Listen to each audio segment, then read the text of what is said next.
Chapter 1. The Sacred Continent, year 3240 of the Valar calendar. In the northwestern corner of the continent lies the isolated kingdom of Elvisu, separated by mountains. Within the domain of Prince Suman Ursa, the youngest brother of the king. In a state of bewilderment, the grandson of Suman Ursa awakens. Where am I? Having traversed into a new life, Su Yin's mind feels muddled. The European style ceiling above him and the architectural elegance surrounding him, along with the divine aura enveloping his being, leave him in profound confusion. At that very moment, enemy attack, accompanied by the shrill sound of a magical alarm. An enemy attack? What enemy attack? Was I not just tinkering with my hazardous creations, resulting in an explosion? What is this? Instinctively, Su Yin attempts to rise, his mind swirling with questions. However, as he propels his feeble body upward, he realizes just how insignificant he is. Su Yin gazes down at his form, seated within a magical circle on a soft cushion. Is this the body of a toddler? This is a magical circle? European style? A magical circle? Wait, the phrase enemy attack was not in my original language, yet I comprehended it instantly, without a hint of dissonance. Su Yin's youthful eyes brim with shock and confusion, his dilated pupils betraying his inability to grasp the situation while his heart races with excitement. Have I died? Have I been reborn? At that moment, bang, a resounding crash is heard from outside the window. Frostblade Knights, finish it off. The colossal sound of impact suggests a fierce battle is underway. The young body is overwhelmed by primal fear. Yet, Su Yin is intensely eager to absorb all the information around him, to validate the notion swirling in his mind of having traversed into another life. Suppressing his fear, he trembles as he slowly climbs up to the chair by the window, then onto the table ahead, gazing out at the scene illuminated by flames and magic. What he sees is, in this life, no, in this new life, a scene that would utterly astonish anyone, even those with an actual age of 28. A towering mech, standing 5 to 6 meters tall, predominantly white with pale blue accents, wields a bloodied greatsword with a chipped edge, illuminated by a powerful lighting spell. On a night where the wind and snow howl, it strikes at a colossal beast resembling a furry dinosaur, covered in black fur, that has been wounded. A mech, magic and a greatsword, a fearsome beast. This is a fantastical world of magical romance for man. In just a minute, the already injured furried beast cannot withstand the relentless assault of the multiple mechs wielding greatswords, and soon succumbs to death as more mechs arrive. A young man, unfamiliar yet inexplicably familiar to Su Yin, appears amidst the 5 identical mechs and the fallen beast. Damn creature, how foolish to attack here under the cover of night. The young man curses angrily. Clearly, he is incensed.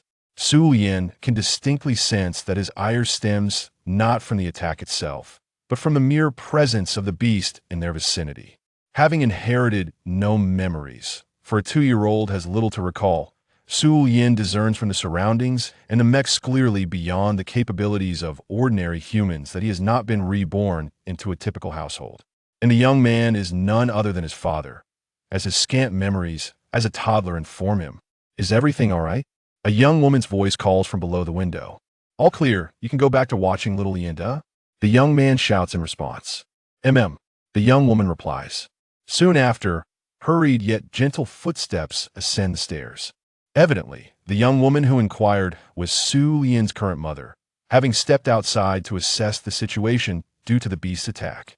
Now, she is returning upstairs.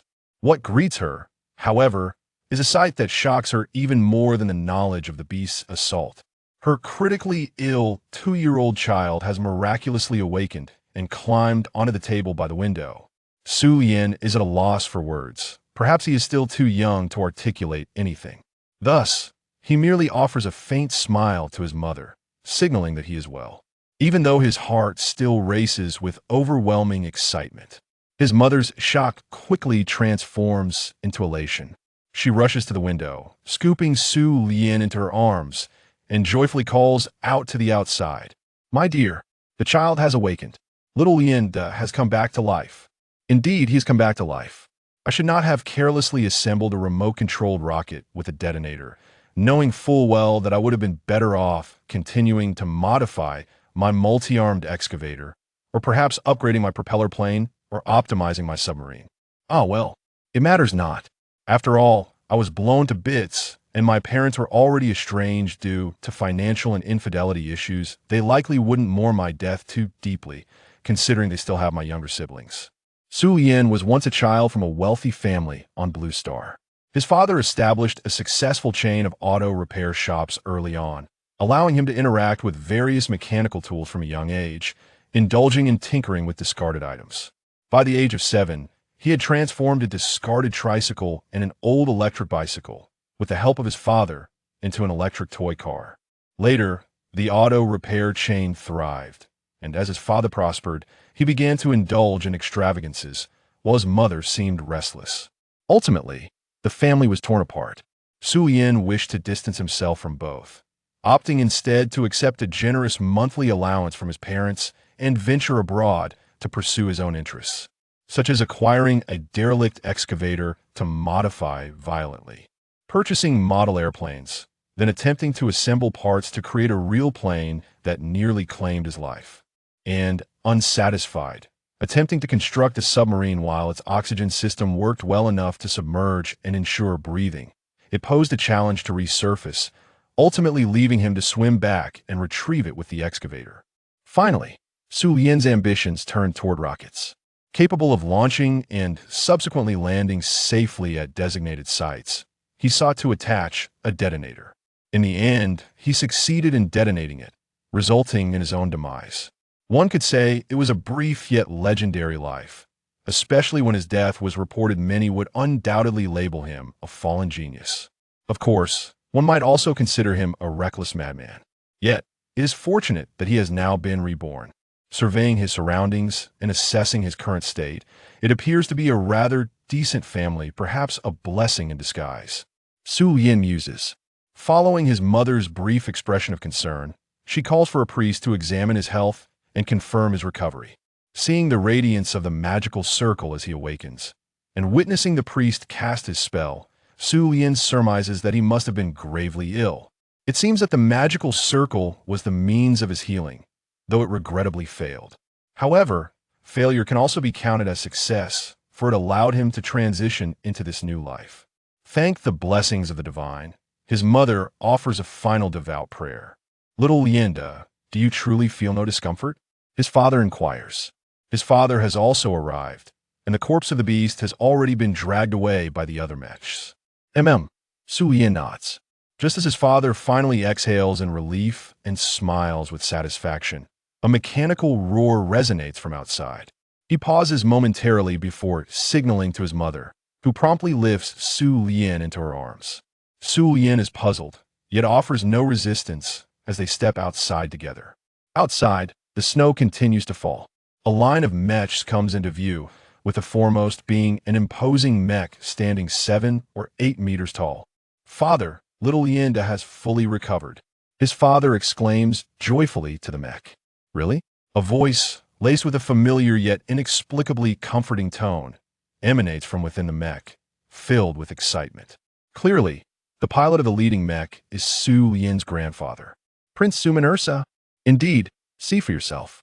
His mother approaches with Su Yin in her arms. The cockpit door of the mech opens, and an elderly man, not quite matching Su Yin's expectations, but instinctively familiar, gracefully descends from the cabin. Indeed, he floats down, surrounded by a soft, green, magical glow. Is this the magic of this world? And that mech, how splendid it is. Ha ha ha. Splendid. I just sent His Holiness the Pope away with rather disheartening news, and to return only to be greeted by this miracle. Suman Ursa exclaims with glee. The Pope? So that magical circle was crafted with the assistance of the nation's Pope? It seems this family wields considerable influence. Little Lienda, quickly greet your grandfather, his mother urges with a smile. Grandfather? The pronunciation remains unfamiliar, yet the meaning is clear. Su Yin mimicked the pronunciation, attempting to call out in a childish, halting manner. Yi. This imperfect articulation, spoken from the lips of a young child, carried no sense of dissonance. "Ah, little Islander, come here. Let Grandpa hold you and have a good look at you," Su Mainsha said with a warm smile, taking Sulian from his mother's embrace. At that moment, Sulian's gaze was drawn to the colossal mech looming behind his grandfather. As a former enthusiast of modifications, one who had even crafted his own planes, submarines, and rockets ultimately leading to his own demise, found it utterly impossible to resist the allure of the mech. Even if a throng of alluring beauties appeared before the mech, if he had the ability to speak at that instant, he would undoubtedly exclaim, "Get lost! Women, you're blocking my view of the mech." For a man, the control of large machinery, particularly towering mechs that should not exist in this world, epitomizes romance. And now, it stood right before Sulian's eyes. Su Mainsha also noticed Sulian's peculiar demeanor. "What's this? Little Islander, is this your first encounter with the Royal Peachy Knights?" Su Mainsha chuckled. Sulian nodded. "Peachy Knight? Is that the designation of the mech, or perhaps the name of its class? Are all mechs collectively referred to as knights?" "Oh, it seems our little Islander is destined to become an exceptional mech pilot in the future." "Ha ha ha!" Su Mainsha exclaimed. "It is indeed a delightful thing for a child to show interest in such matters." By the way, when little Islander just woke up, he had already crawled onto the table by the window to watch Frostblade night hunt the invading Wumao dragon. His mother remarked with a gentle laugh, "Really? Then, little Islander, do you wish to have a knight of your very own to pilot someday?" Su Mainsha inquired, seemingly unconcerned about the Wumao dragon invasion. Sulian's innocent eyes sparkled with excitement. Yes, of course, he wanted one. No man could ever resist the temptation of a mech. If anyone could, it would surely be for an even grander mech. Sulian nodded vigorously. He was determined to pilot a mech that belonged solely to him. Currently, Sulian is known as Suman Leander. His father's name is Suman Pali. They possess a rather unique prefix surname. His mother's name is a bit lengthy, Ivy Cobb Ilosa Miranda, with Cobb being her surname. Like his father and grandfather, who are the royal bloodline of the Avis Kingdom, they all possess formidable magical talents. Each is a powerful magician, and particularly, Su Mainsha has attained the rank of Grand Mage, with the capability to cast spells capable of annihilating towns. However, in this era where knights, or mechs, prevail, both magicians and warriors who wield fighting spirit prioritize piloting knights. This is because knights are powerful weapons that can be mass-produced. Naturally, when one has access to standardized armaments, they are less inclined to engage in battle themselves. As for why a world of magic and fighting spirit would give rise to knights, it largely stems from the presence of a massive race known as the goblins on the continent. Originally, the goblin tribe was somewhat disadvantaged on the continent, lacking strong magical or fighting spirit capabilities, and could only produce specialized goblin weaponry to maintain their overall combat effectiveness. Until one fateful day, a brilliant gnome, struck by a moment of inspiration, devised a power core capable of condensing magical elements. With this innovative energy source, he constructed towering mechs to compensate for the physical shortcomings inherent to their gnome lineage. Ultimately, the might of these colossal machines grew increasingly formidable.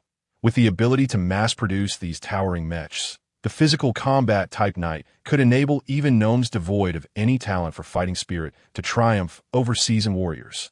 The magic combat-type knight could effortlessly vanquish powerful mages, who typically required both innate talent and extensive training. If mass-produced war machines could contend with both warriors and mages, why invest effort in nurturing prodigious talents? Initially, the gnomes referred to these knights as Dalita, signifying noble and immense weaponry. In the ensuing period, gnomes wielding Dalita became an unstoppable force, prompting various races and nations to finally recognize the might of this war machine. Through the tireless efforts of their formidable warriors and mages, numerous complete Dalita units were captured. Ultimately, under the scrutiny of powerful alchemists, the magical elemental power core was deciphered. Consequently, nations and races hastened to emulate and manufacture their own Dalita. Within the human realm, These machines came to be known as controllable magical mechanical knights, while those who operated them were referred to as mech knights, mech knight.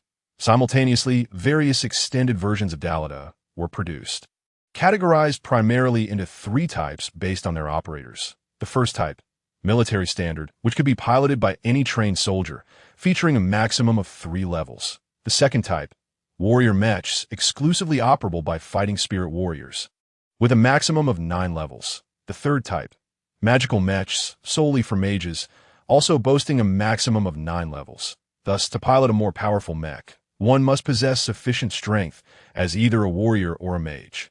Su Lian's aspirations extended far beyond that of an ordinary individual limited to the military standard of merely 3 levels.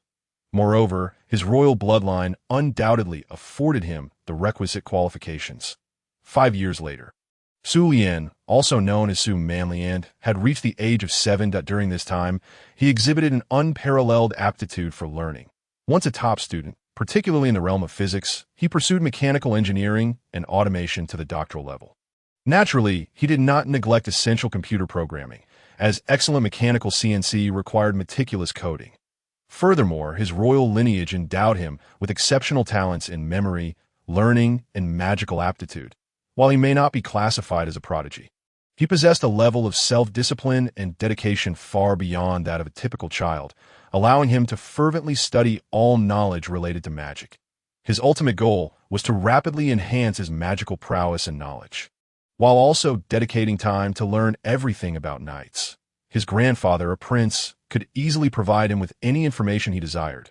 Whether it be alchemy, potions, or machinery, he could learn it all. Particularly in mechanics, there were numerous commonalities between the two worlds, enabling him to grasp concepts with remarkable speed. In his study, the now 7-year-old Su Lian meditated within a magical circle, accompanied by a brilliant magical aura. A powerful surge erupted from within him. Breakthrough! He ascended to the rank of high-level mage. Su Lian slowly opened his eyes, exhaling a sigh of relief. He had finally broken through. Yet regrettably, both his father and grandfather were away. Otherwise, they would have sensed his breakthrough and rushed to his side. Alas, he would have to wait until dinner to surprise them. Su Lian initially appeared troubled, only to break into a sly smile, clearly envisioning the astonished expressions of his father and grandfather. A 7-year-old high-level mage could undoubtedly be considered a genius. However, in truth, this achievement was the result of both innate talent and relentless effort, and he still fell short of those rare individuals who could effortlessly attain such levels at his age. Nonetheless, it was still commendable. The stages of magehood include beginner, intermediate, and high level, and under normal circumstances, one could only condense magical energy by the age of Six. Su Lian had managed to condense a small amount of magical energy at the age of 3, meditate and accumulate energy at 4, and finally cast the most basic spells, stepping into the realm of beginner mages at the age of 5. Regrettably, had it not been for the necessity of first learning the common language and script of this world, along with foundational history, geography, and the essential knowledge of politics and etiquette, he believed he could have broken through even earlier. Su Lian lamented to himself, as a royal noble, certain subjects were mandatory for him to study. However, now that he was a high-level mage, coupled with his noble status, he was permitted to undertake various endeavors, even at the tender age of 7. Truth be told, while the allure of knight mechs was irresistible, he could not help but feel exasperated by the fact that 3 centuries had elapsed since the inception of Dalida. 300 years. The myriad models of mechs had evolved fantastically, yet their technological advancements seemed entirely misaligned. Could they not venture into alternative realms of technology? Even if they refrained from military applications, civilian innovations would suffice. To this day, their mode of transportation remained the horse-drawn carriage. A carriage, how absurd, with the capability to pilot towering mechs. Why still rely on horse-drawn vehicles? He understood that the production of magical elemental power cores was exorbitantly expensive, making widespread civilian adoption impractical.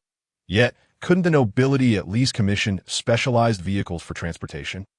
Su Lian was left bewildered and frustrated by the absurdity of a world where the aesthetic of mech warfare had reached such extremes, while technological progress had stagnated.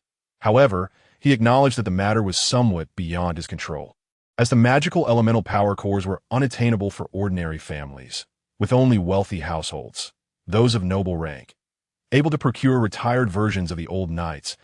In dire circumstances, piloting such a machine for transportation was undoubtedly far more stylish than a mere carriage. Moreover, it was inherently safer, as this world was rife with magical beasts. The very night of Su Yin's arrival, a black-scaled dragon had infiltrated the territory of the prince, leaving no assurance of complete safety elsewhere.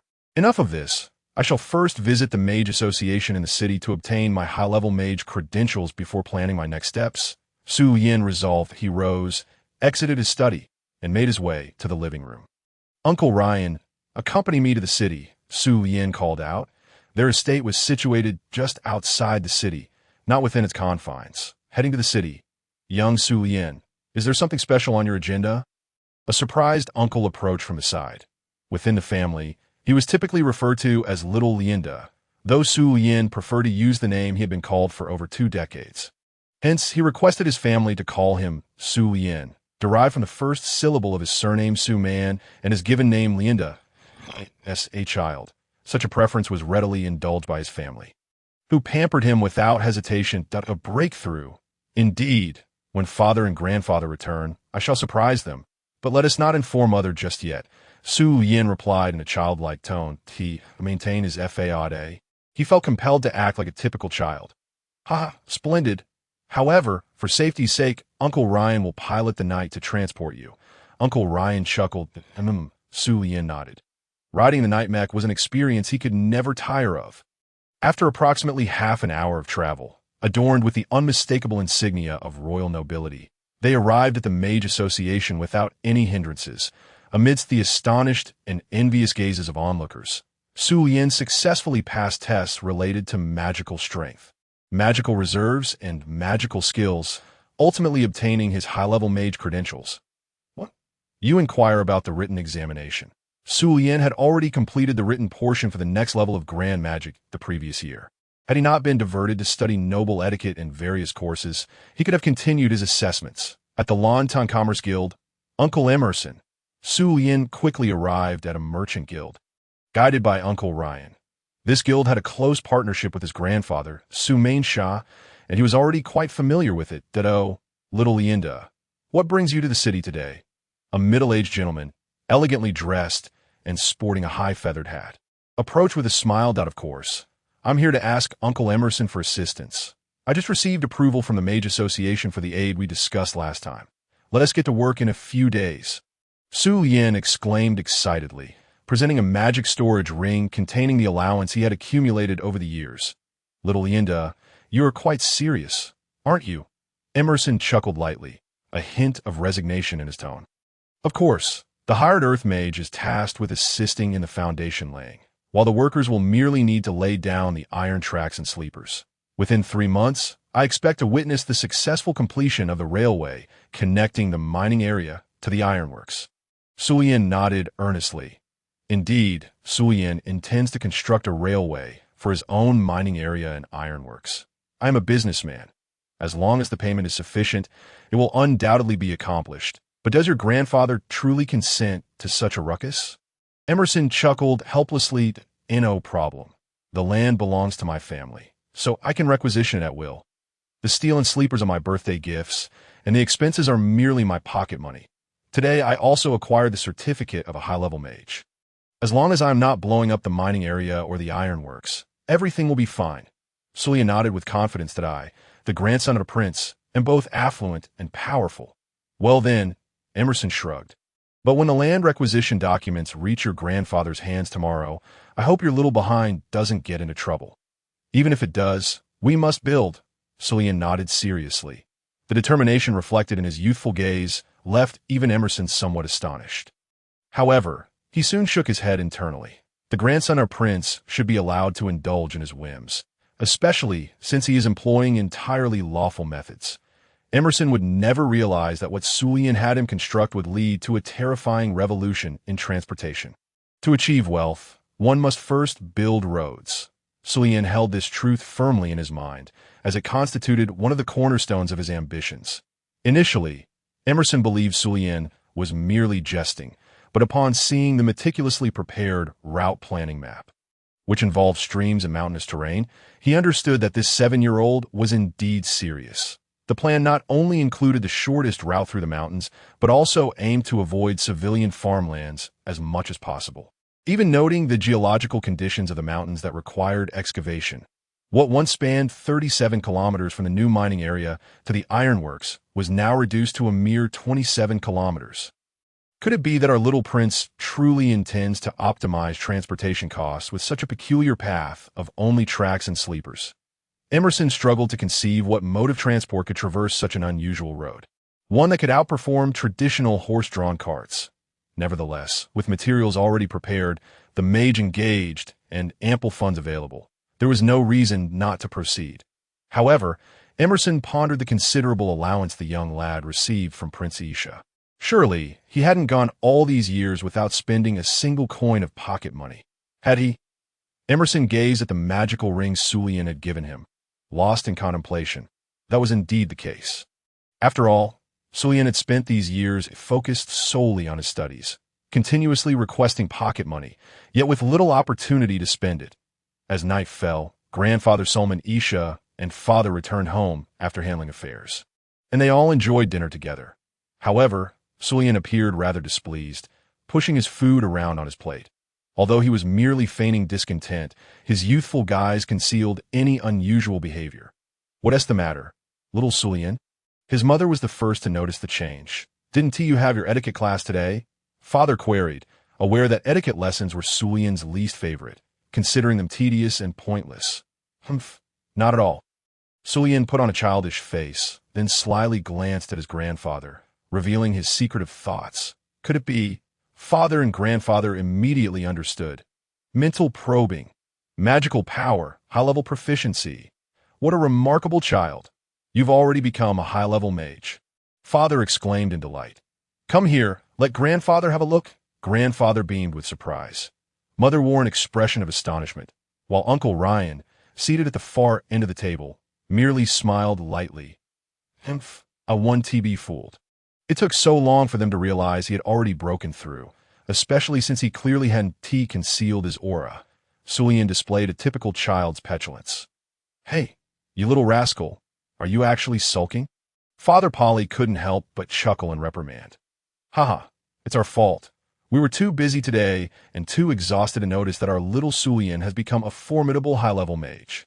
Grandfather offered an apology, followed by explanations and compliments, showcasing his seasoned demeanor. "I don't care. I'm upset." Sullian threw a small tantrum.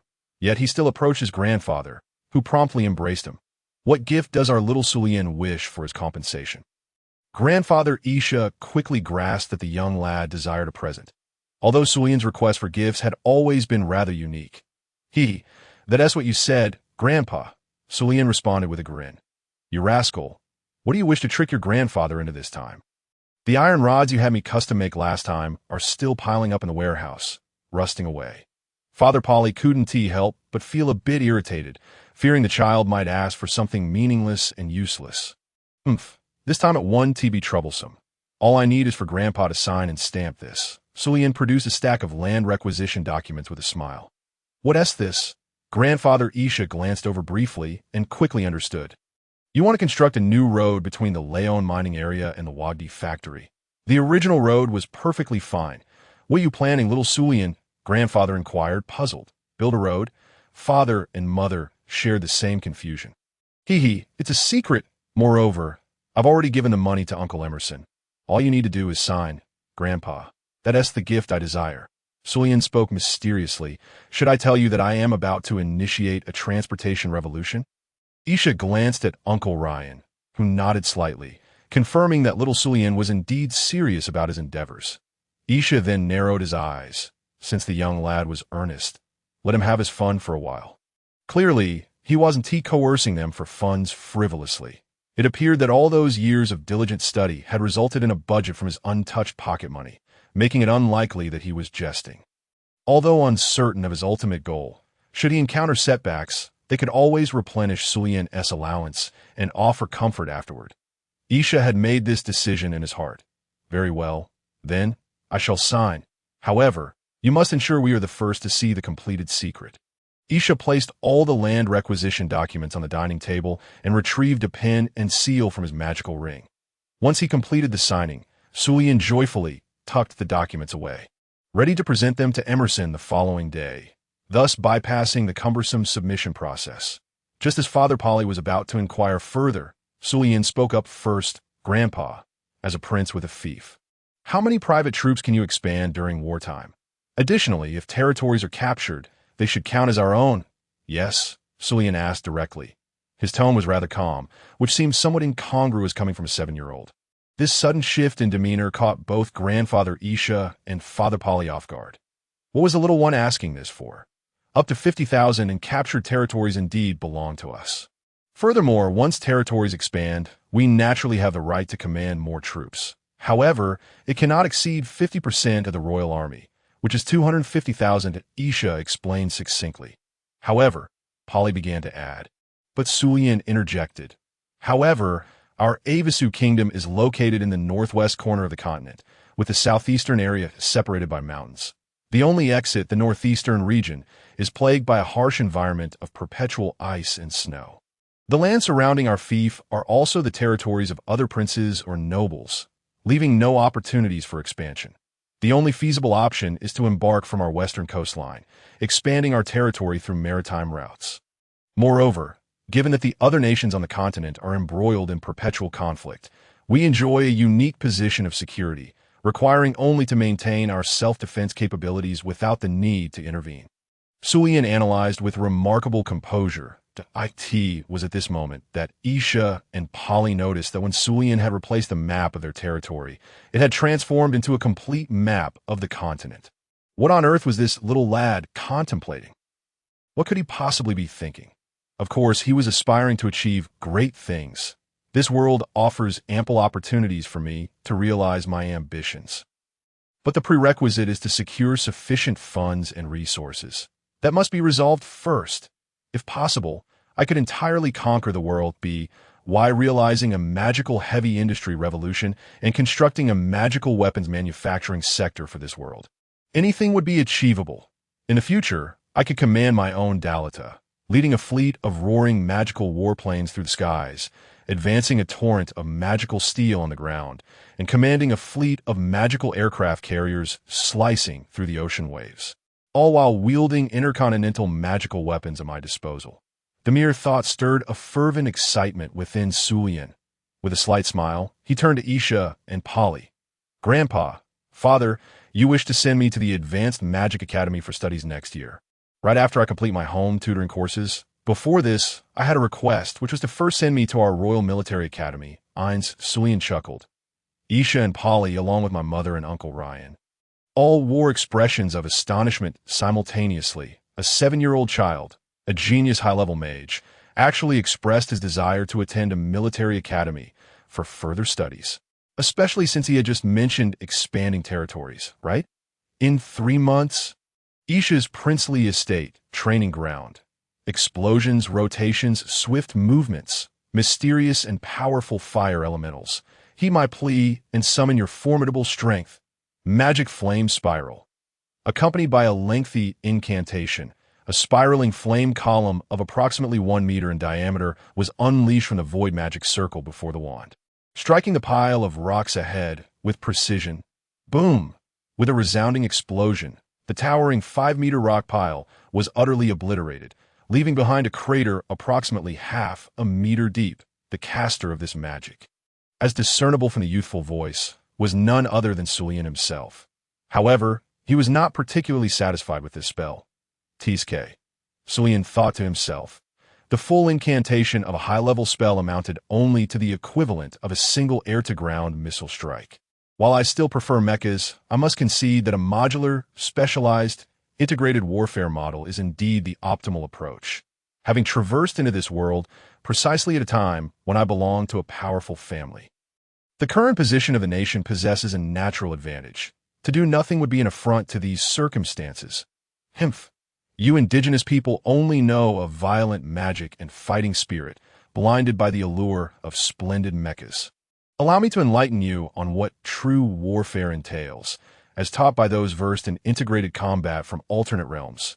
Sulian couldn't help but clench his fists, his eyes brimming with a fervent desire for various magical machines and ignited by the flames of war.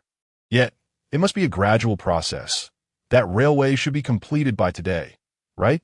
With the assistance of earth mages capable of altering the landscape, it should be swift. Sulian gazed toward the distant fields and mused, then smiled. Uncle Ryan, let us head to the manufacturing site. Including your knights, summon 5 Frostblade riders to join me in the transport, Sulian declared. Very well, I shall make the arrangements immediately, Uncle Ryan replied. The Frostblade riders are a crucial defensive force for the estate, totaling only 20 units. Mobilizing 5 at once is already the limit for a mere 7-year-old like Sulian. Soon, under Uncle Ryan's orders, 5 Frostblade riders assembled. These were standard issue, Tier 3 mechas, the highest grade available in the Avisa Kingdom. Only affordable to a prince like Isha. Sulian looked up at the imposing 5-meter giants. Their sharply defined bodies and worn paint, along with their battle-scarred greatswords, were a sight to behold, no matter when. They never ceased to captivate. Lord Lionel, the squad is assembled. Please give your orders. One of the mecha operators saluted as the cockpit opened. He was the leader of this 5-man team. Come, follow me to move the cargo. Sulian instructed without hesitation. The squad leader hesitated slightly. Move cargo. You summoned us Frostblade riders just for that. We are war machines. Oh, right. Although it seems somewhat trivial, it's imperative that you do not speak of what you transport today. Understood? Sulian stated with gravity. Yes. The squad leader promptly responded with seriousness. Once the railway begins operations, it will surely be impossible to conceal, but we shall keep it under wraps for as long as possible. 2 hours later, the towering 5-meter knight mechas, carrying a 5-meter-long locomotive and 2 10-meter-long empty carriages, all cloaked in black fabric, arrived at a dense forest. This forest was precisely where the new railway would pass through the mine and ironworks. Simultaneously, Grandfather Isha and Father Polly, already notified, arrived here as well. They even set up detection evading magic that this what you little Sulian have been planning since 2 years ago, now coming to fruition. Grandfather observed the black cloth-covered carriages being carried by the Frostblade riders and began to comprehend. Sensing the specially crafted iron wheels beneath the fabric, he understood why they could not be dragged along ordinary roads, prompting the Frostblade riders to carry them instead. Sulian nodded from the cockpit. Peeking his small head out, he then turned to the Frostblade riders and commanded, gently lower the carriages, aligning the iron wheels with the tracks. Do not misplace them. The Frostblade riders unveiled the black covering from the locomotive and carriages, carefully placing them down, all precisely calculated and manufactured, easily aligning them onto the tracks. Isha and Polly gazed at the locomotive and the 2 carriages, along with the gravel-laden tracks, lost in brief contemplation. Their expressions grew increasingly grave. Aside from the manufacturing team, did anyone see these carriages on your way here? Little Sulian? Isha inquired at no. The wheels were custom-made at another factory. Only the workers from home helped with the assembly along the way. Sulian replied with a smile. Isha nodded in satisfaction. Polly, too, comprehended and turned to the Frostblade riders, stating sternly, what you see here must remain confidential until officially disclosed. Polly commanded firmly. Yes, Lord Polly. Lord Lionel has already instructed us. The squad leader responded with seriousness. They have already been informed. Polly glanced at his still grinning 7-year-old son, astonished. Is this truly the level of cunning one expects from a 7-year-old? Little Sulian, do you understand what this road and these carriages signify? Isha asked earnestly. What does it signify, grandfather? Hee, Sulian replied with a childlike grin. Perhaps it is a revolution in transportation. A transportation revolution? The 5 mecha operators gasped internally. To use the term revolution, even Uncle Ryan, who was somewhat prepared, couldn't hide his astonishment. A 7-year-old child could indeed spark a transportation revolution. Large capacity, dedicated flow, low manpower, all converging into highly efficient mass transport that a single train car can vastly outpace a large transport convoy's speed and cargo capacity. Maximizing transport efficiency. All it requires is a high-power magical elemental power core, Sulian said, extending a small finger. Uncle Ryan and the squad leader immediately held their breath. Sulian's explanation made them realize that this seemingly whimsical railway, constructed by him, could indeed transform the entire transportation industry. The word revolution was truly fitting. Isha and Polly took a deep breath to calm their emotions. Initially, I was conflicted about whether to send you to Heinz Academy, but now, I solemnly declare, next year, I will personally escort you there. Isha proclaimed earnestly. Sulian is genuinely contemplating military matters. Why? Because transportation and logistics form the solid foundation of military operations. Given that, there is no reason not to send this genius grandson to Ein's military academy for education. What shall we call this road? What shall we name the vehicles? Polly asked, regaining his composure with a light chuckle. The railway. The vehicle shall be called magical vehicles, Sulian replied, after a slight hesitation. I suppose it's best to slightly alter the name of the invention I borrowed. After all, the steam engine was initially powered by fire, but here it is powered by magic, in the year 3245 of the Waller calendar. On the same continent, the first railway and magical vehicle of the Avisu kingdom were born under secrecy. The following year, Sulian, under the personal escort of his grandfather Isha, entered their Royal Military Academy. Ein's through a recommendation for admission. Although there were suspicions of favoritism and the fact that he was merely an 8-year-old undergoing basic military training, the academy's instructors were initially quite displeased. However, they were astonished to find that the merely 8-year-old Sulian not only studied diligently, but also kept up with a training schedule of early rising and late sleeping. Internally, they thought, truly, he is the grandson of a prince, and coming here personally is not merely gilding the lily. He genuinely possesses some talent. Such thoughts abounded, in reality. Sulian's theoretical knowledge scores were ultimately quite excellent. While he may not have consistently ranked first, placing within the top 5 at the age of 8 was reason enough for the instructors to scold the other students. After all, he is the grandson of Prince Isha. Only 8 years old, at the tender age of 8, some students have achieved results that surpass yours, and yet you, a high-ranking mage, still find yourself in pursuit of magical knowledge. Are you all a bunch of imbeciles? Rendered utterly useless? Particularly those who arrive late for morning drills during winter. Meanwhile, little Linder maintains perfect attendance without fail. Why don't you worthless individuals seek out a head pig to ram yourselves into? The instructor's various tirades, accompanied by the sound of slamming hands on the table, have become all too familiar within the academy. Sulian remarks. Is this all there is to drills and classes? The schedule I endured during high school was far more rigorous than yours.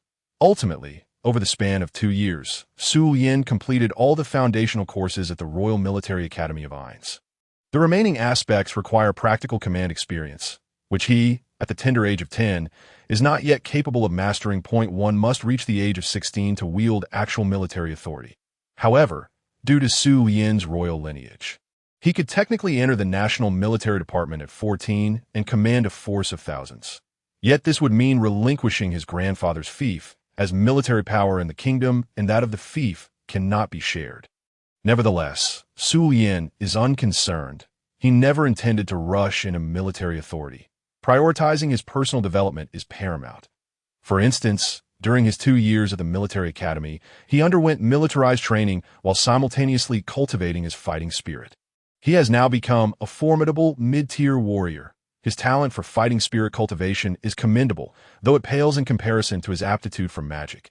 Achieving mid-tier status in just 2 years is quite respectable. The rationale behind Sulian's dual cultivation is simple.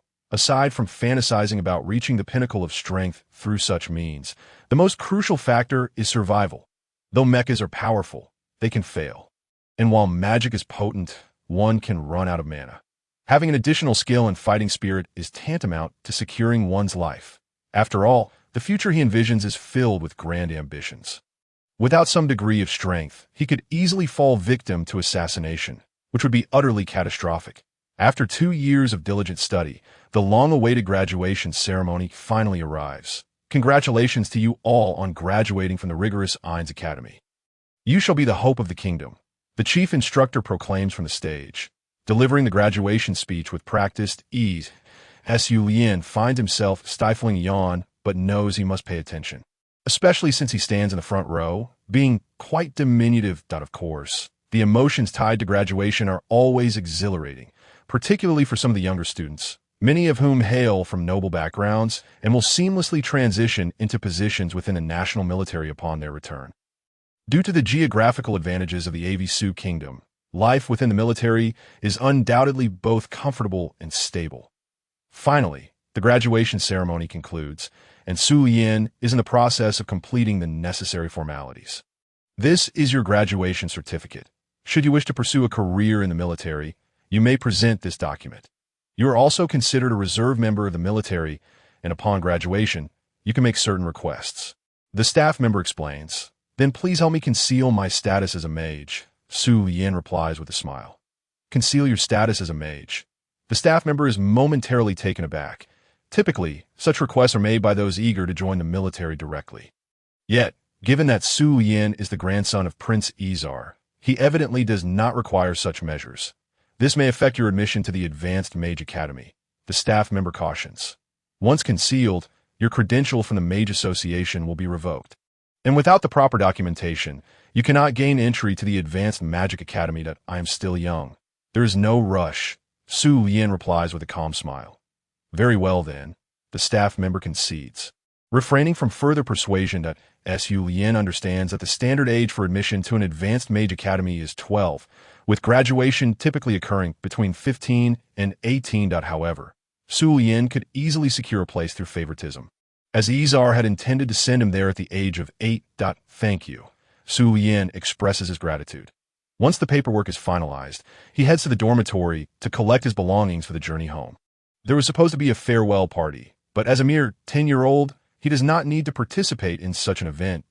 As he walks through the classroom corridor on the way back, a youthful voice calls out, "Oh, little Linder, are you heading home?" It is a young man, the son of a count, named Walker Harimos, who is here to further his studies after graduating from the Warrior Academy. At 18, he is in the same cohort as Su Yin and is preparing to transition directly into military service. "Are you going to the farewell party, Brother Walker?" Su Yin responds with enthusiasm. "Indeed. I can't believe you aren't going." The chief instructor arranged for the kitchen staff to procure an abundance of game and fruit. Walker exclaims, his face brimming with anticipation. The alcohol, the most important part." Su Yin chuckles. "Hey, don't spoil the surprise," Walker retorts. Just as Su Yin is about to reply, he notices 3 carriages entering the training grounds, adorned with flags that do not belong to the Avisu Kingdom. These are the banners of Yamnik, a small kingdom situated beyond the mountains to the south of Avisu. "What is that?" Su Yin inquires, puzzled that, "Oh, the students from Yamnik are here for an exchange program. They're concerned about crossing the Black Darius mountain range once winter sets in, so they arrived early," Walker explains, demonstrating his knowledge of the situation that it is indeed a prudent strategy to avoid conflict. Su Yin nods in agreement. "You rascal, I've told you not to spill the beans," Walker grumbles, ruffling Su Yin's hair. The Avisu Kingdom is considered a sanctuary due to its geographical position. However, other nations are embroiled in various conflicts, with few achieving true peace. Currently, Yamnik faces the risk of invasion at any moment, prompting a desire to seek refuge here as a precaution. The concern about winter making passage over the mountains difficult likely indicates a dire situation that necessitates swift action. Oh, Su Yin's gaze is drawn to the incoming group of children, among whom is a little girl with long black hair, her delicate features and composed demeanor hinting at her personality, the girl of Han origin. "How rare to see one in such a gathering," Walker observes, also taking note. Indeed, Su Yin agrees. The Avisu Kingdom predominantly features brown-haired individuals, followed by blondes, and then silver-haired folk, according to his grandfather Izar.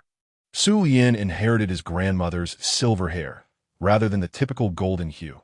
Pure black hair is quite uncommon across the continent.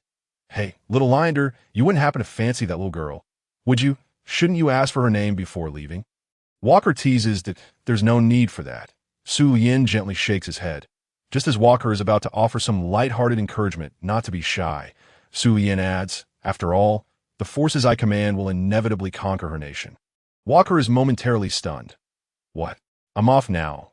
Brother Walker, I wish you a delightful farewell party," Su Yin says, giving Walker's arm a light pat. Unable to reach his shoulder due to his short stature, as he walks toward the dormitory. Walker finds himself reassessing this 10-year-old boy, realizing that among the students arriving, only Su Yin seems genuinely serious. How intriguing. After a lengthy 3-day journey, they finally arrive at Prince Izar's fief, after passing through strict checkpoints. A sense of homecoming begins to settle in. Shortly thereafter, they encounter workers laying down tracks, while accompanying mages meditate and rest nearby. Observing their skilled movements, it is evident that these workers have at least a year of experience. Yet even so, Izar continues to expand his workforce. But how long does grandfather intend to keep this under wraps? Or when will he report to the king? Su Yin inquires. None of these activities have been made public yet.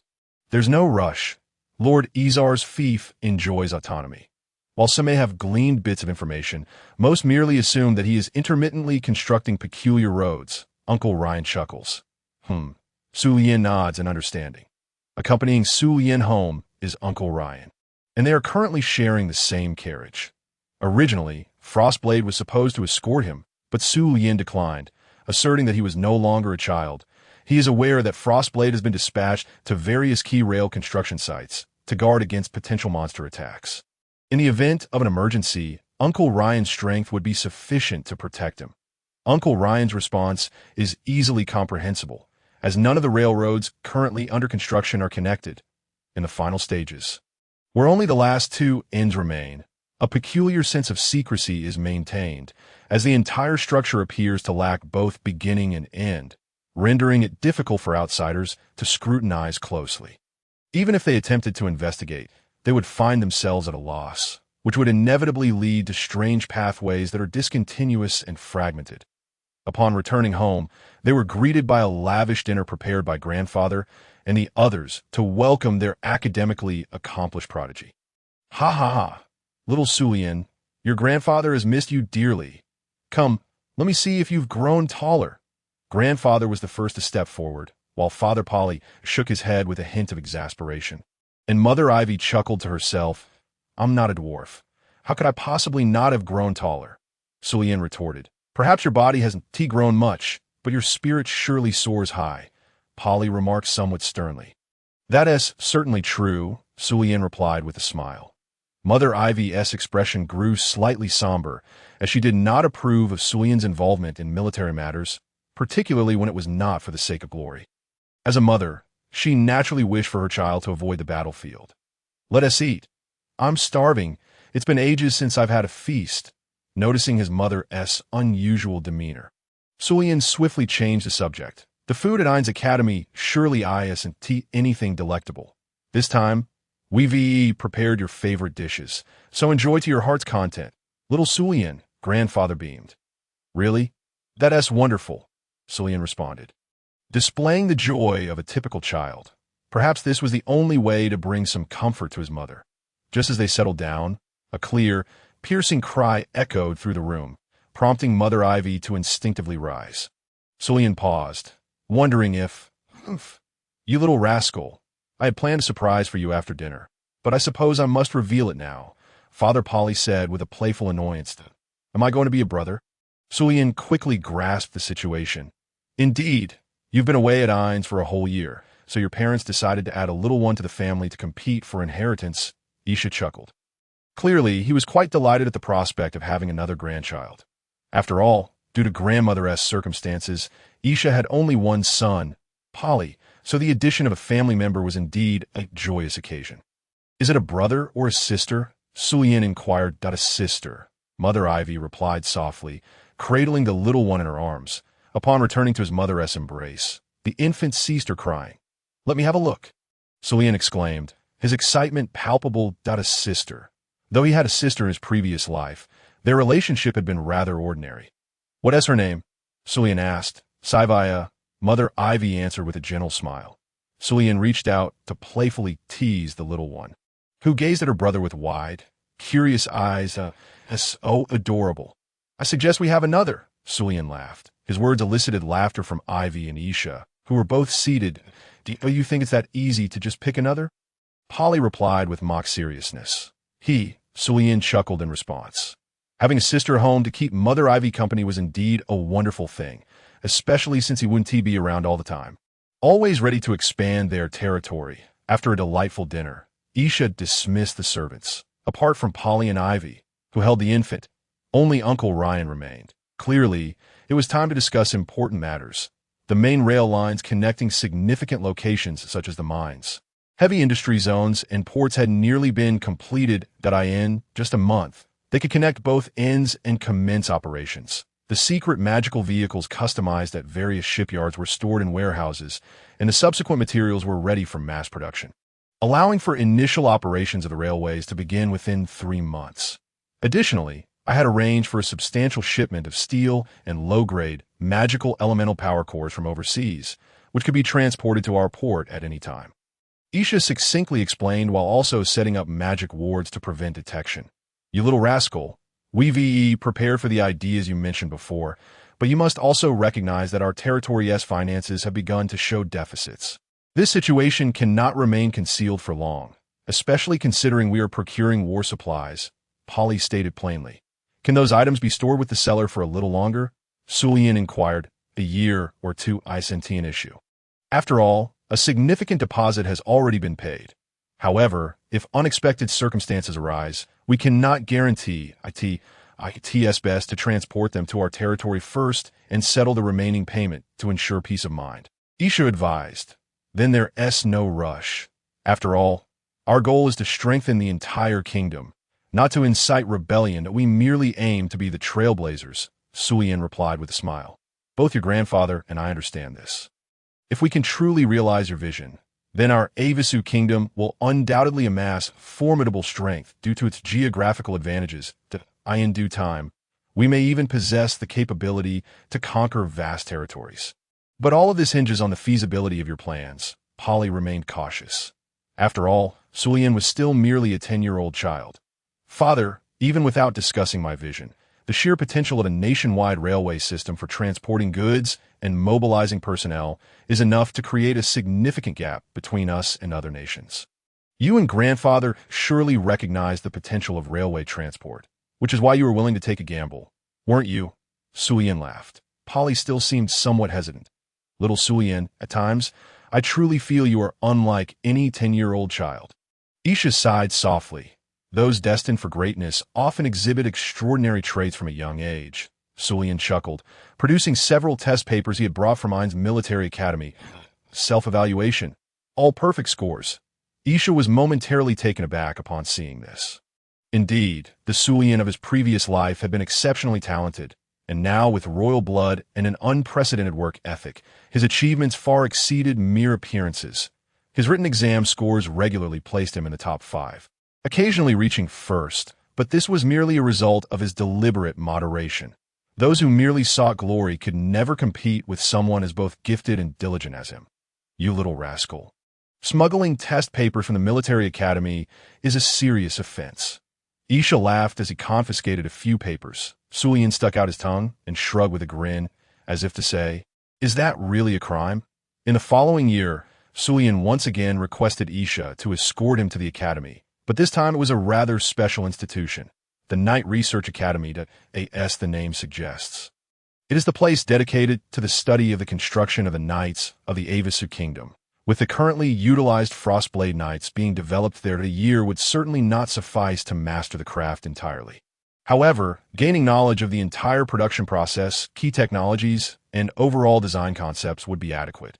Coupled with his existing knowledge of mechanical engineering and automation at the doctoral level, along with various advanced theories, a year would be more than sufficient. Ultimately, at the age of 11, Sulian had advanced his martial arts training to the high-level warrior stage, the 3rd stage, and his magical studies to the great mage level, the 4th stage.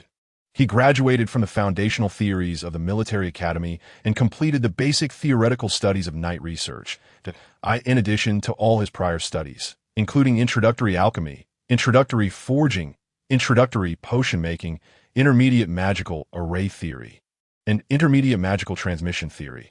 The pinnacle of his knowledge resided in advanced mechanics.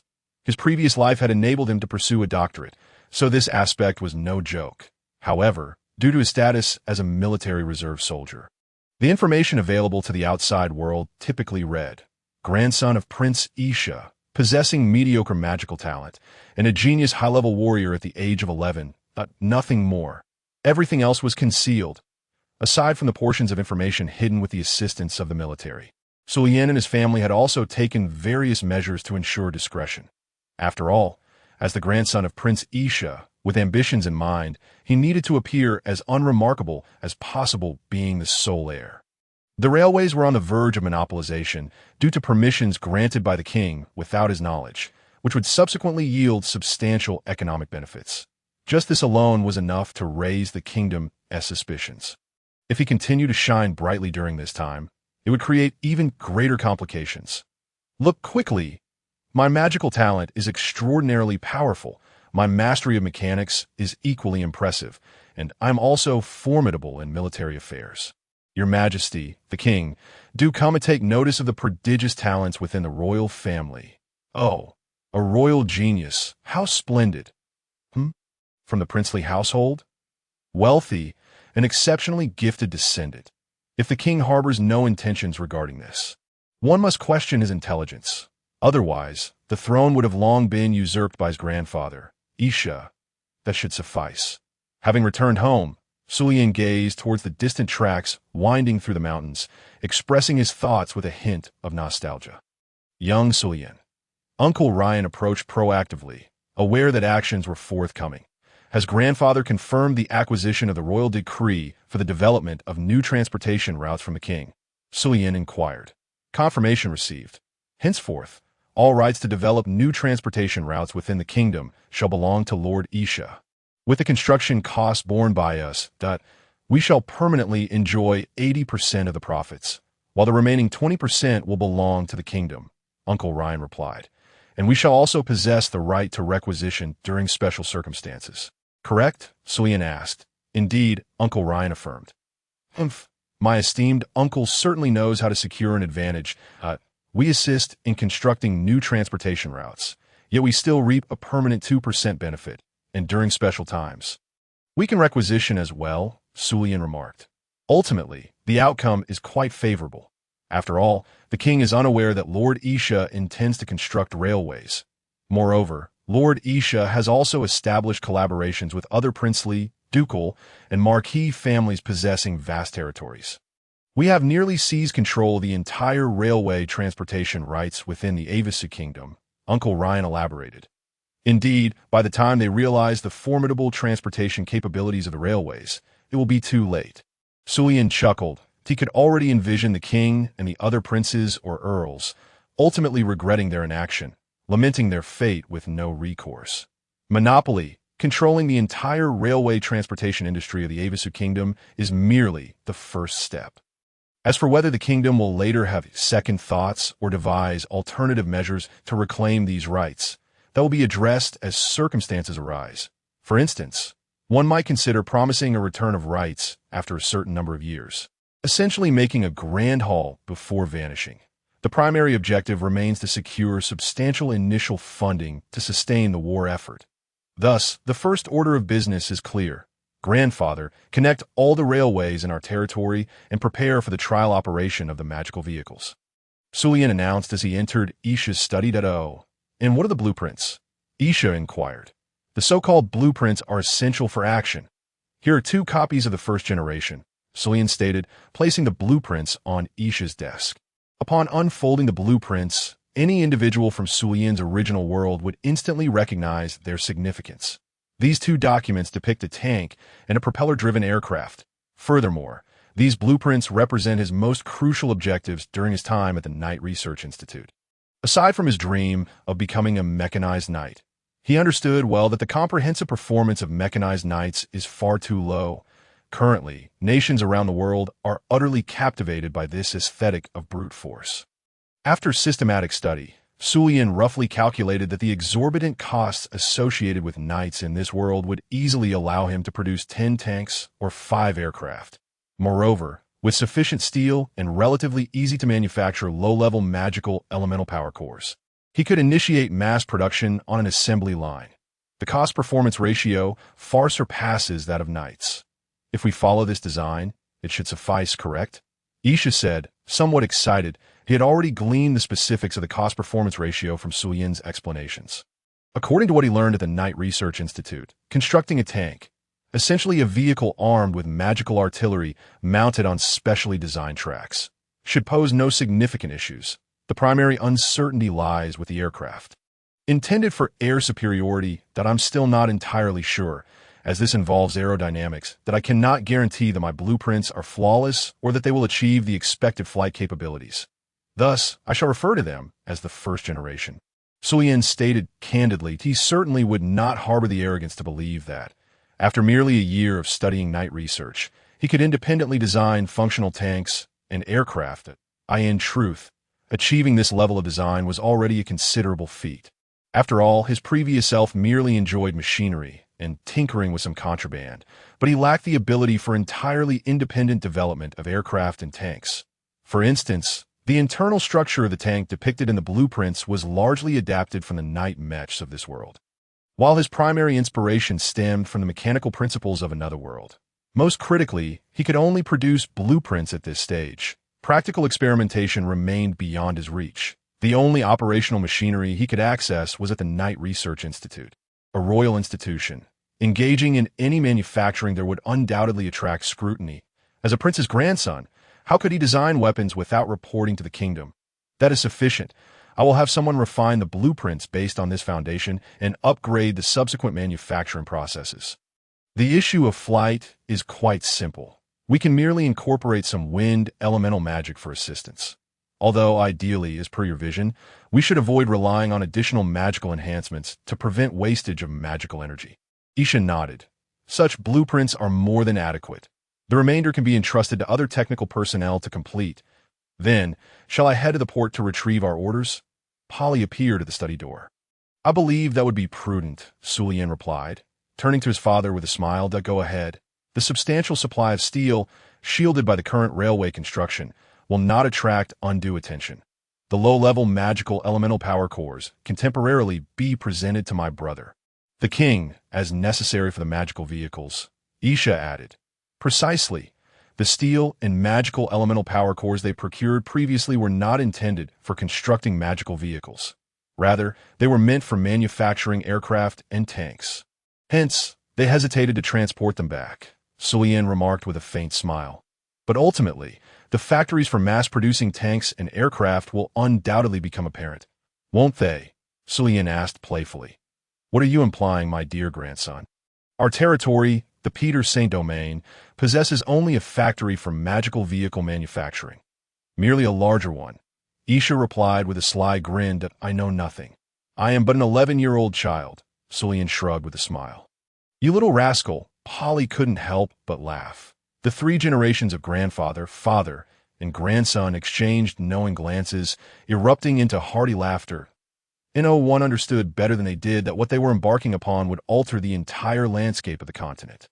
Sulian could already envision the scenario where, while foreign nations grappled with the traditional Dalita, the steel tide of the Avisu kingdom, led by specialized knights, would soar through the sky alongside a multitude of aircraft, shattering the tranquility of the Haidar Mountains to astonish the world.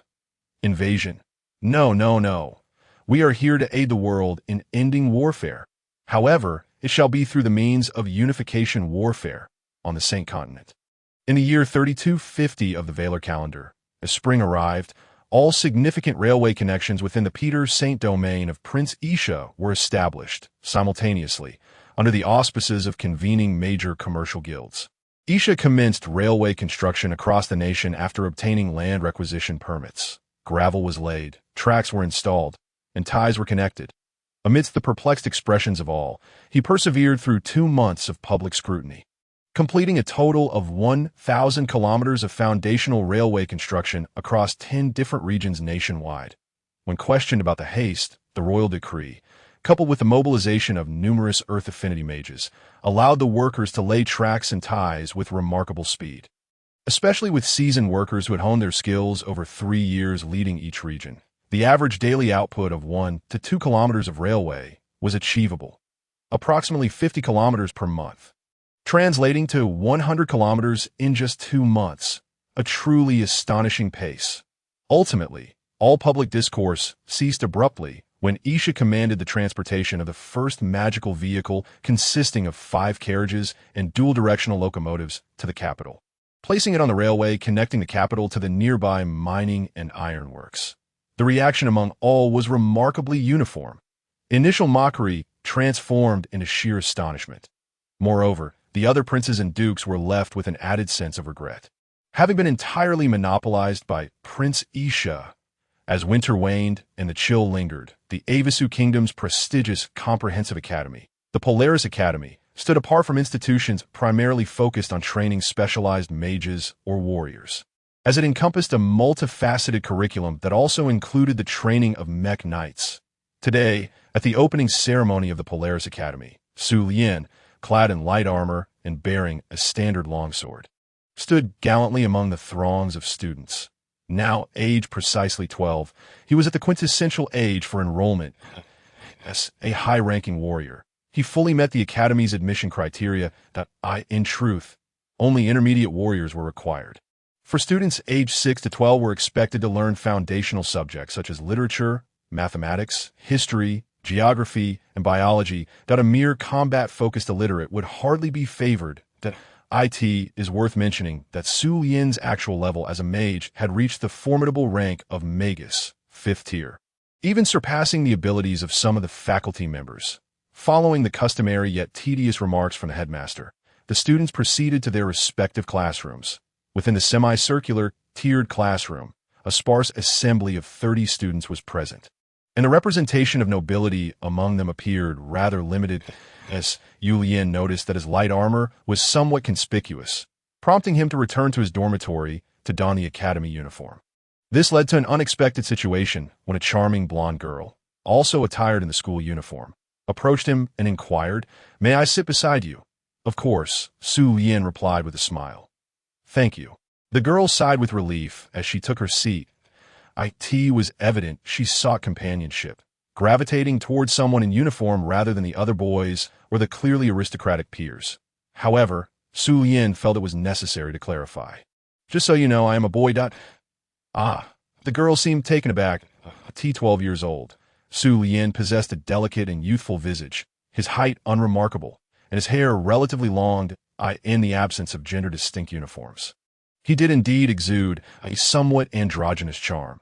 His voice, too, was soft and melodious. Furthermore, in the kingdom of Avisu, silver hair was typically a trait associated with females, and having inherited his grandmother's silver locks, he had been mistaken for a girl on numerous occasions. Particularly notable was the short braid at the back of his head, secured by a specially crafted deep blue hair ribbon.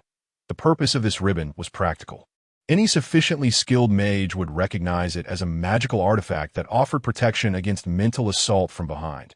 Given Su Lian's status as a warrior, possessing such a tool seemed entirely reasonable. However, this was merely a fade, for the true function of this magical item was to suppress and conceal the immense magical power that resided within him. "I am Su Lian. And you?" He introduced himself, aiming to ease the awkwardness. "Oh, I am Drasandi Anamissi, but you can call me Drasandi," the girl responded simply. "Anamissi? That surname is unfamiliar. It doesn't seem to be of noble origin," Su Lian noted. Intrigued, in turn, Drasandi found it peculiar that Su Lian had not elaborated on his name. "Is your name simply Su Lian? Is your surname Su?" "Indeed, it is just Su," he clarified. Such a brief name and surname." Drasandi remarked, somewhat puzzled, but she refrained from further inquiries. Su Lian indeed went by this name, as it was an alias arranged by the military department of the kingdom. After all, he was a distinguished graduate of a military academy and a high-achieving student at the Knight Research Institute. It was imperative to maintain his cover. "Everyone, please settle down. I will take attendance to ensure no one has wandered into the wrong classroom." A middle-aged teacher, clad in glasses and holding a folder, announced from the podium. The classroom quieted slightly as the teacher began calling names. With 30 students present, Su Lian gradually discerned which among them hailed from noble lineages. Although he was the grandson of Prince Isha, he had often declined various essential gatherings under the pretext of study, meaning he had primarily heard of noble names but had seldom encountered them, let alone their offspring, for why he did not seek to expand his social network earlier. Prince Isha himself had remarked, Ah, those nobles are generally all idle, basking in the peace afforded by the geography of the kingdom, and they are often a step behind in everything if there are any respectable nobles. I shall arrange for you to meet them. Otherwise, it is better for you to become acquainted with military personnel, despite the fact that many of them are also inept. The first day of school was largely uneventful. After a simple opening ceremony, attendance was taken, and textbooks were distributed. The students soon found themselves with free time. Sitting in the audience area of the schoolyard, Su Yin felt a small magical artifact, no larger than a button, emit a faint glow at his collar, while a similar device resembling headphones rested on his ears. "Can you hear me, Uncle?" Su Yin whispered. "Yes, Master Su Yin," came the voice of Uncle Ryan through the magical device. "That's good. For our future communications, let's use this magical device, but to avoid being overheard, it would be wise to keep each communication short," Su Yin advised. I could see that moment. Uncle Ryan was seated on a bench in a small grove outside the playground. As the newly established Polaris Academy welcomed visitors. "Understood," Uncle Ryan replied. By the way, have you managed to gather the list of new students and current faculty members?" Su Yin inquired. "I have compiled the basics. But since you require more detailed personal information, it will take some additional time to organize," Uncle Ryan responded. "Very well. Please have it ready in 3 days at the agreed-upon location. I will collect it myself." Su Yin instructed. "Understood," Uncle Ryan affirmed. Yu Yin sought this information for a straightforward reason. He needed to identify potential talents among the students and cultivate relationships with them, ideally forging friendships whenever possible. "I shall now return to my dormitory and relish my campus life. Do reach out if anything arises," Su Yin concluded. Ensure you maintain regular communication." Uncle Ryan reminded him that I will, Su Yin assured him before the magical communication ceased. And he rose to depart the playground. Meanwhile, within the faculty area of the academy, a striking red-haired woman addressed an elderly man dressed in standard faculty attire. "What do you think, headmaster? I'm beginning to understand why Prince Isha has sent someone to look after his grandson. The information provided about him is quite limited, and it appears that his prior enrollment at the Ain's military academy was indeed genuine. Coupled with his discreet and covert nature, it is clear that he is no ordinary child. Furthermore, with the railway and magical vehicles established by Prince Isha, this grandfather-grandson duo is fascinating," remarked the headmaster, Brown Nehemiah, with a faint smile. "Let us not forget that Prince Isha and his kin are mages." The red-haired woman reminded him with a chuckle. "Indeed, the children of mages are highly likely to possess magical abilities as well," the headmaster replied with a knowing smile. Even from hundreds of meters away, he could sense something unusual about Su Yin's headband. For Su Yin, the ordinary life of an academy student was quite comfortable, especially when compared to the rigorous demands of the military academy and a night research institute.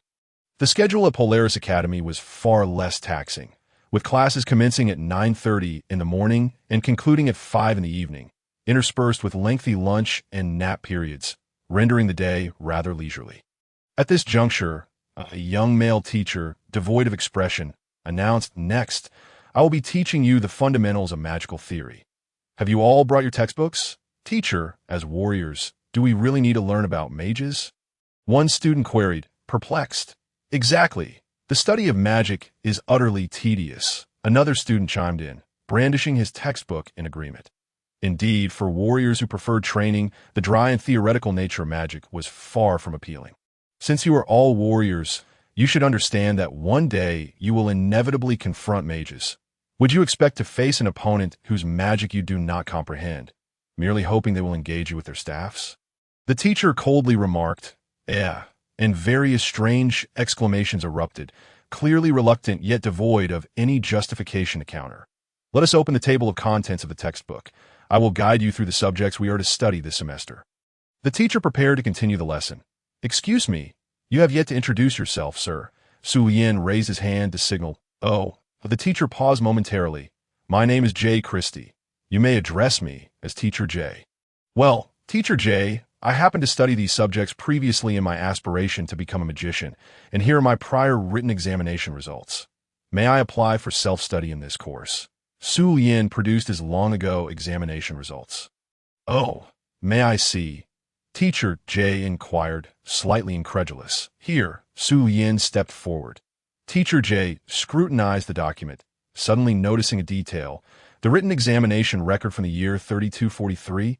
My, this little fellow was merely 5 years old at that time.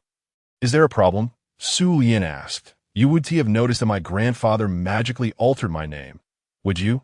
Su Yin felt a twinge of nervousness. Very well. You may arrange your study for this class. But if you fail the final examination, you must attend remedial classes during the holidays. Teacher J refrained from further inquiry and returned the examination record to Su Yin. He then addressed the remaining students. Are there any others among you, like Su Yin, who have taken the preliminary written examination for magicians? If so, please present your records. You may also attend self-study in this class, of course, with the same condition regarding the final examination. Teacher J, is that permissible? What if my previous score was just barely passing? A student queried that it was not uncommon for those who once aspired to be magicians to have studied, albeit in fewer numbers. Can you assure me that you still remember? At least a passing grade is required. Teacher J coldly denied. The student let out a strange cry, helplessly lowering his raised hand. Well then, Teacher J, I shall take my leave. Su Yin politely bowed slightly. Go ahead, Teacher J replied. The remaining students could only watch with envious eyes as their classmate departed, relishing the privilege of self-study. Lucky fellow. Next semester will be about the foundational theories of intermediate and advanced magicians. Let us see how you manage that. Some were envious, while others were quietly resentful, muttering to themselves that Su Yin, overhearing, would undoubtedly respond with a polite yet disdainful smile. Intermediate? Advanced? He himself was already a mage. How could he possibly have failed those examinations? However, as Sandy gazed at the departing Su Yin, her adorable eyes reflecting a hint of confusion. He can't possibly be a noble. Can he? Knowledge of magic is not something ordinary people can acquire before entering the academy. Could he be the child of a merchant or something? Upon returning to the dormitory after leaving the classroom, Su Yin retrieved a thick textbook on night modifications from his magical ring. Although he had not continued at the Night Research Institute, he had taken with him all the essential textbooks he could carry. While the magic of this world is indeed wondrous and captivating, what truly draws me in remains the Mecha. Once railway transportation is established and profitable, I must acquire the finest materials to craft a Mecha that belongs solely to me. The cost-to-performance ratio may not be high, but it is undeniably impressive, and in terms of individual capability, a fully equipped Knight Mecha would surely be formidable. Otherwise, it wouldn't have altered the course of past wars that I must still pursue my studies. Su Yin sighed slightly, diving once more into the ocean of knowledge. There was no helping it. While he might lack interest in other subjects, this was Mecha we were discussing. What man could refuse a Mecha so vast it could only be gazed upon in awe? Absolutely not. Not even men who could linger for half a day watching excavators could resist the allure of such romantic Mecha. Thus, Su Yin employed various similar justifications to transform all magic-related courses into self-study. While it was rather ostentatious, it also afforded him considerable free time. This ostentation, however, would only be temporary, because truly, when a classmate frequently missed classes and did not engage in conversation, most would simply forget about him. It was inevitable. Su Yin primarily communicated and formed connections with those he deemed valuable, entirely ignoring the rest. Thus, it wasn't long before he became a rather inconspicuous presence in the class. Before long, 2 months of the semester had swiftly passed. Today marks your first practical field exercise, lasting 5 days. The academy will arrange for teachers and knights to accompany you, along with upperclassmen to perform their protective duties. Now, be sure to check if you have packed all your survival supplies in your magical rings and backpacks that we depart promptly in half an hour, the leading teacher announced from the podium. Theoretical knowledge and academy practice could not adequately meet the growth requirements of a normal warrior or magician. Practical exercises were essential components of the curriculum. The practical exercises at Polaris Academy were typically conducted in the surrounding regions. For instance, the destination for this outing would be the Saji Forest, located to the east of the academy, an area populated by numerous magical beasts ranging from beginner to advanced levels. For the new students, who at least met the entry requirements of being intermediate warriors, they would generally be capable of handling themselves. Naturally, because this was a practical exercise, the risk of death was present. Thus, the academy took precautions, arranging for teachers and knights to accompany the students, and even assigning upperclassmen protective duties to join the guard ranks. However, Su Lian's attention was fully captured by the 5 towering mechs, each towering 6 meters high. Wow. The retired, modified version of the Frostblade Knight. No wonder it's Polaris Academy. They managed to obtain military retired knight mechas for academy protection. This version is even more imposing. Capable of wielding heavier greatswords, with superior armor protection and enhanced magical attack capabilities. Unfortunately, its speed leaves something to be desired, and its cost is somewhat prohibitive, leading to its retirement. But the grandeur of its stature. It is truly magnificent. Now, let us begin grouping. Based on real-life circumstances, you will find your own teammates. No one will assist you in selection. According to standard adventure grouping, the maximum is 7 and the minimum is 3 per group. Please select accordingly and come register with me. The leading teacher declared. Grouping was a matter that most students had already heard about from their upperclassmen. So many in the class had privately arranged their groups in advance. This practical exercise involved 2 classes, totaling 60 students, which meant approximately 12 groups would form based on an average of 5 students per group. After grouping was completed, upperclassmen assigned protective duties and accompanying teachers would also be allocated to the covert protection ranks. Su Lian felt little particular about this. He was preparing to seize an opportunity to find teammates. Half a minute passed, and the groups had nearly formed on their own, as many had already conferred beforehand.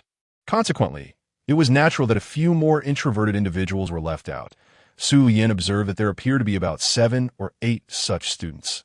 Lian, shall we form a team? Swiss Sandy approached. Slightly nervous, of course, if calling me Lian feels awkward, you may call me Su Lian instead, Su Lian replied with a gentle smile. Your name is indeed quite unique, Swiss Sandy breathed a sigh of relief. Fortunately, Lian is willing to team up with me, and he is a senior warrior. Otherwise, as a mere intermediate magician, I wouldn't know what to do. May I join you as well? Came another anxious inquiry. I have no objections, Su Lian nodded. Wonderful. Now we have 3 members, Swiss Sandy exclaimed happily. The newcomer was a classmate from their class, also rather introverted, Su Lian, based on the information he had gathered, recognized him as the son of a merchant named Rex Blur.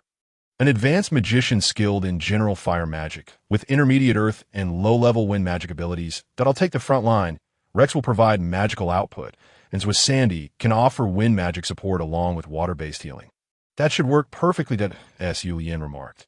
Originally, there was a solitary individual in their class, but he had already noticed that the person was being drawn over by a noble entourage. It was evident, without further contemplation, that the leading noble child intended to recruit him as a subordinate, or rather, to regard him as akin to a servant.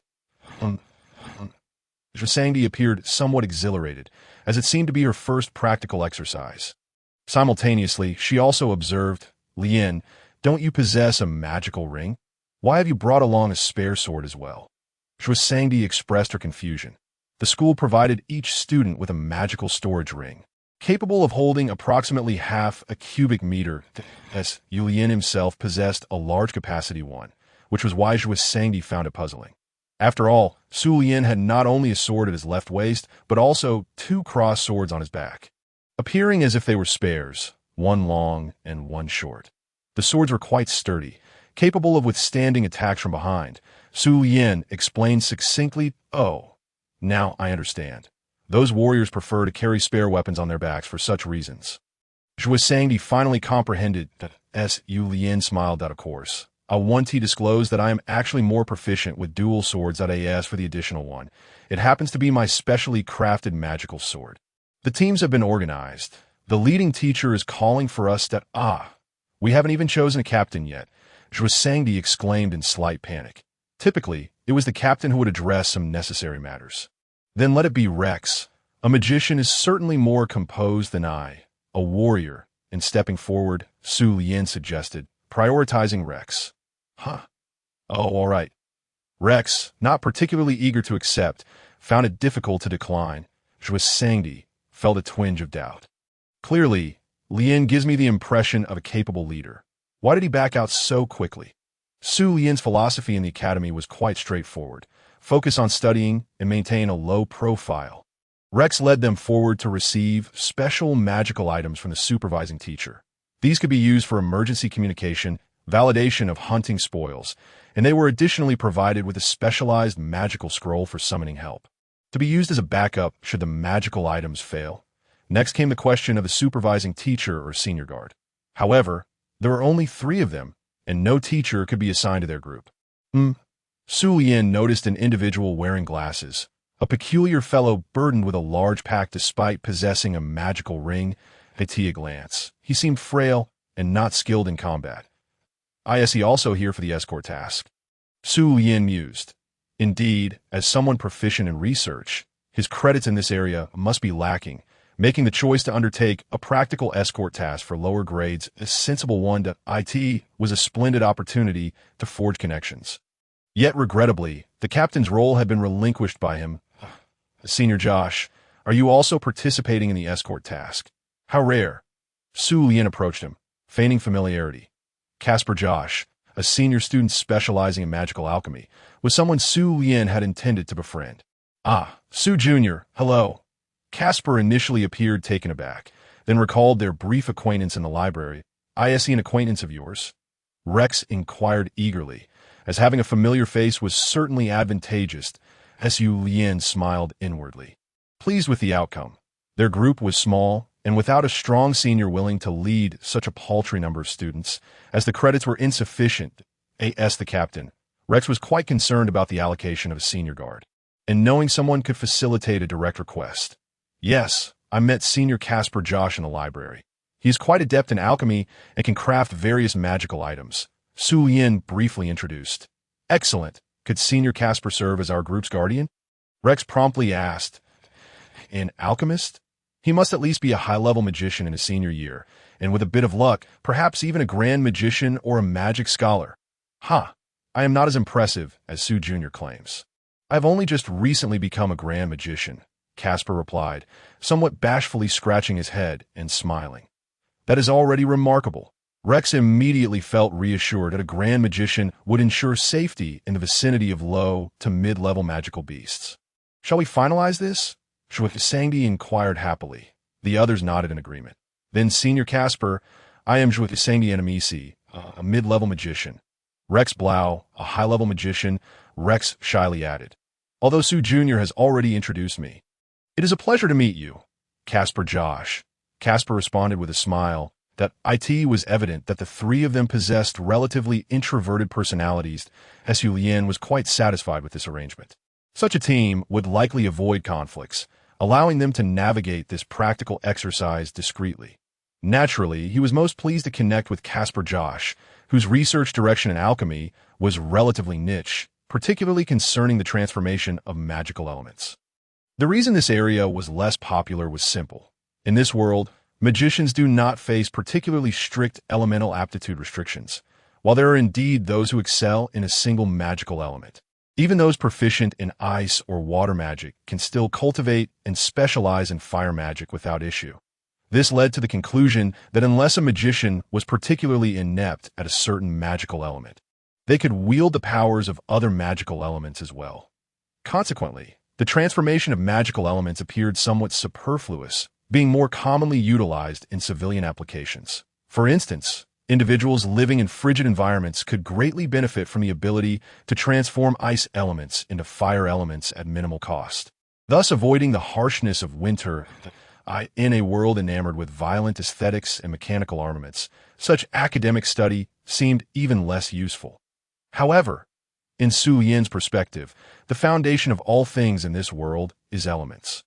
Differing from the atomic structure of the original world, elements not only coalesce matter, they inherently embody energy. Yet only magicians can efficiently harness these elements, making it challenging for the common folk to achieve through conventional alchemy. Nevertheless, Su Lian only required a civilian level of proficiency. Although the foundational elements differ, the underlying physical rules remain the same, thus making the use of fuel engines feasible. He had already provided his grandfather with the blueprints before arriving at the academy. And indeed, this world possessed similar fuel resources akin to oil. However, if it were possible to achieve basic elemental transformation at this juncture, enabling the conversion of civilian-level stored elements into fire elements for power generation, then it would significantly reduce the costs associated with necessary magical elemental power cores, thereby further diminishing the expenses for war weapons, civilian alchemy research. In my eyes, this is military research, a technical talent that must be recruited. Saji Forest. This forest is quite expansive, featuring small mountain ranges, with the longest diameter reaching 500 kilometers and the shortest at 200 kilometers. It is said that deep within the forest, powerful 8th-tier magical beasts exist, possibly even a type of dragon. Alas, the scope of this activity is limited to the periphery. Otherwise, with my strength, hunting 4th-tier magical beasts would pose no challenge, the flamboyantly dressed youth proclaimed, brandishing a staff atop his horse. This individual is Connie Alfred, the grandson of Hodge Alfred, one of the 3 great dukes of the Avisu kingdom. To be precise, he is the second son of Hodge's 3rd son. And among his numerous cousins, he stands out for his exceptional magical talent. Unfortunately, his youth renders his overall abilities lacking, and he remains a bit of a dandy. Presently, he is a 4th-tier Grand Magician, ostensibly the strongest in Su Lian's class, proficient in fire and lightning magic, yet utterly inept in any magic beyond offensive spells. That is certain. With our esteemed Grand Magician Connie present, the 4th-tier magical beast will not withstand a single blow under his formidable offensive spells, remarked a fellow student accompanying him. This was a typical middle-class individual, eager to curry favor with the Duke's grandson, whose name Su Lian couldn't even recall. Indeed, last year, during the family trials, I effortlessly dispatched 2 4th-tier magical beasts. There is nothing to fear, Connie boasted proudly, his chin held high. Wow, how impressive, Lord Connie. What kind of 4th-tier magical beasts were they? The 2 adorable girls accompanying him, clearly of middle-class background, swooned in admiration. Just a Carlosi earth dragon and a Yalu black bear. They were easily subdued by me. Kong and I continued to boast with unabashed pride. Wow, how impressive. The volume of his bragging and exclamations was such that even the teachers at the front and back could hear him. And of course, Su Yin and the others further back were no exception. It seemed quite remarkable indeed. The naive young girl, Zhuosang Di, expressed her astonishment. Well, after all, they are genuine 4th-tier magical beasts. Rex nodded in agreement. Josh, however, showed no interest in the matter, while Su Yin harbored a sense of disdain within. Indeed, as his grandfather had said, there were far too many useless nobles in the kingdom of Avisu. The Carlosi Earth Dragon was merely a trainable beast, likely a rejected dragon from the Duke of Hodge's Dragon Knight Corps. As for the Yale Black Bear, it was even less worthy of mention. Many nobles favored it for its edible qualities, and its fur was quite precious. However, under the onslaught of fire magic, its hide would likely not survive, making it a fitting target for practice before a sumptuous dinner. Attention all groups, we are about to enter the soggy forest. Once inside, each group will act independently, and we shall reconvene in 5 days at the designated area of the forest. The success of your beast hunting will affect your academic credits, and please remain vigilant for your own safety. In case of danger, use magical tools to communicate immediately, the lead teacher shouted. The students responded with an array of excited voices, clearly exhilarated. For these newcomers, such practical exercises were immensely thrilling. This time, my Kong and I group is destined for first place. You have no objections, do you? Kong and I declared loudly. Who would dare to object? None have the capability to do so, for Lord Kong and I is a noble grand sorcerer. Someone immediately echoed. Naturally, there were whispers of discontent from students at a distance. TCH, would a show dash off to IT was troublesome. Even if one wanted to compete for first place, they would surely bear his grudges. Sigh, nobles are truly detestable. How domineering. Zhuosang Di pouted in dissatisfaction. Anyway, we won't have a chance to take first place. Rex appeared to take it in stride. Senior Josh, do you have any recommendations for areas we should pursue? Su Lian inquired directly. Since I am not leading the group, it will be better to let Josh make the decision rather than Rex leading us astray. They're all about the same. The outer areas are quite safe. However, Josh glanced at the smug Hung and I ahead. I suggest you wait for their group to leave before heading in the opposite direction. What do you mean? Su Yin feigned ignorance. Simply put, it would be wise for you to wait until they are gone before proceeding in the opposite direction, Josh advised. Yes, let's do that. Zhuo Sangdi immediately agreed, as she had no fondness for the flamboyant Kong and I. Well then, let us wait a bit. Rex clearly lacked his own opinions and felt relieved that Su Lien had asked Josh. This was precisely the outcome Su Lien desired. Kong Ni's group of 7 was the first to enter the soggy forest, vying for first place even in this that Su Lien and his companions entered last, opting to circle a distance along the outskirts before venturing into the forest to avoid encountering Kong Ni's group in the same area. They tied their horses to a large tree with grass nearby, knowing that someone would come to lead them away, and then the 4 of them entered the forest. Just before entering, Su Lien glanced back. This area should be one that even the 7th-tier Grand Sorcerer cannot constantly cover with their mental presence, right?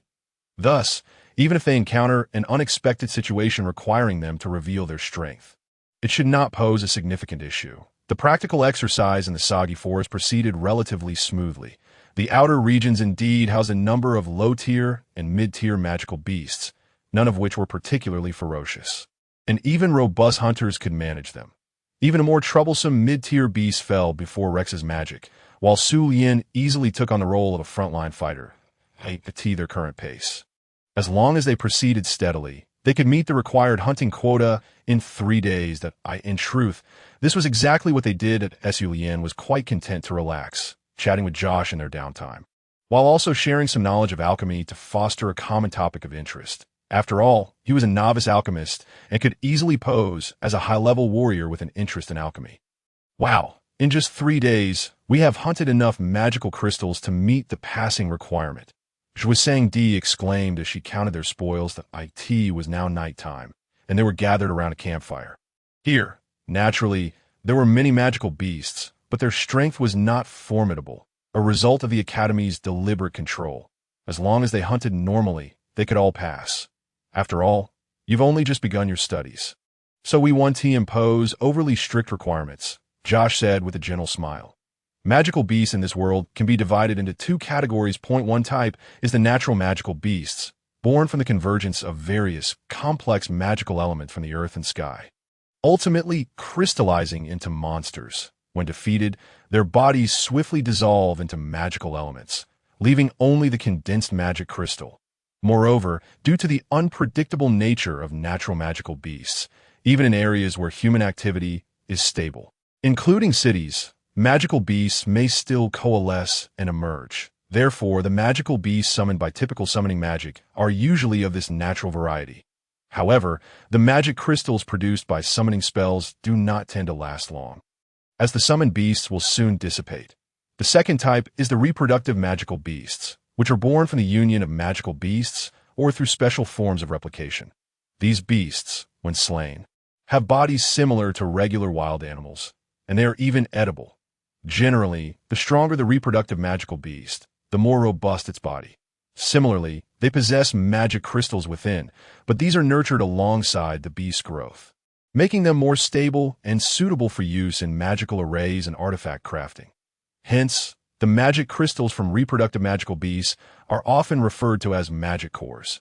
For summoners, however, reproductive magical beasts cannot be summoned temporarily. To control and summon them, one must defeat them first and sign a contract, which is a rather troublesome and difficult task. As for which type of magical beast is stronger, there is no definitive assessment, as there have been terrifying existences of both kinds. Then we can take it easy from here on, Su Yin said with a light smile. Aren't we going to strive for a better ranking? That could raise our average credits, Zhuo Sangdi questioned, somewhat puzzled. Over the past 3 days, she had felt that she was fighting with all her might, and Rex had remained tense throughout. Yet Su Yin alone radiated a sense of ease. Even managing to chat with Josh during battles, he seemed completely unconcerned with the results of this practical exercise. It's not about the score. Just passing is sufficient, Su Yin replied in a seasoned tone. I think the same, Rex chuckled. You 2 boys are really no fun, Zhuo Sangdi pouted slightly in discontent. Josh simply chuckled to himself, feeling quite relaxed, as he was merely there for the credits. As long as the younger students he was safeguarding remained safe, he would earn his credits as expected. Just then, Su Lian, with his sorcerer-level mental acuity, sensed a powerful wave of magical energy. Was it the presence of a magical beast? How intriguing, he thought I'm feeling sleepy. I'm going to rest now. Su Lian feigned fatigue and lay down beneath a large tree. Early. Rex was somewhat surprised. I'm going to sleep too. Zhuang Di still seemed a bit displeased. Rest easy. I have placed magical tools around that could detect danger, Josh reassured with a smile. Normally, the duty of protection involved discreetly safeguarding, and under usual circumstances, they were not allowed to intervene. However, since Josh was not a combat-type student, he was permitted to offer some assistance to ensure the successful completion of such protective tasks. Good night. Su Lian waved his hand. Good night. The others replied simply, each settling down against the tree to sleep. About half an hour later, a faint magical wave quietly spread. It was the wind element, a low-tier magic spell inducing drowsiness. That moment, Su Lian opened his eyes. Mental perception. Had they all fallen asleep? The enchantment of enhanced slumber felt somewhat excessive. Su Lian gently stretched his body before departing from the area. In the realm of shadow, a novice spell known as dark vision flickered on a craggy hillock in the Saji forest. A group of adventurers, clad in various attires that suggested they were perhaps a makeshift team, gathered around a flickering campfire. You've lost again. Hand over the gold. Damn it. Your luck resembles that of a cheat. They were engaged in a card game, reminiscent of poker, though this world lacked such a concept. Good evening, esteemed gentlemen and ladies, though it seems no ladies are present. Su Lian greeted them. What brings you here? Young lad? Casually inquired a jovial uncle, who was happily collecting coins. They had noticed Su Lian long ago, but chose to continue their game. I have a small request. 10 gold coins for a bit of assistance in keeping an eye on my classmates and seniors. Su Lian tossed a small pouch that landed precisely on the stone where they played cards. Are there targets for self-hunting? The uncle regarded Su Lian with intrigue. As a warrior, Su Lian was not adept at detecting the unique magical beast that they, as the covert bodyguards of the noble Connies, had been trained to confront. They had come merely to alleviate their boredom under the supervision of their teachers and seniors. Just a special magical artifact.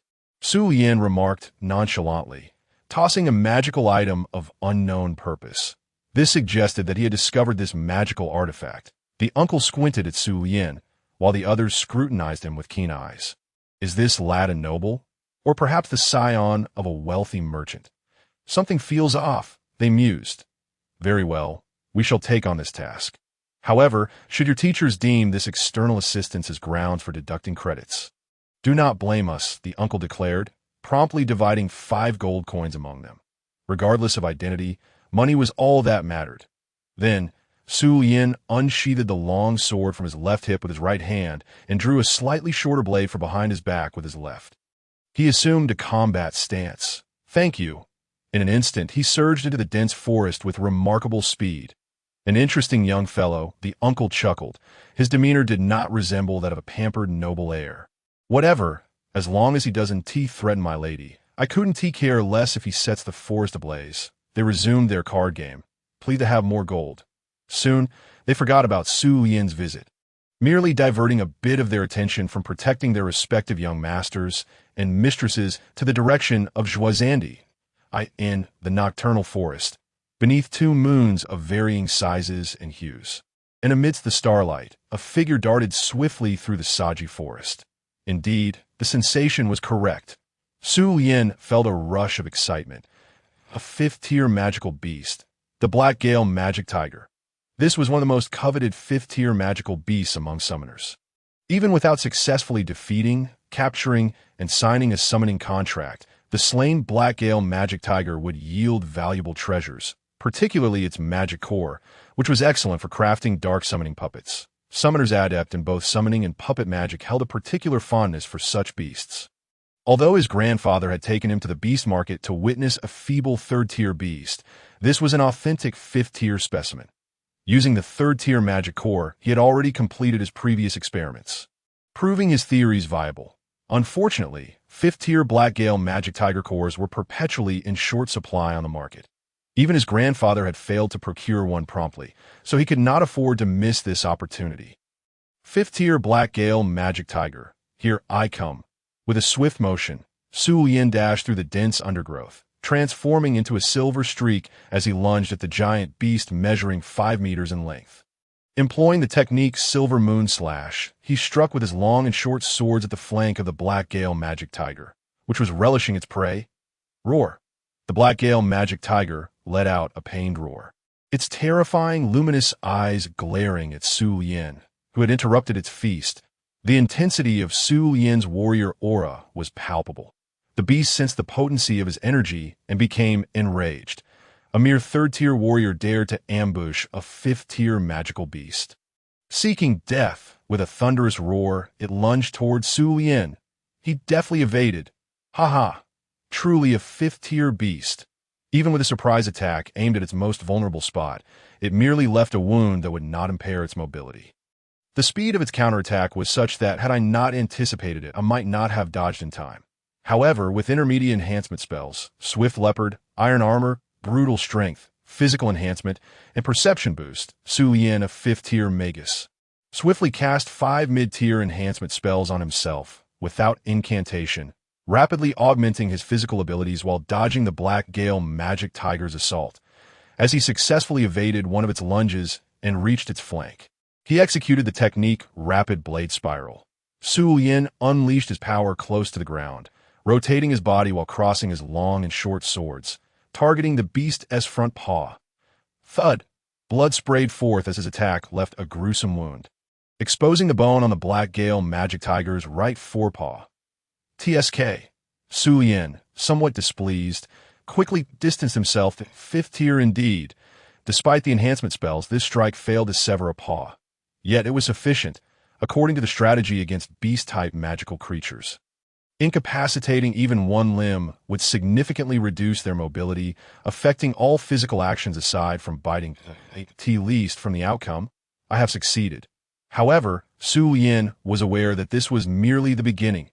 The Black Gale Magic Tiger was a magical beast, adept in both dark and wind attributes, and would undoubtedly possess its own innate magical abilities. With its physical attacks hindered, it would surely retaliate with magical strikes. Roar! The Black Gale Magic Tiger bellowed, its body radiating with the fury of 2 elemental magics. Hey there, big kitty, don't make too much noise, or my esteemed Magus teacher might notice, Su Lian quipped with a hint of chill. He understood that his strength was sufficient to handle the injured 5th-tier beast. His only concern was the noise. Then, let us unleash the full fury. Sword in hand, charge! Approximately 3 minutes later, the Black Gale Magic Tiger lay defeated in a pool of its own blood. Its limbs, save for its right hind paw, wounded from Su Lian's relentless strikes. The surrounding area was a scene of devastation. The destructive power of the 5th-tier magic easily cleared a 100-meter radius. Thankfully, the beast's innate spells were all single-target attacks, powerful yet limited in range. Had the noise escalated, it would have posed a significant problem for Su Lian as for the chaos. A 5-meter-long beast rampaging for 3 minutes was more than enough to obliterate the surrounding trees and rocks. Well then did Su Lian leapt atop the still-twitching carcass of the Black Gale Magic Tiger, plunging his sword into its chest, shattering its heart. The magical crystal of a beast typically resides within its head or heart. For the Black Gale Magic Tiger, it was positioned within the heart, making it Su Lian's primary target. Magical energy control, draw forth. A magic core, the size of an egg and irregularly diamond-shaped, glimmered faintly as it floated before Su Lian's eyes. Drawn forth by his magical prowess, the complete magic core of the 5th-tier Black Gale Magic Tiger. Splendid, Su Lian nodded in satisfaction.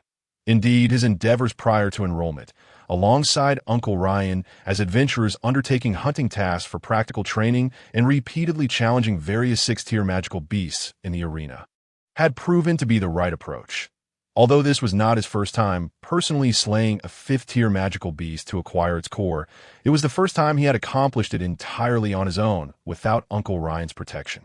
Quite impressive. The rewards were abundant.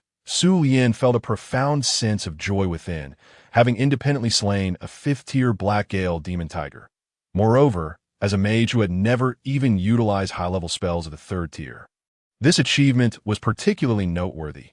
Through his mental probing, he sensed no other high-level magical beast drawn to the battle, and the formidable mage instructor, radiating immense magical power, remained steadfastly in place, undisturbed, his worries dissipated. After all, they were no longer in the outer region, and the distance was still considerable. Even if that instructor sensed a battle involving a 5th-tier beast, it would be impossible for him to discern that it was a high-level warrior unless he specifically came to investigate. Furthermore, in this wild area, where numerous Black Gale demon tigers roamed at night, such a confrontation would likely go unnoticed. Relieved, he decided it was time to return. However, as he glanced down at the massive Black Gale demon tiger, he realized its body held considerable value for crafting materials, and leaving such a sizable carcass behind would be wasteful. Unfortunately, his magical ring lacked the additional space to accommodate the 5-meter-long creature, which posed a dilemma. Resolving himself, he extended his hand and summoned his magical energy. Wind Magic, a beginner spell, to seal its scent. Ice Magic, a mid-level spell, to freeze it and prevent decay. Earth Magic, another mid-level spell, to bury it at least 5 meters deep. Although both the freezing and the earth-splitting spells were initially categorized as beginner magic, the sheer size of the beast required the energy expenditure of mid-tier spells. "All right, I shall have my uncle come to retrieve it later," Su Lian remarked, dusting off his hands.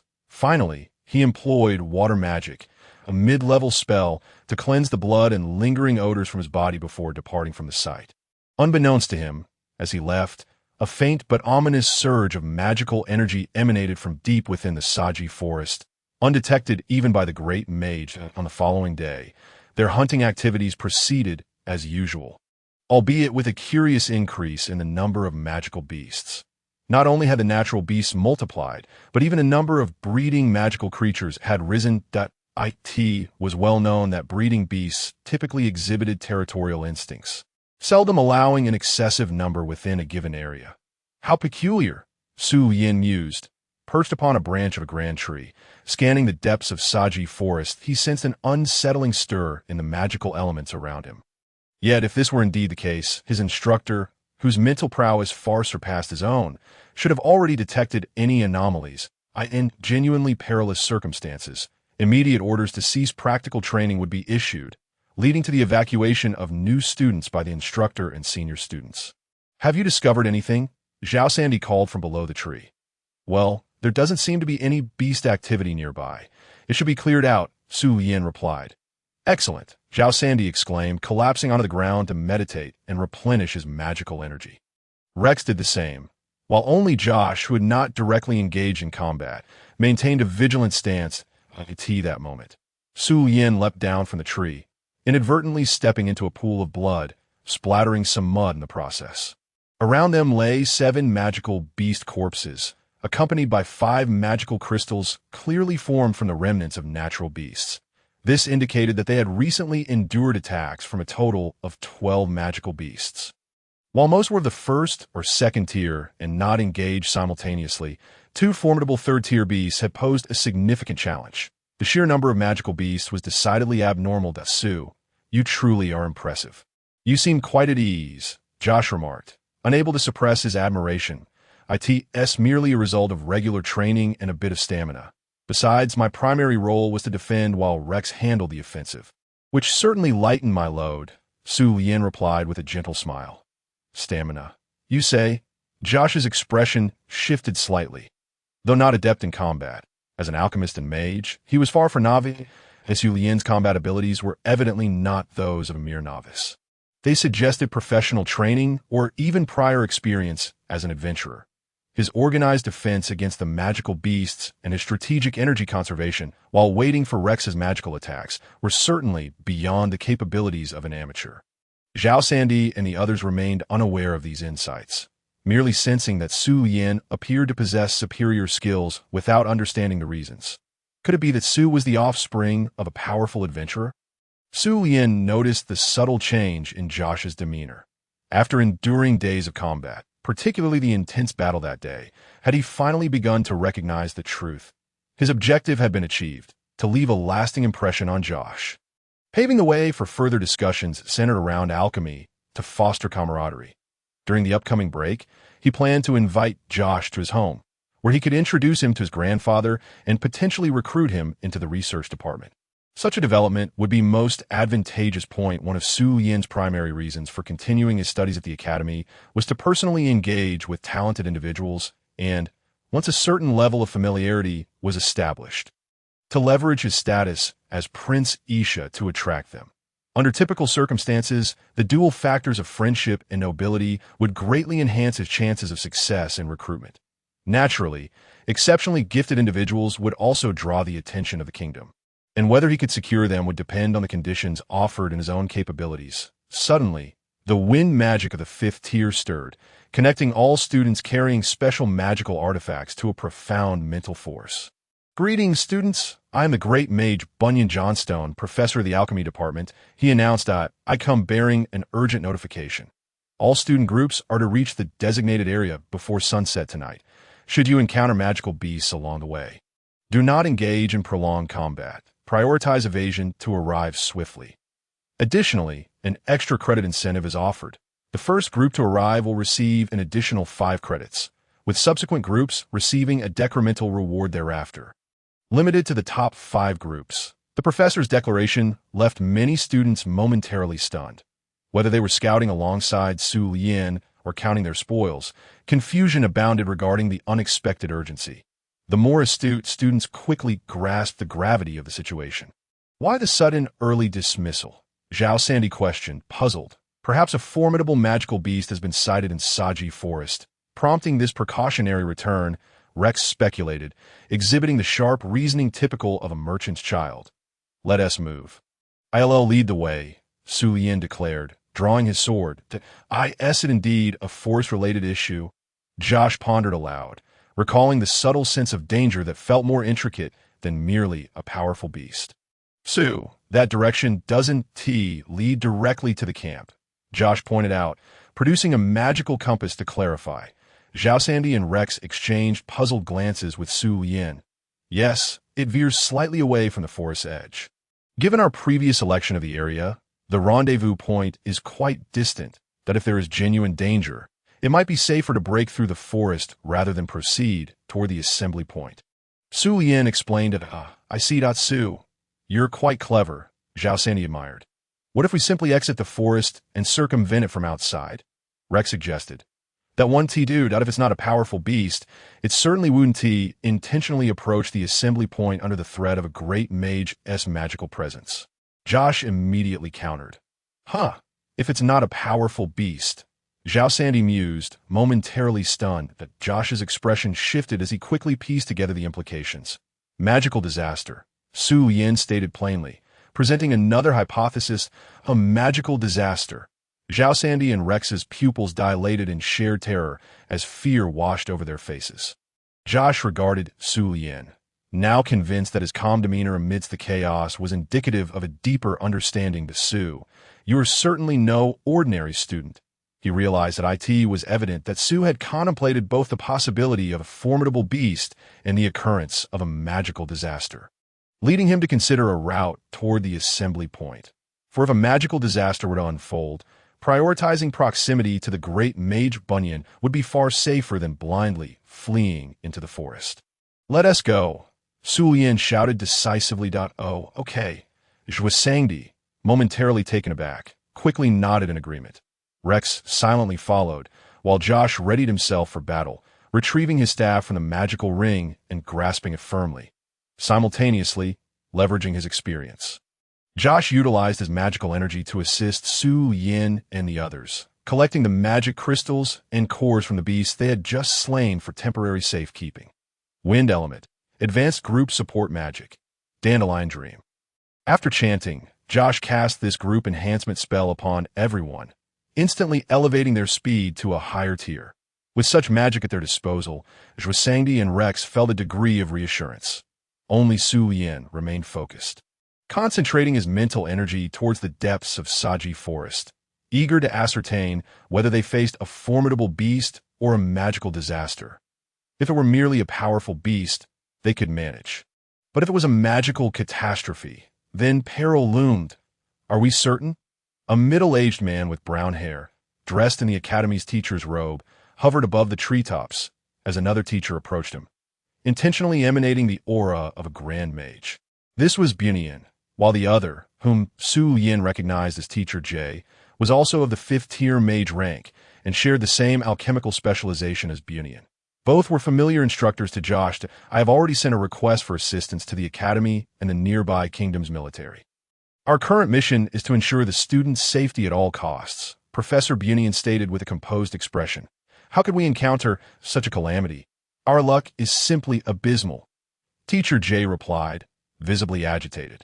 Magical elements can emerge in any region, and the chaotic magic of Saji Forest could erupt every few years or decades. Thankfully, this time it was only an 8th-tier disaster, albeit with a potentially expansive coverage. An 8th-tier disaster, even outside the core area, one would need at least a 5th-tier mage or a moonlight warrior to ensure their survival. These are all freshmen. How can you speak so lightly? Teacher J expressed his dissatisfaction. Precisely because they are freshmen, their range of activity is limited. They will converge quickly, Professor Bunyan reassured. Let us hope so. I will go to assist the group of students furthest to the east. Teacher J sighed. Understood, Professor Bunyan replied. Their conversation revealed the gravity of the situation. They were in considerable danger. Meanwhile, Su Yin, tasked with protection, received the latest news through Josh, who wore a special communication magical device. Casper, can you receive the transmission? The voice of the lead teacher echoed in Josh's ears.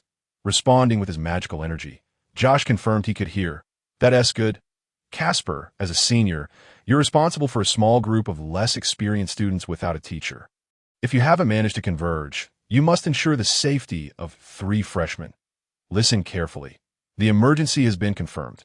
First, maintain your composure, and do not let the freshmen perceive any panic that a magical disaster of 8th tier has erupted in Saji Forest.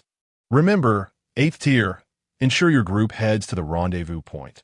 Teacher Gino is already making his way to you. Stay calm and fulfill your protective duties. The magical communication was abruptly cut off, indicating urgency in relaying the message to the next group. A sense of panic welled up within Josh as he processed the severity of an 8th-tier magical disaster. Su, Junior, Josh called out. Su Lien, sword in hand, forge ahead to carve a path. Su Lien nodded. Understanding Josh's implication that they had indeed confirmed the magical disaster and needed to head directly towards the rendezvous point. Safety under the protection of Grand Mage Bunyan was paramount, as Su Lien adjusted their course towards the rendezvous. Even Zhuisangdi, typically a bit slow to react, grasped the urgency of the situation, a magical disaster. If one were to liken it to Su Lien's original world, it would be akin to an unexpected earthquake, typhoon, or tornado. However, in this world, magical disasters arise from the chaotic convergence of various magical elements, capable of manifesting in any area given sufficient concentration. The most common magical disasters, earthquakes, storms, and fires, are typically classified as 6th tier at most. While they could be daunting for ordinary folks, they posed little threat to mages or warriors, who generally had the means to protect and escape. Yet, should the disaster exceed 6th tier, it would no longer be an ordinary calamity. ZZZ, the volatile magical elements coalesced, unleashing a surge of power equivalent to a 3rd-tier offensive spell, suddenly hurtling towards Zhuisangdi. Zhuisangdi attempted to evade, but it was too late. She couldn't escape. The incantation-less basic defensive magic would come too late to shield her. Watch out! Su Lien swiftly turned back, channeling his fighting spirit into a single decisive strike that dissipated the incoming magical force. Zhuisangdi, still shaken, stared at Su Lien, momentarily at a loss for words. The magical upheaval had commenced, and soon a frenzied tide of natural magical beasts would follow. They needed to regroup quickly, as Su Lien grasped Zhuisangdi's wrist and sprinted away. Fortunately, Zhuisangdi was not so frightened as to be incapacitated, managing to keep pace. Once she steadied herself, Su Lien released her hand, continuing to forge a path with his sword. Josh watched Su Lien's back in astonishment. That previous strike, utilizing his fighting spirit, had directly cleaved through the epicenter of the volatile magical elements with minimal energy expenditure, dispersing a force comparable to a third-tier single-target spell. Was it experience, a stroke of luck, or perhaps magical talent? Suddenly, Josh sent something to Sue. Be careful ahead. His mental energy detected the presence of a third-tier magical fluctuation. Two third-tier magical wolves had materialized, evidently just coalescing, and they charged directly towards Su Yin. Ugh! Su Yin grumbled, feeling his luck had run dry. Even Jwasangdi was poised to cast a spell in an instant, particularly since Josh had abandoned the rule of non-interference. Now, as the protector, he prepared to hastily shorten the incantation for a third-tier offensive spell. But at that moment, Su Yin reached back with his left hand. Gripping the hilt of a short sword measuring less than 70 centimeters, silver moon slash, he accelerated, transforming into a flash of silver light. The situation was dire. He couldn't afford to waste time here with two third-tier beasts. With two swift strikes, he precisely cleaved the heads of both magical wolves, shattering the unstable magic crystals they had just formed. This feat astonished Jwasangdi, Rex, and Josh. How powerful! He had decimated two third-tier magical wolves in a single. Fluid motion?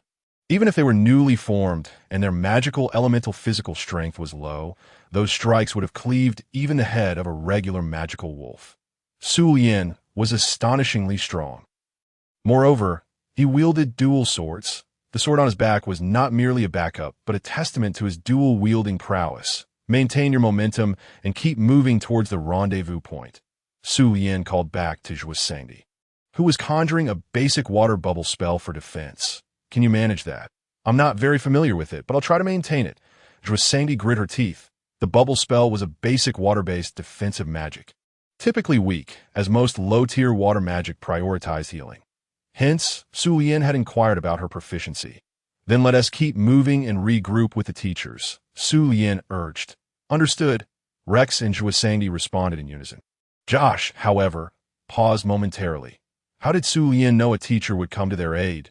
Truth be told, Su Yin wasn't particularly worried about his own safety, as he sensed they were on the periphery of the magical disaster, and he was fully capable of protecting himself.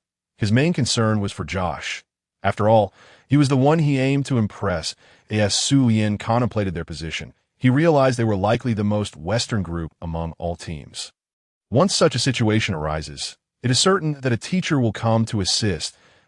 If my intuition is not mistaken, the powerful wave of fighting spirit approaching us at high speed should belong to Teacher Gino. A 6-tier radiant warrior, as long as we can rendezvous with him, we should be safe. However, at this pace, it will take at least 3 minutes. 3 minutes, you say? Su Yin glanced out of the corner of his eye toward the depths of the Sage Forest, and through his mental perception, he could already clearly sense it. A horde of magical beasts, at least of the 7th tier, and possibly even the 8th tier, was coalescing amidst the raging magical elements. Unless something unforeseen occurs, within 2 minutes, a large group of 1st and 2nd tier low-level magical beasts will charge toward their position. Turning back to look at Jwasangdi, who, at just 12 years old, was still a relatively frail magician. Even with Joshi's magical assistance, she was already gasping for breath. Expect her to continue running for 3 minutes might well cause her to faint from exhaustion along the way. Tisich, Su Yin gritted his teeth. It was the only option left. Sheathing his two swords, he immediately shifted his position to come to a halt, causing Jwasangdi, who was already fatigued from running, to collide directly into him. Jwasangdi had not yet processed what had happened. Su Yin swiftly lifted her onto his back and turned to shout, "If you don't want to die, then run. Run with all your might." Hearing this, Rex clenched his teeth.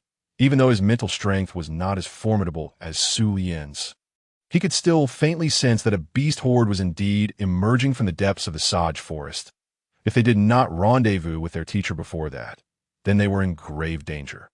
Run diagonally, Joshi shouted at this moment. Directly heading to meet up would undoubtedly result in an encounter with the beast horde midway.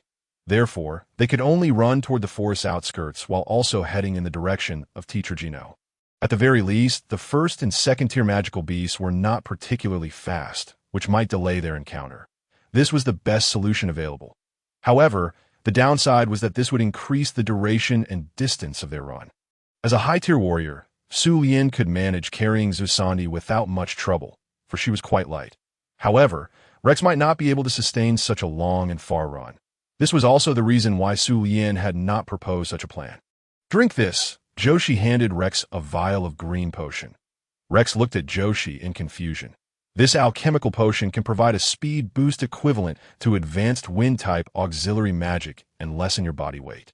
"But you might end up bettered in for a day afterward," Joshi explained quickly. All right, without hesitation, Rex accepted it and drank. The side effects were trivial compared to his life. Joshi also drank a vial for himself. Su Lian couldn't help but smile wryly. Although he was aware of Joshi's expertise in potion making, he couldn't believe he hadn't discarded such a potion with severe side effects. However, thanks to this, matters would be much easier. With a surge of power in his legs, he exploded forward. Rex and Joshi were taken aback. How could this be possible? Su Lian, while carrying Zuisandi, actually managed to accelerate. Had he been holding back his speed all along? Was this truly the speed of a high-tier warrior? Surely he couldn't be of orc blood, could he? In contrast to the boy's thoughts, Zuisandi's mind was somewhat muddled. It was her first time being so intimately close to a boy. Already panicked due to the magical disaster, Su Lian's sudden action overwhelmed her girlish heart. Lian is carrying me. His hand is around my thigh. I'm lying on his back, and my face is so close to his. No. This is not the time for such thoughts. Zuisandi, remain calm. Stay composed. Lian is worried that I can't keep up, so he cares about me? No. With everything happening, I can't be thinking about such nonsense. We are facing a magical disaster. Stay calm. I must stay calm. Lian, what should I do now? Zuisandi asked. Her cheeks flushed at it was uncertain whether it was due to exhaustion from running or pure shyness. Maintain the bubble. If a magical beast appears, throw it out to block them. I don't have time to slay them now, Su Lian said calmly. Phew. Thankfully, this little girl Zuisandi was not panicking in fear and even knew to ask me what to do. Okay, Zuisandi responded softly. Why does her tone sound so light? Never mind, as long as she can use magic. We need to run quickly. Su Lian thought nothing more of it. In his eyes, Zuisandi was merely a 12-year-old girl. In fact, considering his actual age, he could view her as a mere elementary school student. Continuing their sprint, with Joshi's alchemical potion, their overall speed increased while greatly alleviating fatigue, allowing them to run longer. Almost there, I can sense that Teacher Gino is just ahead. We will meet in no more than a minute, or rather half a minute, Joshi encouraged. Although Gino was a warrior, he possessed a magical artifact that could track their magical items. Thus, as soon as they changed direction, he would adjust his course to meet them. Half a minute, you say? Though it would realistically take nearly a minute to meet, I have no objection to such comforting words at this moment. Prioritizing a reachable goal is wise. However, even without using my mental strength, I can sense the beast horde is nearly upon us. The roars of the beast had already reached my ears. Such comforting words only served to heighten my anxiety. A strange sound pierced the air, signaling the attack of the magical beasts. Zuisandi. Su Lian shouted immediately. Zuisandi, who was prepared, released her bubble, and a large water bubble erupted, sending the attacking magical beast flying aside. Although it inflicted no damage, it at least served to hinder the assault. Keep going, Su Lian urged. Zuisandi complied. Simultaneously, Rex and Joshi began to chant spells.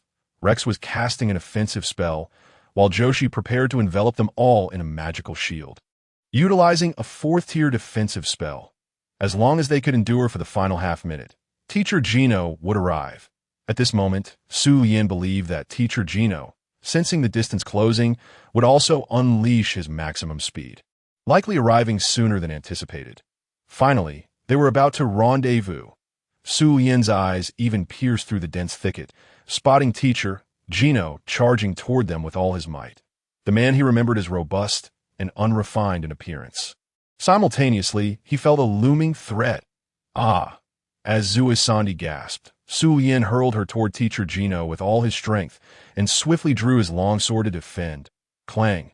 The clash of claws against metal pierced the air, and the explosive magical force sent Rex and Joshi reeling away.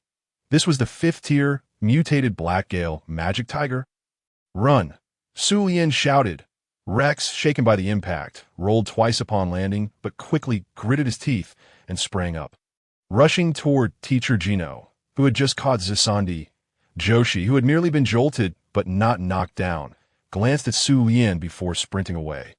Only Gino could save them. The two frail magicians could only add to the chaos at this moment. "Drink!" Su Lian shouted, sidestepping to throw off the Black Gale Magic Tiger that had pounced on him, quickly rolling aside and leaping onto a large tree. "Come here!" Teacher Gino called out to Rex and Joshi after setting Zisandi down.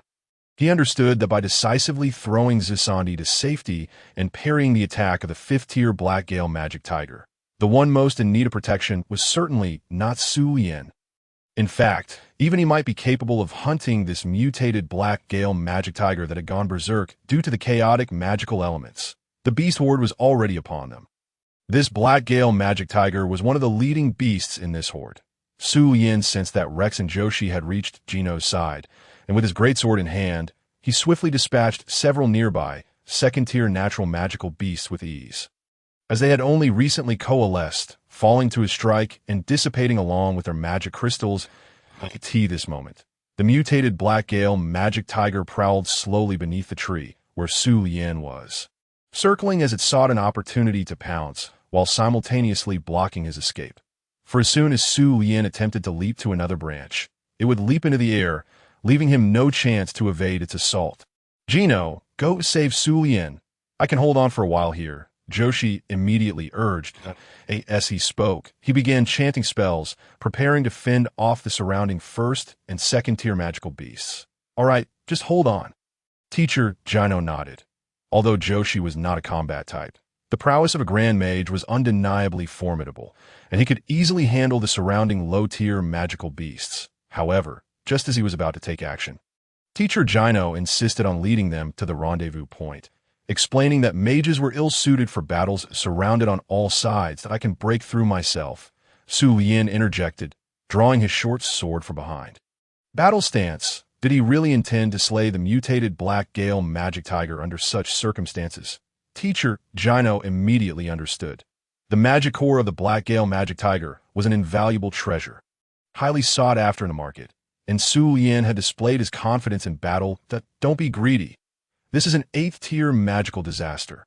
No matter how skilled you are merely a high-level warrior. Teacher Gino was far from reassured. In his eyes, students were still students, no matter how strong they appeared. The atmosphere had become somewhat tense. Due to Gino's presence, the Black Gale Magic Tiger hesitated to directly attack Su Lian, who was perched in the tree, but the surrounding low-tier magical beasts continued to swarm closer. Then, as your teacher, you ought to realize that while you can protect yourself, ensuring the safety of the 3 mage students is quite another matter. They have rushed here with significantly depleted stamina and magical energy. Rex and Senior Joshi have even consumed alchemical potions with side effect. Don't let my presence endanger them all, Su Lian insisted once more. "Let us go," reiterated. Teacher Gino's expression darkened, and he quickly weighed the pros and cons in his mind. Indeed, Joshi might be okay, but Rex was in a dire state, although Sandy had been carried by Su Lian. She was only a mid-tier mage herself. They had just emerged from a battle where their magical energy had nearly run dry. "Follow me," Teacher Gino decided decisively, prioritizing the protection of the 3 mage students. But Teacher Sandy began to protest. "The beast tide is upon us," Rex interjected. He and Joshi could clearly sense that more low-tier magical beasts were rushing out from the depths of the Seiji forest. This meant that even with Gino present, their safety was not guaranteed. They could only trust Su Lian's judgment. Joshi expressed his agreement, having sensed that Su Lian's capabilities exceeded appearances, so Sandy wished to persuade further. Yet she too felt the impending threat of a stronger beast tide. That moment, Su Lian descended from the tree and engaged the mutated Black Gale Magic Tiger in battle. It was already impossible to easily intervene and take him away. There was but one choice left. "Stay close to me," Teacher Gino instructed, turning decisively. Rex hesitated briefly, but ultimately chose to follow. Joshi, placing his trust in Su Lien, did not hesitate to accompany Jino. So was Sandy. Though still uncertain, ultimately chose to follow teacher Jino in the face of the overwhelming beast tide, finding solace in the presence of the powerful six-tier sun warrior. She could only silently trust in Su Lien's judgment and wish him well. Lien, you must return safely. At that moment, Su Lien leaped onto another great tree. Watching his teacher, Jino, led the three away. After the Black Gale magic tiger snapped a thick tree trunk, it leaped in the opposite direction. Further distancing itself from Jino and the others, he was clearly prepared to fight to the end amidst this beast tide. Humph! Did the big black one follow me here, drawn by the lingering scent of blood? Su Lien taunted, glaring at the Black Gale magic tiger below. In response, it roared in fury, snapping another tree trunk and forcing Su Lien to jump to another branch. The answer was already evident. Su Lien's cleansing magic from the previous night had not entirely eliminated the scent of blood. It had merely been cleansed to a degree undetectable by Joshi and the others, but the beast could still smell it. The scent of its kindred slain drove it to charge at Su Lien. Roar! The Black Gale magic tiger opened its mouth and unleashed a dark lightning magic attack, but Su Lien, having anticipated this, deftly evaded. His heart stirred. Indeed, it had mutated. Due to the magical disaster, what should have been a beast of darkness and wind attributes could now wield lightning magic. This was somewhat troublesome. However, sensing the distance from teacher Jino and the others, Su Lien smirked at the Black Gale magic tiger below. With a hint of derision, he sheathed his dual swords. This abnormal behavior made the Black Gale magic tiger uneasy, although Su Lien had sheathed his swords. The perceived threat had inexplicably intensified. What a keen instinct for a beast, Su Lien thought, unperturbed. Then, with his right hand, he drew another sword from behind. This blade emanated a distinctly different aura from the other two, featuring a unique groove along its center. This was not for bloodletting, but to facilitate a smoother infusion of magical energy. Indeed, this was a magic sword, specifically designed for those who practiced both martial and magical arts. It allowed the simultaneous infusion of combat energy and magic during battle.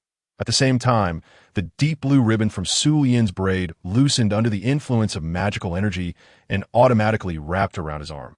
The suppression and concealment of magical energy were lifted. Magic was unleashed.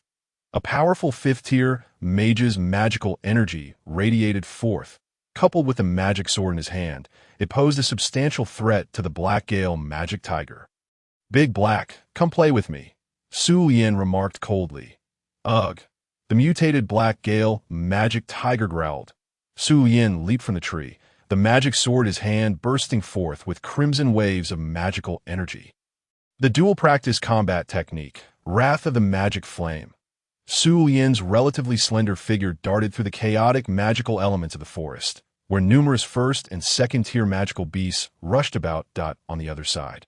A massive, agile shadow, engulfed in searing flames, roared and charged at Su Lien that had become so frenzied that even magical beasts would be obliterated under its assault. Yet still, it could not easily land a blow on Su Lien, who was enhanced by wind-based auxiliary magic. Explosive, spinning, rapid, mighty and mysterious fire elemental spirit. He might call and unleash your formidable power. Magic blazing inferno. As Su Lien retreated, he swiftly donned the magic ring on his left hand, enabling him to rapidly cast this high-tier, powerful fire magic. Immediately upon completing the spell, he switched stances and charged forward with the magic sword. Localized enhancement. Arm of blazing inferno. In that instant, Su Lien's left arm ignited in roaring flames, instantly maximizing its power. This was the strongest force he could unleash within his arm's capacity, intended to complement the attack of the blazing inferno, delivering a heavy blow to the Black Gale magic tiger. One strike to seal the victory. Roar! The Black Gale magic tiger, braving the fierce attack of the blazing inferno, attempted to rush through the magic in a bid to slay Su Lien, who might expose a vulnerability while casting. However, what awaited it was an upward slash at a 45-degree angle. The crimson flames sliced through the Black Gale magic tiger's neck, inflicting a deep wound that even reached its bones. The massive beast immediately rolled in a torrent of blood, crashing through two large trees before finally coming to a halt. Without pausing, Su Lian swiftly pursued, plunging his sword into its heart and directly manipulating his magical energy to extract its magic core. Following this, he invoked sealing, freezing, and earth-splitting magic. The ground split open like a gaping maw, consuming the Black Gale magic tiger's corpse, now sealed and frozen, and swiftly covering it with rocks and soil.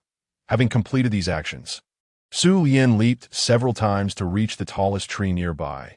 Mysterious, light, and tranquil, great and inscrutable son of the wind, grant me the breath of nature, that I may merge with the vast expanse of the world. Magic. Veil of the green wilderness. Su Lian's left-hand magic ring released a rich wind elemental magical energy, enabling him to execute this fifth-tier spell, Veil of the Green Wilderness, to its fullest extent. As the magic activated, his body entered a semi-ethereal state, rendering his presence indistinguishable from the branches and leaves of the trees. Even to the eyes of others, he appeared semi-transparent. Without the application of detection magic or similar spells, one can only perceive the disordered branches and foliage of trees. Moreover, this magic, should he move onto the grass or among the scattered stones, would also adapt to the changing environment. Among the fifth-tier spells, aside from the light-based invisibility magic, it stands as the finest concealment spell. However, at this moment, the light-based invisibility magic is not suitable, for within this region, there are formidable beasts with remarkably acute senses.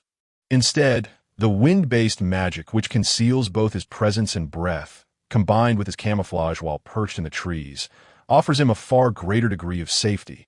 Beneath the trees, over a dozen first- and second-tier magical beasts suddenly lost their target, gazing up in confusion, their heads swiveling from side to side.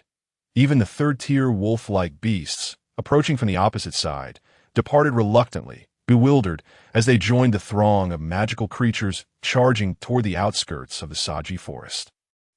Su Lian released a long breath. Indeed, it was somewhat of a strain.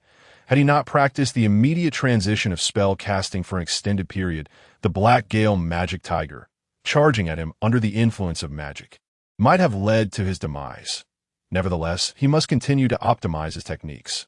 Next time, he aims to release third-tier attack spells such as the explosive flame spiral without incantation, ensuring that the power remains undiminished while seamlessly transitioning between combat techniques or enchanted attacks.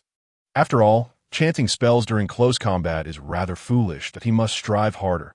Gazing at the new Black Gale magic tiger core in his hand, Su Lian felt a tinge of dissatisfaction in his heart, but still managed to smile. With two fifth-tier Black Gale magic tiger cores, one of which is a variant, the steps toward crafting the mecha he envisions at this stage have progressed further, Su Lian murmured to himself with satisfaction. Indeed, the reason he required the Black Gale magic tiger cores was to complete the comprehensive design of Dalida. The Black Gale magic tiger core is among the most suitable cores for this purpose. Having already conducted experiments with third-tier cores, now, with two in hand, he is well equipped for the crafting process. His goal for the first mecha is a fifth-tier warrior mecha, according to the classification system of the Avisu Kingdom. It is referred to as a Puch Knight. This is the same level of mecha Su Lian first encountered when he saw Isha piloting one. However, for Isha, it was merely a means of transportation. Calculating the time, Josh and the others should have met up with Bunyuan, or rather, Professor Bunyuan. By now, Su Lian glanced in the direction of their rendezvous. Suddenly, an extraordinarily intense magical fluctuation emanated from that direction. A magical array? Su Lian felt a slight shock. Such a magnitude of fluctuation should indicate a seventh-tier magical array. It appeared that the rendezvous point had already prepared the main body of the magical array, which would swiftly complete and enhance its function upon encountering a situation that he felt a slight relief within. They should be safe, with the protection of a seventh-tier magical array, as long as they are not within the epicenter of this eighth-tier magical disaster. They can rest easy. However, regarding this magical disaster, he hoped the royal army of the surrounding kingdoms would respond swiftly. Otherwise, nearby villages could face dire consequences. There was no alternative. In ordinary regions, the emergence of a magical disaster is usually detected first by nearby mages. who promptly informed local military organizations. Yet this incident occurred within the Saji Forest, a place teeming with magical beasts and complex magical elemental conditions. Even Bunyuan, who followed, only confirmed it as an 8th-tier magical disaster at the moment of its eruption.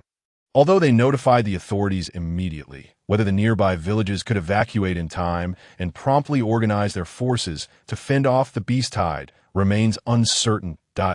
In Su Lian's estimation, under normal circumstances, it seems quite precarious.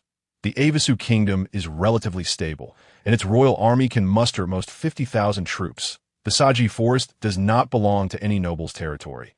They must rely primarily on the royal army for resolution. Although there are stationed troops nearby to prevent ordinary beast tides, their numbers are limited. The standing army consists of approximately 2,000 personnel with a night count ranging from 30 to 50. Varying in rank, it appears that future military reforms must focus on strengthening the garrison in potential danger zones. As Yulian observed below, as a considerable number of third-tier magical beasts began to emerge, resolutely murmuring to himself. Nevertheless, it should prove useful this time this moment, in the territory of Peter Saint, at the estate of Prince Isha. While handling official duties, Isha suddenly received an urgent communication via a remote magical device. General Monslu, what is the matter? Isha inquired as the connection was established. The use of this special magical device for urgent communication clearly indicated that it was not an ordinary situation, that a somewhat vague image appeared, revealing a sturdy, middle-aged man clad in the military uniform of Avisu, adorned with insignia and rank on his arms and chest. Your Highness Isha, Professor Bunyuan from the Polaris Academy has sent an urgent message. The Saji Forest has erupted with an 8th-tier magical disaster. I have ordered the nearby 17th Legion to hasten toward support.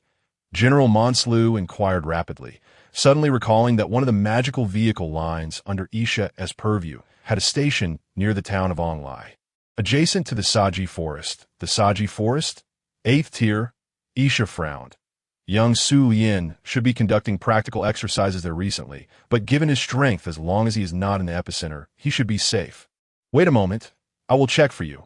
Isha promptly summoned the recently updated construction map, using magic. The route through the Saji Forest to Onglai is part of the inner-city line between Kexifuno and Legerfu. It is currently in the trial operation phase. Indeed, there is a line which has only been operational for less than half a month, with just a few empty magical trains having run through. The trial phase has not yet passed inspection. Are you certain you wish to proceed? Isha inquired. There is no time to consider these matters. The 17th Legion must be dispatched immediately for support. The stationed troops in the Saji Forest cannot hold. General Monslu swiftly arranged the deployment. Understood. I will immediately order the magical train crew in Kexifuno to mobilize, that we should be able to deploy 3 train sets. To balance speed and safety, please ensure that no more than 100 knights are assigned to each magical train, and the total number of personnel must not exceed 3,000. They are expected to arrive in Shalukfu in 20 minutes. If there are issues with loading, we can only rely on the soldiers' ingenuity. If they can complete loading within 10 minutes, they could reach Onglai within an hour. Isha swiftly coordinated the arrangements. Understood. I am counting on you. Your Highness Isha. General Monslu nodded solemnly, his expression revealing a glimmer of surprise. If all goes smoothly, they could rapidly assemble 300 knights and nearly 10,000 troops within an hour. Is this truly the magical train of His Highness Isha? Remarkably reliable and astonishing. Order.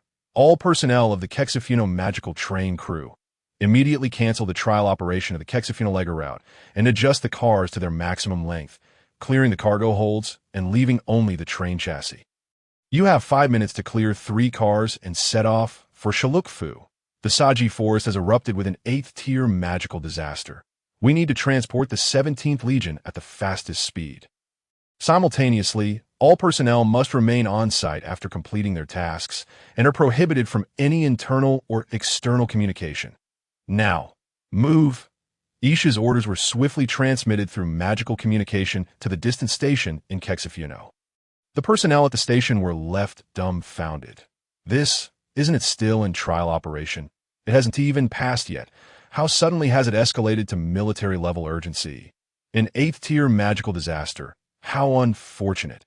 Yet the station chief could not concern himself with such matters. Failure to handle this properly would lead to severe penalties. If managed correctly, it could pave the way for a bright future, prompting him to issue direct orders to the staff. Ensure the cars are cleared within 5 minutes and adjusted to their maximum length. There are mages present at the station. It can be accomplished within this time. Attention all personnel of the 17th Legion.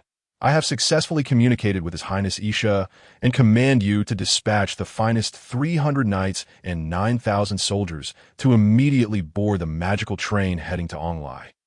The situation is urgent. I do not care if you have experience boarding magical trains, even if you must cling to the train chassis with your arms or hold on to anything solid. Ensure that you arrive to support the Saji forest within an hour. Do you understand? If you do, then get moving immediately. General Mengsalu swiftly issued orders through the medium of communication magic. Frankly speaking, the 17th Legion found themselves somewhat bewildered. Just as the commander had assembled the troops, the route was suddenly altered. Magic vehicles? While the concept was not entirely clear, many routes were likely still in trial operation. Had they ever conducted loading operations with such machinery? Could it truly bear the weight of knights up to 5 meters tall, with an overall weight of approximately 15 tons? And that was with a total of 300 vehicles in addition to 9,000 soldiers. Despite their doubts, the commander, adhering to the imperative nature of the orders, proceeded to mobilize the required forces toward Shalukfu. Thus, the Kingdom of Avisu witnessed its inaugural military emergency transport via magic vehicles amidst the 8th-tier magical catastrophe in the Saji forest. Confusion, skepticism, and apprehension. Various emotions arose at a time when this transportation method should have undergone extensive trials and experimentation, yet was being deployed under urgent circumstances and under strict orders. There was no choice but to proceed. Meanwhile, Sulian had gradually kept pace with the beast tide, leaping between the towering trees and nearing the forest's edge. He estimated that the formidable mages of Polaris Academy would soon arrive to provide assistance. However, their primary objective would undoubtedly be to establish magical formations in the nearby villages to prioritize the protection of residents in critical areas. The task of exterminating and repelling the monstrous horde would fall solely to the military. According to the kingdom's ranks and responsibilities, the emergency command for this magical disaster should rest with General Mengsalu, while the nearest legion was the 17th Corps of Kexifiluo. The station troops outside the city numbered 12,000, comprising 123rd tier knights, approximately 200 second-tier knights, and around 500 first-tier knights. Yet in our nation, first-tier knights were classified as A-gene level. Sulian couldn't help but smile wryly and shake his head. Avisu's so-called A-gene level first-tier knights were barely 3 meters tall, merely qualifying as armored units with a layer of fully encompassing metal armor. Hey, Sulian had now leaped onto the largest tree at the forest's edge, where he could gaze into the distance at the village preparing its defensive magical formations. If the mages from Polaris Academy did not arrive soon, the defenses could only hold for about 3 more minutes. They should be able to endure a bit longer. It would now depend on the performance of the Academy's instructors and the military. Sulian settled onto a branch, having no intention of moving further. The ground below was teeming with magical beasts. Even if he wished to assist the village, dashing through that mass of monsters would likely result in him becoming a burden rather than a help. It was futile. He could only watch and hope for the best from his teachers and the formidable transport capabilities of the magic vehicles that I believe, he thought, they will undoubtedly astonish everyone. Meanwhile, the commander of the 17th Legion, Tatal Tommy, stood in awe before the completed and operational magic vehicle, nearly dropping his jaw in disbelief. The loading process had gone smoothly. After all, knights did not require auxiliary assistance like tanks for loading, as the knight mechas could simply walk up and secure themselves onto the vehicle without a person merely needed to hold onto the knight or squat down to stabilize themselves on top. However, with 3 third-tier mechas or 4 second-tier mechas on one loading platform, and with people able to fit in between, how terrifying must the load-bearing capacity of this magic vehicle be to accommodate such weight?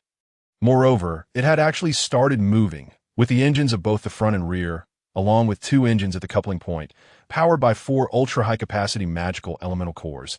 It was transporting 100 knights and 3,000 soldiers. How could this peculiar road, merely gravel with iron railway ties, support such a massive load? My God, is this truly the magic vehicle of Prince Isha? How astonishing! It had genuinely set off, and its speed was increasing. The road and iron tracks remained intact. It was almost unbelievable. The soldiers were equally astounded.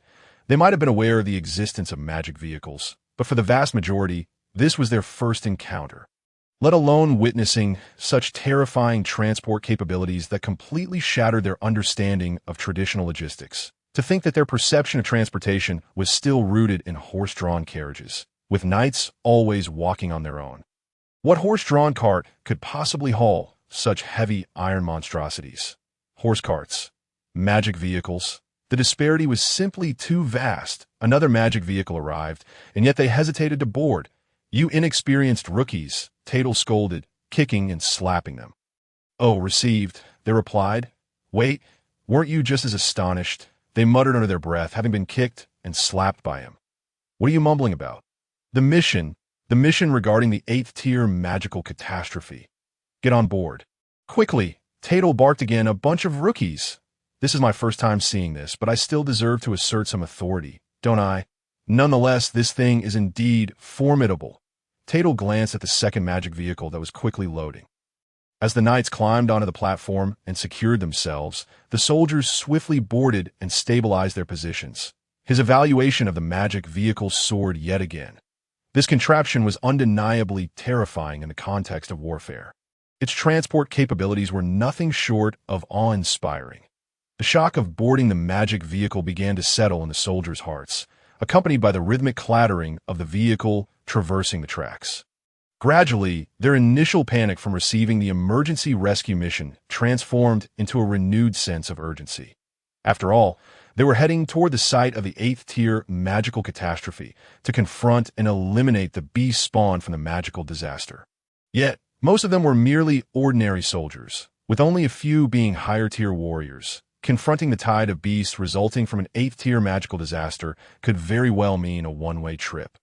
Unlike typical forced marches where fatigue could dull their fear, this time, each clank of the magic vehicle's movement signaled their approach toward the magical catastrophe. There would be no turning back.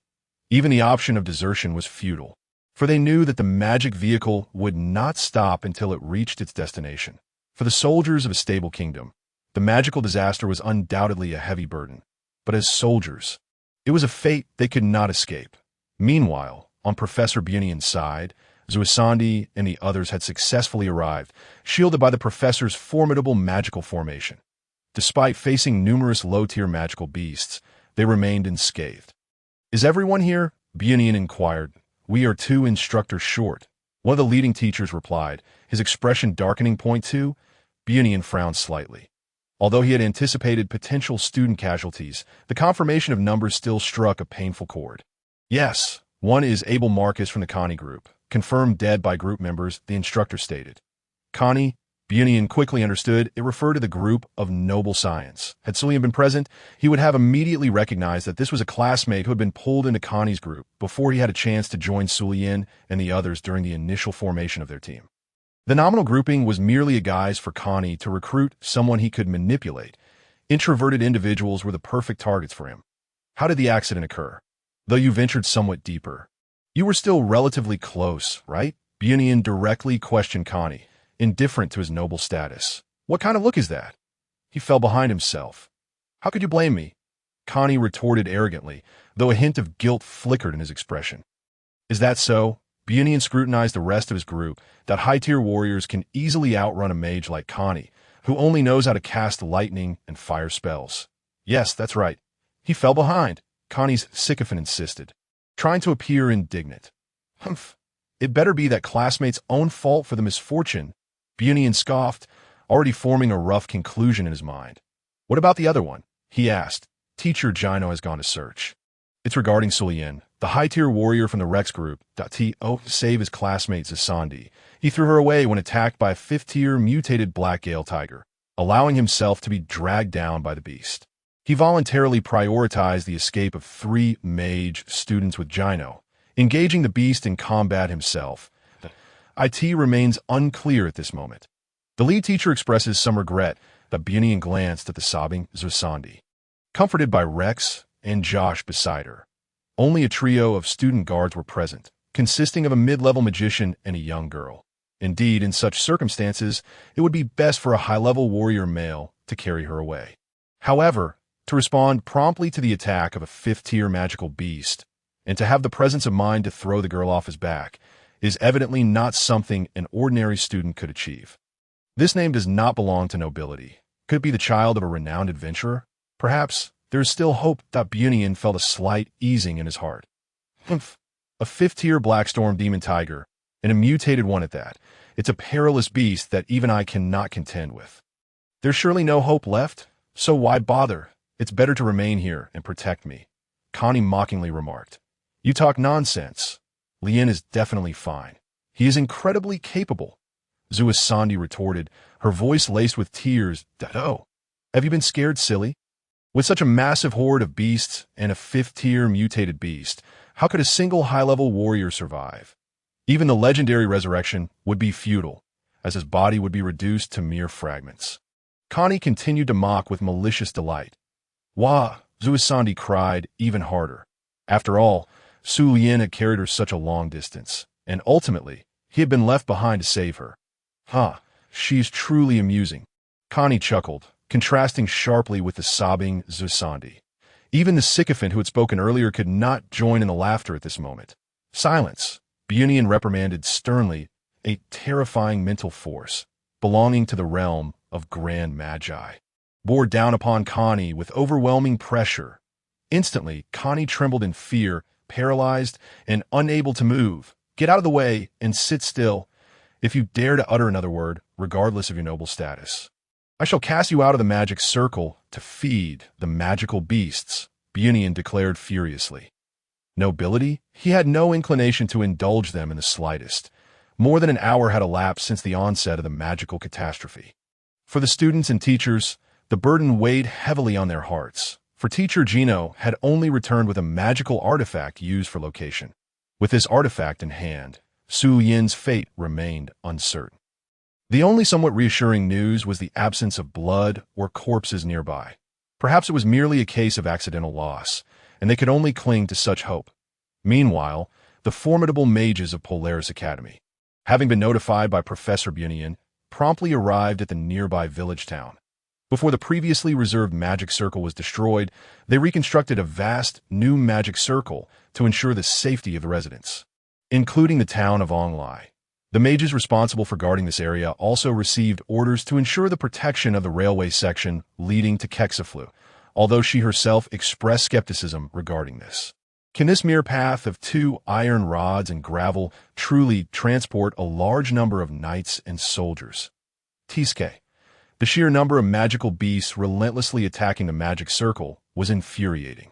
Were it not for the need to maintain the circle, she would have longed to unleash powerful spells to annihilate them all, this blonde-haired teacher muttered irritably to herself. Unfortunately, the residential area of the town spanned 3 kilometers in length and over a kilometer in width. Even for someone of her caliber, a 7th-tier mage of grand mega status, sustaining such a vast and continually assaulted magic circle was exceedingly challenging. Additionally, she had to extend her magical power to protect a lengthy section of railway from the beast's destruction, leaving her with no energy for anything else. Brant, go out and eliminate some magical beasts. Otherwise, my magical energy will be depleted too quickly, the blonde teacher shouted. Understood, Teacher Mavis. I will ensure the task is completed. A mage clad in student attire soared into the air, a specialist in wind magic, thus capable of matching the teacher's flying speed from Polaris Academy to provide support. This blonde teacher was named Mavis Halifax, a grand mage and professor of potion and mechanical studies. Her expertise in potion-making stemmed from her family's long-standing proficiency in the field. However, she had a fondness for knights, prompting her to additionally study mechanics. Presently, she even held the honorary title of professor at the kingdom's Knight Research Institute. Hence, she was acutely aware of the weight of knights and harbored significant doubts about the carrying capacity of magical vehicles and railways. At that moment, ding, ding, ding. The newly constructed station in the town emitted a signal indicating the imminent arrival of the magical vehicle, generated by a special linked magical artifact installed on the vehicle and at the station. "What is that?" the blonde teacher, Mavis, inquired, perplexed. "That is the magical vehicle. It signifies that the magical vehicle is about to arrive. This sound precedes the arrival of any previously trial-operated magical vehicle." Someone promptly replied, "A magical vehicle. Has it truly arrived so swiftly?" The straight distance from Kexaflu here is already 50 kilometers, and one must also consider the need for preparation and loading. "This is certainly a deception. How could that be possible?" Mavis remarked incredulously. Through her mental perception, she quickly gleaned a shocking answer that left her momentarily stunned, her pupils dilating and mouth agape in disbelief. The magical vehicle, maintaining a speed of at least 80 kilometers per hour, was astonishingly transporting nearly 100 knights and thousands of soldiers. The railway, traversing the fertile plains of Onlai, echoed with the roar of the magical elemental power core. The colossal iron beast, laden with troops, thundered down the tracks, shaking the ground beneath with its weight, directly smashing any unfortunate beast that lingered on the railway, as the national flag and the flag of the 17th Army fluttered in the breeze. The slowing magical vehicle heralded the arrival of reinforcements from the kingdom's army. "All troops, prepare for battle," Tatel shouted from a specially designed mech, his voice resonating throughout the ranks, regardless of their panic or trembling. Everyone seized their weapons at that moment. All the knights readied themselves to release their grip on the vehicle's frame, poised to disembark and launch an assault as soon as the speed decreased. As the vehicle slowed, the colossal magical vehicle, laden with an astonishing number of troops, passed through the astonished and excited faces of the residents of Onlai. Simultaneously, amidst the residents' bemused expressions, it gradually departed Onlai and came to a halt. At that moment, ding, ding, ding, the signal indicating the arrival of the magical vehicle sounded once more. The magical vehicle. There were still 2 more vehicles carrying troops behind it. "Goodness, Teacher Mavis, it seems the entire 17th Army has arrived." Brant, who had just flown out to cast spells, joyfully returned to report on the situation outside. In that instant, everyone comprehended why the first magical vehicle had left Onlai before halting. It was because 2 more fully loaded vehicles had arrived to provide support. They were all packed to the brim, nearly transporting the entire 17th Army. Mavis, utterly baffled, gazed at the magical vehicle in the distance. The knights and soldiers, already prepared for battle, surpassed her comprehension entirely. In just 1 hour, the entire garrison of the kingdom's 17th Army had been transported from Kexaflu. Transportation, the once imposing image of a massive convoy of horse-drawn carts. What a joke! Compared to this, the transportation capacity was minimal. The speed sluggish and the frail horse-drawn carts deserved to be discarded into the trash. All soldiers, disembark and form ranks. Mech riders, check your unit's performance and prepare for battle stance. Tatel shouted, simultaneously as the last magical vehicle came to a gradual stop. The soldiers who had long been ready leaped down from the vehicle first, allowing the knights above to stand and adjust themselves. "Attention, everyone. Target. The magical beast horde, free attack mode. Charge with me." Tatel bellowed, unleashing his combat aura. "Uka." The soldiers echoed in unison, charging forward with shields raised against the horde of beasts. Uka, in the Avisa language, signifies kill and charge, typically used for collective calls to boost morale. As they surged forth, boom, boom, boom, the magical cannons mounted on the 3rd-tier knights unleashed a torrent of furious magical energy, releasing projectiles infused with lightning and fire elements. These projectiles soared over the heads of the charging soldiers, tracing long arcs before plummeting down. Each shot possessed the power of 3rd-tier area magic, exploding amidst the distant horde of beasts. Thousands of soldiers, surging forth along the railway, collaborated with the 2nd-tier knight mechs and the continuously firing magical cannons of the 3rd-tier knights. The extensive battle line, filled with the army's cries and roars, fearlessly shattered the oncoming tide of beasts. Still a student, Brant was rendered speechless by the shock of this moment. The blonde beauty teacher, Mavis, resembled a dazed young lady, utterly astonished by the fervent battle spirit infused with masculine hormones that surrounded her. Her skepticism regarding the capabilities of magical vehicle transport had been directly confronted by the presence of the 17th Army. What a profound irony, what a staggering revelation. Militia, follow me alongside the Royal Army and eradicate these monstrous abominations that ravage our fields and homes. Kill the original militia and guards of Wukong, along with robust hunters. Seize their weapons and join the fray. Although they hail from a peaceful realm, not one among them faltered at this moment, with the Royal Army present and the esteemed Archmage from Polaris Academy by their side. What was there to fear? In another location, Su Yin stood up from the branch, listening to the distant roars and confirming through his spiritual perception the emergence of numerous magical and combat energy signatures. He felt a wave of relief wash over him as he gazed down at the beast horde, which was still charging but had evidently diminished in numbers. "It should be fine now," he murmured to himself. My perception suggests a force of tens of thousands. It seems grandfather has dispatched 3 fully loaded magical vehicles. The 17th Army was converging with the station troops here, bolstered by the militia and guards from each village and town, with the magical arrays of the Academy's teachers forming the core of their defense and counterattack. The arrival of the wizard students from Polaris Academy, combined with various area of effect spells, would swiftly conclude the matter. All that remained was for the warrior students to arrive and assist the remaining forces in clearing the scattered magical beasts, as for the elite beast horde following the 8th tier magical disaster. By the time those 4 or 5 tier beasts coalesced, the nearby strong individuals would have arrived. When the time came, even the solitary or multiple 8th tier beasts that eventually materialized would meet their demise.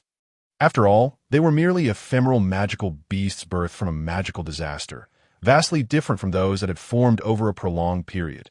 With such thoughts, Su Yin felt completely at ease. He would assist the army in battle and then reunite with the commander. The commander of the 17th Army, if you remember correctly, was Tatal Tommy, right? Su Yin unsheathed 2 swords as he spoke to himself. He then leaped down from the great tree, swiftly slaying 2 second-tier magical beasts. As he drew the attention and ire of the surrounding beasts, he charged toward the army's location in Onglai Town. He was indifferent to any injuries he might sustain, for his sole objective was to join the forces. In fact, sustaining some wounds might be beneficial. After all, he would eventually return to the academy. If he came back unscathed after experiencing an 8th tier magical disaster alone, it would surely raise suspicions. Subsequently, the beast horde in the initial phase of the magical disaster held out against the valiant resistance of the Royal 17th Army until the 15th Army arrived to provide support. In addition, the Academy had dispatched powerful wizards to assist, unleashing area of effect spells to decimate the vast swarms of beasts, significantly alleviating the overall pressure. Nearby, the church promptly mobilized a substantial number of priests to aid in rescuing injured soldiers and comforting the residents. Members of the Press Guild, who had come in response to the commotion, were halted under the pretext of military action. The next issue was the elite beast horde. The known situation was somewhat unclear, but a credible version suggested that nearby reclusive, strong individuals, along with the dean of Polaris Academy, had joined forces to confront the source of the magical disaster, suppressing its chaotic and massive magical elements through some means, dispersing or redirecting them. They had eradicated the recently coalesced 4 and 5 tier magical beasts and prevented the emergence of any subsequent 8th tier beasts. The more outlandish rumors posited that deep within the Saji forest lay a 9th tier dragon, dissatisfied with the magical disaster plaguing its territory, and thus had lent a hand. The veracity of these claims remained uncertain. Nonetheless, before official details were released, the nearby residents were relieved to know they were safe. What followed were the casualty assessments and the issues of post-disaster reconstruction. Around 10 o'clock at night, after 5 hours of intense combat, since the magical disaster erupted at around 3 o'clock that afternoon, the troops that had arrived at 4 o'clock finally found respite as they began to clear the battlefield. Most of the magical beasts had been exterminated, and the remaining few were manageable for the less severely affected regiments. After all, the soldiers in the army were fundamentally ordinary individuals. Even those who had cultivated combat energy were mostly of intermediate rank. At high rank, they were no longer regular soldiers. Henceforth, the task of eliminating the scattered magical beasts during the night was entrusted to the warrior students of Polaris Academy. The 17th Army, which had sustained significant casualties and was temporarily stationed nearby, and the 15th Army, which had come to provide support, reported fewer losses, after tallying the casualties and conducting a brief cleanup of the battlefield. They boarded the magical vehicles to return to their original garrison point. Lord Tatel, the casualty report has been compiled and submitted by each squad. The secretary approached the tent, bearing the heavy report. Read it, Tatel commanded. Yes, due to the hurried march, various military branches had encountered issues with incomplete equipment, particularly among the heavy infantry, which lacked essential heavy metal gear and bore the brunt of the front line. The death toll stood at 372, with all remaining soldiers wounded. The other infantry units reported 1,223 fatalities, 546 severely injured, and 2,728 with minor injuries. The archers and wizards suffered no fatalities. However, the archers, having taken a front-line position, reported 25 severe injuries and 57 minor ones. Among the knights, 13 Tier 3 knights were lost, and 29 were heavily damaged. Tier 2 knights reported 37 lost and 56 heavily damaged. The mechanized cavalry sustained only a few minor injuries, with the rest unharmed. The secretary closed the report, lowering his head in silence. Point 1. 595 casualties. Tatel sighed softly. Despite being in a stable nation, such a magical disaster had led to the loss of so many soldiers. Although the 15th Army had arrived late, they had participated in 3 hours of combat, and their losses were surely significant. Including the militia and guards, the total number of sacrifices might have reached 2,000. Tatel clenched his fists but restrained his emotions. The data would be reported to the Central Military Command. He ordered the soldiers to intensify night patrols in the villages to prevent any stray magical beasts from causing further casualties. Additionally, he instructed some soldiers to escort the severely and lightly injured back to Kexafluo City via magical vehicles for timely treatment, so as not to overburden the nearby priests. And the casualties among the residents? Not too many, I hope? Tatel inquired, his tone laced with complexity and a hint of caution. Not many. The secretary allowed a flicker of relief to show on his face that in fact, very few, apart from a handful of individuals living in the wilderness or those who were farming and hunting at a distance. There were hardly any injuries. That's good to hear. Tatel exhaled in relief. Though the losses were grievous, at least they had succeeded. At that moment, a report came in. A high-tier warrior youth bearing a royal decree from Prince Isha sought an audience with General Tatel. Prince Isha's envoy? Tatel was taken aback. Has he just arrived on a magical vehicle? Let him enter, Tatel commanded. Yes, soon. Su Lian, clad in a black cloak and hood, entered the tent, guided by a soldier, who then withdrew. May I ask who you are? Tatel queried. Su Lian glanced at the secretary beside him, confirmed that he was not an outsider, and lifted his hood. Greetings, General Tatel. Allow me to introduce myself. I am Su Lian, the grandson of Su Man Isha, currently studying at Polaris Academy. Su Lian smiled gently as he introduced himself. Tatel's eyes widened slightly. The grandson of Isha? What brings you here? Are you participating in the practical exercises in Saji Forest as a new student? Why are you not rejoining your group, since you are concealing your identity? Tatel quickly pieced together the situation. It must be said that those who could ascend to the rank of commander possessed exceptionally keen and agile minds. A minor exceptional circumstance prevented me from rejoining in time, and I require a small favor from you. General Tatel, Tio summarized, I found a cave to hide in and fortuitously was rescued and treated by your 17th Army. Su Lian remarked, this is one of the principal reasons for my presence here. Being rescued by the army is indeed a commendable justification. You wish for me to send a message to Polaris Academy, correct? That poses no difficulty. It is a trifling matter. Tatel nodded, comprehending Su Lian's intent that I shall dispatch someone shortly, and I will also arrange for your treatment. He added, albeit with a hint of reluctance, there's no hurry. The church and accompanying priest should currently be with those in need. My injuries are merely minor, Su Lian replied. Tatel was momentarily taken aback. Pleasantly surprised by this young man, he had expected the grandson of a prince to be somewhat spoiled. Yet here he was prioritizing the medical needs of the wounded rather than leveraging his status to create further complications. However, minor injuries? That was intriguing that high-ranking warriors could hardly sustain mere minor injuries amidst an 8th-tier magical catastrophe. Nevertheless, since the general is willing to assist in this manner, I must express my gratitude in advance, Su Yin said with a gentle smile. Not at all. We owe our thanks to your grandfather's magical transport vehicle. Were it not for Lord Isha obtaining permission from His Majesty the King to construct such a formidable means of transportation, the magical catastrophe might have spread to surrounding villages, causing extensive casualties and devastation. Tato remarked with a sense of relief. The magical transport vehicle is also a primary reason for my visit. Su Yin, oh. Tato was somewhat taken aback. Isn't Su Yin only 12? What could he possibly have to discuss regarding such a terrifying transport vehicle? First and foremost, though I know I should refrain from saying this, I feel compelled to mention it to prevent any future occurrences of this nature. Regarding the recent casualties, do you not feel a twinge of shame? General Tadeltami. Su Yin's tone grew noticeably colder. What do you mean?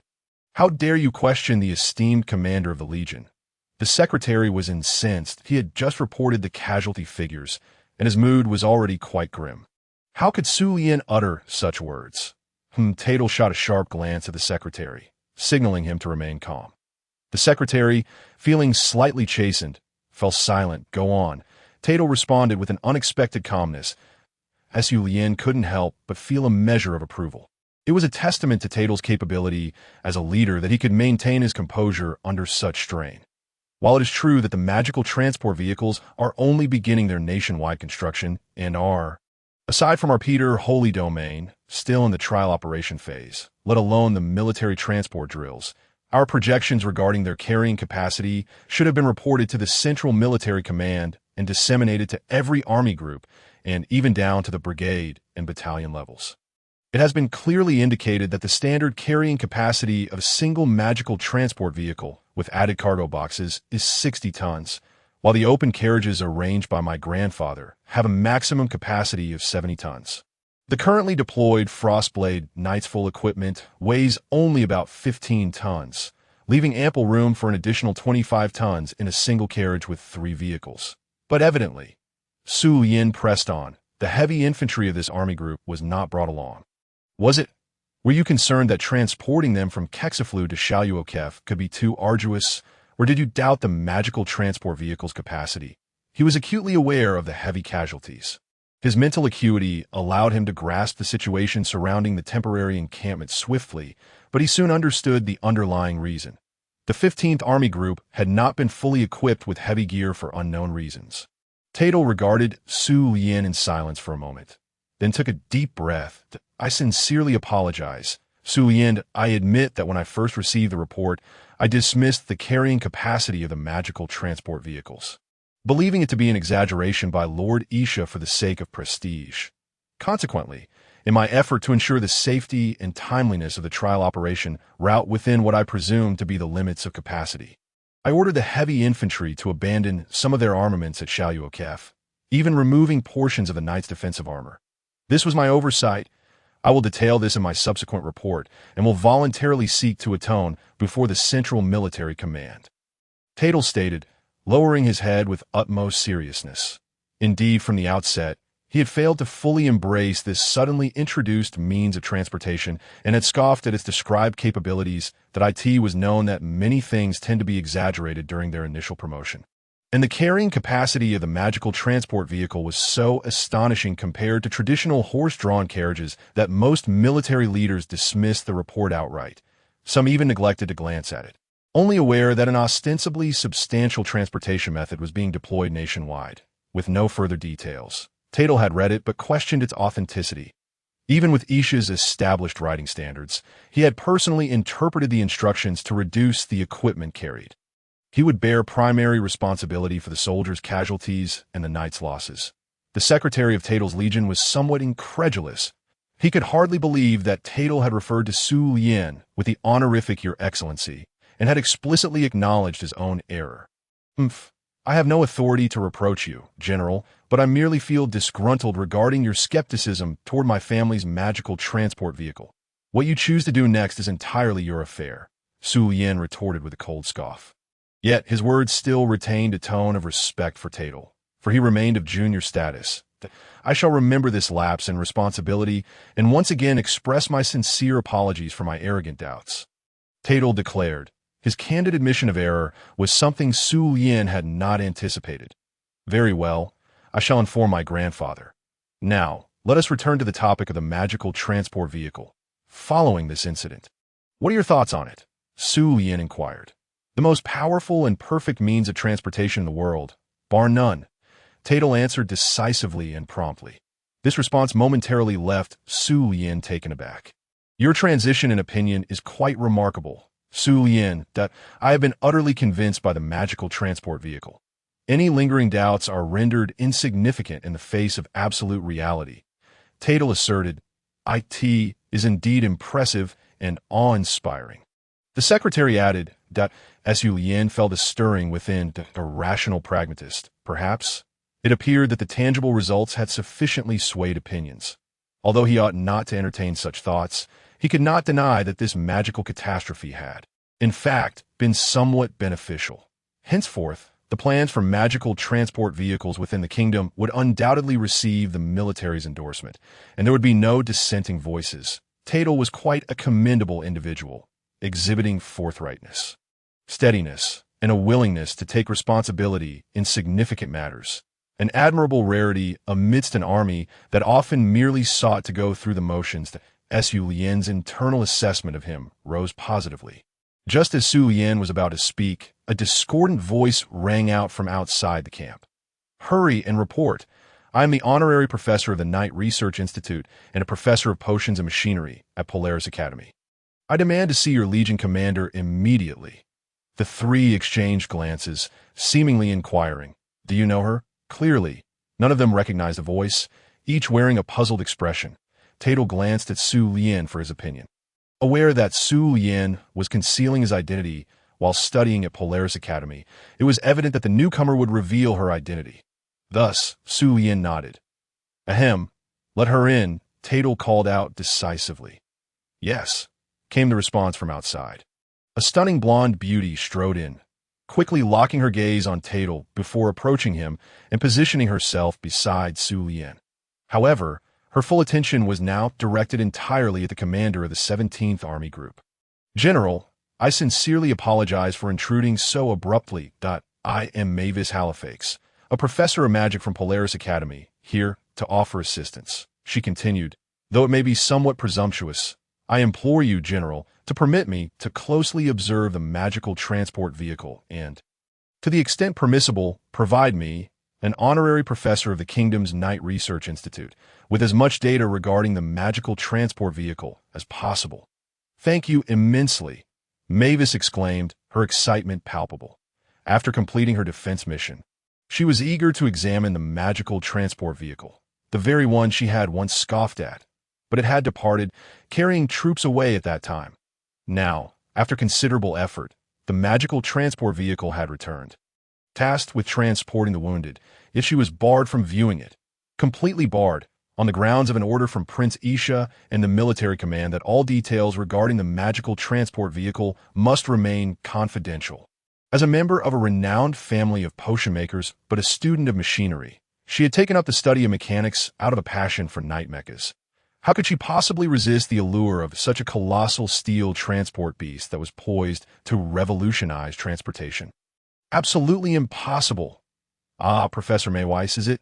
Please do calm down. That I assure you, arrangements can be made for you to see him. That I completely understand your current state of mind, but I kindly ask you to take a breath." Tatel said soothingly. He truly empathized. After all, he had once been a fervent skeptic himself. If his own perspective could shift so dramatically, how much more so could that of the individuals at the Knights Research Institute? "Can you arrange for me to go? When? And what about the data?" Mayweiss hurriedly inquired. "This is," Tatel said, feeling a slight headache coming on. The research enthusiasts were indeed the most challenging to manage as the Legion commander. He had encountered many eccentric scholars from the Knight's Research Institute, and the alchemical and potion researchers were no exception. The IT was quite a headache. The magic vehicles are not particularly advanced technology. Their essence lies in the design concepts. Professor Mayweiss, I implore you to remain calm, Sulian remarked. What do you know? Oftentimes, innovative thinking proves far more beneficial than rigid techniques. Mayweiss instinctively retorted that I fully comprehend your passion. But this is certainly something that a powerful nation could replicate swiftly upon a mere glance, in comparison to the technological marvels of the Knights. There's indeed a distinction.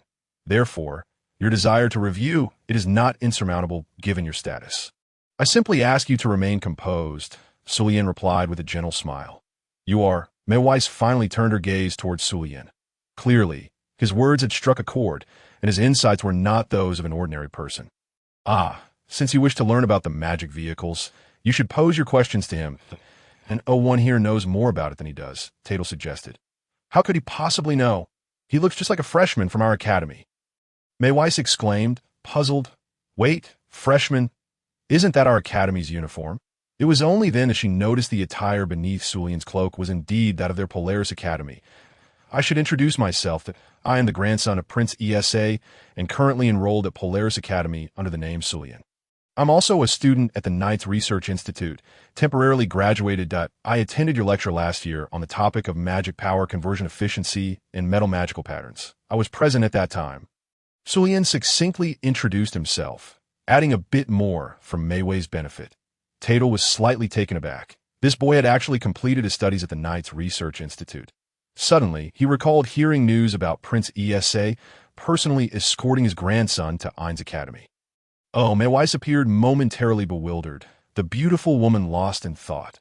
Prince ESA's grandson, Knight's Research Institute, Academy student, magic vehicles, Knights? Mayweiss finally connected the dots. You have the most detailed data on magic vehicles, right? Can you take me to visit your family's magic vehicle production facility?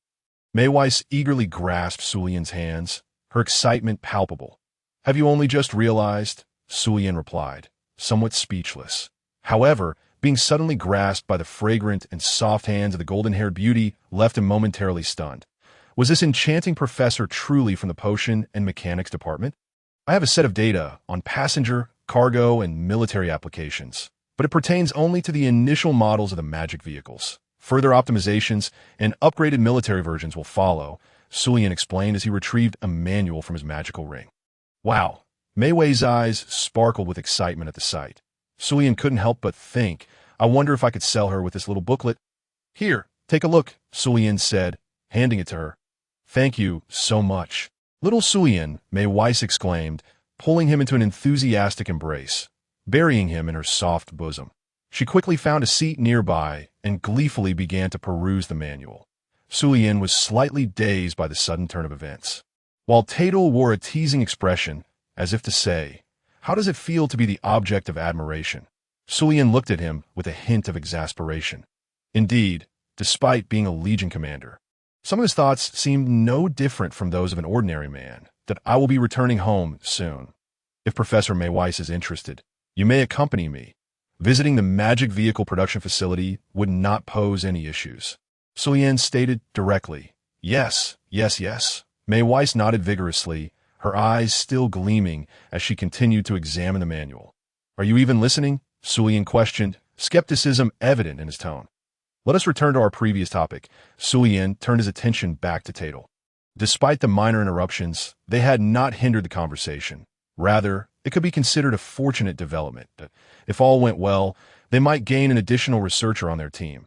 Please continue, Tatel urged. It's quite simple that I wish to represent my grandfather, Prince ESA, and invite you, General Tatel, to assist in promoting the magic vehicles within the military. Additionally, I hope your esteemed regiment, which has practical experience with these vehicles, can participate in a comprehensive military transport exercise to streamline and optimize related processes for the entire army. Sulian said earnestly, Is that so? Tatel scrutinized Sulian. Here was a mere 12-year-old boy who should have only just emerged from his naive phase, now stepping into the realms of combat and research. Could he truly represent Prince ESA? Military exercises require approval from the Central Military Command, but any movements involving magic vehicles would naturally take our preferences into account, as long as my grandfather provides his counsel. Even the Central Military's top 3 regiments would likely alter their stance. After all, regarding magic vehicles, no one in the military possesses any understanding. Otherwise, General Monslow, who holds a high position, would not have been so slow to consider employing magic vehicles for troop transport. Suyin spoke plainly. Tatel felt a stir of intrigue within that he had deduced that Monslow had only reached out to Prince ESA after assembling forces on his END. It was not a matter of the prince informing him, but rather that if there were any magical artifacts capable of contacting Prince ESA, he would be speaking directly with the prince himself at this very moment, before the national construction of the magic vehicle railway commenced. Our territory had already completed trial operations in all major areas. Surely you do not think we have not conducted basic drills regarding loading and transport speed. I was present during those exercises, and even with your light load, you still fell behind. In terms of distance, data, and efficiency, aside from my grandfather and father, no one understands better than I do, Suyin asserted with confidence. Implicitly, he conveyed that he possessed knowledge far exceeding the superficial understanding of his audience, knowledge that included power. What is it that you seek? Tatel inquired. A faint smile curled at the corners of Suyin's lips at Tatel's use of the term you. Wind magic, second-tier soundproof barrier. Tatel's brow furrowed slightly. Quite simply, for the military transport drills and subsequent procedural integration, we require our personnel to be involved, Suyin stated. The secretary was taken aback, quickly grasping the implications. Even May Weiss, who had been engrossed in the manual, paused momentarily. If Prince ESA's personnel were embedded within, they could swiftly master the entire process. Why wouldn't Prince ESA attempt this himself? As a prince with only a handful of private soldiers, what purpose would it serve? Why not involve the 1st, 2nd, or 3rd regiments? Because they are wholly loyal to the kingdom and cannot be infiltrated. Thus, it implies that Prince ESA harbors ulterior motives. This doesn't bode well for me. Does it? Tatel's voice lowered gravely. What does it matter, good or bad? Your forces have valiantly repelled an 8th-tier magical disaster. It is entirely normal for equipment loading to experience discrepancies when adapting to a new transport method. Therefore, it is even more imperative to enhance drills to become stronger. Furthermore, with substantial sacrifices, replenishing troops is a perfectly reasonable course of action to effectively respond to various intricate situations. A unit composed of veterans, wounded soldiers, and new recruits is the norm. Such a military formation is ideally suited for conducting military transport exercises. Is there any issue or discrepancy with my reasoning, General Tatel? Suyin inquired with a serene smile. Benefits? We will assist you in defending against the consequences of erroneous decisions stemming from doubt. Gaining the initial qualification for transport drills will enhance the reputation of the 17th Regiment significantly. As for disadvantages, what issues arise from incorporating new recruits? Wouldn't their participation be more fitting? Currently, the 17th Regiment is the only one with a substantial number of wounded soldiers, and it will soon have a plethora of new recruits, making it the most suitable force for simulating wartime conditions. So, tell me, what benefits or drawbacks are there? Tatel took a deep breath. Can you contact Prince ESA? Tatel inquired. Are you speaking on behalf of Prince Isha? Can you represent him? As the sole grandson, what do you think? Suyin smiled and replied, in accordance with the instructions. I can certainly recite lines alone, but conversing independently is beyond my capacity. It is merely the two of us speaking here. Representing Prince Isha? What a jest! The right of succession lies solely with me, as his grandson. No one else can take that position. What are your thoughts? Perhaps we could indeed negotiate for transportation drills. Tatel's expression grew resolute. With a clear objective for the enhancement of military strategy, General Tatel, you must also strive diligently. I wish you success in your endeavors. However, do remember to balance work with rest. Having just experienced a great battle, it is essential to unwind a by the way. Here are 2 annual passes for the magical train service. Suyin presented 2 specially crafted golden alchemical cards, adorned with the insignia of both the kingdom and Prince Isha, alongside a depiction of a magical train. Tatel glanced at them and graciously accepted. Thank you for your thoughtful gesture, Lord Sullian, that you're most welcome, Sullian replied with a smile. The secretary nearby was so tense that he hardly dared to breathe. He was acutely aware that the conversation between the two was far from ordinary pleasantries. As the soundproofing spell was dispelled, Sullian said, "Might I trouble you, General, to arrange for a regular tent? It's quite late, and I find myself a bit weary and somewhat hungry." Stretching lazily, his tone brightened considerably. "That is simple enough. However, please be aware that the army only has coarse provisions, so I ask for your patience." "Young prince," Tatel replied, "that tea this moment." Sullian turned, appearing ready to depart the tent. "As long as there is something to eat, that will suffice. But do remember, if the priest is available later." Sullian momentarily hesitated. "Rest assured, arrangements for healing will be made," Tatel assured him, perceiving no issue. Such half-spoken words were easily understood, and he attributed it to a mere quirk of character, nothing extraordinary. "Then I appreciate it." Sullian turned back with a smile. "And remember to return my booklet, Professor Weiss. You may look at it, but it cannot leave your possession." "All right, I will return it after I finish reading." Weiss waved her hand, still fixated on the booklet. Sullian exited the tent, while Weiss's peripheral vision followed his departure. "Take him to the new tent," Tatel commanded, calling out to those outside. "Yes," the soldiers responded. "What about Professor Weiss? If she requires temporary lodging, I can arrange for a tent adjacent to the young prince's." Tatel inquired. "Then please assist me with that as well, General." Weiss nodded. Subsequently, Weiss also took her leave. Within the tent, only Tatel and his secretary remained. Tatel exhaled a long breath. The secretary also appeared somewhat strained, clearly having held his breath moments earlier.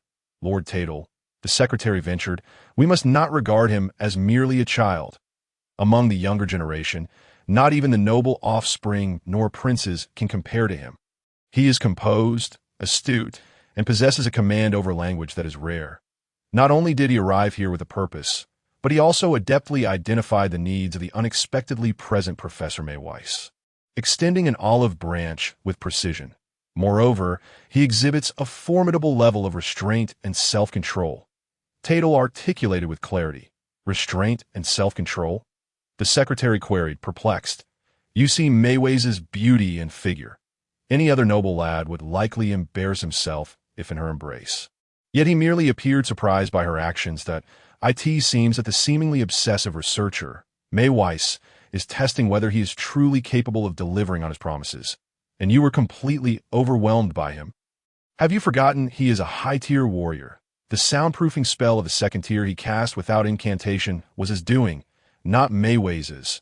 Tatel's voice turned cold with discontent. "Oh," the secretary finally grasped the situation. He had indeed been taken aback. Cast a second-tier spell without incantation. One must be at least a fourth-tier sorcerer, if not a fifth-tier mage. His ability to conceal his true nature and operate discreetly is not characteristic of the ostentatious, ineffectual offspring of nobility. In summary, he has already monopolized the magical train service in the future. As for power, wealth, and status, he may not be first, but none would dare contest his claim to second."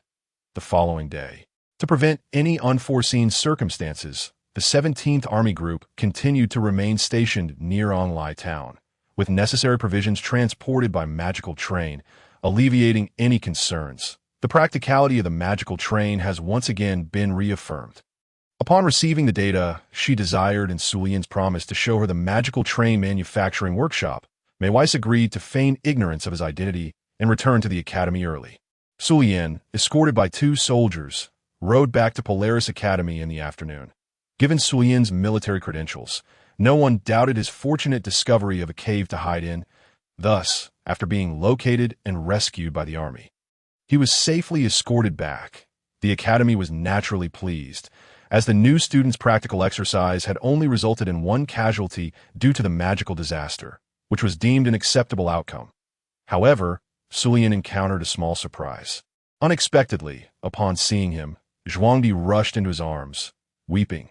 According to Rex, she had been deeply saddened and guilt-ridden, believing Sullian to be dead, especially under Connie's caustic mockery. It was entirely reasonable for Zhuangdi to react this way upon discovering Sulian alive. Simultaneously, Sulian learned that despite having only exchanged brief greetings in class, he had not actively sought to recruit his classmates.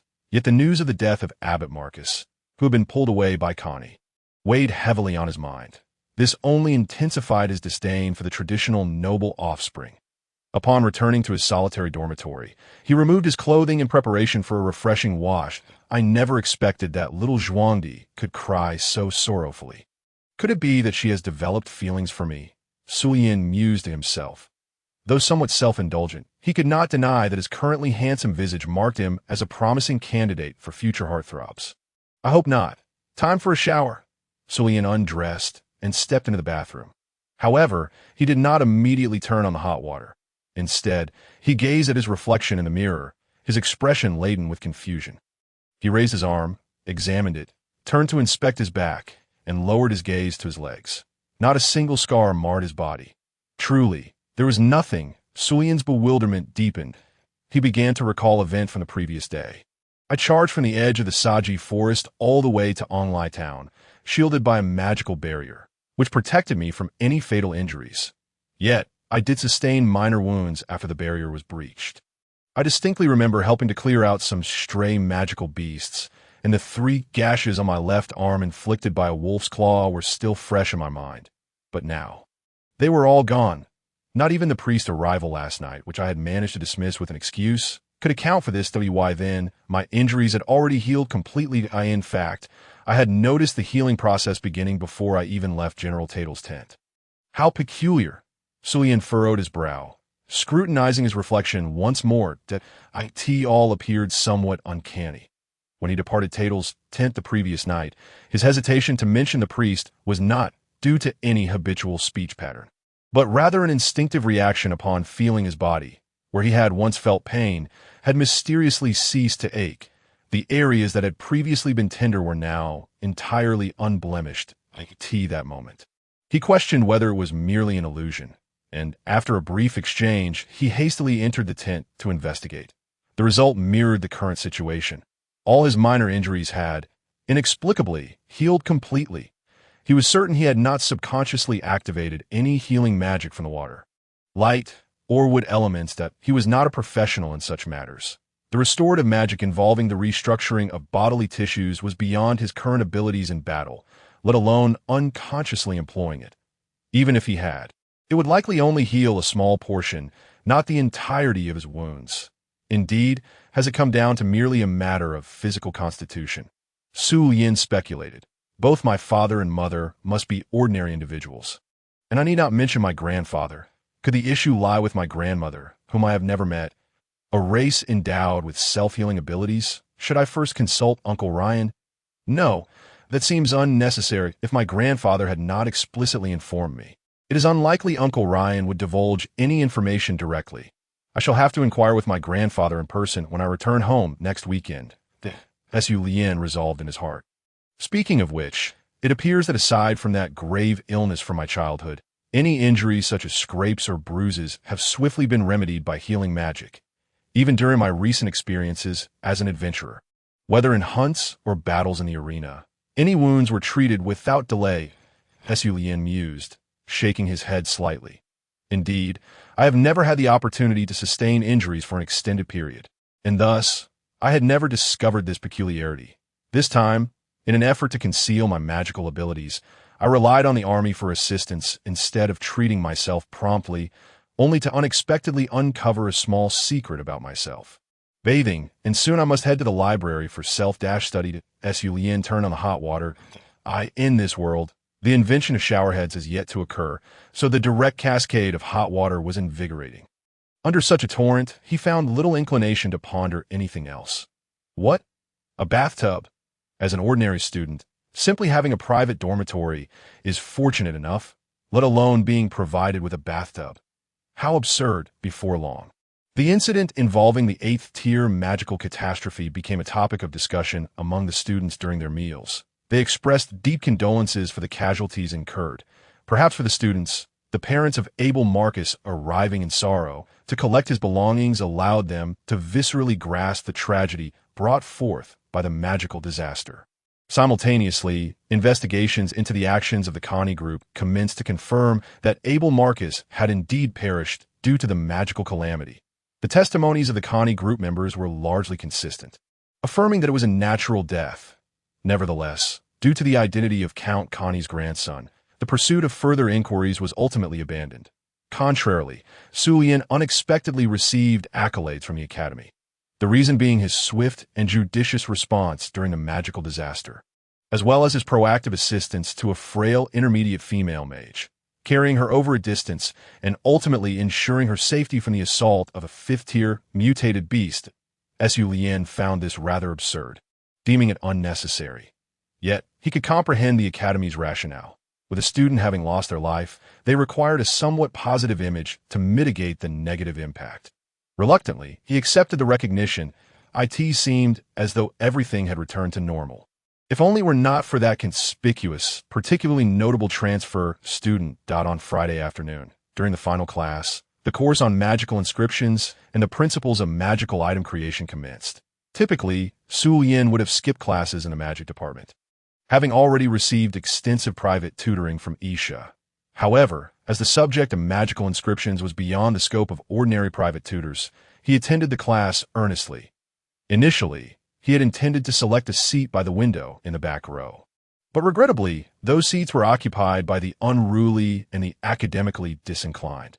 Even if he arrived early, sitting there would compromise the quality of the lesson. Simultaneously, Sullian noticed that in recent days, Zhang Di had begun to cling to him.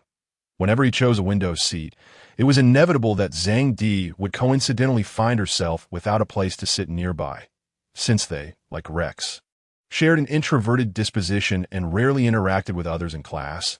It was somewhat reasonable. Thus, Sullian made a decisive choice. Why sit by the window? He opted for a seat in the very front row, directly facing the podium, an esteemed position that none dared to encroach upon. Sitting there, even Zhang Di could not coincidentally find a way to sit beside him. Once again, we have arrived at a tedious class that warriors wish to avoid. Yet mages must endure. Point 1. Student lamented before the lesson even began. Warriors would surely appreciate the ability to self-charge magical power, wielding potent magical items with convenience. However, the creation of such items is exceedingly challenging, and few mages capable of casting spells would dedicate themselves to learning this for the benefit of others. This also elucidated why Isha had not located a highly specialized tutor for Sullian in this field. Such experts were simply scarce. Should I skip it? Are you out of your mind? This is Professor Bunyan's class. Ahem, I was merely voicing my thoughts. Bunyan, as per the Academy's rumors, was known to be an exceedingly strict individual. After witnessing the magical calamity firsthand, he had become even more formidable, with no one daring to act out of line in his presence. The familiar sound of teachers' boots echoed through the corridor. Instantly, the students fell silent, with only Connie in the back row by the window emitting a disgruntled snort. To be honest, had it not been for his family's insistence on maintaining his attendance record, he would have skipped this class regardless of the circumstances. Prepare for class, Bunyan announced as he took his place at the podium, casting a sweeping gaze over the 29 students present. Those without textbooks were instructed to consult their classmates, and should anyone fail to answer the questions posed before the end of the class, their absence would be marked accordingly.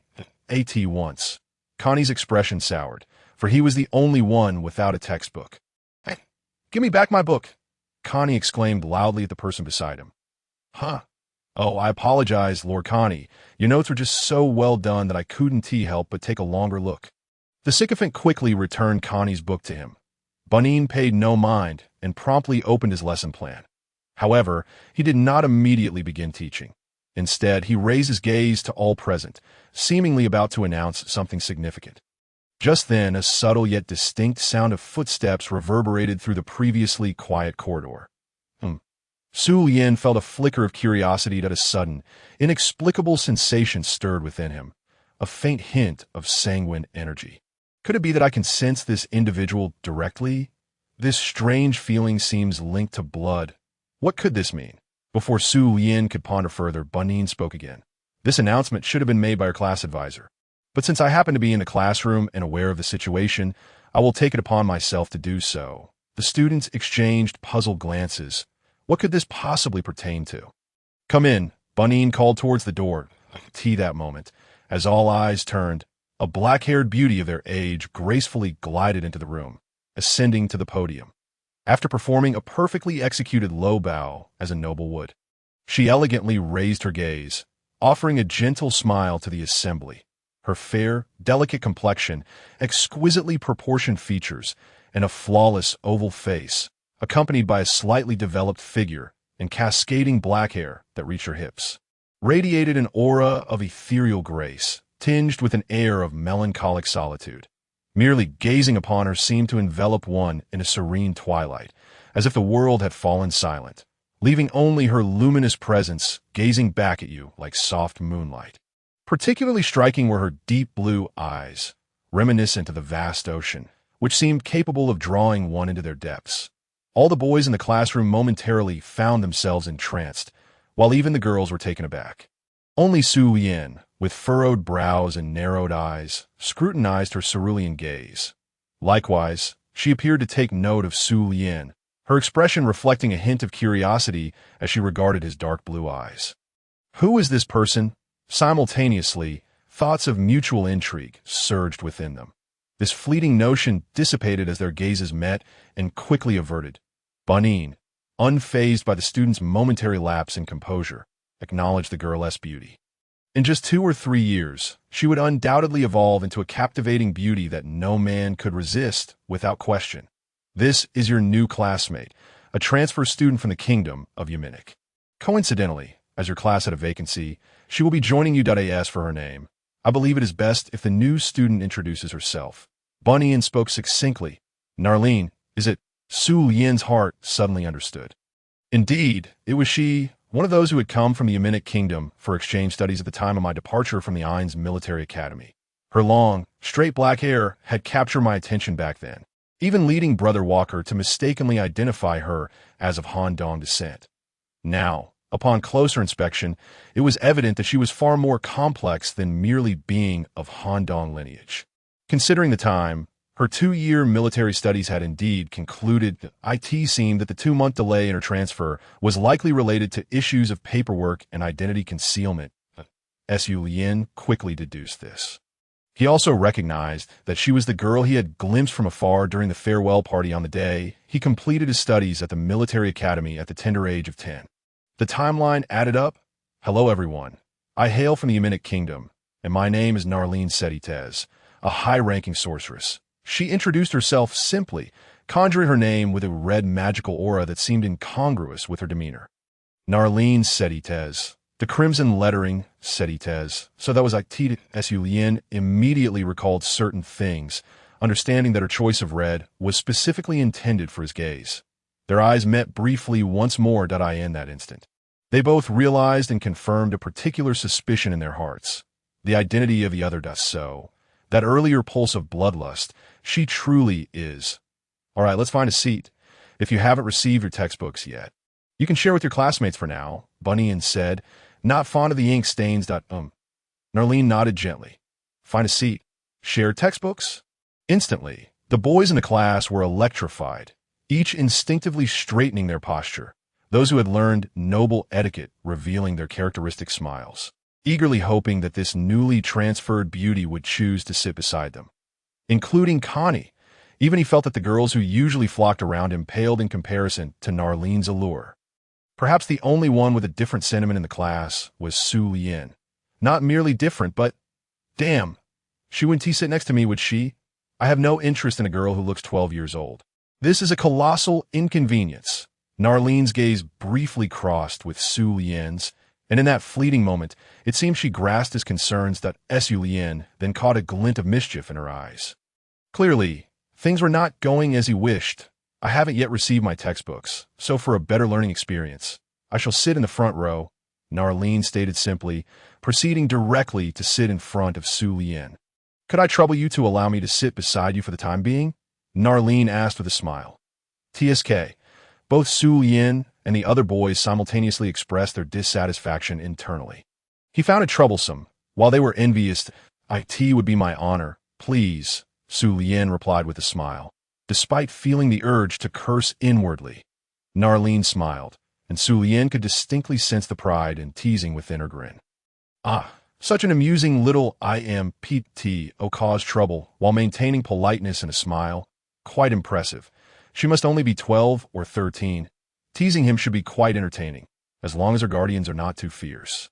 This girl is undoubtedly of a rather troublesome disposition. With Narlene's arrival, the sentiments of the class erupted. The boys' jealousy was palpable. Why should this individual, who usually had a presence almost non-existent and rarely attended basic magic classes, be so fortunate? And didn't he prefer sitting by the window? Yet today, he chose the front row. Jealousy, regret, including Zhuang Sandy, who had puffed up her cheeks, lamenting not having the audacity to sit beside Su Lian. On Connie's side, his anger boiled.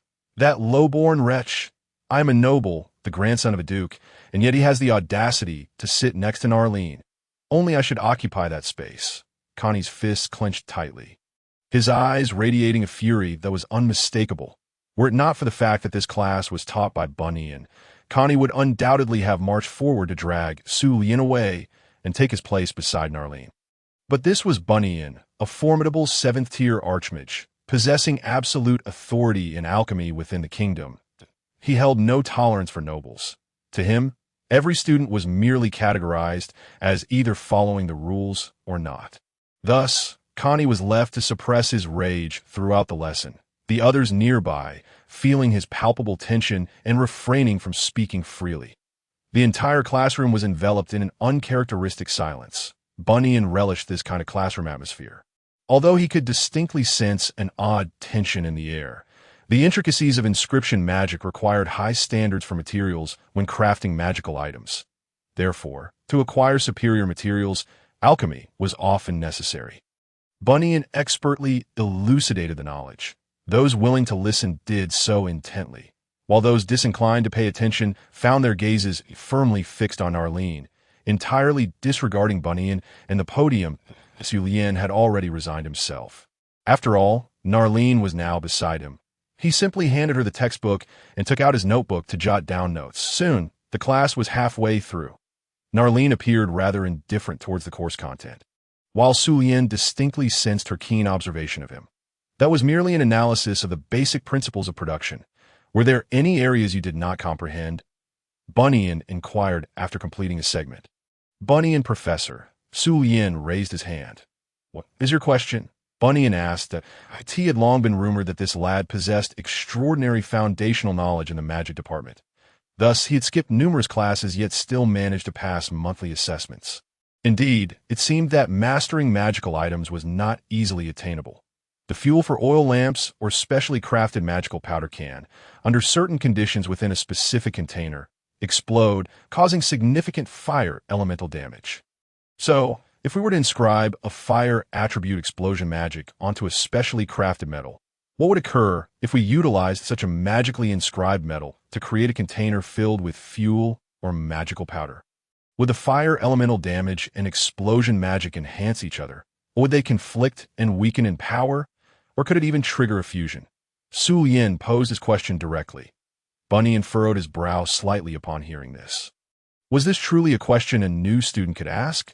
This seemed to border on military-grade weaponry. Using only ordinary magical powder, a third-tier explosion magic combined with third-tier alchemical metal can yield a power comparable to that of fifth-tier magic. Bunyan responded directly. The students exhibited some surprise. Could one truly surpass tiers? Yet, it seemed that third-tier specially crafted alchemical metal was no easy feat, especially with the requirement of specific containers, which made its cost understandable. It can be stacked, Su Lian realized.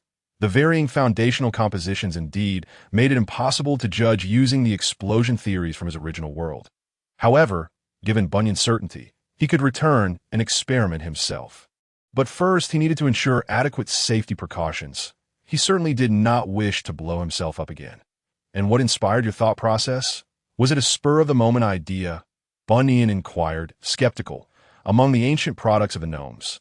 There exist powerful artillery forms known as magical cannons and magical crystal cannons. However, due to the genius of that gnome who invented the magical elemental power core, capable of directly utilizing condensed magical elements and launching magical cannonballs armed with specific magical inscriptions. These were subsequently phased out. Having gathered some understanding, I felt it was a pity and thus conceived the idea of circumventing the magical elemental power core. However, in comparison to the power core that merely requires a replenishment of magical elements without the need to carry additional ammunition, this indeed can only be considered a special tactic rather than a standard practice. Su Lien succinctly articulated his thoughts. Indeed, your reasoning is both feasible and intriguing, but it is also perilous. Fortunately, you are not a magician and cannot experiment on your own. However, I hope you refrain from encouraging others to test this idea. The inherent dangers of inscribing explosive-type magic are exceedingly high, and those who create magical items typically avoid such endeavors, let alone the requirement to load magical powder. Bunyan repeatedly emphasized the inherent dangers, primarily as a cautionary note for the other mage students, Theosulian, merely a fighter of the spirit. It seemed like a fleeting whim, and he harbored no concerns about the possibility of experimenting on his own. Well then, does anyone else have questions? Bunyan inquired. There was no response. Very well, let us proceed with the lesson, he stated. This minor interruption could not derail his course. Unbeknownst to him, this small incident could potentially lead to terrifying consequences for Sulian. Regardless, an experiment was certainly on the horizon. Soon, the class concluded. Sulian, seated in the front row, swiftly rose and exited the classroom, eager to avoid any subsequent troubles. He even neglected to retrieve the textbooks he had temporarily lent to Nalin. Observing Sulian's decisive departure, the other boys, though unable to attack him, felt quite satisfied that he did not linger around their new class flower. Especially Connie. Miss Nalin, Connie approached her directly after class. The other boys immediately felt a pang of anxiety. It was over. He had caught her attention. That insufferable dandy. Sigh. What can I do for you? Nalin responded with a smile. Allow me to introduce myself. I am Connie Alfred, grandson of Duke Hodge Alfred, one of the 3 great dukes of the kingdom of Avasu. It is a pleasure to meet you, Miss Nalin. Connie displayed remarkable gentlemanly conduct, his manners impeccable. Wow, how impressive, Nalin replied. Connie felt a swell of pride. Of course, aside from royalty, my ducal status stands the tallest. No woman could rival that. However, I'm afraid that Lien borrowed my book and forgot to take it with him. I must return it to him. Do you know which dormitory he resides in? Nalin asked earnestly. This little fellow displayed no interest whatsoever. While that other lad seemed to have intentionally left the book for me, I simply must see him. As for the Duke, Connie's expression suddenly stiffened, and the corner of his eye twitched slightly. Are you serious? My grandfather is a Duke. Do you even grasp what that means? Here I am, making the effort to greet you, and you're instead thinking of returning a book to that commoner. Going to his dormitory, no less? You don't know, do you? Then I shall seek him out, while he hasn't wandered too far, Nalin said with a gentle smile, turning on her heel without a hint of hesitation. Wait, Connie exclaimed, his voice laced with irritation. What is it? Have you remembered which dormitory he resides in? Nalin asked with an air of delight. Connie's expression faltered again, but this time he recovered swiftly.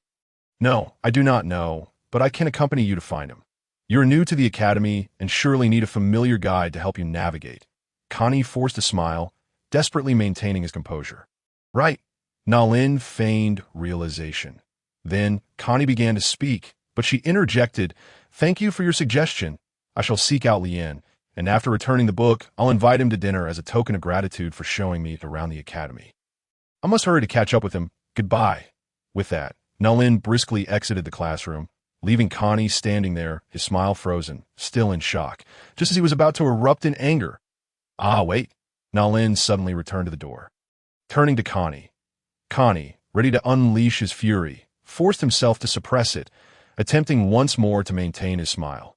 Just as he was about to inquire what else she wanted, Nalin said, You truly are a good person. Connie. With that, she departed. A good person? Connie's expression finally cracked, morphing into a visage of utter dismay. It was almost as if he had been humiliated.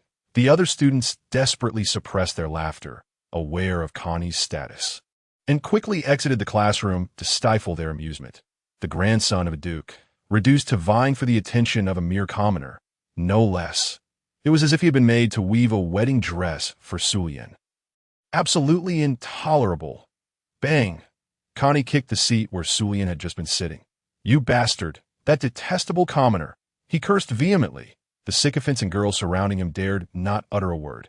How could he, a noble duke, be so shamed? This commoner would pay dearly for such insolence. Connie clenched his fists in furious indignation, his magical energy swirling violently within him. The troubles he faced could not be evaded, even if much of it was orchestrated by Nalin herself, who reveled in teasing her junior with the demeanor of an elder. Zuisandi watched from the sidelines, her worry mounting. I must inform Lien. I need to go to the dormitory. With that thought, she too left the classroom. However, when she arrived at the male dormitory area and reached the floor where Sulian resided, he was nowhere to be found. Had he gone to eat? Perhaps she should check the cafeteria before heading to the library he frequented. Yet, no matter where Zuisandi searched within the academy, she could not locate him. For outside the academy, along the back street leading to a small hill approximately 500 meters away, the scene was quite different. Unlike the front of the hill, often frequented by couples on dates, this secluded area lacked any scenic viewpoints, the only overlook being an old, dilapidated structure seldom visited. I could see this moment. Dusk had begun to fall. The encroaching darkness, accompanied by the chilling winds of the impending night, felt somewhat eerie. Oh dear, inviting a girl to such a deserted, dark place at this hour is quite frightening, Nalin's voice echoed. What? The proud bloodline vampire is afraid of the night, Sulian retorted. That depends on whom one faces. After all, the other party can also be quite fearsome at night. Nalin laughed. This little fellow seems even more mature than I imagined. Rest assured, I am a half-blood M.Y. family, aware of the truth, has yet to divulge everything to me. I only recently began to notice certain anomalies, and it was only upon encountering you, a fellow blood relative, that I could confirm them, Sulian said, turning to Nalin at this moment. In each other's eyes, their deep blue and dark blue gazes glimmered with a faint luminescence under the veil of night. Sulian's deep blue aura emanated an inexplicable sense of ferocity, instilling fear, while Nalin's dark blue glow radiated an enchanting beauty that was equally mesmerizing. However, to Sulian, the allure concealed boundless peril. Indeed, I sensed nothing before entering the academy, Nalin remarked, shaking her head slightly in disappointment. With a gentle lift of her hand, she utilized her magical energy to return Sulian's book to him. The existence of bloodlines in this world, too, was evident, albeit with some variations among the races. However, since Sulian had crossed into this realm, the information regarding bloodlines on both sides bore similarities. For instance, Nalin's surname, Sedites, one of the 13 bloodline clans. Having lived abroad for many years, Sulian possessed considerable knowledge on such matters. Thus, upon hearing the name, especially when Nalin inscribed it with red magic, he comprehended it instantly. He also surmised the reason behind his self-healing ability. By the way, is it truly acceptable for you to enroll using your real surname? Sulian could not help but inquire. You truly do not understand. In our bloodline, surnames are merely a matter of preference in public. Aside from our kin and your kind, no one is aware of our clan surnames. Speaking of which, how did you deduce my lineage from my surname? Considering your apparent ignorance? Nalin asked, intrigued. Indeed, this little fellow is rather peculiar. It seems I must learn more about him, for I may discover something fascinating. My relative's notes provided some insights, and besides, one can ascertain lineage without needing a surname. Sulian fabricated a casual excuse that I certainly cannot say I knew from my past life. That is also true. Nalin nodded, harboring little doubt. Although she was not entirely clear, it seemed that you had employed some form of blood magic to acquire a noble title from the Armenic kingdom, allowing you to relocate to our comparatively tranquil Avisu kingdom, correct? Sulian inquired. Nowhere in my self-introduction did I claim to be a noble, Nalin replied, her gaze lingering on Sulian with a hint of intrigue. Wow, this little one is quite clever, isn't she? You really enjoy playing games, Sulian said, shaking his head in disbelief. The message I left in this textbook is a military cipher of the Avisu kingdom. You managed to decipher it and come here. and yet you still feign ignorance? Indeed, Nalin's arrival was largely due to the information Su Lian had embedded in the textbook he lent her. However, given Nalin's current demeanor, it was likely she would have secretly followed him regardless. Yes, I suspected. Your name is not the Su Lian inscribed in the textbook. If I am not mistaken, it should be Su Man Lian de Heir, correct? The Su Man royal family, with the special prefix denoting your surname. Nalin said with a hint of pride. If that little duke knew that he had been insulting someone of royal lineage, I wonder what his expression would be. It seems rather amusing. Su Lian could not help but admire her deductive skills. Su Lian had a fair understanding of how she had arrived at her conclusion. Initially, upon their first gaze, he felt no surprise at her presence, as if he had encountered her before. Coupled with the deliberate use of a military cipher, it was clear he had acknowledged her transfer from the Ain's military academy. Even if Nalin had not met him before his departure from Ain's, she could have gleaned information about the grandson of Prince Isha, who had recently graduated from Ain's from other instructors. There was only one grandson of Prince Isha, and that was Su Lian Man de Heir.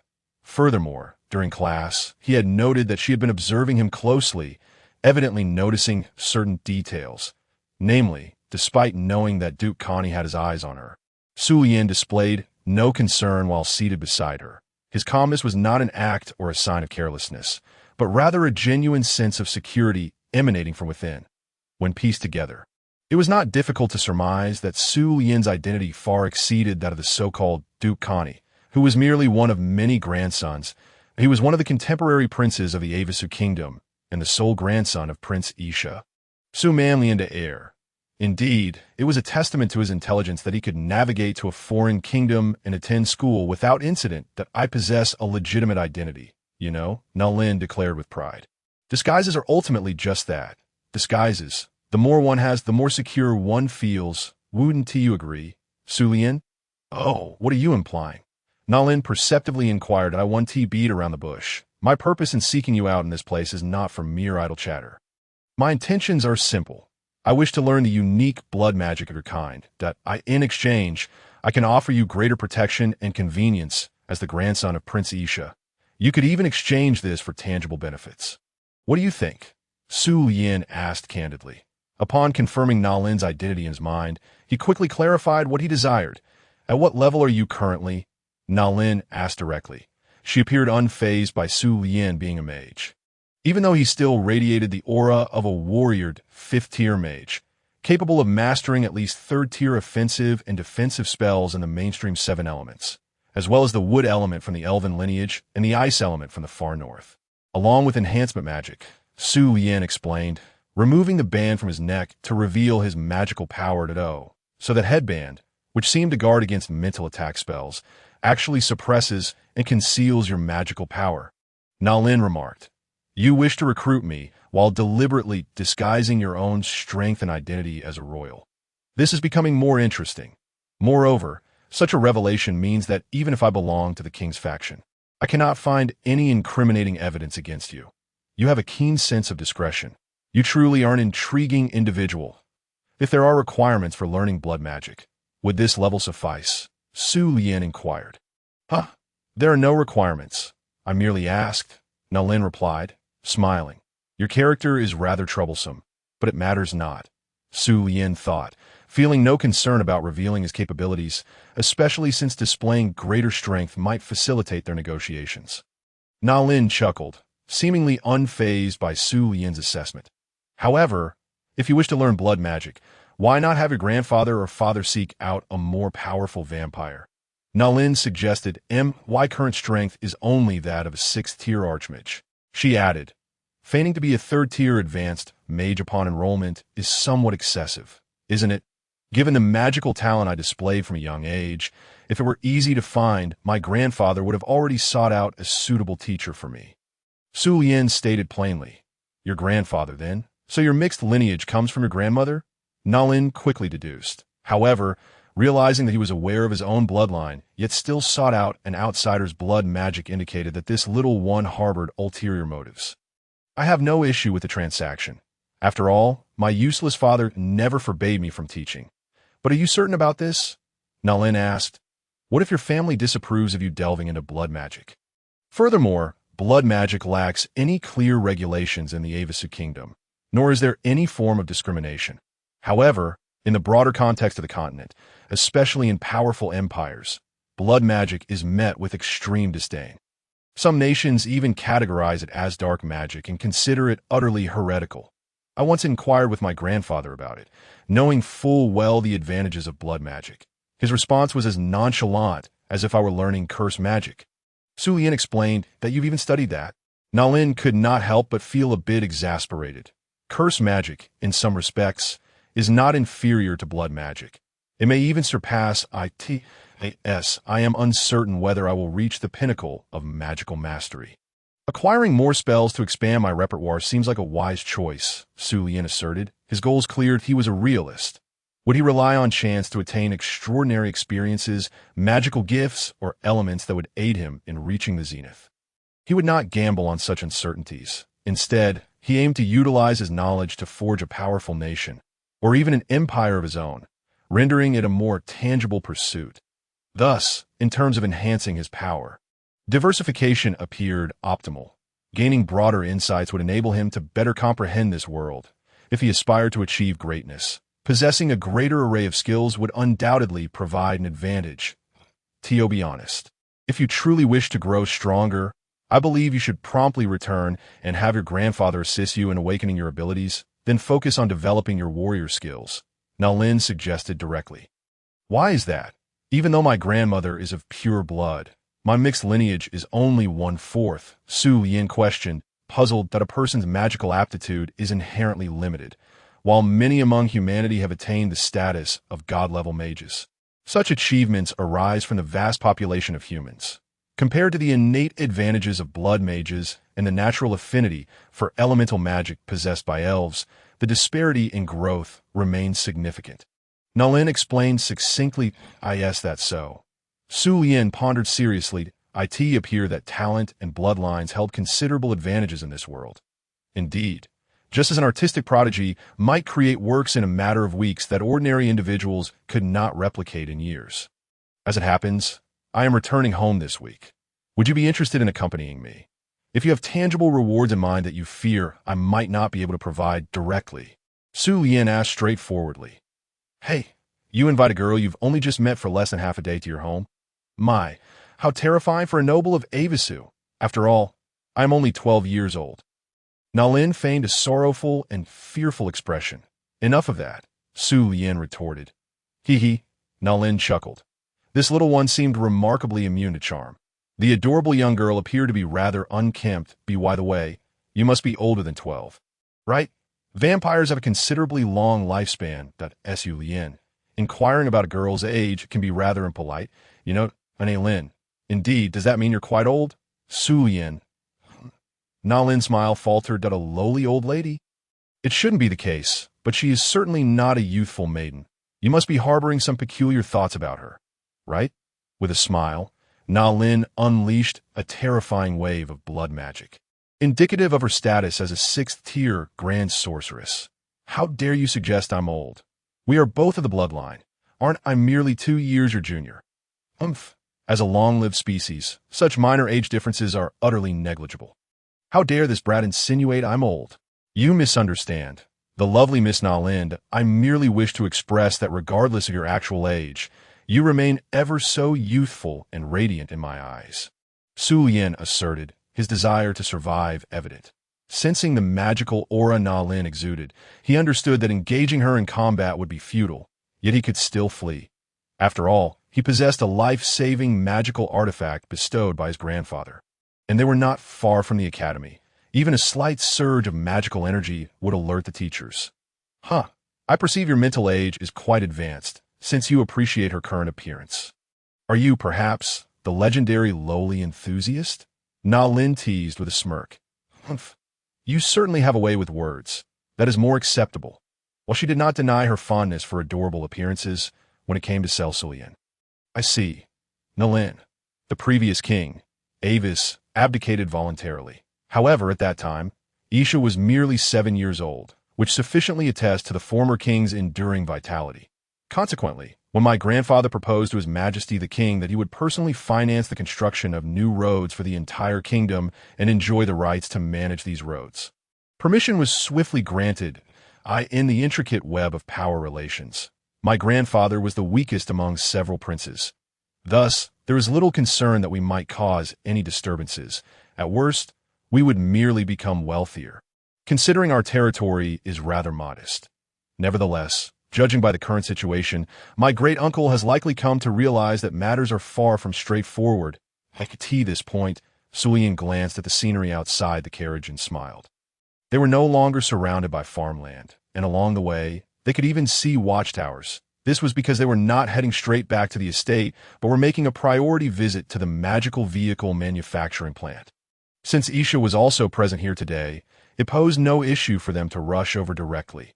Mavis furrowed her brows slightly, as she had begun to sense something amiss. Mavis, I am aware of your lineage from a family of potion masters. Yet, you pursued mechanical engineering out of a profound admiration for knight mechs, and after returning from your studies among the goblins, you took up a teaching position at Polaris Academy and became an honorary professor at the Knight Research Institute. Therefore, I wish to inquire if you have any interest in learning about the manufacture of large-scale machinery beyond knight mechs? Or perhaps, would you be inclined to participate in the creation process yourself? Sulian inquired, his tone noticeably more serious than their usual casual banter, and the atmosphere had shifted subtly. I could see this moment. Both Mavis and Nalin had become acutely aware. The fact that Sulian had smoothly continued the conversation to this point was not mere idle chatter, but rather an elaborate prelude to the inquiry at hand. Mavis Halifaxis, the golden-haired beauty of a professor, was one of Sulian's targets for persuasion. After all, she possessed the remarkable prowess of a seventh-tier archmage alongside her dual professorship in potions and mechanics, and her keen interest in knight mechs made her an ideal candidate. However, in Sulian's hierarchy of objectives, she was positioned in the second tier, as her family of potion masters resided within the territory of another prince. To persuade her would be tantamount to undermining the prince's authority. If anything were to transpire, could I simply pretend I saw nothing? Mavis inquired. What is there to see? Professor Mavis, you are merely here to observe the magical vehicle manufacturing, are you not? Sulian replied, fully comprehending Mavis's implication. Then let us behold the new magical vehicles, Mavis consented. What new magical vehicles? The gates of the magical vehicle manufacturing plant swung open, nestled against the mountains. The plant had been expanded from the original carriage manufacturing facility 4 years prior. It was surrounded on 3 sides by lush, forested hills, with a chain of great mountains stretching behind it, culminating in a picturesque bay where the land met the sea after traversing the last mountain, towering at approximately 1,000 meters. This secluded bay area, isolated by peaks, was the only undeveloped section of coastline within the territory of Peter Saint. Sulian was the first to disembark from the carriage, utilizing basic spatial magic for short-distance displacement. A complex array of magical runes enveloped him from head to toe, transforming his Polaris Academy uniform back into the specialized research attire stored within his magical ring. Wow, you can use basic spatial magic in such a manner. Aren't you afraid of your clothes getting stuck to you during the transformation? Nalin exclaimed, slightly astonished. However, she had to admit that this spatial garment-changing magic was quite impressive. By prioritizing magical energy coverage over the skin, one can delineate the area of magical influence, effectively avoiding entanglement. During the spatial transformation, Sulian explained succinctly. This was an inspiration he had gleaned from his programming studies. It was remarkable how such complex concepts could intersect in certain aspects that's so. I should try in the carriage, Nalin said, intrigued as she darted back inside. You have even studied spatial magic? Mavis inquired, somewhat surprised. After casting a wind-based soundproofing spell within the Tatel camp, Mavis was no longer astonished by Sulian's magical abilities. Master, even intermediate-level magic is exceedingly challenging, Sulian remarked. Soon, Nalin emerged clad in a delightful Gothic dress, looking rather adorable. Come, let me show you around, Sulian said. The 2 lovely ladies nodded in agreement. With Sulian and Uncle Ryan present, even unfamiliar visitors were granted passage and permission to observe. This included access to the research workshops for the latest magical vehicles and the development workshops for various control instruments and magical devices associated with the magical vehicle heads, all without incident. Mavis was exceedingly thrilled, eagerly inquiring about the principles behind each area they visited.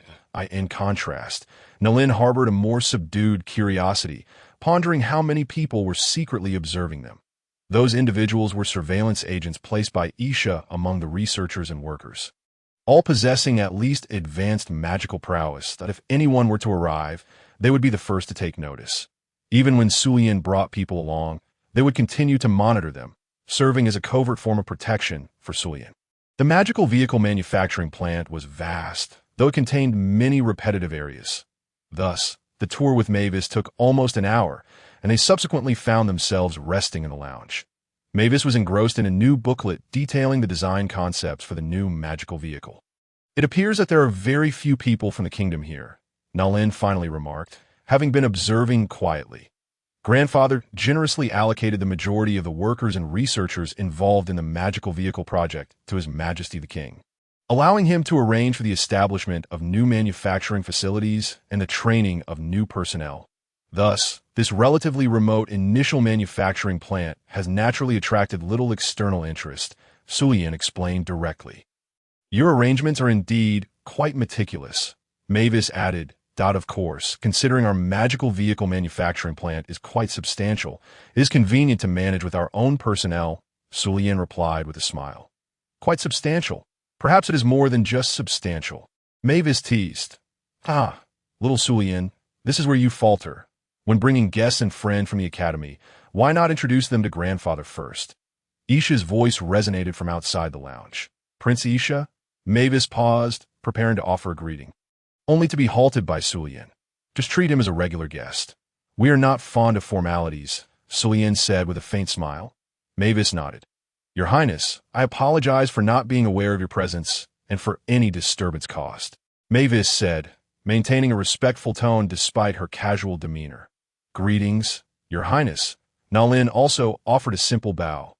Indeed, this little fellow lacked the authority to guide us into more clandestine areas and could only permit us to view the ordinary sections as a prince.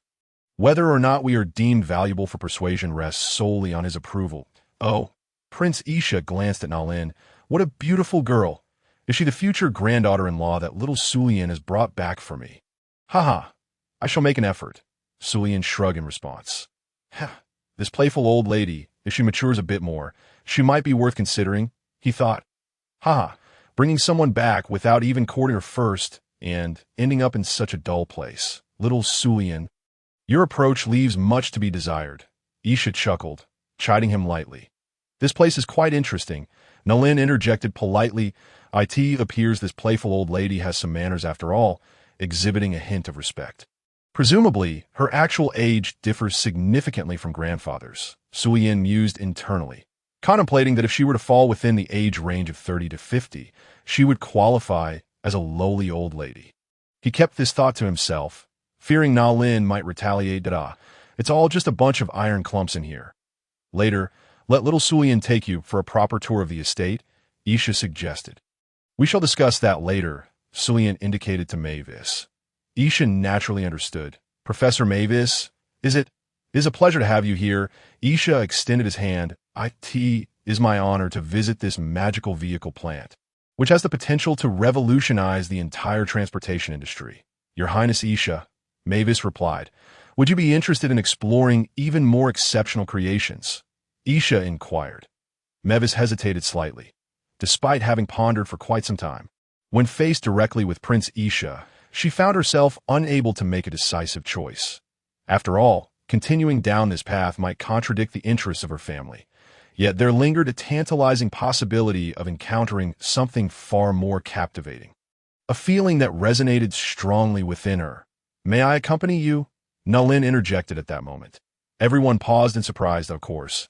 Isha replied with a smile, his gaze swiftly shifting to Mavis. Let's go take a look then. Mavis acquiesced. Then please, Professor Mavis, Isha said, and Uncle Ryan promptly stepped forward to lead the way as Isha and Mavis departed the lounge. Sulian and Nalin followed a step behind. Sulian glanced at Nalin. who responded with a playful wink and smile.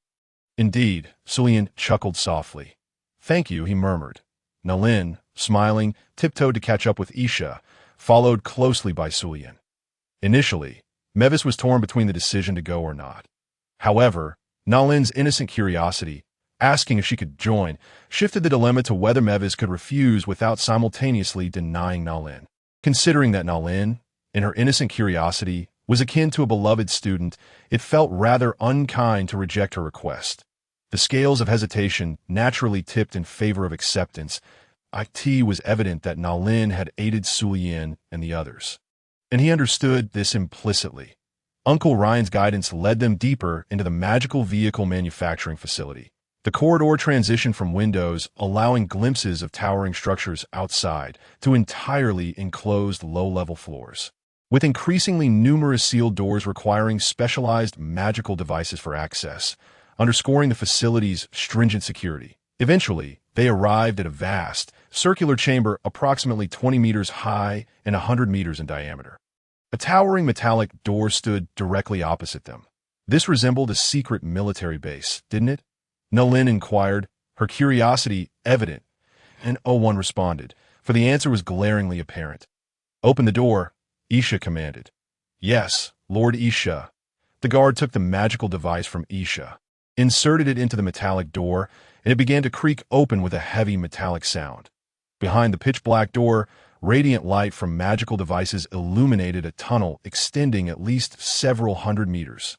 Mevis had sensed earlier that they had already entered the mountain behind the magical vehicle manufacturing facility, and now they found themselves traversing an expansive tunnel. One could only imagine that the mountainous region beyond had been entirely hollowed out. Mevis felt a surge of anxiety, her heartbeat quickening. What exactly was Prince Isha producing behind this door? Night mechs for waging war? No. Unless it was the lowest tier akin, first level, model, night mechs required high-powered elemental cores. If Prince Isha were secretly acquiring or manufacturing these in bulk, the king would surely take notice, especially given that even the least threatening princes would be under scrutiny.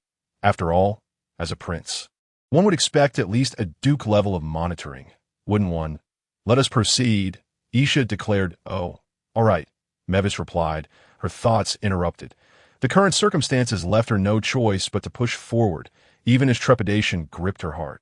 Her innate curiosity as a human compelled her to uncover the colossal secret concealed within this mountain's belly. At the tunnel's end, a dazzling light greeted them. The scene before them was chaotic. This machine's coordination is off. Hurry and adjust it. Retract the landing gear and bring over the newly developed cannon. Watch it, be careful. 1, 2, down, okay, stop. Before them bustled numerous researchers and workers, some even clad in military garb, each engrossed in their respective tasks. Most astonishingly, there were individuals of various other races, notably the goblins. Researchers here included goblins. In the scale, it was overwhelmingly vast. As far as the eye could see, it stretched at least 2 kilometers with a similar width, suggesting an area of nearly 400,000 square meters, a colossal weapons manufacturing facility. Most crucially, aside from a section familiar to Mevis housing night mechs, she recognized none of the other creations. Welcome to the Ursa Arsenal, Sulian exclaimed, spreading his arms in a welcoming gesture. Ursa Arsenal. Mevis still processed this revelation. The half-finished tanks, the incomplete aircraft, and various bionic weapons based on the world's magical puppetry were abundant and diverse. Despite primarily utilizing conventional metals, even areas requiring alchemical metals only reached the level of akin, first level, night mechs, indicating remarkably low manufacturing costs. Yet without exception, each type of unfinished weapon exuded an aura of danger. Aside from especially designed night personal armaments, all weapons here employed low-grade, magical elemental cores and were predominantly crafted from ordinary metals, Sulian explained succinctly. Ordinary metals? How can they withstand magical attacks? Mevis queried, perplexed. It's simple. I'll take you to see the finished products, and you'll understand, Sulian replied. At that moment, Uncle Ryan had summoned someone, specifically a goblin that the little boss is personally leading the charge. By the attire, I see it's from Polaris Academy. A grease-stained goblin elder approached. Greetings, I am Mevis Halifax from Polaris Academy. Mevis introduced herself, extending her hand. The goblin elder glanced at Mevis's pristine hand, with my hands all greasy. Let's skip the pleasantries. Just call me Cam. He waved dismissively. He quickly turned his attention to Isha. By the way, big boss, are you sure you won't bring back a batch of better magical cores? Last time, in testing the tank's speed, we overloaded and wrecked several. Cam directly inquired of Isha, Do you really think the king isn't keeping an eye on me? All these low-grade magical cores are hardly credible. I dare not procure a large quantity of better ones. Isha replied with a chuckle. Don't be such a coward, big boss. You're destined for greatness. Cam exclaimed, unperturbed. Indeed, you're quite bold. At worst, you can just run away. Right? Isha shook his head in disbelief. Tisich, Cam scoffed, clearly unimpressed that it was evident that their relationship was amicable, allowing for such casual banter. Looking to see the finished products, are we? Follow me. Cam gestured to Mevis. Cam had arrived in a transport vehicle powered by minimal magical elemental cores, easily accommodating several individuals. All right, Mevis acknowledged. As they boarded the transport, it slowly began to move without any issue of stability. By the way, little boss, according to the tank design you modified, the overall metal weight will surpass that of Darlita significantly. Especially since you intend to create a heavy model. Each tank will weigh at least twice that of 2 Darlitas, Cam remarked. Night mechs, after all, were humanoid in shape, making them considerably less bulky than the square dimensions of tanks. Just earlier, Mevis had inquired about how ordinary metals could withstand the magical cannon fire from night mechs, if not designed for heavy duty. Cillian asked, what's there to fear? I'll simply employ lightweight, high firepower designs. If you can hit me once, I've already incapacitated several of yours. Cam retorted, Is it really that fast? Mevis quickly grasped out of course. Unless it's a specially designed model, no Darlita below level 5 can outpace a lightweight tank's maneuverability. Uncle K is it within level 5. Such a feat would require both martial warriors and mages to operate those knights. Yet they cannot surpass your new type of weapon here? Mavis exclaimed in astonishment. Did you not arrive on a magical vehicle? Uncle Cam questioned in puzzlement. Of course. Mavis was about to say something, but then she paused. Wait. A magical vehicle. It seems Su Yin mentioned before that the maximum speed of a passenger magical vehicle can reach up to 110 kilometers per hour. However, magical vehicles operate on special routes. Conventional weapons could hardly achieve such speeds on complex terrains. Could they? Mavis remained skeptical. You shall see for yourself soon enough. Uncle Cam was too lazy to explain.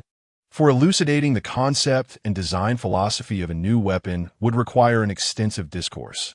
It was far more efficient to let one see the finished product directly. Mavis, brimming with intense curiosity, awaited the slow journey of the transport vehicle, while Nalin curiously glanced around. Undoubtedly, this area had been hollowed out within the mountain range, and Nalin couldn't help but marvel. Such a massive excavation of the mountain would surely necessitate the assistance of numerous earth mages. Wouldn't it? There are plenty of earth elementals here. Their earth mages could indeed clear out such a vast area in no time. Furthermore, Nalin attempted to extend her mental power downward. Do not extend your mental power downward.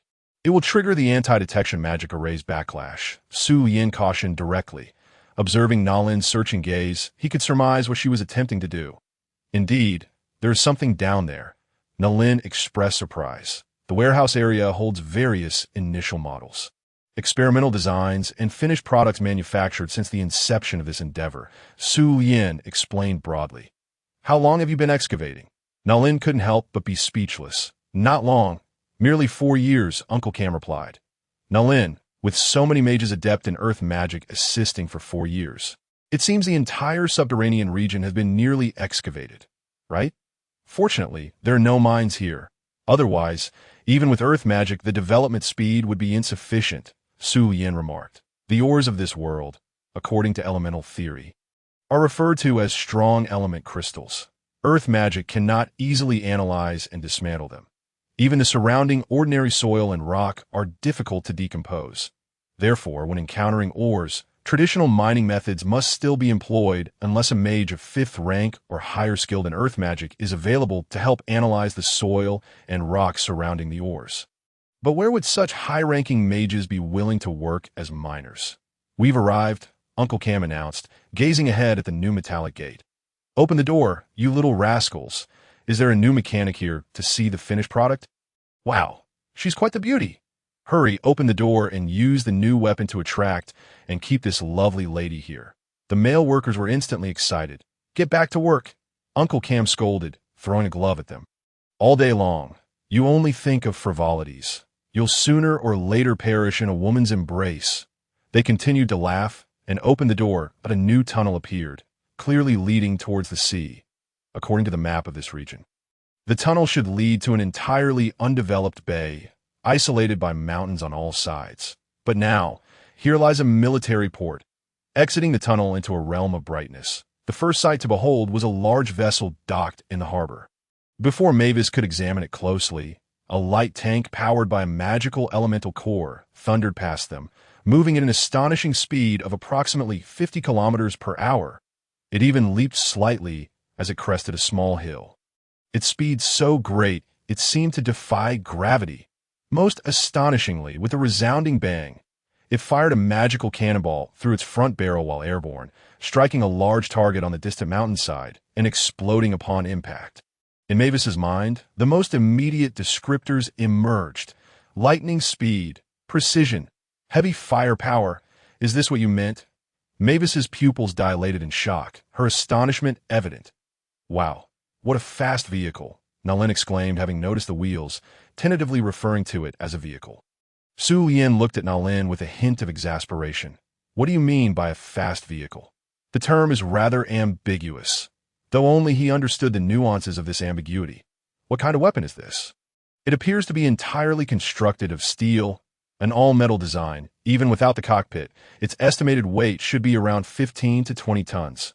Our kingdom, the Kingdom of Avisu, has new type Terry, level 3, Frostblade Knights that, when fully charged, can only reach a speed of 30 kilometers per hour and cannot maintain it for long, as overheating magic would damage the alchemical fibers that actuate the joints. That speed just now surely exceeded 40 kilometers. Perhaps even 50. How is this possible?" Mavis bombarded with questions, her shock rendering her oblivious to her composure. "Should I explain, or will you?" Uncle Cam asked. "Uncle Cam, you explain it to the teacher. After all, I haven't been here for 2 months. And you might have developed something new," Su Yin suggested. "Tisk, it's not good for someone so young to be lazy," Uncle Cam retorted. "Then I'll prepare a training tank for you to try." "Mavis," Su Yin offered. "Go ahead, but don't use the number 8. It was smoking this morning due to that rascal Falden, and it hasn't been repaired yet," Uncle Cam instructed. "All right," Su Yin replied. Su Yin and Uncle Ryan went to prepare the training tank, while Nalin stayed with Ursha to watch Uncle Cam explain the tank's general design concepts and principles to Mavis. Ursha smiled subtly, clearly pleased at the prospect of a new mechanical engineering professor joining their ranks, while also discreetly observing Nalin, whose attitude towards these new weapons was evidently not typical for a 12-year-old girl. Soon, Uncle Cam had finished explaining, and Su Yin and Uncle Ryan arrived with 2 training tanks. Unlike the tanks from Su Yin's original world, which required a commander, driver, and loader with some lacking automatic loading, the magically designed tanks could be operated by a single individual. Inside the driver's cabin, a specially crafted magical device projected a light magic screen, allowing for a clear 180-degree view through the tank's metal armor, which was still undergoing optimization.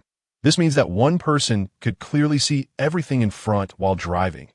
Commanding and driving could be managed by a single individual. Firing was equally straightforward. The tank's cannon was filled with pre-charged magical energy, and the aiming operations were optimized onto the light magic screen. One person could manage the entire operation of the tank. This is the convenience brought by magic, maximizing operational efficiency. At this moment, Mavis had already entered the tank's driver cabin. "Teacher, do you need me to come in and teach you? The training tank has a designated co-pilot seat." Su Yin inquired. "I'll take a look first." "There's no rush," Mavis replied excitedly, as a developer of knights. Her own knight driving skills were adequate. Additionally, the tank was designed to accommodate the operational familiarity of this world's inhabitants. Thus, some adaptive modifications were made in its operation design. Essentially, Mavis would have no difficulty operating it. After all, The magical cannon of the training tank possessed very low power. There was no fear of accidentally injuring anyone. If you think you can manage, I'll engage in a mock battle with you using another tank. You just need to hit me once with a magical cannon, Su Lian proposed. This was also the reason he brought 2 tanks. My combat abilities are rather weak, Mavis confessed, feeling a bit flustered. She could develop and pilot night mechas, but her combat operational skills were virtually non-existent. Just being able to start and operate this completely unfamiliar tank and fire the magical cannon seemed sufficient. But to engage in combat? Don't worry. I'll take it slow, and I'll have Uncle Ryan bring over a knight for you to try and hit him with, Su Lian assured with a smile. Oh, well then, Mavis conceded, if you're going to go easy on me, I should be able to hit, right? I also want to go up and have some fun, Nowlin suddenly remarked. You seem rather indifferent to these things throughout the journey. Don't you? Su Lian queried with a hint of confusion. I was quite astonished. You know? Nowlin replied with a smile, showing no signs of surprise whatsoever. Indeed, but if you end up feeling nauseous after the rapid maneuvers later. That's on you, Su Lian cautioned. Nauseous? What does that mean? Nowlin asked, puzzled. Look over there. Su Lian gestured toward the tank that had just come to a halt in the distance. The driver appeared unable to contain himself. As he climbed out of the cockpit and leaned against the tank to vomit, is there a side effect to driving this thing? Nowlin inquired incredulously. Hasn't he been driving it for 2 months already? Why is he still throwing up? Su Lian expressed his own bewilderment. Well, he drives it like he's flying a plane, zooming around at breakneck speeds. While he's skilled, the fact that he stabilizes only to vomit for 5 minutes after half an hour is quite vexing. Uncle Cam lamented. All right then, we'll rely on him for performance testing. Perhaps we should assign him a priest afterwards, Su Lian suggested. Already done. Uncle Cam shrugged in disdain. Just as he finished speaking, a priest rushed over to administer treatment. This guy is simply toxic, Su Lian and Nowlin exclaimed in unison on the other side. Mewis had spent some time self-learning and had nearly mastered the operation of the tank, which was significantly simpler in comparison to the night mecha. Su Lian, along with Nowlin, entered another training tank's cockpit. Buckle up your seatbelt like this, Su Lian demonstrated. Oh, Nowlin mimicked his actions. Teacher, are the seatbelt, magic cannon valve, and light frequency display confirmed to be functioning properly? Su Lian called out from within the tank. All set, Mewis replied. Then we'll take off. Just stay within the designated area. If you manage to hit us, the exercise ends, Su Lian declared as he activated the magical elemental power core. All right, Mewis responded.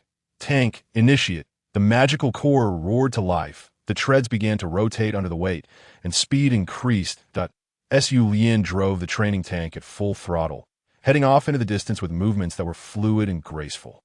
Nowlin, seated beside him, observed Su Lian's driving with great curiosity. He reviewed all operations including steering, climbing, and cannon adjustments, as he certainly did not wish to be abruptly ended by Mewis's cannon fire upon taking off. Hey, the little boss is personally taking a girl for a drive. Really? Who's the other one? Looks like a new mechanic. I heard she's a stunning beauty. The other trainees at the military training ground couldn't help but gather around. Even placing bets on when Su Lian would be hit. Go, beautiful mechanic, blow up the little boss's tank. Yes. Anyone daring to take a girl for a drive deserves to be blown up. Whoa, the big boss is watching over there. Keep it down. Clearly, Isha's authority still held sway here, and only someone like Uncle Cam could engage him in casual conversation. These little rascals, Uncle Cam muttered in frustration. Having spirit is good. After all, keeping them cooped up here for too long can be stifling. Isha doesn't mind. As long as the money's right, they could be in prison and still be content. Why worry about that? Uncle Cam remarked. Haha, Isha chuckled lightly. Mewis had not yet initiated the tank, seemingly waiting for start signal. Just start it. He will dodge, Uncle Cam advised. Okay, Mewis replied. Tank commence. Although they had just briefly tested the tank, the tension was palpable as they prepared to engage in combat mode. Remember to shift gears after accelerating. Otherwise, the wear and tear will increase, and the training tank can't withstand too much rough handling, Uncle Cam cautioned. Mewis appeared confused. Even though the magical power did not require a clutch, suddenly asking Mewis to shift manually might be a bit challenging. Never mind, do as you wish. I doubt you even know how to operate the gear lever on your right, Uncle Cam relented. Accelerate, charge. Whoa. Mewis exclaimed as the sudden acceleration caught her off guard, causing her to mismanage the steering and collide sideways with a small slope. Uncle Cam could only shake his head in disbelief. Isha chuckled as well. This is probably what the little boss refers to as a road hazard, Uncle Cam noted, with only 2 small slopes ahead. If she had deviated even slightly, she wouldn't have collided so accurately. Thankfully, being someone who could operate a night mech, Mewis gradually calmed her nerves, and her driving became more stable. However, she maintained a cautious pace of merely 20 kilometers per hour, not daring to speed up too much. Wow, this beautiful mechanic really can't drive. How is she supposed to blow up the little boss? When I first got my hands on it, I was zooming around at full speed. Then I crashed into the guardrail and was scolded by the boss, forced to clean the restroom all night. The onlookers resumed their chatter. Soot smoke magical device. Su Yin had already begun to move and released a smoke screen. Whoa, the little boss is even pulling smoke. That's ruthless. Beautiful mechanic, quickly fire a wind elemental shot at the little boss. The switch is the second row on your left. Then swiftly switch back to thunder and fire elements and blast him. The onlookers began to direct her, eager for Su Yin's tank to be destroyed.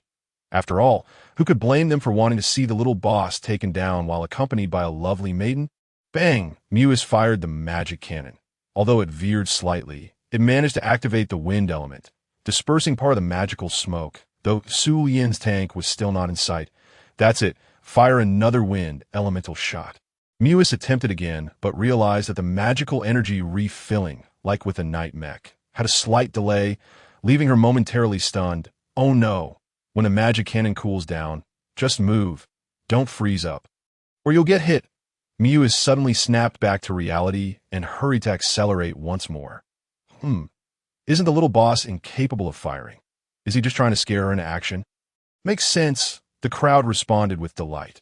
Eventually, after 10 minutes of the audience's chaotic instructions, Mewis successfully grazed Su Yin with a fire elemental magic cannon shot. The impact was minor, but as long as it hit. That was what mattered. All training tanks operated under the same premise, by the end. Mewis was drenched in sweat, feeling tired yet exhilarated from the experience. Engaging with such a sophisticated piece of machinery had sparked a transformation within her, as thoughts of remaining here began to outweigh her desire to return to her family. How does it feel? Su Yin inquired as he steered the tank back, poking his head out of the cockpit. Nalan also poked her head out, joining Su Yin, as it was rather stifling inside. It's incredible, Mewis responded with enthusiasm. After quickly cleansing herself with water magic, Mewis emerged from the cockpit. Let us go. I'll take you to the next one. Su Yin grinned. Next one? Mewis blinked in surprise, momentarily lost in thought. Wasn't this the best new weapon? Look, Su Yin said, pointing upward, up there. What's that? Buzz! 3 propeller planes flew directly overhead, creating a powerful gust that tousled her hair. Mewis was left utterly speechless. New weaponry that could fly. Not just aerial cavalry of magical beasts, nor the expensive custom Earth-based anti-gravity magic, but magical mechs created with wind-based flight magic. Huh. Uncle Cam exhaled a puff of smoke, leisurely holding his pipe that he enjoyed, showcasing the astonished expressions of newcomers. This is merely the initial model, as described by little Su Yin. Isha chuckled. Talking about this makes me mad. That little brat has had new designs for ages, but kept them hidden, waiting for us to thoroughly master this set before revealing them. Uncle Cam, in a fit of anger, declared, there is no other choice. Our current resources are limited, and until we seize new territories that rightfully belong to us, it is impossible to develop superior technology, lest we allow the formidable empire to glean insights from our advancements. That I trust your words. But with so many people to hire, one must always be vigilant. Isha understood this sentiment. Regardless, I still have a few years to live. What I am meant to see will surely be revealed to me, Uncle Cam remarked. Naturally, Isha replied. Having recovered from her shock, Mavis could no longer maintain her composure as a lady. Ignoring whether Nalin was truly Sulian's girlfriend, she rushed forward, grasping Sulian's hand and fervently inquiring about the object that flew across the sky. What on earth is that? Why does it fly without the aid of wind magic or similar spells? A metallic construct, evidently equipped with magical weaponry, a noble sky knight that could be mass-produced? What is its name? What is the principle behind it this time? Surely it is more complex, isn't it? The fact that it can fly so swiftly without the use of flight magic, its speed likely surpasses that of some ordinary third-tier magical beasts. Right? What is its top speed? How fast can it go? Moreover, Mavis was so agitated that she could hardly articulate her thoughts. What are the transportation means in this world? Carriages, although they're night mechs. Those are military weapons. This creation, forged from vast quantities of steel, has the potential for civilian use. It is revolutionary, absolutely transformative. Professor Mavis, how do you feel about tanks? Would you be interested in joining us? Isha inquired as he approached. Oh, I beg your pardon, Prince Isha. I lost my composure, Mavis apologized, her cheeks flushed, stealing a glance at Nalin, the 12-year-old girl who remained more composed than herself. Her embarrassment deepened. Let me make my stance clear. Mavis Halifax wished to join your military research institute. Prince Isha. Initially, she might have hesitated regarding the tank, considering it a weapon of war. However, she continued, that thing in the sky. Please allow me to be a part of its creation and development. Compensation is negotiable. As long as I can join, everything else is secondary. Mavis had completely dispelled any doubts. Would she become embroiled in the wars initiated by Prince Isha? Would there be dangers?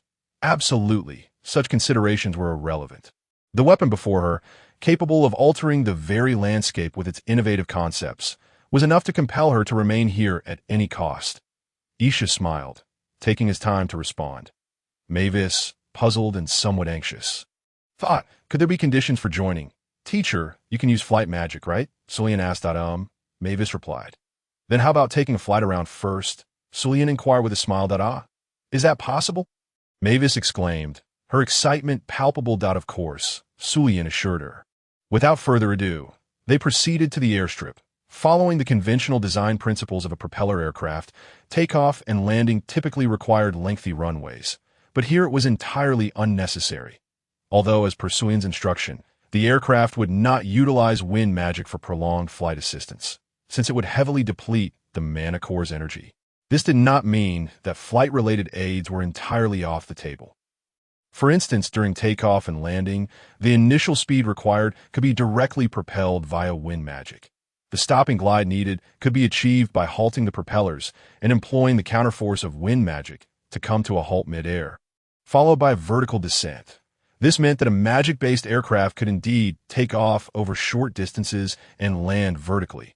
Hence, their test flights could be conducted in this small bay, which also served as a tank training ground. Allow me to introduce our best pilot here, Gabby Walton, Sulian said succinctly. Greetings, Lord Lander and Prince Isha. Gabby responded with a salute that he was selected from Isha's private army. Thus he maintained a serious demeanor. Originally, I was to fly you, with him accompanying us, but now he will take you, Sulian stated. Mission accomplished. Gabby's serious attitude provided Mavis with a sense of reassurance, easing her tension somewhat. Are you inviting me? Nalin teased. Then don't go, Sulian replied with a hint of disdain. The change in plans was due to her.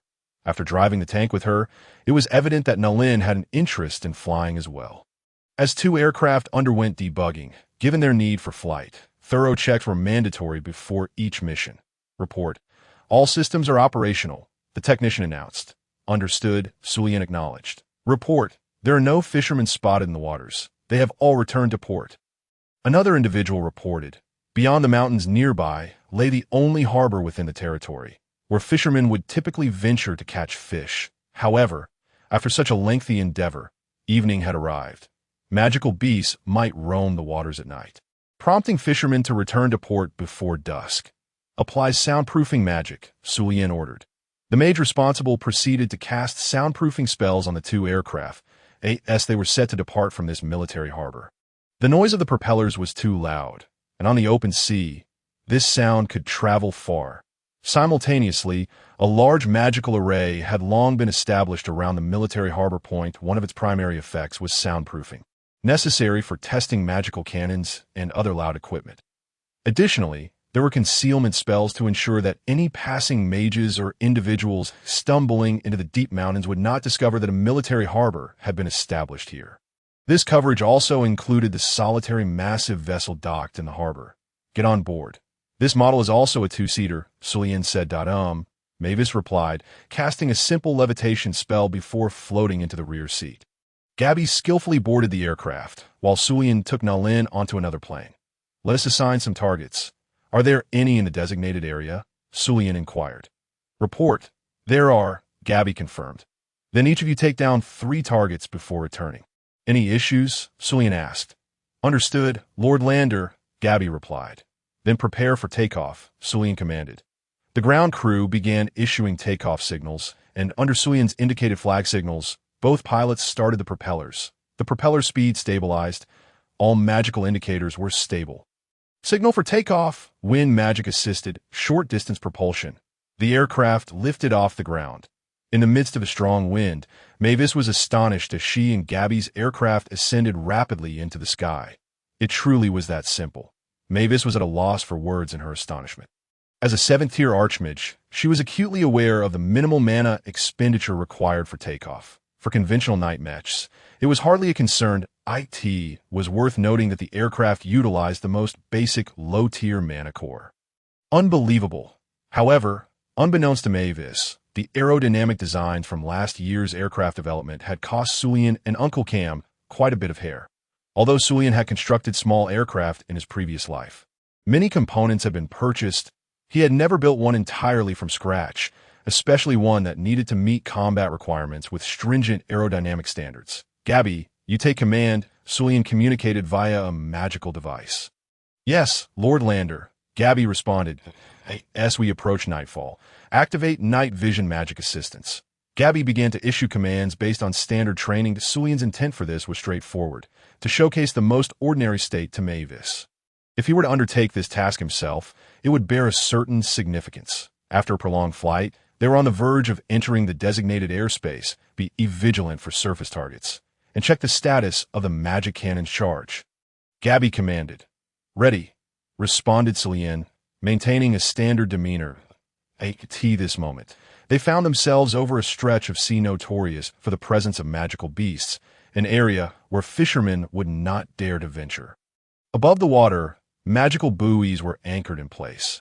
As long as the magical devices beneath the surface remained undisturbed, the buoys would remain fixed in their locations. Target acquired. Prepare for combat, Gabby announced. The number of targets exceeds 20. Maintain altitude and engage with high anti-aircraft fire. Magic attacks are constrained by both range and altitude. Exceeding these limits results in a diminishment of magical potency, particularly for weaker spells. Thus, in conventional warfare, as long as traditional aerial cavalry maintained a certain altitude, ground-based night mechas would struggle to engage them. Lock on at targets. Engage freely, Gabby ordered. Understood, Sullian affirmed. Following standard protocol, he lowered the aircraft's profile, aimed at a buoy, and unleashed the magic cannon. The lightning element magic cannon fired, striking true. On the opposite side, Gabby also hit a buoy, and after both had successfully engaged their targets, they promptly ascended to await the recharge of their magic cannons before repeating the maneuver. A remarkably standardized operation.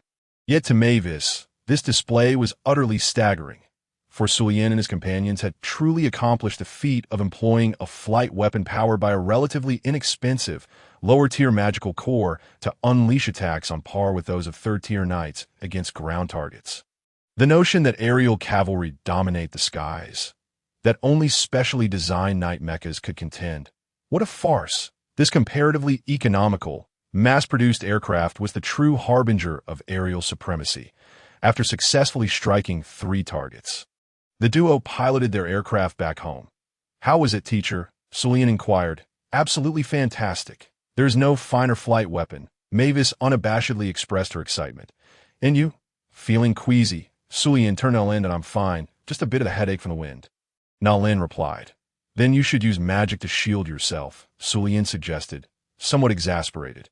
Using wind magic adeptly, he cast a wind shield around Nalin, concerned she might hesitate to employ magic during the flight. Oh, how considerate. You're making me blush, Nalin responded playfully. Indeed, Miss Nalin, your beauty and charm warrant such attentiveness, Sullian replied. Bemused, the return journey unfolded under the cloak of night. The 2 aircraft descended smoothly to their designated landing zone. marked with an H, amidst lights that Mavis could not decipher. Oh, what a pity. Had I not known that the young boss brought a lady into the skies, I would have insisted on a more thrilling sortie. A nonchalant voice interjected as they disembarked. Following the sound, they spotted Isha and Uncle Ryan, accompanied by several individuals whose attire suggested they were aerial cavalry. Uncle Cam was absent, likely preoccupied with his own affairs. Prince Isha's aerial cavalry? Mavis pondered internally. Hey, don't get any ideas. Our aircraft is a trainer model and is utterly incapable of contending with your fifth-tier aerial cavalry, Sulian retorted. The fifth tier? Mavis exclaimed in surprise. Mavis-sensei is a great mage. If you dare to engage, she will surely bring you down, Nalin declared, adopting a defiant stance. A great mage. Wasn't that new beauty a mechanic? So young, the individual referred to as Wild Brother remarked. Astonished, typically, those who delve deeply into academia at such a young age seldom master magic as well, for both pursuits are immensely time-consuming. Particularly with magic, it is not merely a matter of accumulating magical power and reciting incantations to ascend and cast spells.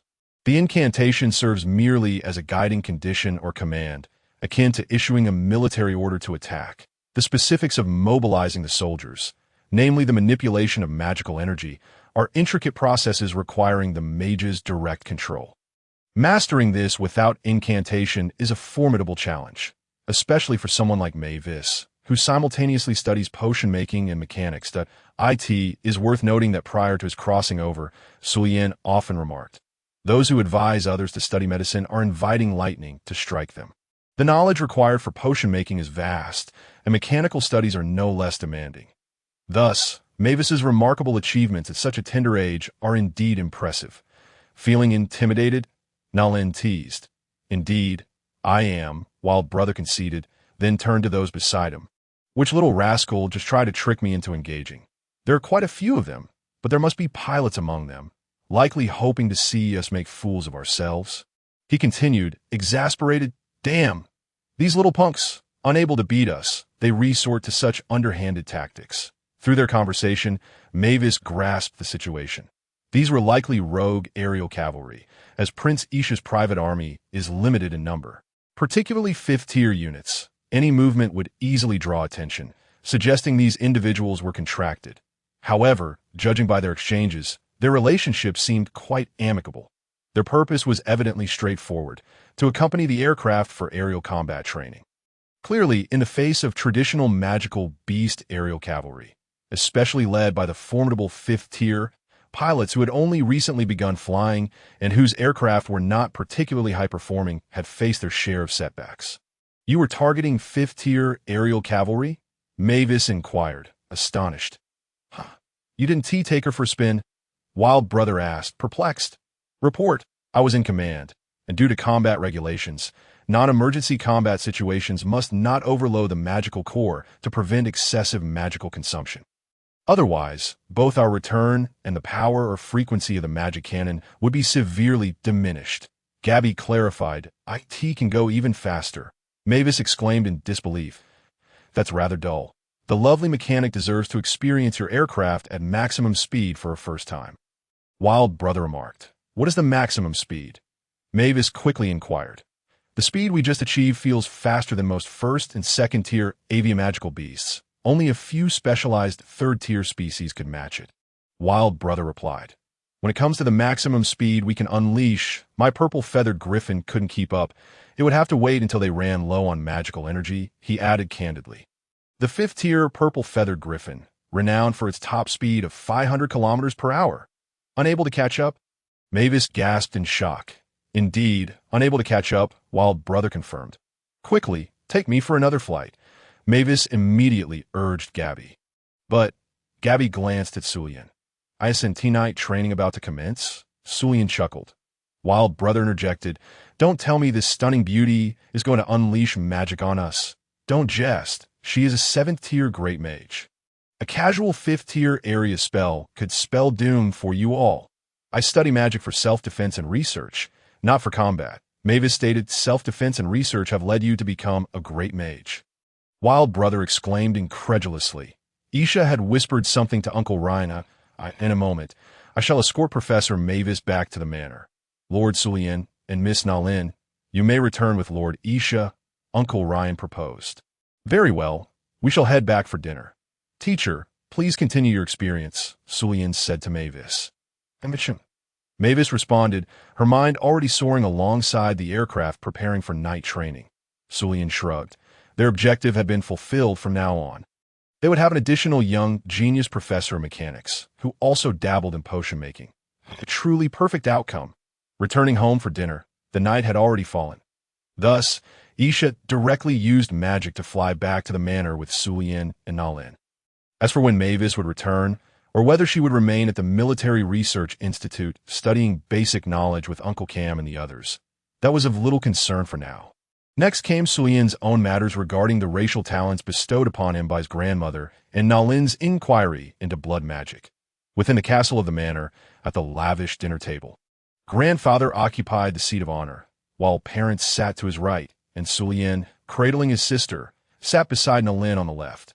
There was but a single servant, who exited after serving the dishes at IT felt rather frugal. Although the food on the table was abundant and delicious, the quantity did not exude opulence. After all, this was a prince's family. Isn't that a bit surprising? Sullian inquired. Indeed, it is somewhat unexpected. The absence of a multitude of servants is quite astonishing. Nalin candidly replied, My apologies, little Nalin. We tend to be rather modest. I only learned this afternoon that a classmate like you would be visiting, so the ingredient preparations were a bit rushed, Mother Ivy said apologetically. The self-introductions had already been completed upon their return home. Aunt Ivy, you are too kind. This is already quite bountiful. I was merely surprised by your family's virtue of frugality, Nalin remarked, haha. Speaking of which, this is little Sullian's first time bringing a peer home. Previously, whether at any academy or while studying with private tutors in the city, he had always been solitary. Isha laughed heartily. Oh dear, am I that special? Nalin teased Sullian with a playful glance. There's a generational gap with those two young. We simply can't connect, Sullian replied nonchalantly. Nalin thought to herself, isn't that a veiled indication that she is older? This cheeky little boy. He must be secretly calling me lowly aunt or lowly old lady. How infuriating. Little Sullian, that is quite impolite of you. After all, little Nalin is still a guest. Isn't she? Father Polly said with a hint of seriousness. Only those in good relationships can share such light-hearted jests, right, classmate Nalin? Sullian smiled. Indeed, that is the case, Nalin responded with a smile. Humph. Just you wait, you cheeky boy. Can lowly aunt bite me? Isha and the others could clearly sense the competitive banter between the two, though they were unaware of the reason behind it. After all, they did not realize that both were individuals with mature mental ages, trapped in youthful exteriors. Thus, they felt an inexplicable aversion towards each other's youthful behavior, even though Nalin could sense something amiss with Sullian's situation. Brother, I want to eat this, little sister Saya pointed at a piece of chicken breast on his plate. The little one, just over 2 years old, could barely articulate her words clearly. All right, but you must finish the vegetables on your plate first, Sullian gently replied. I really have to. Saya looked at Sullian with a hint of pleading in her expression. On the other side, Ivy shook her head helplessly. Saya detested eating vegetables, especially when compared to her exceptionally well-behaved older brother Sullian, which sometimes left Ivy feeling exasperated. Then how about you eat half? And your brother will help you finish the rest. All right, Sullian suggested. Okay, then, Saya reluctantly agreed. Sullian then used a small wind blade spell to separate the vegetables, intentionally leaving less for Saya, which made the little girl a bit happier. Little Saya, if you don't like eating vegetables, would you like your sister to perform a magic trick to turn them into meat? Nalin gently asked from his side. Can you really? Saya inquired with curiosity. Of course, watch this. Nalin then let her magic flow through her fingers, covering the vegetables allocated to Saya. Instantly, the vegetables transformed into pieces resembling chicken breast. Wow. Sister, you're amazing, Saya exclaimed in delight. Give it a try. Nalin encouraged. Saya nodded, struggling to grasp the small fork. She speared a piece of the vegetable-turned chicken breast and popped it in her mouth. That IT truly tasted like chicken breast. Sister, you're incredible. Saya beamed with joy. Would you like me to help you transform that pesky vegetable your brother just took from you into something you love to eat? Nalin smiled. Yes, please, Sire replied eagerly. The little sister quickly forgot about her brother due to the delicious food. Although Sulian felt a bit speechless, he soon smiled again. As long as his sister was happy, it didn't matter. After all, she had finished her meal without being picky. Ivy and the others exchanged smiles, secretly deciding they would ask Nalin later how to perform that magic. If the little one became picky again, they could surely use that trick. As dinner concluded, little Saya's fondness for the unfamiliar big sister Nalin surged dramatically. She went from clinging to her brother in his embrace to holding onto Nalin tightly and refusing to let go. This prompted Sulian to remark, I feel like you're her totem. Nalin responded, respect for the elders and love for the young. Caught in between, one can only face the consequences, Sulian continued. Nalin remained silent. After a while, the well-fed little Saya soon grew tired and was taken to bed. Once the dining table was cleared, they settled comfortably in the dining room. Now let us discuss serious matters. Nalin, you are the bloodline, correct? Daughter of Augustus? Isha inquired directly. Yes, that scoundrel father of mine taught me blood magic for a year before abandoning me, just as he had discarded my mother. Nalin recounted with evident dissatisfaction. I have indeed heard of that man's situation. Do not be too disheartened, Isha consoled, though feeling somewhat awkward. Sulian, along with Ivy and Polly, expressed confusion. Nalin cast a sidelong glance at Sulian, sensing his bewilderment. Augustus, among the 13 great clans of the bloodline, is the most exceptional genius of the Set-Hate clan in nearly 5 centuries, a powerful level 9 mage, and his overall prowess should rank within the top 10 among the bloodline. Nalin briefly explained. Sulian furrowed his brow, feeling a sense of familiarity. Are you implying that having such a powerful father should ordinarily be a source of pride? Yet he is nothing more than a scoundrel, akin to an uncivilized beast, knowing only to propagate himself indiscriminately, albeit not through forceful means. However, faced with a man of elegant and handsome appearance, with impeccable wealth and strength, few women can resist temptation, including my naively innocent mother, who, as a viscountess of the Yemenic kingdom, fell in love with a stranger who barely stayed for a month. I suppose it becomes clear what the situation was. In such circumstances, both Nalin and her mother were likely marginalized within that Viscount family. One could only say that the only thing my scoundrel father accomplished was to sense my existence through blood magic and then come from who knows where to teach me blood magic for a year. Regardless of how much I learned, he left behind a tome of spells and cast blood magic upon my family to obscure their impression of me before he departed. Nalin elaborated on her circumstances regarding her father and lineage. She truly is a viscountess of the Yemenic kingdom, a hybrid of human and bloodline, inheriting more from the bloodline, with a natural aptitude for blood magic. Sulian began to comprehend more. It seems to mirror my past life somewhat. Perhaps better than mine. After all, in my previous life, my parents were both quite indulgent, especially my siblings, who grew up amidst their cold wars and quarrels. Truly, such parents are detestable at any time. Such a father is certainly not worth concerning oneself with. One can simply live independently using the blood magic and talents he bestowed, and perhaps even grow powerful enough to return and give him a few good thrashings to vent one's frustrations. Sulian candidly expressed his thoughts. However, the former version of myself never acted on this thought. I merely indulged in my own interests. After all, my previous life as parents provided me a monthly allowance. Although it may not amount to even 1% of their earnings. That is quite a notion.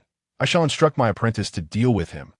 Nalin, seeing, suddenly, the desire to learn her blood magic waned. Ursha steered the conversation back to seriousness. Since it pertains to Augustus, it is easier to discuss, as he is indeed a member of the bloodline familiar to your grandmother, albeit with a rather poor reputation. Ursha concurred. Your grandmother is acquainted as well? Given the long lifespans of powerful beings, it is not surprising that they would know each other. To be frank, little Sulian, are you aware? In truth, matters concerning your grandmother, and even your grandparents, were initially intended to be revealed to you once you had mingled with more friends at the academy and gained a broader understanding of social connections, including your bloodline awakening. However, how should I put it? Little Sulian, you have consistently exceeded my expectations at a remarkable pace. Do you know that? Ursha found herself at a loss for words. Polly, as a father, nodded in utmost agreement. Only Nalin stood by, perplexed. Truly, I had initially planned to teach you magic at the age of 4, as most children typically begin at 5 or 6, but I thought starting a bit earlier would be beneficial. Yet, you began exploring magic books on your own at 3, awakening your magical powers. Once you had mastered your first spell, I was prepared to guide you in experiencing various forms of magic. Instead, you had already unleashed all the introductory spells from a multitude of magic texts. Afterward, seeing your exceptional magical talent and eagerness to learn, I considered introducing you to potions, alchemy, and machinery. But lo and behold, you had already assembled a mechanical bicycle, racing around the estate. As for potions and alchemy, you healed the ailing fowl in the backyard with experimental potions, and that withered tree slated for removal was blown apart by the explosives you concocted from alchemical powder. Can you imagine that sensation, little Sulien? Ursha inquired with a hint of exasperation. Ta-da, perhaps. Sulien awkwardly scratched his head. With so many novel wonders in this world, how could my nature possibly remain idle? Speaking of which, could it be that I've discovered I'm actually a reincarnation? While I cannot know for certain, is there perhaps some form of resurrection magic in this realm? So, you are quite remarkable, aren't you? Just how much have you learned? Nalin could not help but express her curiosity. While other children were engrossed in games, he was already conjuring fireballs and creating things. By the way, the magical vehicles, tanks, and planes were all his creations. Ursha felt an inexplicable surge of anger as a grandfather. Whenever he sought to teach his grandson, he found that the child had self-taught quite well. Self-taught, indeed. Very well, but there are limits to what one can learn independently. And there will still be much to teach in the future. And yet, here we are. At the age of 7, you devised designs for magical vehicles, and upon returning from the Knights Institute, you promptly produced tanks and aircraft. What more can be taught? Anyone would struggle to impart knowledge to you. You could practically teach others. You designed all of this. Nalin finally expressed her astonishment. Whether it be tanks or planes, she had maintained a composed demeanor while riding them. Yet it did not mean she was unaware of their significance. The fact that it was all conceived by Sulien was simply unfathomable. Sulien did not nod, merely adopting a tacit acknowledgement that in truth. He felt a tad embarrassed, as these inventions were originally the fruits of wisdom from his previous world, and he had merely appropriated them upon arriving here. Even now, you had previously mentioned blood magic, and I had contacted your grandmother to assist you in finding familiar bloodline vampires, alongside letting you learn about your grandmother's history, that I was curious to see if you might awaken a commendable bloodline talent.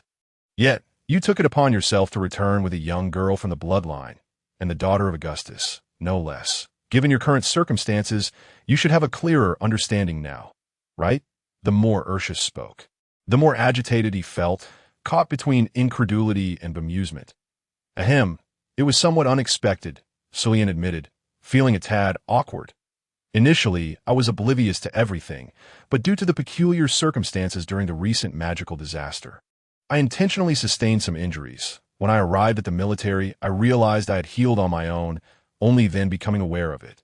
There are not many races with self-healing abilities, and upon reflection, it seems our family has always lacked a particular metallic ornament. Furthermore, whenever you provided me pocket money, it was always in gold coins, and, with Uncle Ryan accompanying me outside, he handled the transactions. So I never received any change. This implies that I have had no exposure to silver items since my childhood. Finally, when Nalin fortuitously transferred to my school, I inexplicably sensed the blood aura and became convinced. Your grandmother is a bloodline werewolf. Am I correct? Sulien articulated his deductive reasoning. This world indeed shares many similarities with the one Sulien previously inhabited, yet it is not entirely the same. For instance, in this realm, werewolves and vampires are regarded as a type of beast folk in legends, yet they possess formidable blood powers and prefer the night, shunning sunlight, which diverges from traditional beast folk traits, leading them to be classified separately as bloodlines. Werewolves dislike daylight, and if they venture out, they would take on human form. Some even prefer human form during the night, only transforming into werewolves in battle. In such states, those unfamiliar may mistake them for ordinary werewolves among beast folk. Vampires also eschew daylight, yet unlike the vampires of Sulien's former world, who perish under sunlight. They are akin to unique beast folk resembling bats, and thus fear not the sun. Naturally, there are numerous similarities. For example, regarding surnames, Sulian was initially uncertain. However, some aspect described by Nalin confirmed the shared surname. Additionally, in this world, the relationships between werewolves and vampires, both of whom belong to the bloodline, are not particularly harmonious. Essentially, they coexist separately, indifferent to one another. Regarding blood power, vampires excel in blood magic, while werewolves are proficient in blood combat techniques. Thus, even among beast folk, there exists a degree of trepidation towards their powers, especially since vampires do indeed consume blood. And werewolves hunt fresh flesh. The distinction lies in the fact that these actions are not primal instinct for sustenance, but rather necessities for cultivation.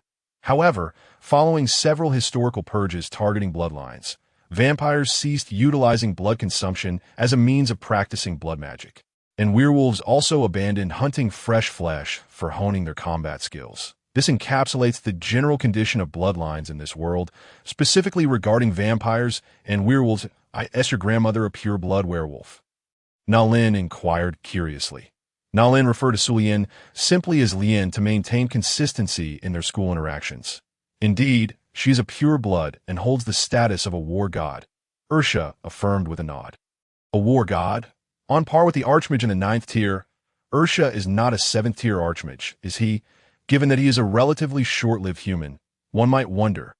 Are you perplexed? Ursha looked at Nalin. Apologies, I am indeed somewhat confused, Nalin admitted, feeling a bit embarrassed.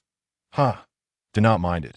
Aside from my princely status, I possess nothing worthy of her, Ursha remarked, simultaneously feeling compelled to critique little Sulian for his tendency to conceal his abilities. He had initially planned for Sulian to learn to hide his true self before attending the academy. Ursha cast a disapproving glance at Sulian. Why? Because Sulian, upon graduating from Ainz at the age of 10, proactively requested to conceal his status as a mage. Indeed, he had concealed his mage rank. Ursha had even intended to send him to the Magic Academy. It was rather excessive to hide one's identity as a comprehensive mage while enrolling as a high-tier warrior. Nalin nodded. You, a grand mage, transferred to the academy as a high-tier mage. You have no right to criticize me, Sulian retorted, exasperated. Is your situation akin to mine, Nalin? Indeed. You are absolutely correct, Miss Nalin.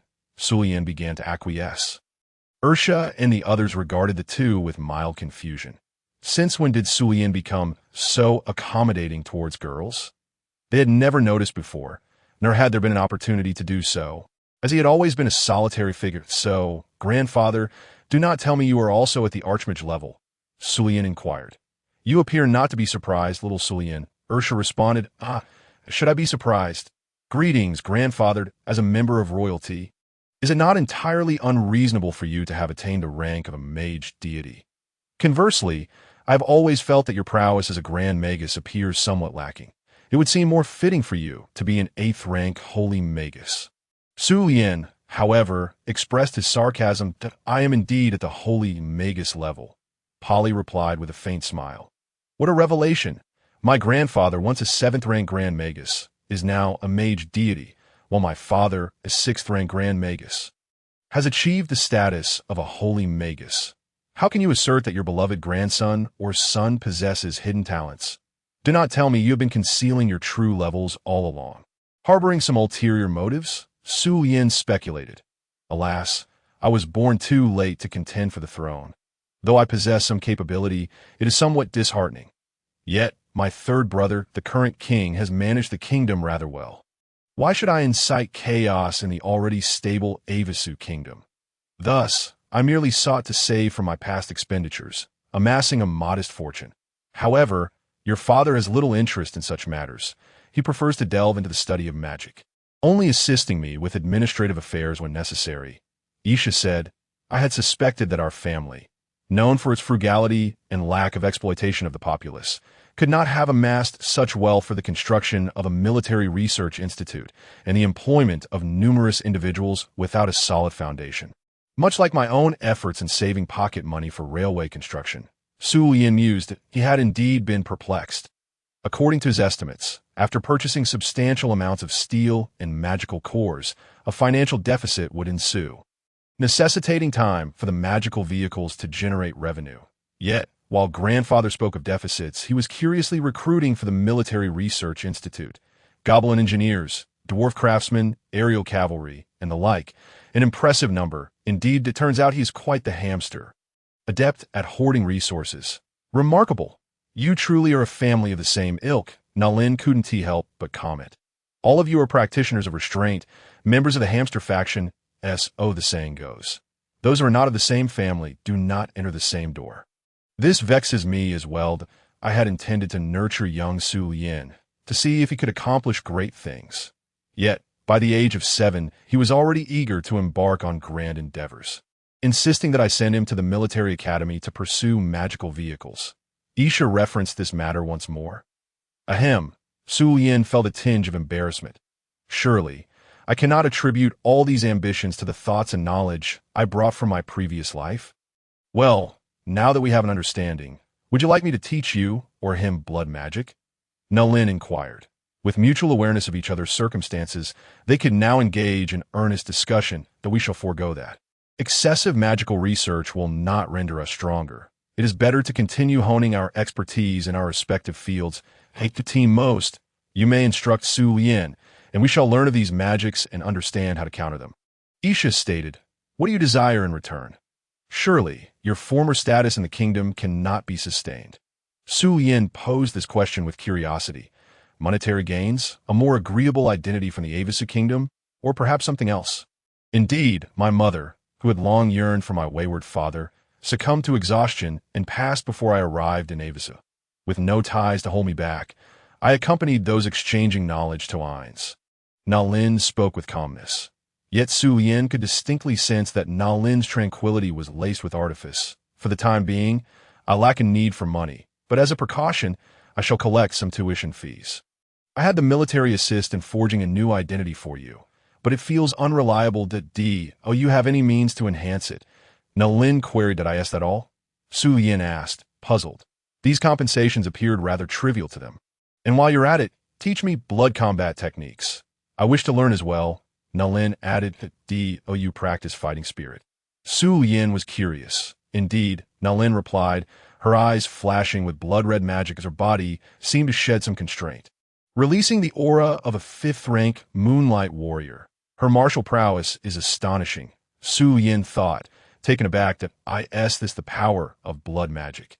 Even at such close proximity, I failed to detect her hidden strength. Isha remarked, equally surprised. Though her fighting spirit is somewhat unstable, it is indeed 5th rank. Polly nodded in agreement. Having just advanced, she still pales in comparison to the already established Grand Magus, given her magical talent. Oh, Su Yin responded that this the advantage of longevity. What does that signify? Nalin asked with a smile. It is merely an expression of admiration for your beauty, coupled with formidable strength, with no ulterior meaning. Miss Nalin, Su Yin replied, filled with a sense of self-preservation. Humph, Nalin scoffed, unable to express displeasure at such flattery. So, is it settled? You will teach me blood magic, and when I begin studying blood combat techniques, we shall learn together. Su Yin proposed. I have no objections, Nalin affirmed. Su Yin turned to Isha and Polly, both of whom nodded in agreement. What of my mother? Is it permissible for me to study blood magic? Su Yin sought her approval. Of course. There is no issue, Ivy replied, momentarily taken aback by Su Yin's inquiry. It was rare for him, who had always been aware of many matters, to consult her on such topics. The decision to learn blood magic was thus tentatively established, for Su Yin's awakening of his werewolf bloodline. According to Isha, his innate self-healing ability indicated a preliminary awakening. However, he must cultivate a unique blood-fighting spirit to better harness the werewolf bloodline's powers and elevate it to standard levels. Isha directly imparted the methods for cultivating blood-fighting spirit and combat techniques to Su Yin, but advised against beginning immediately, since his father, Polly, did not inherit much of the werewolf bloodline. He lacked the ability to harness the powers of a werewolf. The essence of blood can be perilous. Thus, without being a pure-blooded werewolf, Su Yin's independent training would pose certain risks. Therefore, they must wait for his grandmother's arrival, which would take about a month. Perhaps there are further preparations needed, which must also await her return. Within the estate, after their discussions, Su Yin, at Ivy's request, took Nalin for a stroll around the grounds. He was no longer a mere child and could grasp his mother's intentions. Nalin, fully aware, nonetheless did not refuse Ivy's request and meandered about casually. "You seem unfazed by your family's secrets," Nalin remarked casually. "Do I strike you as the type to throw tantrums like a child?" "They have their reasons for not disclosing everything directly, allowing me to orchestrate my own strategies. Surely, they wouldn't harbor some strange motive to spare me from danger, wishing for me to lead a tranquil life?" Su Yin truly did not mind. Besides, he had been engrossed in acquiring various knowledge, and even if they had confided in him, he wouldn't have had the time to absorb it all. "Do you genuinely wish to instigate a war?" Nalin was taken aback. "War is no trivial matter. It is best if it never occurs," Su Yin replied. "Then why would you still pursue such a course?" Nalin inquired, puzzled. "Avasu's geographical position is advantageous, ensuring stability. You should be more aware than I regarding the circumstances among the external nations," Su Yin said. "Indeed, as of now, Yamnik has been compelled into war with the Lanka kingdom. If neighboring nations do not intervene, it won't be long before Yamnik is consumed by Lanku. This is merely a conflict between two minor nations. One can only imagine the magnitude of wars ignited by formidable powers like the Kenramai Empire." Nalin explained that you believe the flames of war will reach Avasu? Su Yin asked. "Perhaps they will, or perhaps they will not. After all, there is little advantage in a forced assault here. Once truly powerful empires achieve unification, Avasu will undoubtedly shrewdly declare its subservience," Nalin acknowledged. She, too, was a student at the Ain's military academy, even if merely for exchange purposes. "But if unification occurs, will war cease?" Su Yin questioned. "How could it? History is rife with tales of human unification. Yet mere centuries later, the descendants of past heroes and the powers of dukes and princes grew increasingly potent, leading to renewed conflict, especially with so many diverse cultures involved." Nalin shrugged. "Indeed, war will never truly end. As long as the imperial ideology persists, the specter of war will loom eternally. The first generation is the emperor, the second is the wise king, the third is the enlightened monarch. Yet what of the fourth, fifth, and sixth? An empire and its rulers cannot guarantee the wisdom of their successors for eternity. The emergence of folly, ignorance, debauchery, weakness, or brutality. Any one of these can herald the collapse of an empire, while ambitious ministers and nobles may also breed such traits in their descendants." Su Yin was acutely aware of the fates of various dynasties throughout history. An empire is eternally caught in a cycle of overthrow and establishment, an unending saga. "You are indeed no ordinary 12-year-old," Nalin remarked. "Because I harbor rather ridiculous notions," Su Yin replied. "Oh?" Nalin inquired. "Overthrow the imperial regime," Su Yin declared. Nalin paused, then burst into laughter, unable to maintain her composure. "Ha! Indeed, that is quite absurd. Any sane person would refrain from uttering such words. Especially a mere 12-year-old. It's akin to standing atop a mountain and proclaiming one's intent to become a hero who saves the world from a demon king." Her laughter was rife with derision. "For this was truly a fanciful notion. I plan to study at the Polaris Academy for 3 years, during which I may even have the opportunity to study abroad at institutions of other races, such as those in the Goblin Kingdom," Su Yin suddenly stated. Nalin replied, her laughter subsiding. "Regardless of where I may go during that time, before graduation, I shall use the 50,000 private troops in my territory to conquer the southern regions of the Avasu Kingdom, Yaminik, Lanku, and the Spy Kingdom, and expand my army to 250,000, with an additional 250,000 in reserve." Su Lien outlined his vision with remarkable calmness, so serene that it betrayed no hint of falsehood or timidity. Nalin turned her head, her gaze finally serious, as she studied the boy before her, whom she had perceived merely as a child. "You must understand that the combined territories of Yaminik, Lanku, and Spy Kingdom are nearly as vast as your Avasu Kingdom. To cross the Hadari Mountains and wage a rebellion-level war with just 50,000 troops What chance do you reckon you have? Nalin asked earnestly. There are over 100 nations of various races across the world. If I cannot conquer 3 small nations, how can I ever realize my ambitions? I must confess, I relish war. I adore the mechanical might displayed within it. I shall savor the thrill of toppling all decaying empires with my unparalleled steel tide. Dynasties, empires, they shall become the very foundation of a new world and order. Su Lian's words were infused with determination and power. It was as if a new star was heralding its arrival in the night sky. You certainly do not seem to be jesting, but do you believe that your preparations are sufficient within 3 years? Moreover, have you forgotten that I am from the Yemenic kingdom? You speak so candidly of these matters. Could it be that you wish to impress a girl you admire? Nalin retorted with a smile, laced with icy mockery. Whether time and preparation are enough, you shall soon discover. As for your kingdom, if you truly cared for it, would you abandon it while Yemenic is mired in the quagmire of war? Would you seek a new identity and life in the Avasic kingdom? Su Lian inquired simply, as if peering into the depths of Nalin's soul. She paused for a moment, then smiled. Perhaps, but what are the reasons that led me here? Nalin questioned. You are astute and possess a calmness that surpasses the ordinary. Though your demeanor can be somewhat vexing, it does not deter me from believing you can be of use, that if you dislike the term utilize, then let us say, I would like to invite or employ you as my blood magic teacher. What say you, Miss Nalin? Su Lian extended his hand earnestly. Nalin regarded his outstretched hand, refraining from shaking it. Perhaps after you conquer those 3 nations, I might consider it. Nalin replied with a smile at that time. You will need to prove whether you still possess the capability to join me. Su Lian responded with a grin. Beneath the bright moonlight in the estate, the two exchanged smiles, as if reaching a mutual accord. The following day, in the early morning, Su Lian and his 2 grandparents rose early.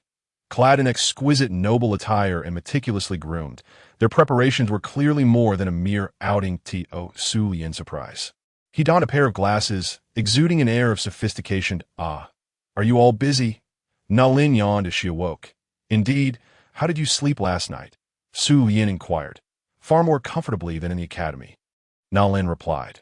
That is good to hear, Su Lian responded.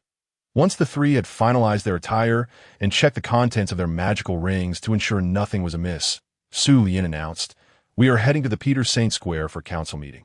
All the nobles, estate lords, and village mayors from the territory will be present to discuss agricultural reforms and economic issues. Would you care to observe?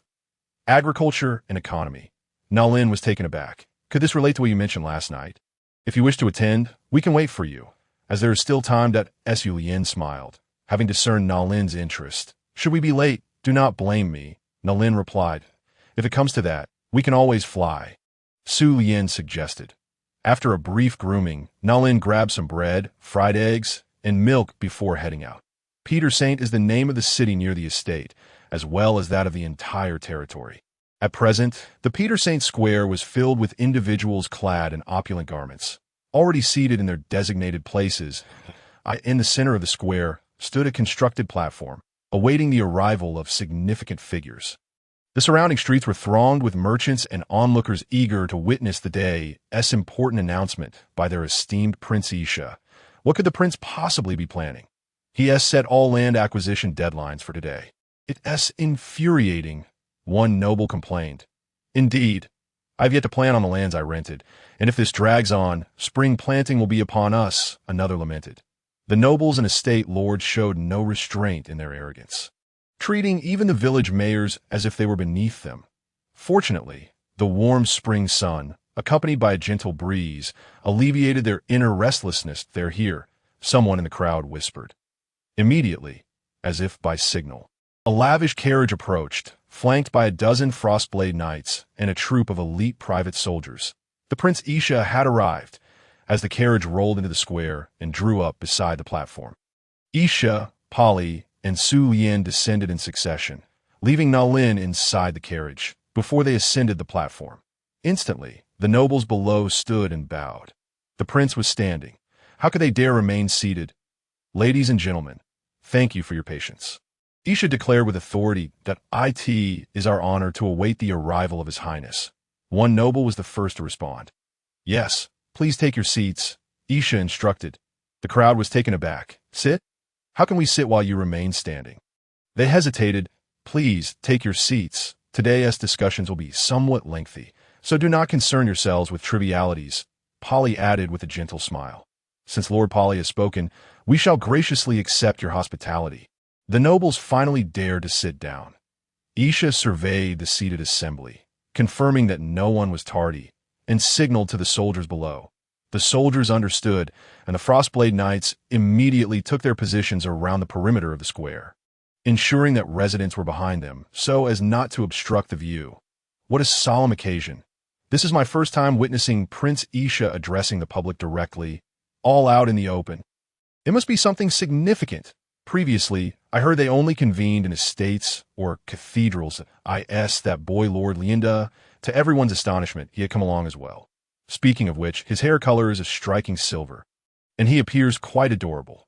The surrounding residents were murmuring softly, clearly aware that today, as assembly would be of great significance. I shall refrain from unnecessary elaboration, as the agenda for today is extensive, and I wish not to squander time on trivialities, Isha remarked, producing a stack of documents in his hand. Simultaneously, Polly and Sulien also revealed their own stacks of papers, leaving the crowd somewhat perplexed. So many. What could the 12-year-old lander possibly have to discuss? Isha continued. Regardless of what I announce next, I kindly ask everyone to maintain silence as much as possible, particularly in managing your emotions and not becoming overly excited. This only deepened the crowd's confusion, especially among the nobles and landowners, who sensed an underlying tension and unease. First, let us showcase some innovative machinery, which will serve as the foundation for today's discourse, Isha stated, signaling the soldiers below. Amidst the crowd's bewilderment, a mechanical roar emanated from the main Street Point 5 machines, each with a distinct and somewhat peculiar design, crept into the square on their unusual treads, prompting the onlookers to part ways to make room for these contraptions. What is this? What purpose do they serve? Surely they are not weapons. The crowd was rife with curiosity regarding the inventions crafted by my grandson, Solomon Lander. Now, let us invite our brilliant young mechanic to provide a brief explanation, Isha said with a gentle smile. That is he truly the grandson of Prince Isha, a genius mechanic? I had never heard of such news. The crowd murmured, glancing at Sulien, who had donned spectacles for the occasion, lending him an air of a dedicated researcher, albeit still shrouded in mystery. Allow me to introduce myself, as I rarely make public appearances and prefer to immerse myself in my work, which may leave you unfamiliar with my identity. My name is Solomon Lander, and I am honored that my grandfather has entrusted me with this explanation, serving as a testament to my clandestine studies at the Knight Research Institute. Sulien painted a brief portrait of his new persona. Indeed, he seldom graced the numerous noble gatherings, often avoiding them since childhood. Consequently, the nobles present had only a faint recollection of him. As for the common folk, he was not one to parade about with attendants, leaving them largely aware of his existence, yet unfamiliar with his presence. It turns out that young Lander is fond of mechanical inventions. No wonder he is seldom seen. But what has he created? It doesn't appear to be for warfare. Surely, it must be something beneficial, considering how solemn Isha is acting. The crowd quickly accepted this notion of the prince's prodigious mechanic grandson, and Sulien felt satisfied with this outcome. Now, I am pleased to formally present to you 5 machines designed to revolutionize agricultural practices. The magical tilling machines, Sulien declared, gesturing grandly towards the 5 devices. Magical tilling machines? The audience echoed in confusion. For tilling the land? Please demonstrate, Sulien obliged. The first magical tilling machine activated and slowly traversed a distance of about 5 meters before coming to a halt. The crowd's bewilderment grew, save for the residents to the sides and behind, who exhibited expressions of astonishment. What are they astonished about? Is that wheat? One resident gasped. Wheat? Could it be?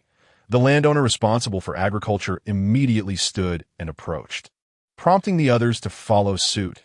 Once they advanced, their expressions revealed an astonishment that surpassed that of the less informed residents, for all the wheat was distributed uniformly on the ground, adhering to the required spacing for planting. If utilized in flatter regions, could this magical tilling machine not complete sowing effortlessly in a single pass? Lord Lander, what is the principle behind this machine? Can it be mass-produced? One landowner urgently inquired. His excitement palpable. It is quite simple. The machine mechanizes the collection and distribution of seeds, equipped with mechanical claws for tilling the soil. Following a predetermined path, it can effortlessly accomplish sowing, maximizing efficiency while saving labor and time costs. Furthermore, without carrying seeds, it possesses the capability to till the soil independently, making it proficient in loosening the earth. Next to it is the corresponding magical harvesting machine. Once the wheat matures, it can traverse the established route to harvest all the wheat and directly separate and load the grain and straw, Sullivan succinctly explained. This is incredible, the landowners exclaimed, their astonishment evident. Automatic tilling, sowing, harvesting, and loading. With this, why would we need to hire laborers? This is truly remarkable. For them, it was an invention far more practical than even magical vehicles. If the magical vehicle could be mass-produced, then this surely could as well. But hold your excitement. There are still 3 more machines, Sullivan chuckled. Oh, yes, the landowners nodded. Meanwhile, the surrounding populace could no longer contain their excitement and began to murmur in hushed tones. The remaining 3 machines were designed for the excavation and packaging of tuber crops like potatoes, the harvesting and packaging of high-stem crops like corn, and the harvesting and packaging of cotton. Sullivan provided a brief overview. The landowners were utterly speechless, their astonishment nearly distorting their features. What a magnificent invention this was! Sullivan smiled gently, pleased with the response, though internally he felt a pang of guilt for borrowing the wisdom of those who came before. These machines were constructed using low-power, low-grade magical elemental power cores, and their operational time posed no concerns. Most areas within our territory are relatively flat, making them exceptionally suitable for this technology, Sullivan remarked. Magnificent! One landowner could no longer contain his enthusiasm. Isha furrowed his brow. My apologies. Young Lord Lander, please continue. The landowner quickly suppressed his excitement, that I will ensure that the magical vehicle manufacturing plant clears space for mass production. Once the other regional magical vehicle manufacturing plants are established, our manufacturing capacity will be liberated, so there is no need for concern regarding efficiency and output, Sullivan assured. The landowners nodded in agreement. But the village chief, town mayor, and many residents became anxious, for if the landowners ceased to hire numerous workers, what would become of them? What was Lord Isha thinking? Now that I've concluded my introduction, I shall pass the floor back to my grandfather, Sullivan said, redirecting the attention to Isha. With Lord Lander's explanation complete, I trust you all grasp the implications of what has been presented, Isha said, slightly embarrassed, barely managing to maintain his authoritative demeanor. Curse be it, having grown accustomed to calling him young Sullivan, the change to Lander felt oddly off. We understand, the landowners nodded vigorously like chicks pecking at grains. Let us have Polly announce the first significant reform for the Peter Saint territory, Isha declared. Polly, who had been handling various administrative matters for the territory, was entrusted with this announcement, as my father always says. Let us refrain from excitement for now, Polly stated seriously. The crowd nodded once more. Henceforth, the first reform of the Peter Saint territory. All land within the territory shall no longer be leased to any landowners or nobles. All lands originally belonging to the prince will be unconditionally leased to the citizens of the territory. And under normal circumstances, land will be allocated to all citizens based on a standard of 5 individuals per household. Any landowners wishing to lease land will find the citizens of the territory as their primary lessees. The territory will only collect a nominal additional fee, which will be the responsibility of landowners. Polly announced loudly. The crowd fell silent. Whether landowners, nobles, or even the village chief and town mayor, all uttered a collective sound of disbelief that echoed throughout the square. Even Nalin, who was in the carriage, was taken aback, her mouth agape in shock. Land, unconditionally given to the common folk? Were they out of their minds? Even in the so-called most humane United Kingdom, commoners must pay to lease land long-term. No, Lord Polly, you cannot deny us land. The landowners were so astonished they struggled to articulate their thoughts, The land. It's gone. In the future, if they wish to lease, they will have to plead with those they have always looked down upon, those they have coldly regarded and even shortchanged in wages. The landowners were utterly bewildered. Nobles could not remain seated either, for aside from the small plots of land granted to them by the king, a significant portion of their holdings had always been rented from the state. However, it is now the domain of Prince Isha, thus it has transformed into the territory of the rental prince. Does this imply that Prince Isha is no longer leasing it to them? Not only is he not renting it out, but he is also distributing it to the commoners? What a farce! Lord Polly, are you jesting? A noble, unable to contain himself, rose to inquire. Count Virginia, do I appear to be jesting? Polly retorted indifferently. The prince had long adjusted all leasing contracts to conclude this year. Do not tell me this was premeditated? Another noble queried. When did the magic train tracks commence their construction? Polly countered. A stunned silence enveloped the room. They were all aware that Prince Isha had constructed the peculiar railway within the territory. And the timeline seemed to be 5 years ago. Sullian smiled faintly. That was when he was merely 7 years old, having just demonstrated the magic train to Isha and Polly. Even back then, he had made preparations for this and had detailed his thoughts to Isha. However, Isha was unable to make an immediate decision, and Sullian felt it was not yet the right time. Thus, they adjusted the contract to 5 years later. If feasible, they would implement it directly. If not, they could continue renting to these landowners and nobles without any impact. Lord Polly, are you suggesting that we may enjoy the usage rights of fixed lands in the future? A mayor cautiously inquired. He was uncertain, even afraid to believe this was true. Even with the announced changes being so advantageous to them, they hardly dared to cheer in delight. The surrounding populace remained unusually quiet, fearful that any sound might disturb this unexpected boon and cause it to vanish. Indeed, and it pertains to arable lands, not that you are to clear forests and mountains. Furthermore, if certain areas are densely populated, they will be exchanged for ponds or larger tracts of uncultivated land in proportion to your numbers. It is a lease, yet you shall incur no costs, nor shall you be required to pay a portion of your harvest. It is entirely free. Polly smiled gently. His demeanor towards them starkly contrasted with that towards the landowners and nobles. Nonetheless, they still could not believe this was real.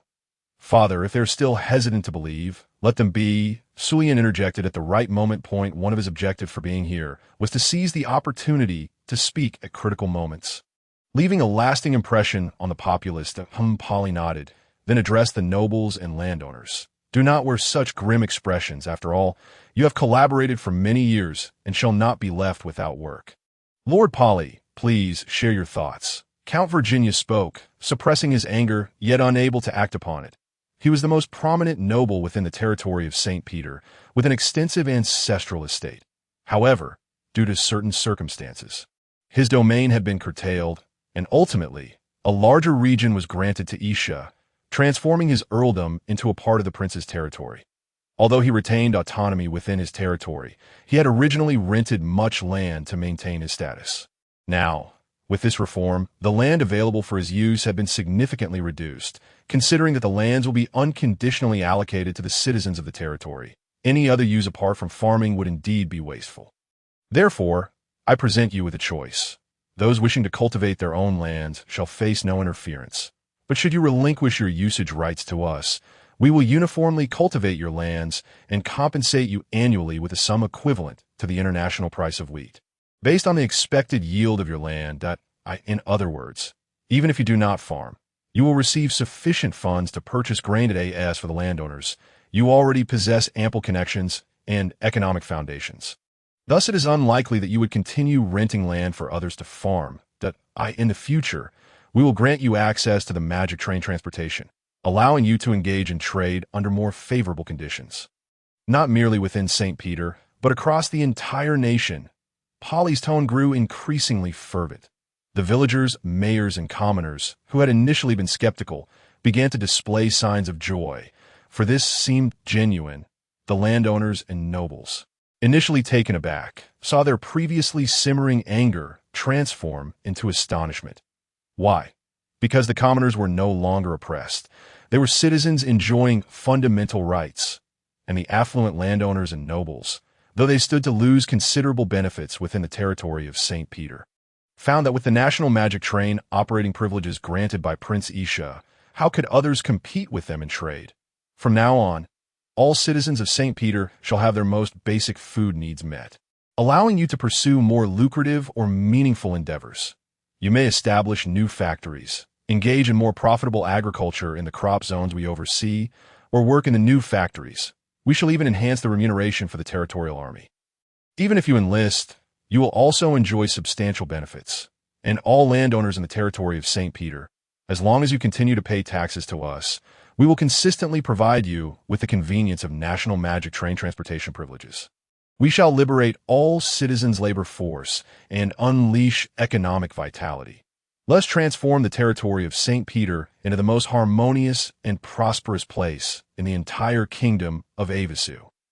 Polly's final words were delivered in a rallying cry. The audience fell silent, a stunned silence.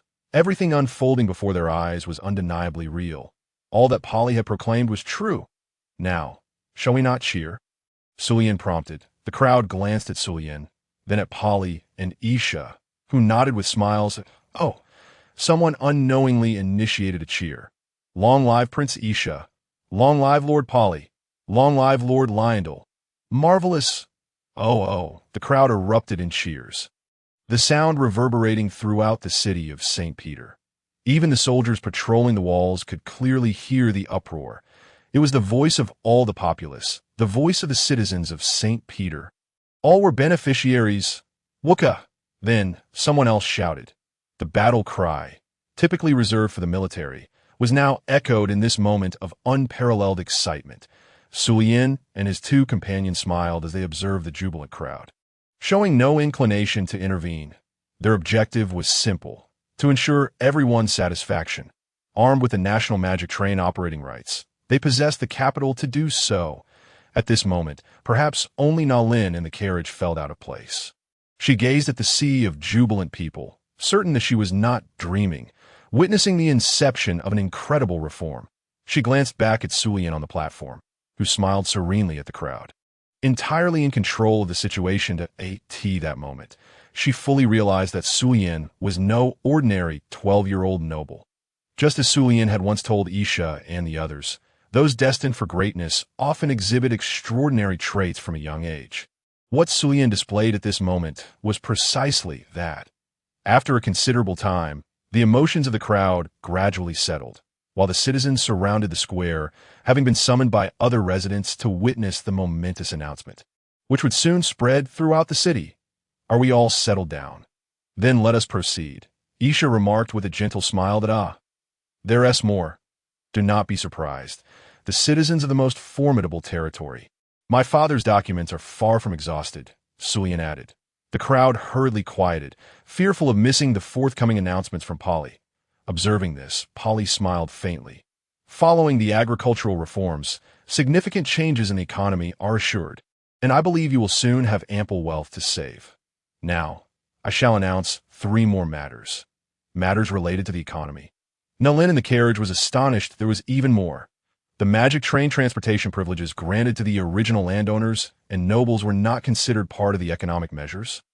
First, we will establish Lindell Gold Farm.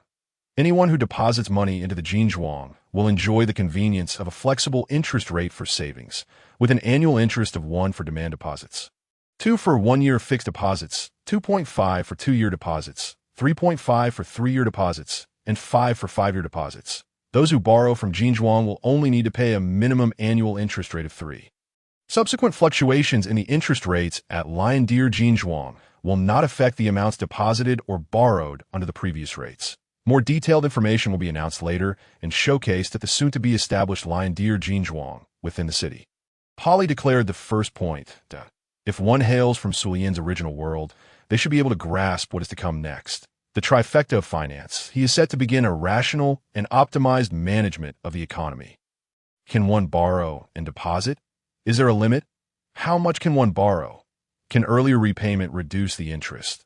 The landowners and nobles have already begun to inquire, while the rest of the populace may still be somewhat bewildered. Yet, they are the first to realize the implications of this. Fear not. Further details will be elaborated upon, and you shall surely be satisfied. Polly, my apologies. My lord Polly, please continue. The speaker felt their own breach of decorum, especially as the other nobles glared at them. Could such an important matter not be interrupted?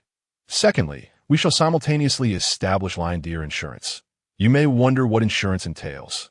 In simple terms, if you purchase an accident insurance policy worth 1 gold coin, you could receive compensation ranging from 2 to 10 gold coins depending on the severity of your injuries within the stipulated time. That if you are a merchant, insuring your goods for a value of 100 gold coins means that in the event of accidental loss during transportation, you would receive compensation between 200 and 1,000 gold coins, depending on the extent of the loss. Insurance can be purchased for illness, accidents, and property. The money you pay will go to us and will not be refunded. However, should you experience a relevant claim, we will compensate you according to the specified limits. In other words, Polly succinctly stated, we will bear the risks of your future illnesses, accidents, and property losses. The public began to grasp the concept. Thus, spending 1 gold coin could potentially yield up to 10 gold coins in the event of illness or accident. The only caveat being, if no incidents occur, the money will not be refunded. You now have a basic understanding. Further details will be provided at the forthcoming lion deer insurance establishment within the city, and all relevant contracts will be made available for your perusal, Polly continued. The crowd nodded, recognizing it as a potentially beneficial service. Thirdly, we will establish the lion deer exchange. You may also find this puzzling.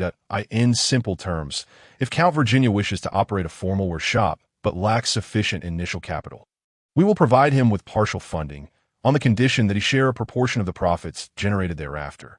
Naturally, if there are losses, those will be shared as well. The exchange will serve as the venue for documenting all such transactions.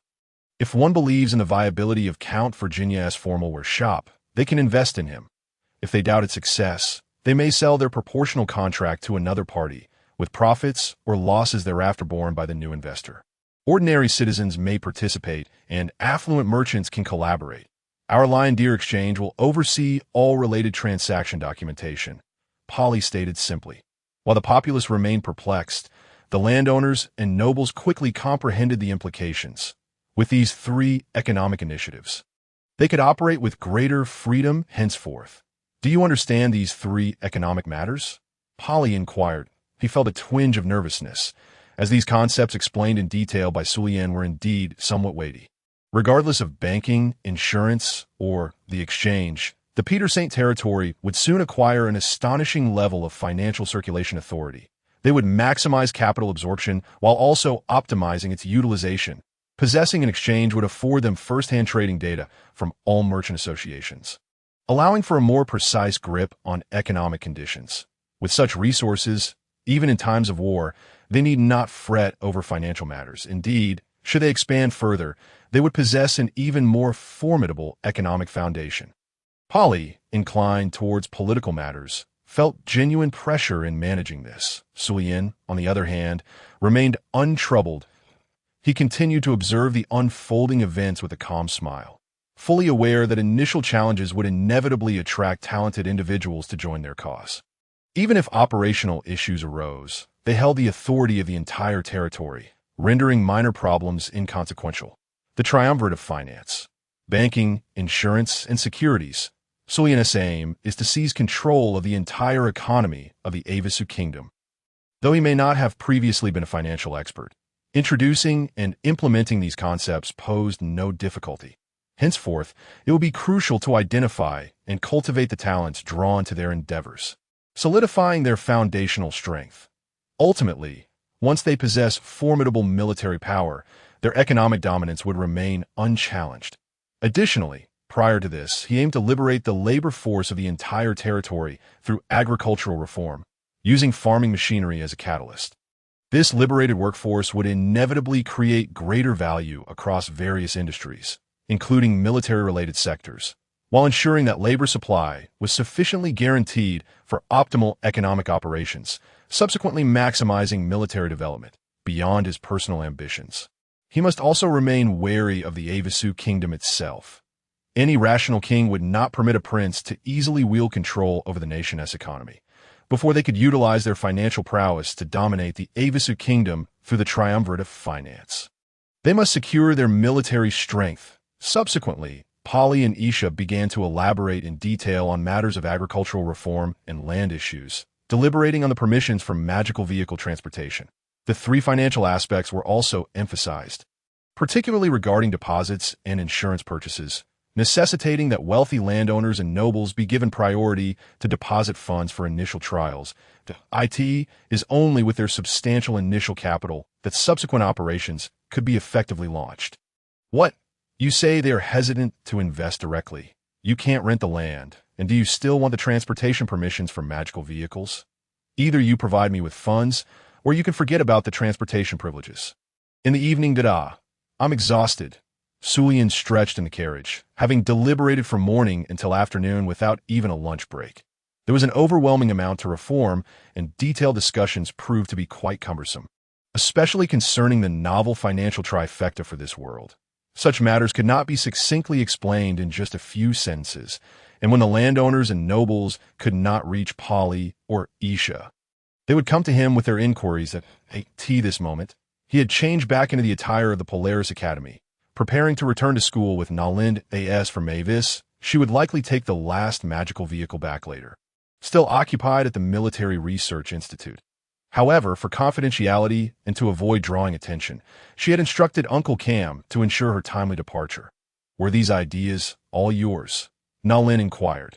Indeed. How do you feel about them? Sulian acknowledged. Though he felt a twinge of reluctance to admit it, these concepts were not entirely his own invention. Such audacious reforms, along with the national rights to operate magical vehicles, gave them ample confidence to proceed.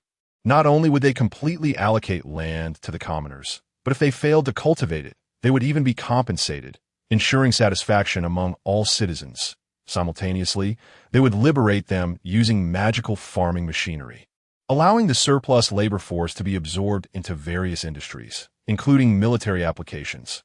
Moreover, with the establishment of the three financial institutions, they, possessing absolute authority over the territory and the rights to operate magical vehicles, could entice wealthy landowners and nobles to willingly join their ranks, effectively alleviating land-related tensions.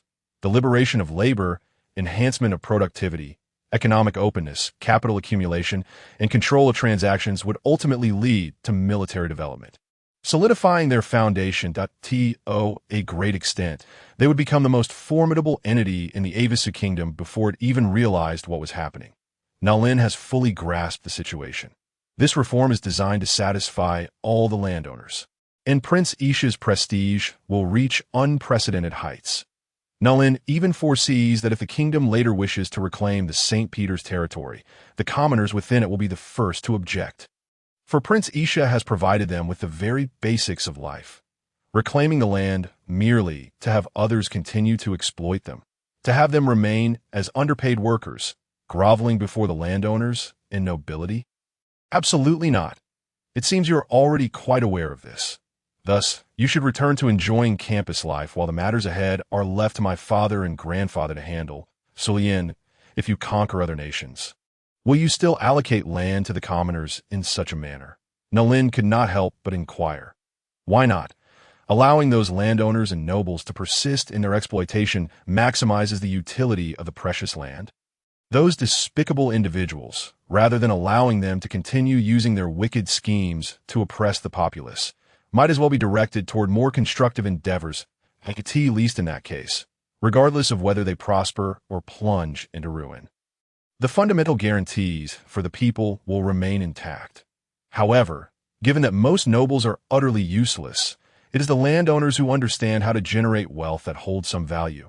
The nobility of the conquered nations will generally be relegated to the status of commoners. Sulian stated plainly, even though both he and Nalin belong to the nobility. Nalin regarded Sulian. What is it?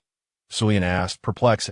I am beginning to suspect that, like me, you might actually be someone who has lived for over 30 years. Nalin said earnestly, you've given away your age. Sulian, oh, that was a slip. I can only use blood magic to force you to forget. Nalin conjured her blood scythe once more. The beautiful and dignified Miss Nalin. Should you not exhibit some leniency towards adorable young children? Sulian implored, seeking to preserve his life. Fair enough. I forgive you. Nalin sheathed her blood scythe. But speaking of which, I might be slightly older than you. I feel as though I'm nearing 40. Sulian chuckled. Oh, so you really are a lowly loving uncle. Nalin quipped. I would prefer not to be labeled as a showed a loving aunt by you, Sulian retorted. Nalin conjured her blood scythe once more. Sulian, indeed, one should never mention a woman's night fell, and they returned to the academy. Sulian entered the gates with a hint of caution, while Nalin appeared somewhat puzzled. What is it? Nalin inquired. The absence of lackeys guarding the entrance suggests that Connery's intellect is rather lacking, Sulian stated bluntly. How can you be so certain he will cause you trouble?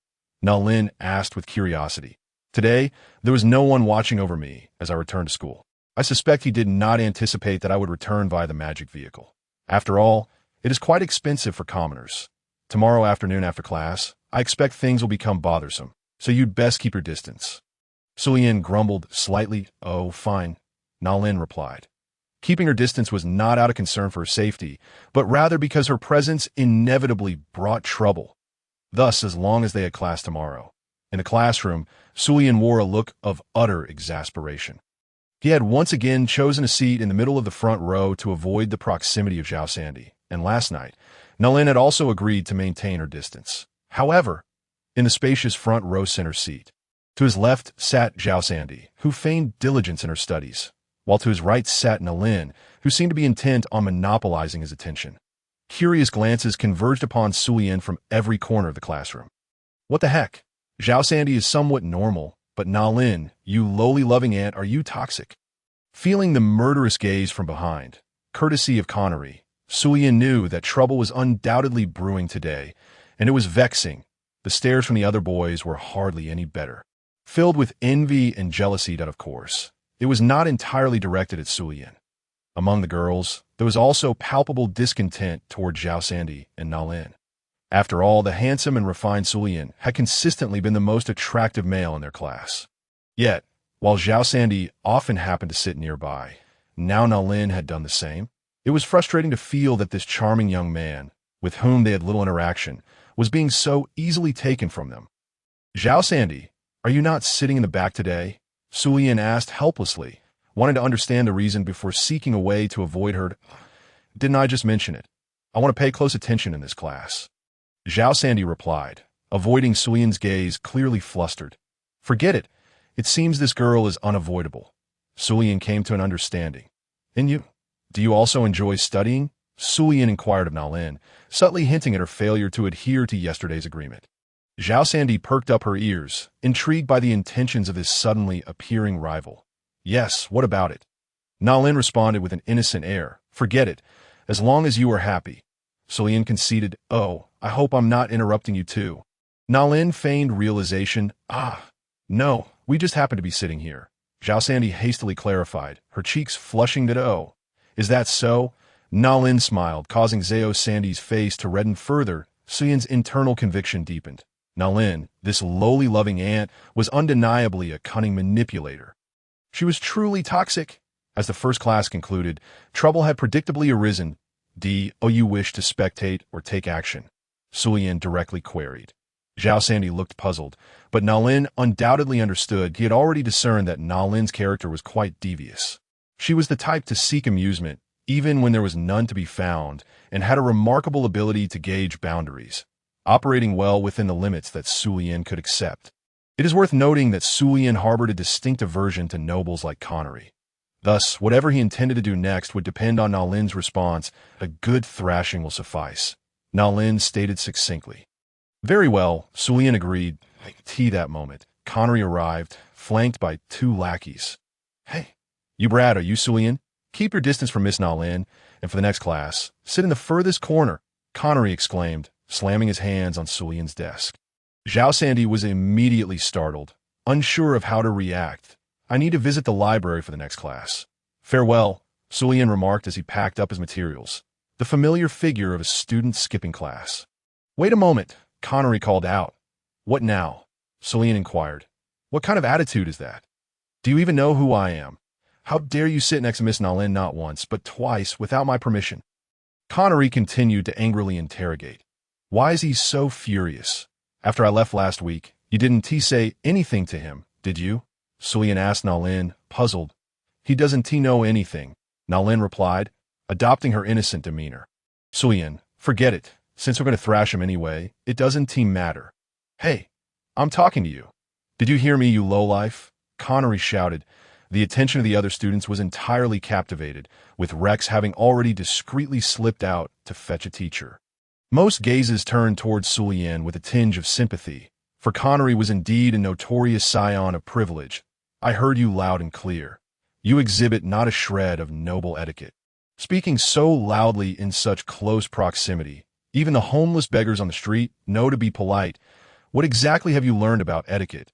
Sulian retorted without reservation. Connery was momentarily taken aback.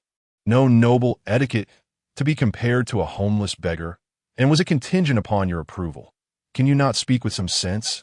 How ridiculous that you are a mage studying magic, and Nalin likely doesn't even remember your name. You truly have some nerve, Sulian continued to mock. Lowlife, mind your words. I'm a formal student of the Polaris Academy. How dare you refer to a student here as a lowlife? Are you belittling the Polaris Academy, one of the 3 great academies of the Avisu Kingdom? Sulian slammed his hands on the desk 3 times. The 2 lackeys behind him were visibly intimidated. What the hell? What is going on? Was he just a nameless student in class before? Why is he so fierce now? Unable to articulate a single word in response, Connery simply slammed his fist against the table twice, exclaiming, "Apologize to me at once, or I shall submit a duel application to the Academy and have you kneeling on the playground, begging for forgiveness." Sulian pressed on relentlessly. I could see that moment. Rex, who had just escorted the teacher over, froze in astonishment upon hearing Sulian's words. Not just them, the entire class was taken aback. What on earth was happening? Wasn't Connery the one seeking trouble? How had the tables turned, with Sulian demanding an apology from Connery and threatening to challenge him to a duel? What a bizarre turn of events. You want a duel? I'll take you on right now. Connery was utterly incensed, momentarily forgetting the vast disparity in their statuses. How could Sulian, a high-tier warrior, dare to propose a duel to him, a grand sorcerer, in front of the whole class, and for the absurd reason of demanding an apology? Very well, both parties have consented. Teacher, could you kindly bear witness? We shall meet in the playground in 10 minutes. Sulian declared, turning to the teacher Rex had brought along to, all right, the teacher replied, still trying to process the situation. That wasn't Sulian supposed to be the one oppressed by Connery, the spoiled noble? How had it come to this? Aside from Nalin, who was watching with keen interest, no one could comprehend this sudden and inexplicable shift. It was likely that once they gathered their wits, they would all share a singular thought. How incredibly brave Sulian was. At Polaris Academy, and indeed in most institutions across the Avis Kingdom, there existed similar duel regulations. Should conflicts between parties reach an irreparable state, they could resort to combat to settle their differences. Typically, one party would submit a duel request, and, if conditions permitted, the school would even oversee the duel. Unless there was a significant disparity in strength, the opposing party would rarely decline if both sides agreed. The duel could commence without further ado. However, this agreement had to be free from coercion, and it was clear that the current situation was anything but that, as Sulian had boldly initiated the challenge. Connery, the other party involved, was equally bewildered, his anger leading him to agree almost instinctively. 10 minutes later, the Academy's playground had attracted a considerable gathering of onlookers. Some were free from classes, while others, like Sulian, had the opportunity to study, and with a 20-minute break, they had a few minutes to spare. What is going on? I heard Connery was challenging someone, but who would dare to take him on? No idea. Probably a reckless hothead. We're just here for the spectacle. I heard it's Sulian, who was commended last week for protecting his classmates during the Mana disaster, a high-tier warrior against a grand sorcerer. Sounds precarious. The scattered murmurs from the audience confirmed that most had merely come to witness the unfolding drama. Sulian going to be all right. So as Sandy expressed her concern, don't worry too much. Rather, let's speculate on what weapon he might use against that guy. Nalin replied, her interest piqued. But Connery is a grand sorcerer and a powerful noble. If his magic is too potent and harms Sulian, Surely no one will come to his aid, so Sandy fretted. You really care about him, don't you? Na Lin observed with intrigue. This little girl seemed genuinely fond of the lad. Of course I'm worried. After all, he saved me during the Mana disaster. So Sandy stammered, her face reddening as she scrambled for a justification. I see. Na Lin mused, grasping the situation, a classic hero saving the damsel scenario, which made sense from a young girl's perspective. Where is that scoundrel? In the playground, Connery, wielding an ornate magic staff, arrived, even donning a robe that amplified his magical prowess. He eager to be thrashed? Such an ill-mannered noble. Su Yen strolled forward leisurely. He exuded the air of a powerful and arrogant adventurer. You think a mere high-tier warrior can stand against me? You'll regret this, Connery retorted, furious. Humph. Su Yen scoffed dismissively, turning his head away. Connery's eyes bulged with rage. Where is the referee? Connery glanced around, frustrated. I shall officiate. A familiar voice rang out from the audience. Could it be Professor Mavis? Gasps of recognition spread through the crowd.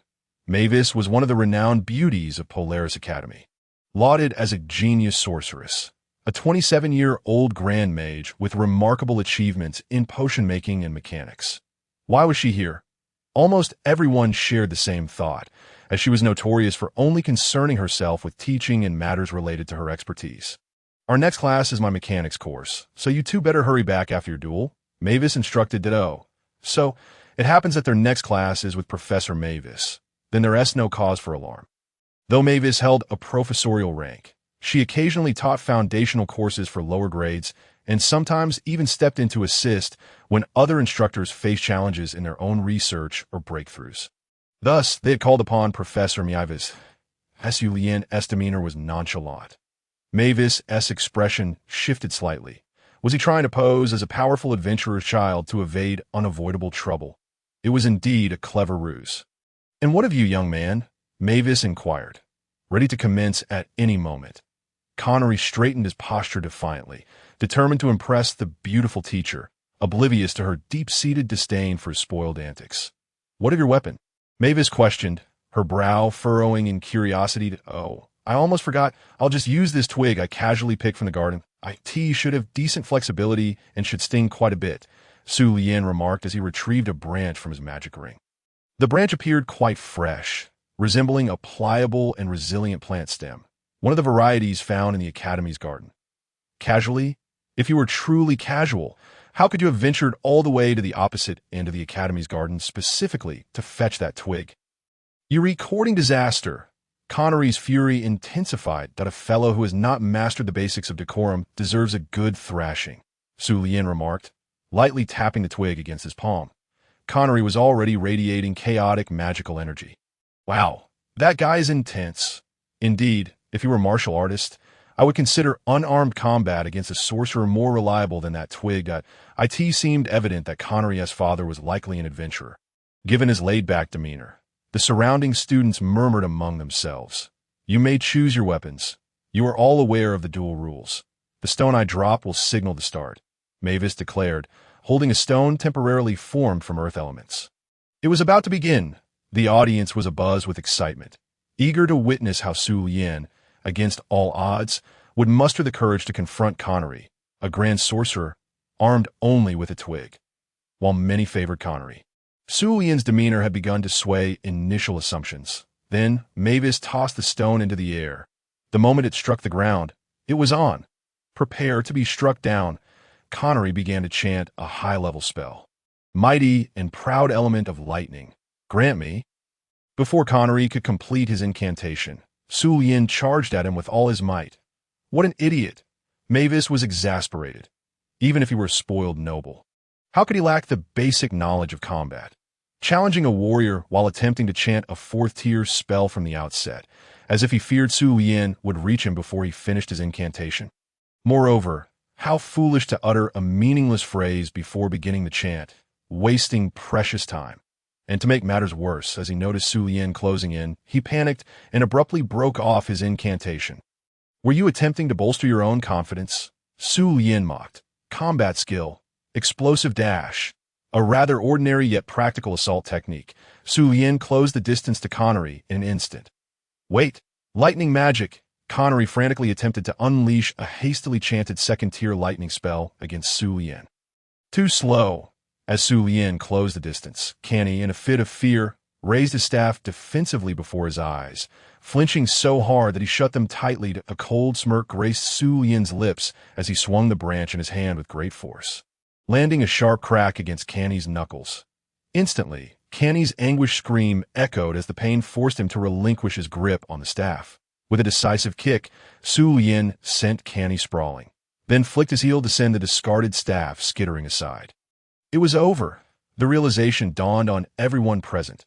What? Is this all the power you possess? A grand sorcerer. Where's your second-tier incantation-free magic? Surely, you don't require a short spell to unleash your second-tier magic? Not only lacking in manners, but also pathetically weak. Su Lien advanced slowly, flicking the branch in his hand with a smile that bore a hint of menace. Don't come any closer. I'm a grand sorcerer. The grandson of a duke? Canny shrieked in terror as he tossed aside his staff. He could no longer recall any spells, not even the basic lightning ball or fireball that he could usually conjure instantaneously. Crack! Su Lien lashed out with the branch. Ah! How dare you strike me? Canny cried out, his threats falling on deaf ears. Grand sorcerer, you say? Su Lien continued his relentless assault. Ah, it hurts so much. Stop. Duke, you say? Su Lien persisted. Ah, please, not my face. It hurts so badly. Noble, you say? He continued to strike. This is for your lack of decorum. This is for your failure to apologize. You will learn your lesson. With an unyielding barrage, Su Lien whipped Canny until he was rolling on the ground. Reduced to pained cries, unable even to beg for mercy, he showed no signs of relenting, indifferent to Canny's noble status. Wherever Canny rolled, Su Lien followed, his strikes unceasing, like a relentless top. The onlooking students were left in a state of shock. The conclusion was far too swift, and the aftermath was so dramatic that their minds struggled to process it. As they began to comprehend, they witnessed Canny, the noble duke's son, reduced to a pitiful figure, rolling on the ground in humiliation. Was this truly acceptable? Su Lien's audacity was astonishing. Will you apologize? Su Lien inquired, continuing his strikes. Ah, no more. I concede. Canny, racked with pain, finally regained a shred of clarity, realizing that if he did not concede, Su Lien would not cease his onslaught. Concede? I ask you, will you apologize or not? Su Lien pressed on, prompting another agonized scream from Canny.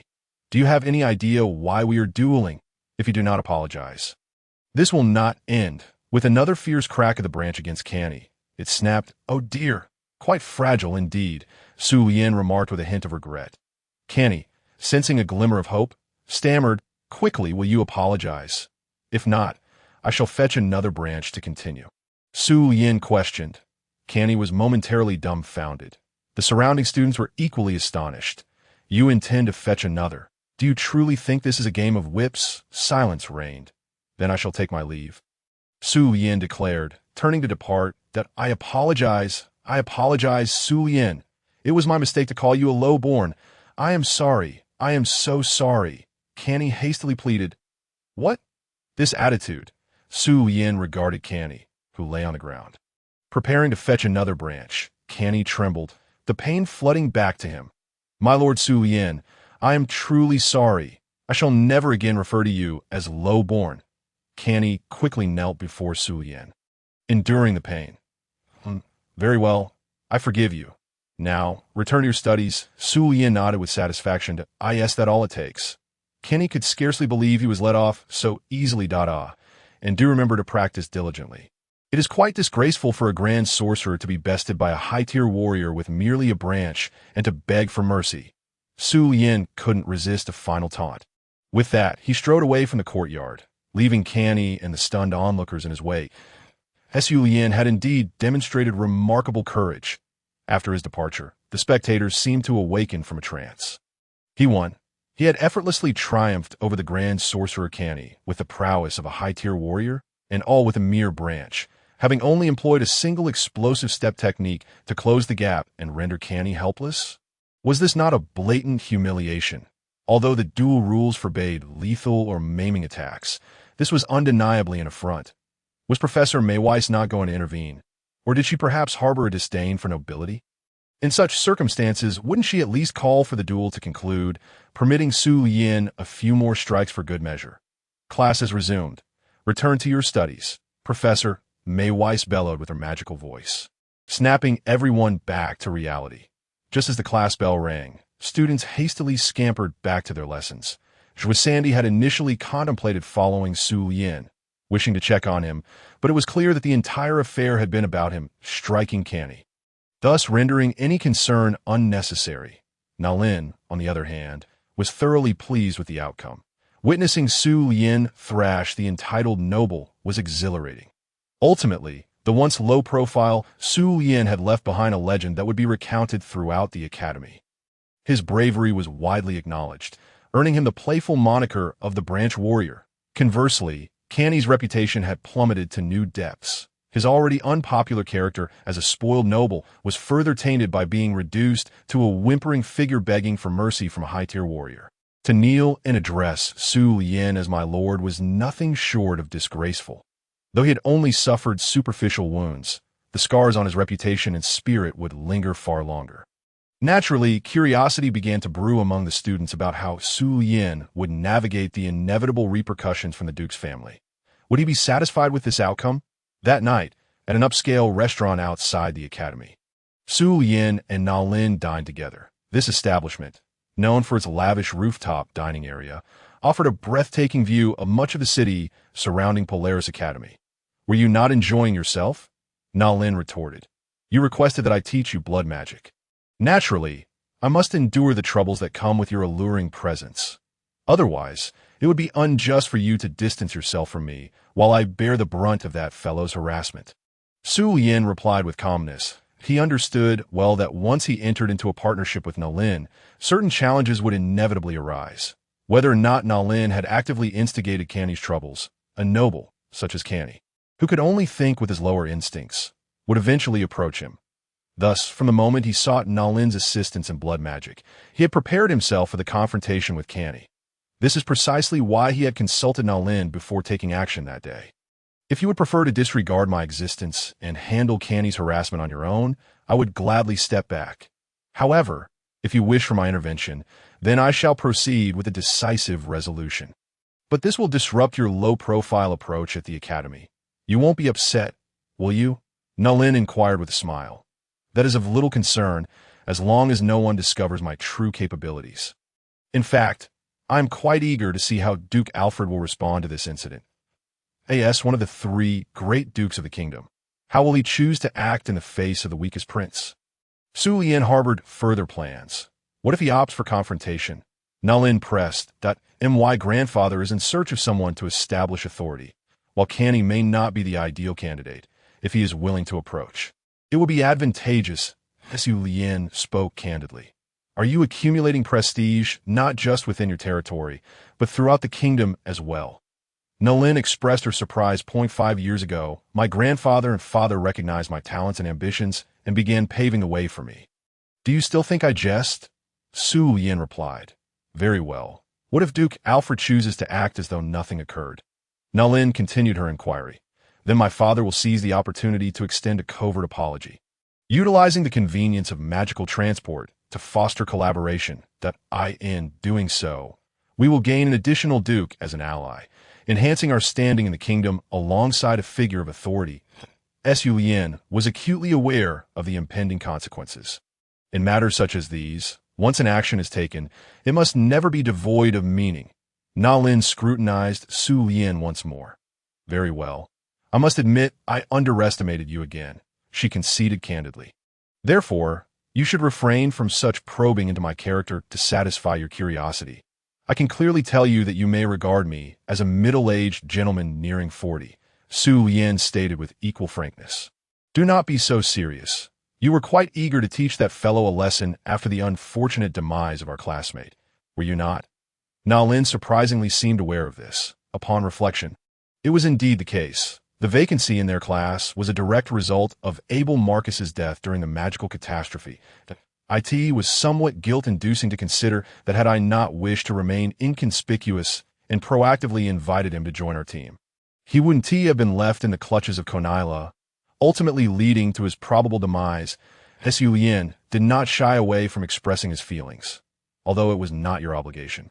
Today's duel can be seen as a form of atonement, can it not? Na Lin replied with a smile. Your method of offering comfort is quite peculiar. Su Lien chuckled. Am I indeed comforting you?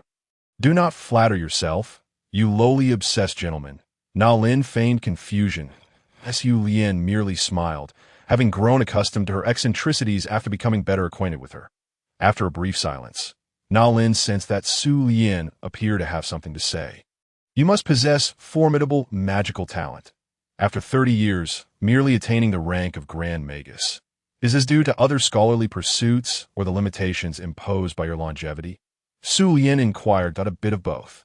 I suppose. Firstly, I am not of pure blood. Moreover, each time we break through, we must find a safe place to slumber for a period. Na Lin explained it so. The growth of magical prowess is indeed subject to certain physical constraints. The necessity of slumber further consumes a considerable amount of Na Lin's time. Then, what have you been studying during your spare moments? Su Lien asked. Approximately a decade's worth of alchemy and potion making. Though I have not formally assessed my level, I merely occupied myself with research using the books at home or the library, Na Lin replied. Would you be interested in joining me for a year of advanced studies in the Alpha Empire next year? I will focus on mechanics and magical arrays while you continue to enhance your alchemy and potion-making skills, Su Lien proposed. The Alpha Empire? Na Lin questioned, perplexed. Where is this Alpha Empire? If it weren't for its imperial title, the people of the Avisu Kingdom might not even be aware of its existence. Why? Because the Avisu Kingdom resides in the northwestern corner of the Holy Continent, while the Alpha Empire occupies the southeasternmost peninsula. Further east lies another continent. Is it truly necessary to journey so far for such education? Among the 4 great empires of the Holy Continent, the Orlon's empire undoubtedly stands as the most powerful. Having occupied the entire Galbeli Sea region a decade ago and currently enjoying a stable truce. However, they are notoriously vigilant regarding foreign scholars, and accomplished individuals often find it difficult to return to their homelands for various reasons. Those without achievements, or deemed lacking in talent, struggle to acquire genuine knowledge. The Kinramai Empire is simpler.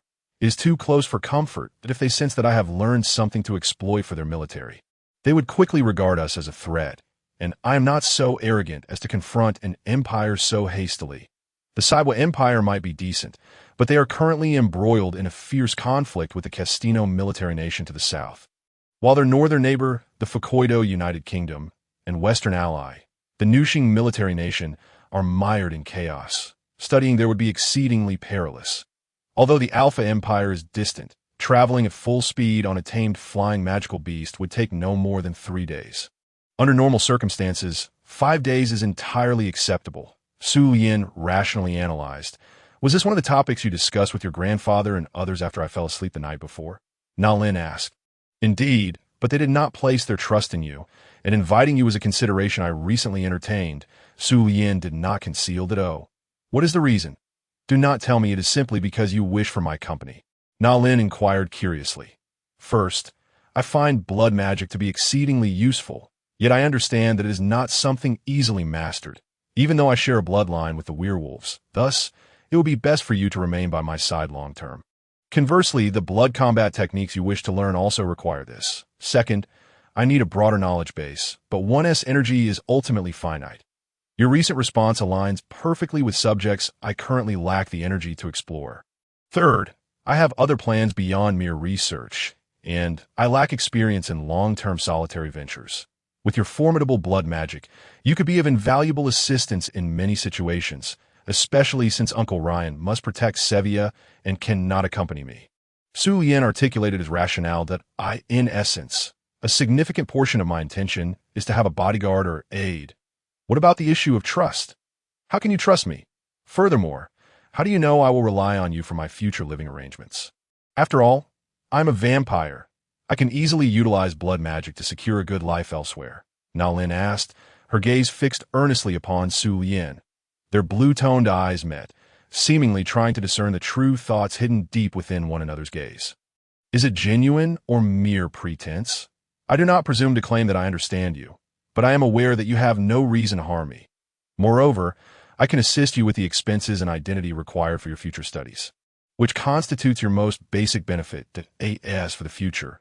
Consider it a gamble on my part. At worst, if you succeed in your research and depart from my side, my loss would merely be the tuition fees I have fronted for you. I will continue my own studies without any impact, will I not? Su Yin refrained from stating this outright. He certainly would not say that her background and experiences bear a striking resemblance to his past life, thus evoking a sense of shared empathy that, at least this response is not lacking. Is it?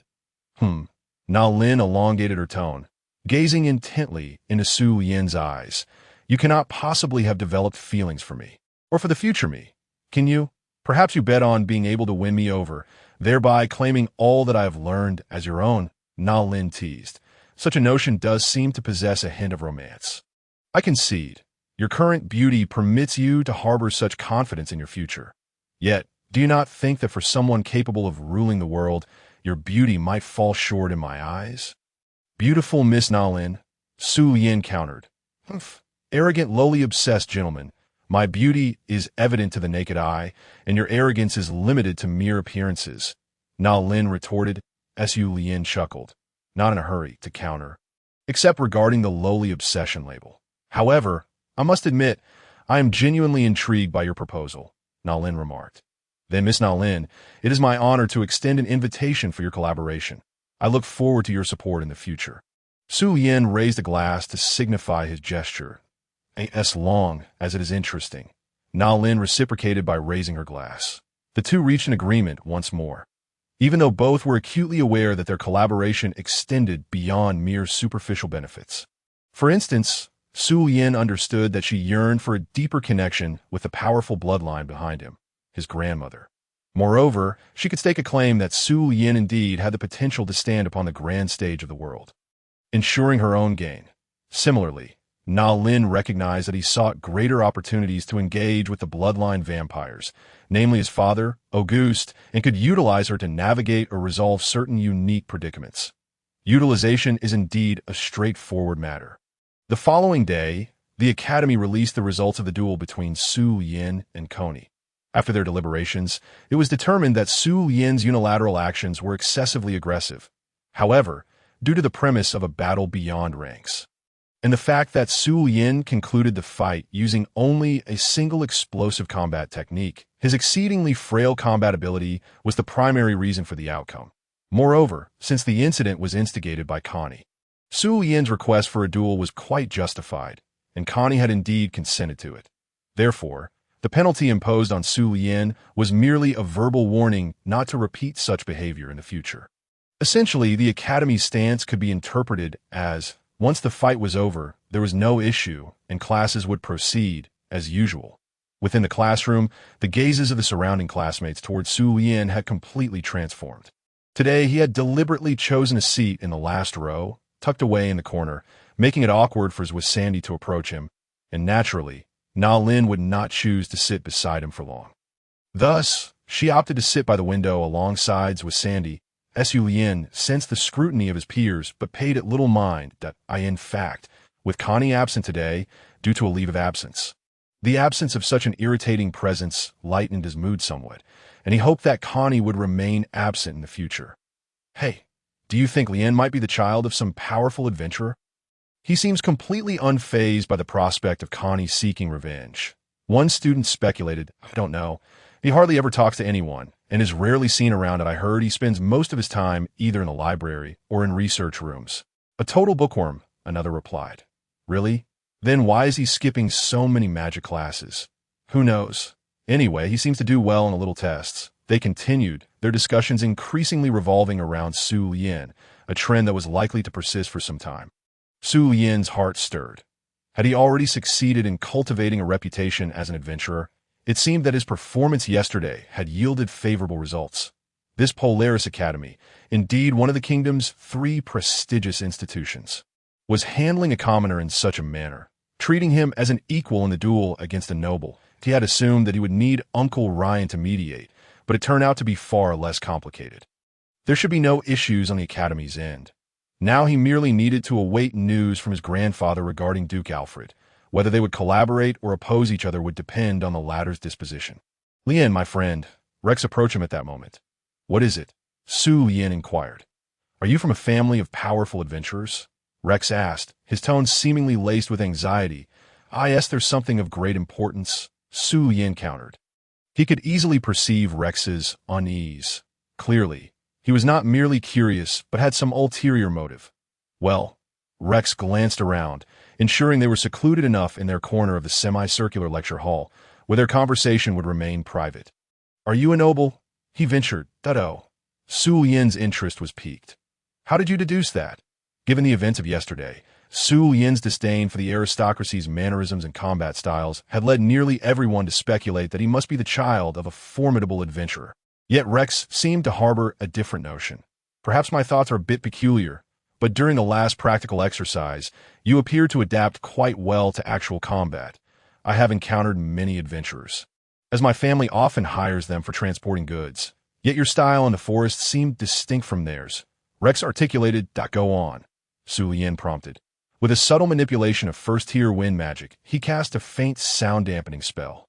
As Su Lien released the magic without incantation, Rex was initially taken aback, followed by a flicker of realization that you've skipped nearly all the magic classes, yet your scores in previous assessments have been consistently stable. Almost as if you were deliberately achieving just above the passing mark. I observed your duel yesterday. Connie was attempting to cast a spell that I had also tried to learn in advance. It seemed you were quite aware of the time and conditions required for casting. When you disrupted his staff, you not only interrupted his incantation, but also thwarted the transfer of magical energy to his staff. Correct? Rex queried, though uncertainty lingered in his tone. Indeed, for I possess that knowledge, Su Lien replied with a wry smile. Did I guess correctly? Rex's confidence surged momentarily. Furthermore, during the magical disaster, you intervened to save with Sandy for the rampaging elemental magic, indicating you clearly understood how to dismantle it. Such knowledge could only belong to a seasoned warrior or mage, yet you do not present yourself as the former. Rex continued. So, you surmise that I am indeed an adept mage, having received training in magic from a young age, typically characteristic of the noble class. Yet the adventurer's identity is also plausible, based solely on my performance in the forest. Su Lien queried further. The fact that Rex had deduced his potential as a mage was already quite surprising to him. Thus far, I can only speculate, Rex admitted, his enthusiasm waning somewhat. Beyond this point, he was at a loss. Su Lien regarded Rex, a boy who appeared to be of his age yet, in his eyes, was merely a 12-year-old child. The ability to infer so much already spoke volumes. What else do you wish to inquire? Su Lien asked. Rex seemed hesitant. Just ask directly, Su Lien encouraged. Are you surnamed Suman? Rex asked in a hushed tone, his voice trembling with trepidation. Oh, Su Lien was genuinely astonished. This little fellow was quite perceptive. Whether it was his inherent introversion or his agile mind, he seemed to possess the instincts of a merchant. Just the day before, Su Lien had made a public appearance in the Peter Holy Land. In a world devoid of the internet, even with the rapid dissemination of news regarding Prince Isha's reforms, it was improbable that Rex would have encountered the name Su Man Lienda before now, leading him to make such a direct association. Moreover, given the multitude of royal offspring and Su Lien's previous reclusive nature, it was likely that even his cousins and siblings might not recall his name. Was Rex merely connecting the single-syllable Su with Suman by chance? Nevertheless, that is sufficient, Su Lien declared with a smile. Rex was perplexed. What is sufficient? Your family's trading company is the Bloomer firm in Kexview City, specializing in clothing, accessories, and cosmetics. Am I correct? Su Lien recalled vaguely. Yes, Rex nodded, astonished. How could he know so much about my family's business? We are quite small. This Saturday afternoon at 3 o'clock, tell your father to meet me at table 7 on the outdoor tier of AI Nye Hotel. Just inform him that Su Man Lienda wishes to discuss a business proposition with him, Su Lien stated, producing a self-made metal business card from his magical ring. Su Man Lienda? He truly belongs to the royal family. Rex's heart raced with excitement as he struggled to recall the origin of that name. Yet, the previous Su Lien had been nearly invisible within the noble circles. Calm down, return to your seat. Class is about to begin, Su Yin said, patting Rex on the shoulder. All right. Rex nodded. Although he could not recall the source of the name, he understood the significance of receiving this card far outweighed its metallic weight. As Su Yin observed him return to his seat, his mind began to churn with new calculations. Wealth, after all, is never unwelcome. This world's concept of luxury goods still seemed to be in its infancy. While he had inquired with his grandfather about familiar trading firms, the feedback had not been particularly favorable, leading him to set it aside for the time being. Rex, though introverted, was a sharp lad. Perhaps he could encourage his family to explore this venture, and when it materializes, Rex could take the reins. That it would be intriguing to gauge whether the rudimentary notions of luxury goods from his previous world could translate into substantial wealth in this realm. Before long, this brief interlude faded away as classes resumed. Today was Tuesday, and Polaris Academy had arranged for the new students to consult with faculty members about any topics of interest in the afternoon. In simpler terms, it was self-study time, albeit with instructors available in their offices to address students' inquiries. However, such occurrences were relatively rare, as most students at this age, once the so-called self-study time was squandered on leisure. Naturally, this does not include Su Yin in Professor Bunyan's office of the alchemy department. He gently knocked on the door. Are you free, Professor? Is there a problem? Please wait a moment, Bunyan replied, busy purifying a piece of alchemical metal with his magical prowess. Presumably a new research endeavor. Su Yin found a seat and waited until Bunyan finished his task before he approached it. Is it an alchemy question or something else? Bunyan inquired. It's about alchemy, specifically regarding metallic materials. Su Yin responded please sit. You're Su Yin, correct? Bunyan asked, recalling Su Yin's identity. After all, he was a student previously declared missing and presumed dead during the magical calamity, who had once raised questions about dangerous ideas in class. What issue did he bring this time? I won't provide you with any insights regarding that potion bomb, Bunyan stated first, clearly remembering the previous conversation. Indeed, such things are perilous and metals are not meant for that purpose. Su Yin promptly alleviated Bunyan's concerns. Then tell me, Bunyan urged, that I wish to know what is currently the highest quality, hardness, and strength metal that can be produced through alchemy in this world. Both the highest grade that can be mass-produced and the highest grade that requires exceptionally powerful means to create. Su Yin asked that in his past life, it was tungsten alloy, but such a thing did not exist in this world, where the basic metallic elements were merely gold, silver, copper, and iron. Are you looking to forge weapons? Weapon forging is not merely about the strength of the metal. It also includes attributes, compatibility with fighting spirit, and even magical adaptability. Simply having physical hardness and strength would only yield a stronger block of iron. Bunyan stated candidly, consider me simply curious. I do not plan on changing my weapon anytime soon. Su Yin replied, Bunyan mused. Regarding conventional mass-producible metals that meet high quality and high strength, it should be the anti-metal, Lalig metal, and Zijiao black gold invented by dwarf alchemists. The specialized means to obtain metals would include what the goblin race accidentally invented for knight armor, known as the useless ultimate iron block. Velub metal, velub metal, velub metal. After some additional inquiries, Su Yin left Bunyan's office satisfied. He had also learned that within the alchemy department's warehouse, there existed experimental samples of anti-metal, Lalig metal, and Zijiao black gold. Clearly, some students or faculty had been curious enough to attempt the synthesis, as creating such pure, high-strength metals in this magical world was not overly challenging. Once Su Yin understood the synthesis methods, he felt confident that, given sufficient materials, he could also produce them. However, he preferred to avoid the hassle and simply exchange for some from the warehouse, for velub metal. That would be a different challenge. Bunyan had only heard of it. The specifics of its synthesis were known solely to the goblin race.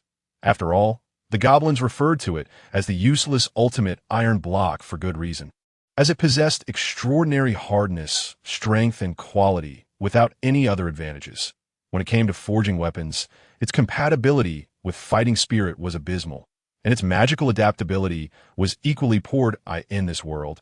It was merely an ultimate iron block, yet utterly useless.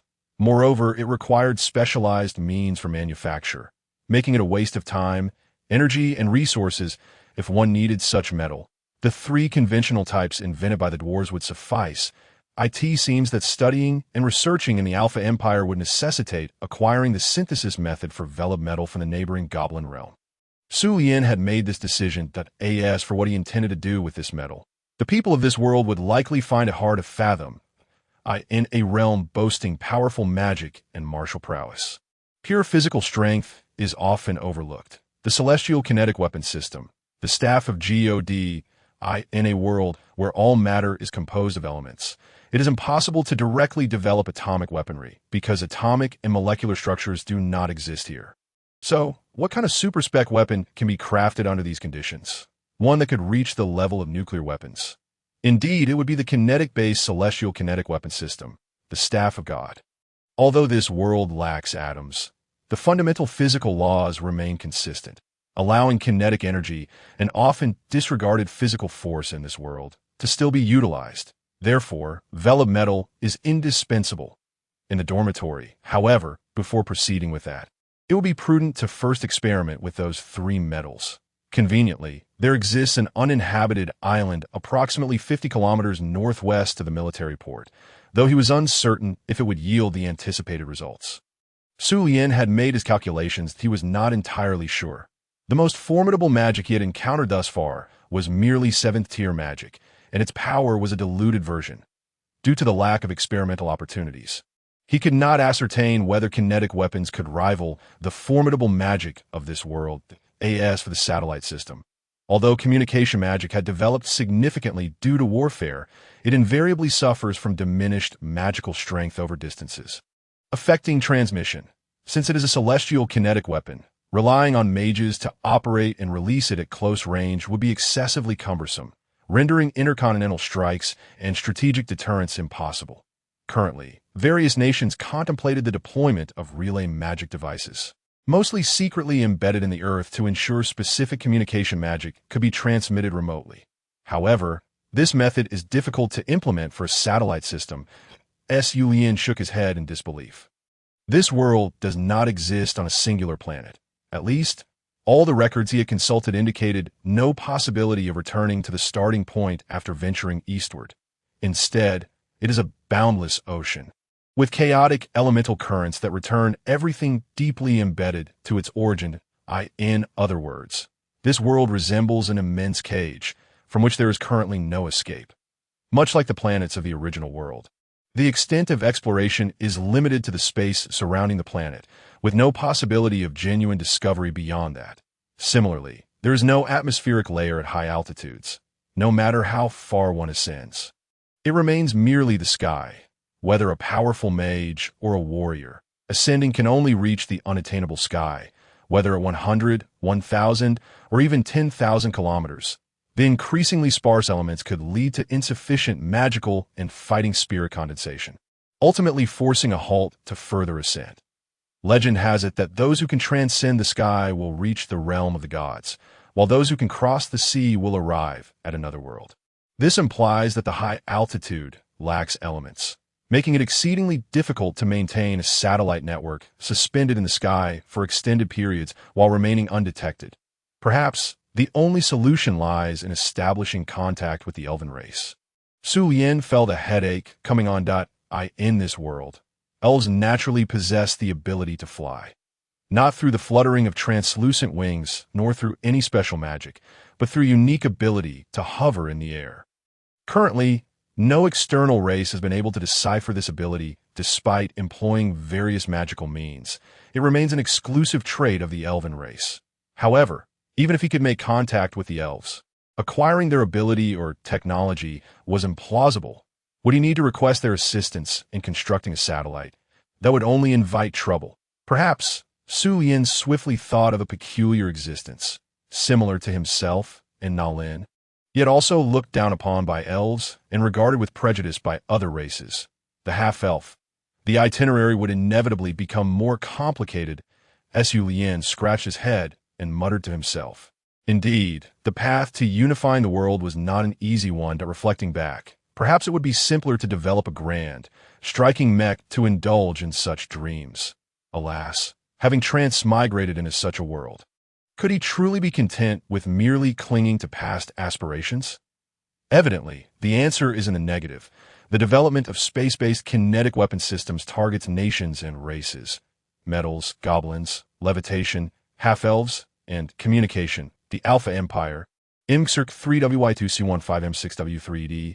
I truly wish for a confidant who I can trust completely and who can engage in discussions about these matters for an extended duration. Someone who endeavors to realize fundamental concepts across different worlds.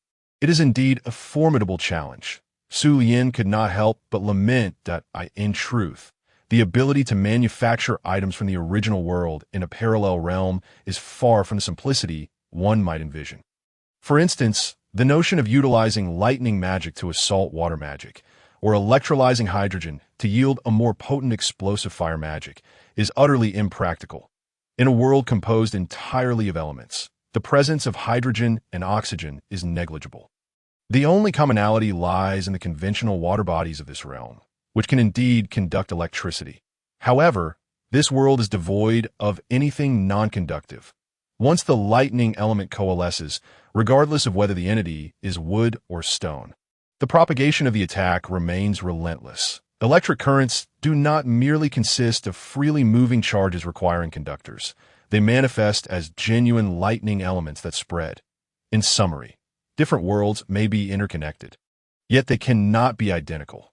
Well then, let us first produce the blueprint for firearms for Uncle Cam and his associates. Should this contraption be completed first, even if foreign nations were to replicate it, it would merely lead to enhancements in range and power, achievable feats within the realm of ordinary soldiers' equipment, remaining within controllable limits. Designs for destructive weaponry, such as rocket artillery, shall be reserved for later. Akin to jet aircraft, one must not unveil all advanced concepts prior to establishing substantial strength.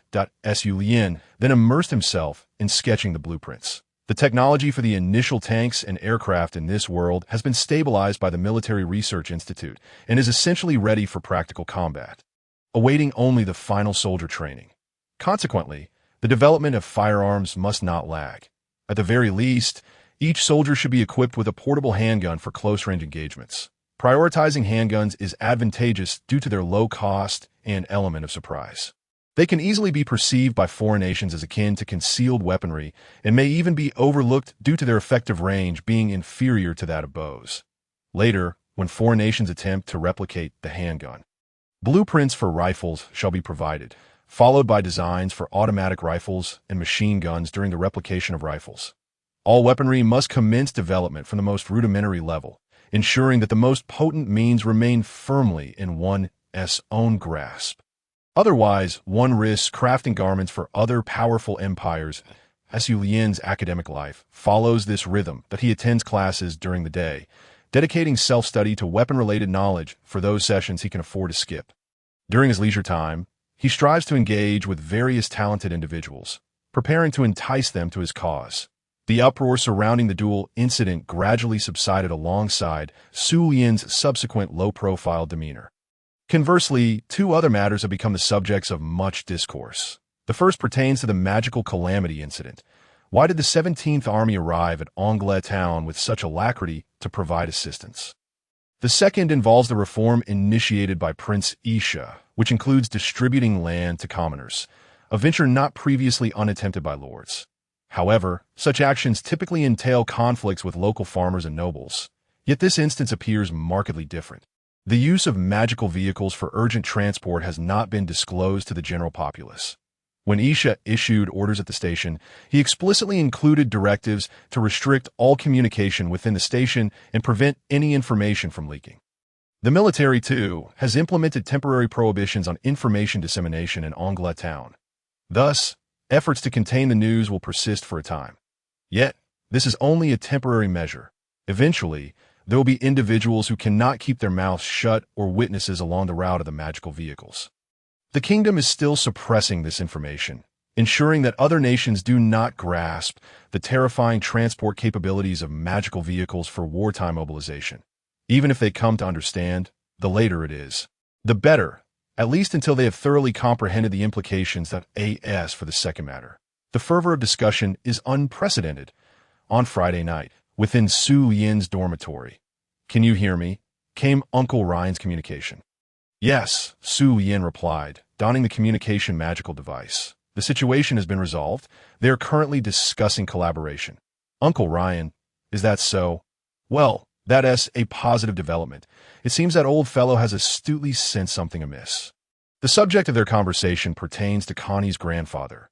Duke Hodge Alfred, IT, is evident that he is inclined to preserve the dignity of his ineffectual grandson and the family's somewhat tarnished reputation. While Duke Alfred is primarily concerned with the benefits of collaborating with Prince Isha, the magical vehicle, land reforms within the territory, and the trifecta of financial matters they have yet to fully comprehend. Duke Alfred is already quite clear on how to proceed, as for the concern of whether Isha may rebel in the future. What does that have to do with him? He is merely engaged in an economic partnership with Isha. What's wrong with making money? Furthermore, considering the potential outcomes of their collaboration, Duke Alfred even begins to suspect whether Su Yin deliberately chose to confront Connie as a means to seek an opportunity for cooperation. After all, he is merely a disappointing grandson. Shall we continue according to the original plan? Su Yin inquired. Yes, Uncle Ryan affirmed. What the original plan entails is known only to them. Then it is settled. Tomorrow, Uncle, I shall be stepping out with you. There are matters to attend to, Su Yin stated. All right, Uncle Ryan responded. Their conversation was thus succinct yet shrouded in ambiguity. The rationale is simple. They cannot ascertain whether their communication magical devices might be intercepted. Should they discuss matters that could be associated with rebellion, it would pose significant complications. Here lies Polaris Academy, home to numerous formidable magicians. It is prudent to exercise caution, as for what Su Yin mentioned. It undoubtedly pertains to collaborating with Rex's family trading company. Thus, adhering to the original plan for Saturday, he intended to procure some desired materials in the morning, followed by afternoon tea and discussions at the Ano Hotel after lunch. However, on Saturday, are you quite idle? Su Yin remarked, bemused as he observed Nalin, clad in casual attire before him. Oh, what a coincidence! Are you out shopping too? Nalin exclaimed, feigning surprise that why headband suppresses and conceals my magical energy. Yet it does not suppress my mental acuity. Did you believe I was unaware of your following me after I left the dormitory? Su Yin retorted. You narcissistic uncle, how could you think such a charming little girl would be tailing you?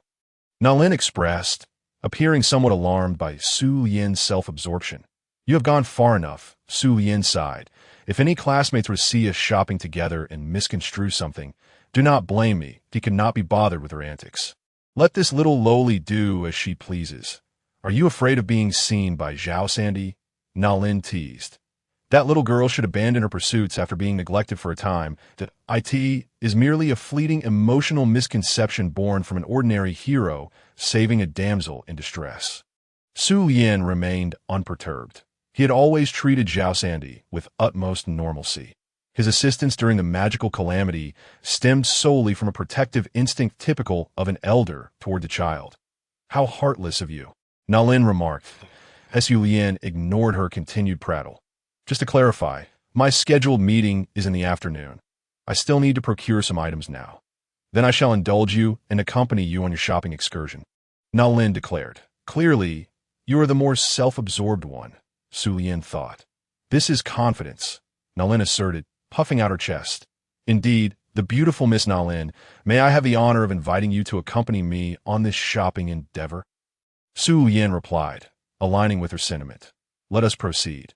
Nalin skipped ahead with a light-hearted bounce. Su Yin, momentarily at a loss, shook his head slightly before following her. He couldn't fathom how someone like her could possess such keen insight to notice his casual conversation with Rex during the break, let alone deduce that he had an appointment with her family. Well, he thought, he might as well accompany her for a while. Amidst the bustling streets of the city on a weekend, a pair of enviable youths, Nalin and Su Yin, navigated the myriad stalls and diverse magical shops. Their cheerful presence inevitably evoked memories of their own pasts. Hey, what is this delectable treat? Is it delicious? Nalin inquired. Why not buy it and find out? Su Yin suggested. Then hurry and pay, she urged. Thus the lovely maiden delightedly indulged in her snack while the handsome youth awaited his change. Wow, these magic stones are exquisite. How are they made? Nalin exclaimed. Perhaps through alchemy to alter their colors. They truly are quite beautiful, Su Yin replied. Can you do it? She asked. Not at all, he admitted. Then pay up, she insisted. Consequently, the enchanting young lady gleefully brandished a string of vibrant magic stones, while the dashing youth settled the payment with gold coins. Hey, what kind of fur is this garment made from? It feels so delightful to the touch, Nalin remarked. Probably white snow marten, Su Lian suggested. Then I'll buy it, she declared. What? Summer is approaching. What purpose would it serve? With a sly grin, Nalin watched as Su Lian received the autumn attire she had pre-purchased from the shopkeeper. The gentle sunlight of early spring bathed the streets in warmth. Amidst the lively thoroughfare, Nalin, adorned with a freshly bought flower crown, pranced joyfully, her right hand clutching a snack and her left a drink. While Su Lian trailed behind, burdened by an assortment of her uneaten purchases. Is there anywhere else you'd like to explore? Su Lian inquired. Huh. Aren't you the one who wanted to shop? Go to the store you desire. Nalin queried in confusion. Thank you for remembering that it was my wish to buy something. Su Lian responded with a hint of sarcasm. Cough, cough. Nalin's gaze drifted elsewhere, from the moment they began their shopping expedition. Nalin had been captivated by the various stalls lining the streets, leaving Su Lian completely at her mercy. Not only did he not have time to visit any of his preferred shops, but Nalin was also eager for him to make payments. Never mind. After all, things can be bought at any time. Is there anywhere else you wish to wander? Su Lian proposed. It seems that girls prefer the western part of the city, and we still have time until our agreed meeting. Really? Is that allowed? Nalin exclaimed, both surprised and thrilled. Then let us go, Su Lian said, stepping forward. Nalin giggled. This time she refrained from calling him a lowly loving uncle. By the way, would you like to try this? I think this one is the tastiest, Nalin said, pulling out a treat from Su Lian's collection of snacks. It. Su Lian prepared to use magic to bring it to his lips. You're not going to feed me? Nalin teased with a mischievous smile that I'm afraid you might shove the stick along with into my mouth. Su Lian retorted. Tisich, if you don't want it. Then forget it, Nalin said dismissively. Su Lian sighed inwardly. Beautiful Miss Nalin, may I trouble you to feed me a taste of this delectable treat, as my hands are currently occupied? He asked. This is truly delicious. Nalin exclaimed, quickly feeding him, enjoying the simple pleasure of being fed by the lovely girl. Su Lian couldn't help but internally critique. This girl, although mentally mature, sometimes still behaves like a child. Nevertheless, the flavor was indeed delightful, and he resolved to bring some back for Saiwian next time. This is quite tasty. What is this meat made from? Su Lian inquired between bites. It's not bad. Didn't you eat any earlier? Nalin asked. Puzzled that time, I still had the capacity to eat, Su Lian replied, gesturing to his full hands. Nalin smirked. Are you hoping I'll feed you again? Well, Su Lian admitted, I must concede that being fed by a beautiful girl is indeed a pleasant experience. Although this lovely maiden's outward appearance and inner age seem quite disconnected, I can't say I am in a much better position, so are they still peers? He pondered. Wow, Mommy, look! They're a brother and sister showing off their affection.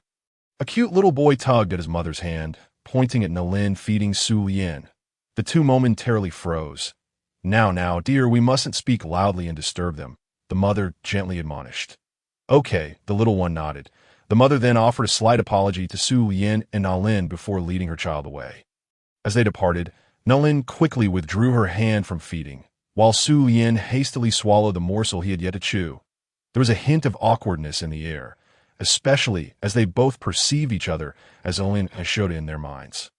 Let us go to the Western District, Nalin announced eagerly. Sure, Su Lian replied. What on earth am I doing with someone who is over 20 years younger than me? Oh no, why am I enjoying this feeding experience with someone who appears like a lowly? Both were inwardly filled with a peculiar and shared sense of embarrassment. Even upon reaching the Western District, their discomfort lingered, intensifying rather than alleviating. Thus, Nalin once again referred to him as the lowly loving uncle. I merely heard there are more girls here. Beyond that, I know nothing, Su Lian defended himself. Given the abundance of flora and picturesque surroundings in the Western District, alongside shops favored by women, many young men were inclined to bring girls here for dates. Before them walked not only groups of women, but also couples hand in hand. Tea compelled Nalin to wonder if Su Lian had indeed suggested this outing with romantic intentions. Yet, they had already arrived. They exchanged glances, and it didn't seem to be a significant issue. Shall we continue to explore? Na Lin suggested. Let us keep wandering, Su Lian concurred, in the city of Dekang, where the Polaris Academy resided. The Western District was known as the Street of Love. It was said that inviting someone of the opposite gender here signified mutual affection. Yet, clearly, some remained oblivious to this notion, perhaps not caring at all. Finally, they reached the appointed time in the afternoon, having skipped lunch, as the street food sufficed as a meal, at tea table 7 of the outdoor tier of Ainai Hotel. Su Lian had previously brought Na Lin here for dinner. But this time they were there for afternoon tea that moment. Rex arrived, accompanied by a rather portly gentleman dressed in finery. His shrewd eyes, however, contradicted his outward appearance. Upon seeing Su Lian and Na Lin, Rex smiled and waved. Good day, Lord Linder. I am Aaron Bloor, the president of the Bloomer Merchant Guild, and Rex's father. Aaron introduced himself, ready to be OWS. He bore the surname Suman. He dared not be disrespectful. Please, no need for formalities. Just take a seat. Rex, Su Yin said, using magic to prevent Aaron from bowing, while gesturing for them to sit down and calling for a server. Thank you, Lord Linder, Aaron replied, smiling as he and Rex took their seats. Shall we order something to drink? Su Yin offered the menu. 2 cups of black tea will suffice, Aaron replied. The server confirmed and departed. But aren't you curious why I'm here as well? Na Lin asked Rex. Her curiosity piqued. I was indeed a bit surprised at first, but it hardly seems worthy of astonishment. Does it? Rex scratched his head, feeling a tad embarrassed. What an amusing little fellow, he thought. Na Lin wore a smile, her pupils shifting rapidly from a deep azure to a blood-red hue. The eerie fluctuations of her dark magic seemed to probe into Rex's very essence. Aaron was taken aback. Was this blood magic? The ability to transform one's blood eyes. Could she be of the bloodline? Should he intervene? Yet, what was the true nature of her relationship with Lord Linder? Aaron hesitated momentarily. Na Lin, Su Lian called out with a hint of dissatisfaction. Humph. Na Lin then withdrew her dark magic aura, turning her head aside, clearly displeased with Su Lian's interruption, yet too intimidated to defy him. Aaron observed this exchange, his heart racing with astonishment. What was the situation with Lord Linder of the Isha royal family? To have under his command a vampire wielding blood magic, so young yet exuding such formidable magical energy. Could he be pure blood? Even if not, he was alarmingly close. The Linder, of the same age as Rex, was far more frightening than Aaron had ever imagined. At that moment, the brewed red tea was presented by the server. With their departure, only their table remained in this secluded corner. The noise cancellation and sound dampening spells had already been cast. Allow me to introduce myself. I am Solomon Linder, and Solomon Isha is my grandfather. This is Na Lin Saitet. As you might have surmised, she is a vampire of the bloodline, albeit a relatively weak high sorceress. Su Lian introduced succinctly. Greetings, Lord Saitet. Aaron quickly responded. Relatively weak high sorceress. He thought, this is a 6th-tier bloodline vampire, one capable of blood magic. Do you truly consider that weak? Su Lian cut to the chase. Please proceed. Aaron straightened in his seat. As did Rex. I find Rex to be quite agreeable. Though somewhat introverted, he is intelligent and observant that we have some commercial ideas but lacks suitable partners. I believe your Bloomer Chamber of Commerce could be a viable option. Are you interested in exploring collaboration? Su Lian inquired. Here it comes. He was remarkably forthright. Aaron quickly composed himself. Our small chamber would certainly welcome a commercial partnership with your highness, but might I inquire about the nature of this collaboration? He asked that he spoke eloquently, but was cautious. What if Su Lian involved him in some illicit trade? You deal in apparel and cosmetics. How do you perceive the market for women's makeup and jewelry? Is it lucrative? Su Lian countered with a question. Our kingdom situation is satisfactory, especially when a high-ranking noblewoman endorses certain cosmetics or jewelry. They tend to sell remarkably well. Thus, our business relies heavily on interpersonal relationships and intelligence from the noble districts. We primarily cater to middle-class households, Aaron replied candidly. And what about men's cosmetics and accessories? Su Lian continued to probe. Aaron was momentarily taken aback. Men require such things? All they typically need are a few ties and hair gels. Right? Perfumes are generally standardized, lacking any extravagant flair. Rings? Many nobles wear wedding bands and magical rings. Wearing too many becomes rather unsightly. Men are severely lacking in this regard, which presents an opportunity for us to fill and dominate this market. Sulian suggested. Aaron and Rex were both taken aback. While Nalin appeared curious about Sulian's latest scheme, that of course, we aren't suggesting you sell men's cosmetics that in reality, within our kingdom's masculine culture, aside from the effeminate and the foppish, few would use such products. Therefore, we plan to start with decorative items and create an essential accessory that all men of status must possess, Sulian asserted. An essential accessory for all men of status. If it were unique, it could indeed be highly profitable. If His Highness and Lord Linder are inclined towards such an idea and have a clear plan, then our Bloomer Chamber of Commerce would naturally strive to facilitate this collaboration. Aaron declared with enthusiasm. As long as it was a legitimate business venture, he was willing to take the risk. After all, this was an opportunity to ally with the rising star of Prince Isha, who also held the rights to the nation's latest magical train transport. Even if the partnership were to falter, leveraging this connection for other endeavors would still yield benefits. As for whether the 12-year-old Sulian had the authority to make such decisions, hadn't he seen the bloodline girl by his side? She was accompanied by a 6th-tier blood mage. To claim he lacked authority was utterly ludicrous. Then it's settled, Sulian smiled. With a snap of his fingers, Uncle Ryan instantly appeared beside them. Aaron and Rex were momentarily startled. The ability to appear silently and instantaneously suggested he might be a 7th-tier battle king, or even a rogue or assassin. Just how many individuals were covertly protecting Lord Linder? The thought was terrifying. Mr. Aaron, please observe this. Uncle Ryan presented a finely crafted gift box before him. What is this? Aaron and Rex exchanged puzzled glances. Sulian's silent cue. Aaron reached out to open it. Within the exquisite box lay the golden-edged mechanical watch adorned with purple magical stones, a design of great elegance and opulence. Clearly crafted from specially refined alchemical metals, its luxury evident. This was evidently not a product of an ordinary mechanic, nor intended for the common populace. Noble women possessed necklaces, bracelets, earrings, hairpieces, and even anklets as adornments, while cosmetics hardly needed elaboration. What did men have? Did they only have their formal wear and the monotonous hairstyles that had grown tiresome, or a single magical ring that offered little room for variation? Did nobles, wealthy merchants, and generals not require a distinguished item to signify their status? And this was precisely what would allow them to grasp precious time, a valuable item that could subtly convey importance whenever one casually glanced at their wrist. Sulian mimicked a nonchalant gesture, revealing a watch already adorning his wrist. Aaron's eyes sparkled with realization. At that moment, with his merchant's eye, he envisioned the potential of this concept. Even the young Rex could sense the feasibility of the idea. Precious gems, magical stones, crafted by the finest known mechanics, and an unparalleled alchemical metalwork.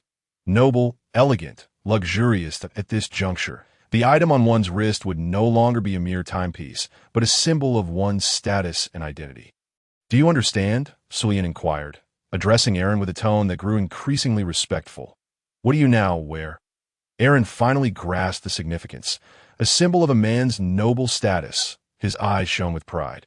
The very expression Sulian wished to see. It was a success. Uncle Ryan closed the exquisite gift box for Aaron and indicated he should accept it. Mr. Aaron, you may arrange your schedule. 3 days from now. Wear this watch and take the magical train to the Linder trading post in Peter Saint City to meet with Emerson of the Lantong Chamber of Commerce. Sulian instructed with a smile. Lantong Chamber of Commerce? Aaron instantly recognized it as one of the most renowned trading houses in a visit, a pleasant collaboration. Mr. Aaron, Sulian extended his hand, that a pleasant collaboration. Lord Linder, Aaron reciprocated, rising to shake hands. Even if he were to engage in discussions with others thereafter, he felt no concern. Why? The Lindell Exchange, named as such, conveys everything. This collaboration belongs to Lindell, Suman Lindell. Such a monumental opportunity must be seized. After continuing their straightforward discussions about the subsequent matters, Aaron and Rex departed, while Uncle Ryan had mysteriously vanished as well. Now, only Sulian, and Nalin remained. "Thank you for this time," Sulian suddenly remarked. He had not anticipated that you had arranged for Uncle Ryan to come over. "Had I known, I wouldn't have pressured you, leading Rex to mistakenly believe I was a covert protector of yours." Nalin felt a tinge of regret. The reason she had just taken the initiative to employ blood magic and change her pupil's color was to inform Aaron that she was a vampire of the bloodline. After all, Sulian was still merely a 12-year-old child, and discussing business collaborations often left one feeling somewhat disadvantaged. Even if Aaron sought to curry favor with the prince's influence, he would likely underestimate Sulian, resulting in a few minor complications. That Nalin's pressure was not excessive, but rather an embellishment. "Isn't it the duty of a teacher to protect their students?" Sulian chuckled. "Then why not call out teacher and let me hear it?" "I haven't heard it yet," Nalin quickly recalled. "Yes, beautiful teacher Nalin. Is that title acceptable?" Sulian inquired. "Not bad, though it would be splendid if there were more extravagant prefixes." Nalin waved her small hand playfully. "If you wish to add something like super adorably cute to the max, I wouldn't mind at all. After all, the awkwardness isn't mine." Sulian shrugged. "How about we try it privately?" Nalin seemed to show a hint of interest. "It's up to you," Sulian replied. Nalin giggled. Point one, must admit that at times Nalin did exhibit a childlike demeanor, which suited her current appearance. However, her smile soon softened. Sulian naturally noticed this. "What's wrong? Do you want to hear it now?" Sulian asked. Nalin shook her head slightly, leaving Sulian a bit puzzled. "Today I also thank you for indulging my whims during our shopping spree. Without buying anything for myself." Nalin's tone unexpectedly softened. "Wow, so you can also express gratitude? I thought you only enjoyed watching others have fun, pure and dark-hearted." Sulian responded with surprise that I seem like that kind of person?" Nalin countered. "Not at all. You absolutely are," Sulian teased. "Humph." Nalin assumed a proud demeanor, seemingly reveling in it. "But the shopping was my invitation, wasn't it? So there's no need for thanks. That if you enjoyed it, just invite me next time to purchase some magical materials." Sulian smiled. "Oh, so you're already thinking about our next date?" "Quite bold," Nalin began again. "Indeed, I'm somewhat interested, especially if it's you treating," Sulian hinted. "Today it was he who spent the money." "Tisich, stingy," Nalin scoffed. "Then I shall kindly request the beautiful teacher Nalin to teach me how to be more generous next time," Sulian replied. "But I don't know either," Nalin blinked innocently. "Feigning cuteness and playing dumb is quite shameful." "I disdain it," Sulian remarked. "But it's very useful." Nalin defended herself with conviction. Sulian and Nalin exchanged glances and burst into laughter. Having grown up in a noble family amidst disdain and exclusion, with a mother infatuated with unrequited love, as she matured, she faced further suspicion from so-called relatives. The subsequent blood magic only blurred the perception of those at home, rendering her existence almost transparent. Dedicating 10 years to the study of potions and alchemy was clearly not merely a matter of interest. Perhaps it was simply her way of passing time and soothing her heart in such a household. Sulian could imagine that kind of life, for he too had experienced something similar.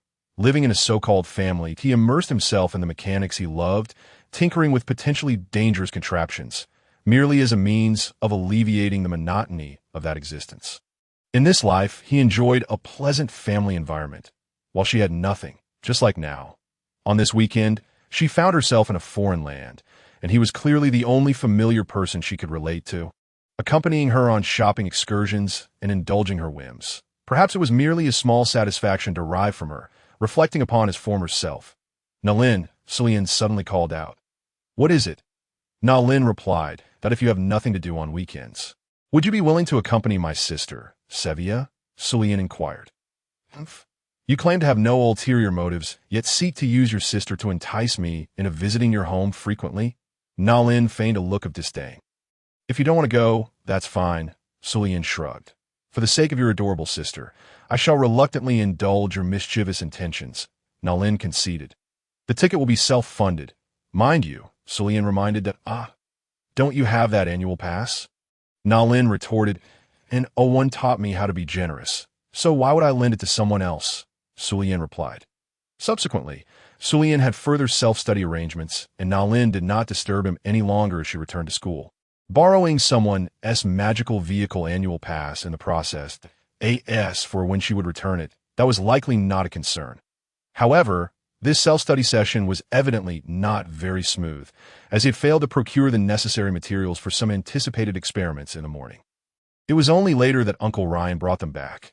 Consequently, his study location shifted from the Academy's dormitory to Uncle Ryan's residence in Deacon City, a modest 3-story building, complemented by 2 special underground levels.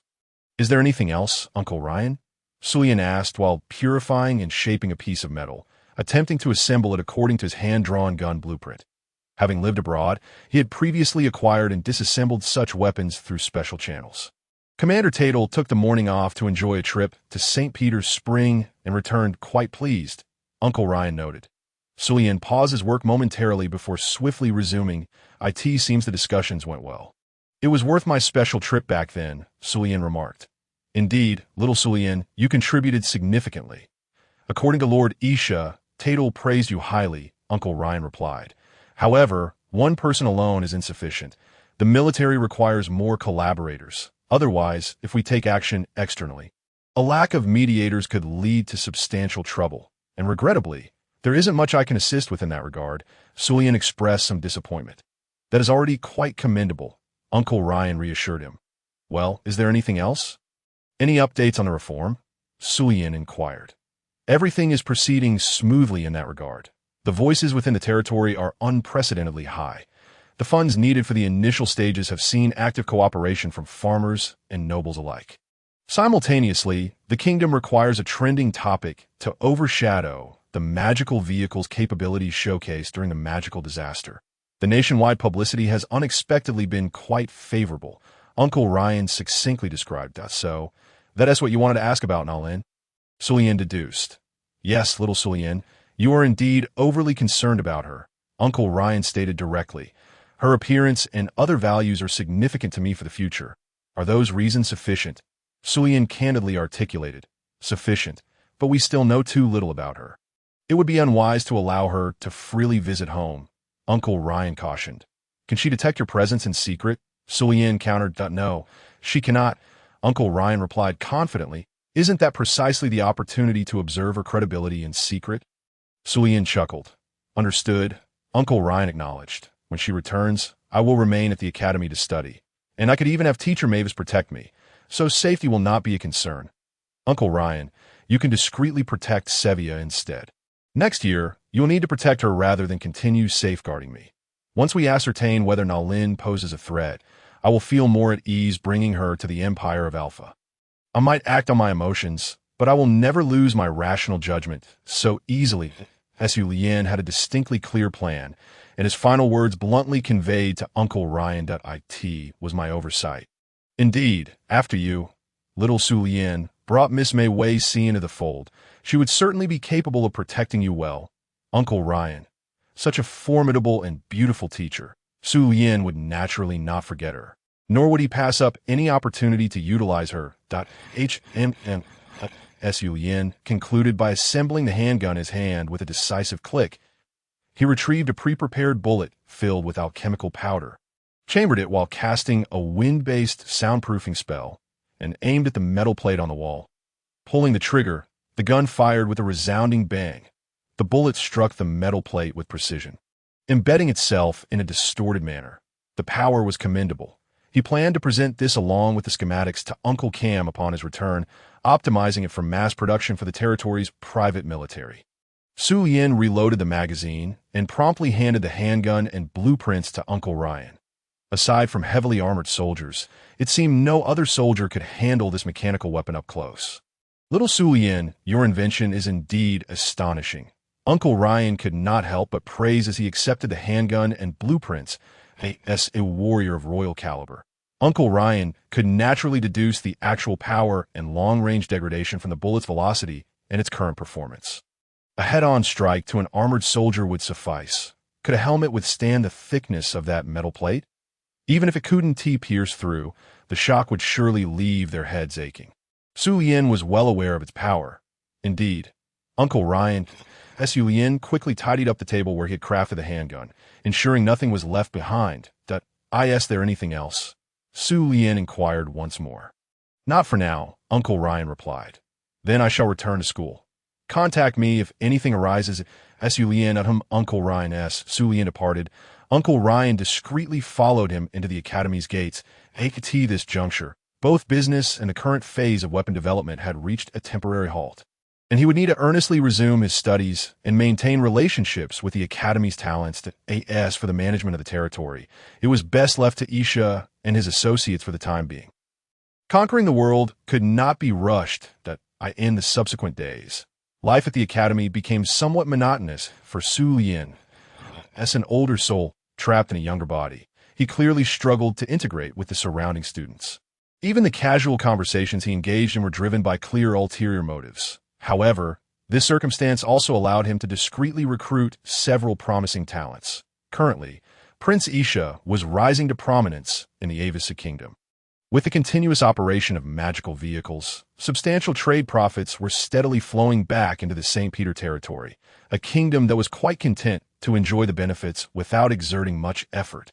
Military practical exercises proceeded smoothly, with various legions successfully completing the processes for real combat loading, resulting in a remarkable enhancement of the kingdom's wartime transport capabilities. Isha's personnel had also seamlessly integrated into the 17th Army. Whether it was their initial practical training or later assistance to other legions and formulating more detailed procedures, they were involved in every aspect. All the invaluable relevant experiences were effortlessly acquired by Isha, along with a wealth of intelligence from the various legions in terms of prestige. With the cooperation of Duke Alfred, Isha successfully undermined the momentum of another duke among the three major dukes. This was the originally targeted Duke Leslie Theodore. This Duke Theodore was the wealthiest noble in the entire Avisu Kingdom, controlling several large merchant guilds. However, with the advent of magical vehicle transportation, those guilds associated with him could not obtain the necessary approvals for magical vehicle transport, causing a rapid widening of the gap compared to other guilds. Consequently, a small portion of guild leaders had secretly approached Isha's associates, requesting leniency. Yet, without exception, all were declined. Ultimately, with Duke Alfred's involvement, their combined guild influence aggressively seized a significant portion of Duke Theodore's business, striking a heavy blow to them, who were already suffering from lagging transport capabilities. Additionally, due to Isha's Lindell Gold Bank and Exchange, the guilds under Isha and Duke Alfred boasted exceptionally robust startup capital, allowing for the development of new markets that Duke Theodore could hardly contend with. In the end, Duke Theodore himself could only publicly concede to Isha during a banquet, expressing his willingness to allow his guilds to join the Lindell Exchange and partake in their collaboration. This effectively meant Isha directly absorbed part of Theodore's guild power in exchange for their guilds to smoothly obtain approvals for magical vehicle transportation, thus ensuring their survival. The Lindell Gold Bank and Exchange simultaneously gained control over an even larger flow of capital. Such a significant transformation would naturally draw the kingdom's attention to the situation in the St. Peter territory. However, thus far, although Isha had doubled the benefits for the private army in the new reforms, it was evident that in a peaceful and stable kingdom, more liberated young laborers would seek out more lucrative jobs rather than enlist. Therefore, Isha's expansion of the private army remained well within the kingdom's acceptable limits. As long as there were no soldiers, no matter how much wealth or prestige was amassed, there would be little concern. Isha continued to pay taxes to the kingdom as usual, while effortlessly reaping 2 layers of magical vehicle transport profits, without the need to engage in conflicts with those guilds, living quite comfortably. After all, the Avisu Kingdom had been coasting for hundreds of years based on geographical factors. Nonetheless, certain matters warranted the kingdom's attention. In the war between the 2 small nations to the south, the Lanku Kingdom had begun to exhibit overwhelming dominance, and the original nation of Nalin, Yamani, was unlikely to survive the winter. Avisu certainly did not wish to see Yamani absorbed, as allowing another nation to grow stronger while losing a potential pawn to manipulate was clearly against Avisu's interests. Consequently, following discussions among Su Lien, Isha, and others, a covert proposal was made for the 17th Army's Tartel to suggest, in an official military capacity, that Avisu secretly support Yamani. Furthermore, due to the magical vehicle's influence, Isha also attended the meeting, voluntarily proposing that among the military supplies for covert support, there be common weapons and equipment used by their territory's private army. This proposal genuinely astonished most attendees. At a time when Prince Isha's influence was rapidly rising, he was willing to voluntarily weaken his private army's strength in order to secure benefits for the Avisa kingdom. One could not help but marvel at how the king's most cherished and trusted brother was still thinking of his elder sibling even while profiting. Look at that. Even while making money. He never contemplated rebellion. Instead, he aids the kingdom and even actively reduces his private army's strength. Isha's proposal garnered praise from many military leaders. The magical vehicles had already brought them immense benefits, and voluntarily reducing the private army's strength alleviated much pressure on them. After all, should Isha truly harbor rebellious intentions, it would be the kingdom's legions that would have to suppress him.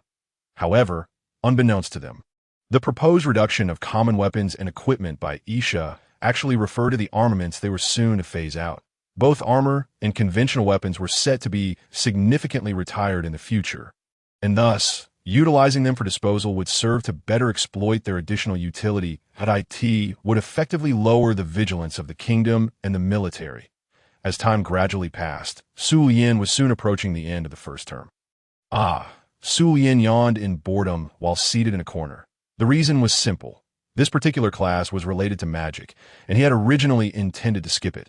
However, due to the poor overall performance of the class in the upcoming final exam, the irate teacher, Jay, had mandated that no one was allowed to take leave or skip class before the final assessment. How many times must I reiterate this? The rocks generated by earth magic and the water produced by water magic, are they drinkable or usable? They are all merely temporary condensations of elements through magic. Without the maintenance of magical energy, they will swiftly dissipate back into their original forms. How can you warriors make such mistakes? If they were able to exist permanently and for long durations, would not those who mastered special gold magic be wealthier than nations?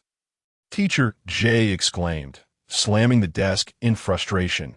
One of the fundamental principles of magic in this world is that all entities infused with magical energy will, in the absence of a continuous supply of such energy, gradually revert to their elemental forms and ultimately vanish over time. The scenario of a magician conjuring water to quench their thirst in a parched desert may seem unproblematic at first. However, after a while, the water consumed will dissipate back into its elemental state, rendering it utterly ineffective. Only the magician themselves possesses the ability to sustain the existence of the water through their magical power. Furthermore, consider the question of whether a magician can master all schools of magic. Without delving into the specifics, reflect upon this. Even if a magician is capable of studying every branch of magic, have you ever encountered a singularly powerful magician who has truly mastered every form?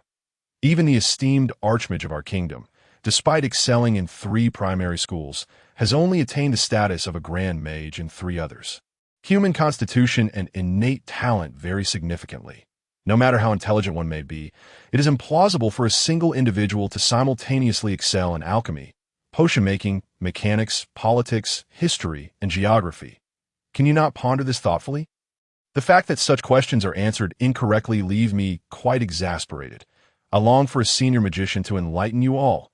Instructor J is indeed quite vexed. This is also a fundamental aspect of magic in this world. Su Yin has his own insights. Although he has mastered the foundational 7 schools of magic, along with the ice and wood elements, he currently exhibits proficiency only in the 4th tier attack, defense, and auxiliary magics of wind, fire, water, and earth. However, Nalin remarks that this is already quite extraordinary, for even as a 6th tier grand sorceress, her sole mastery in attack, defense, and auxiliary magic lies within blood magic, AS for the 4th tier attack, defense, and auxiliary magic. She is only proficient in the dark, wind, and water elements. Consequently, Nalin humorously observes that Su Yin, with his bloodline as a werewolf, seems to be more adept in magic than she, a vampire of the bloodline. Su Yin attributes this to the Avisu royal bloodline, as indeed every member of the Suman royal family is a magician. Next, we turn to the matter of magical incantations. The manner in which spells are chanted determines their schools. as well as their characteristics and potency in our kingdom. The predominant incantations belong to the Elven school, with a minority employing the Dragon Tongue school, which is also quite common across the continent.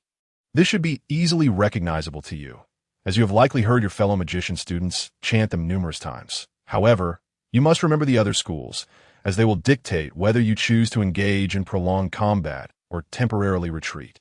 The schools of word magic, oracle magic, and specialized blood curse magic are all quintessential representatives of extremely dangerous forms of magic if you find yourselves in opposition to magicians from these three schools. Retreat is imperative unless you possess absolute certainty of victory. Instructor J emphasizes this with utmost seriousness, even augmenting his voice with magical energy. His earnestness awakens all the students and captures the attention of Suyin and Nalin alike. The blood curse magic, in particular, is utilized by the bloodline races, and certain unique, dangerous races may also employ such spells.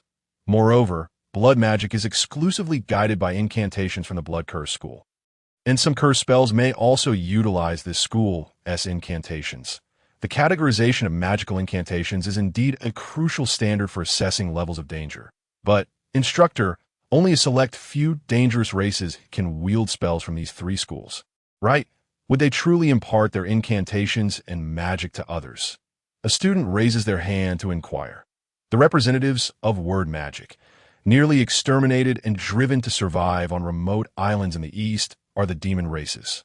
The representatives of oracle magic, almost invisible, residing in hidden realms, are the witch races. The representatives of blood curse magic, nearly undetectable, having been besieged multiple times, are the bloodline races. And what if you encounter them? Instructor J retorts. The querying student is momentarily taken aback. While encountering the witches of the Oracle Magic School may be manageable, the demon races and bloodline races wielding the formidable and enigmatic powers of word and blood curse magics are likely to annihilate you to maintain their secrecy. The students fall into silence. Therefore, it is imperative to memorize the different schools of magical incantations. This knowledge is one of the best means of gauging an opponent's capabilities. Instructor J asserts while tapping on the blackboard. What are the distinctive chanting characteristics of these three schools? Zuis Sandy curiously raises her hand. That is to prevent you from misusing the incantations found in textbooks. Their spells are not the optimized versions suitable for humans. Derived from the elven and dragon races. Without the specific bloodlines or conditions, recklessly attempting to use them could result in injury or even death. Instructor J explains that, how terrifying. Zuis Sandy exclaims in fear. Merely attempting to use them could be fatal. What a bizarre and frightening school of incantations this is. At this moment, Rex cannot help but glance at Nalin, who sits across the room. Here is one who can genuinely wield spells from the blood curse school. Is blood magic truly that fearsome? This is also a recurring topic in our final examinations, so I shall only recite it to you once. Remember the beginning and the end to avoid attempting the complete incantation. Instructor J states that TEO prevents students from misusing the spells. They will not be included in the textbooks, and the instructor will refrain from reciting the complete or powerful incantations. The students diligently take out their notebooks and pens. Make sure to remember this. It not only pertains to your examinations, but also concerns your ability to retreat and preserve your lives when faced with danger. Instructor J reiterates emphatically. The students nod in agreement. First, the word magic incantation follows this standard format. With my magical power, I release, incinerate all worldly matter with the flames of magic, heed my command, and respond. Instructor J recites the incantation with a faint magical energy, generating a dim violet flame at his fingertips. This the flame conjured by the demon race's magic incantation. The color is indeed different. It appears quite intimidating. Quickly note the beginning and end.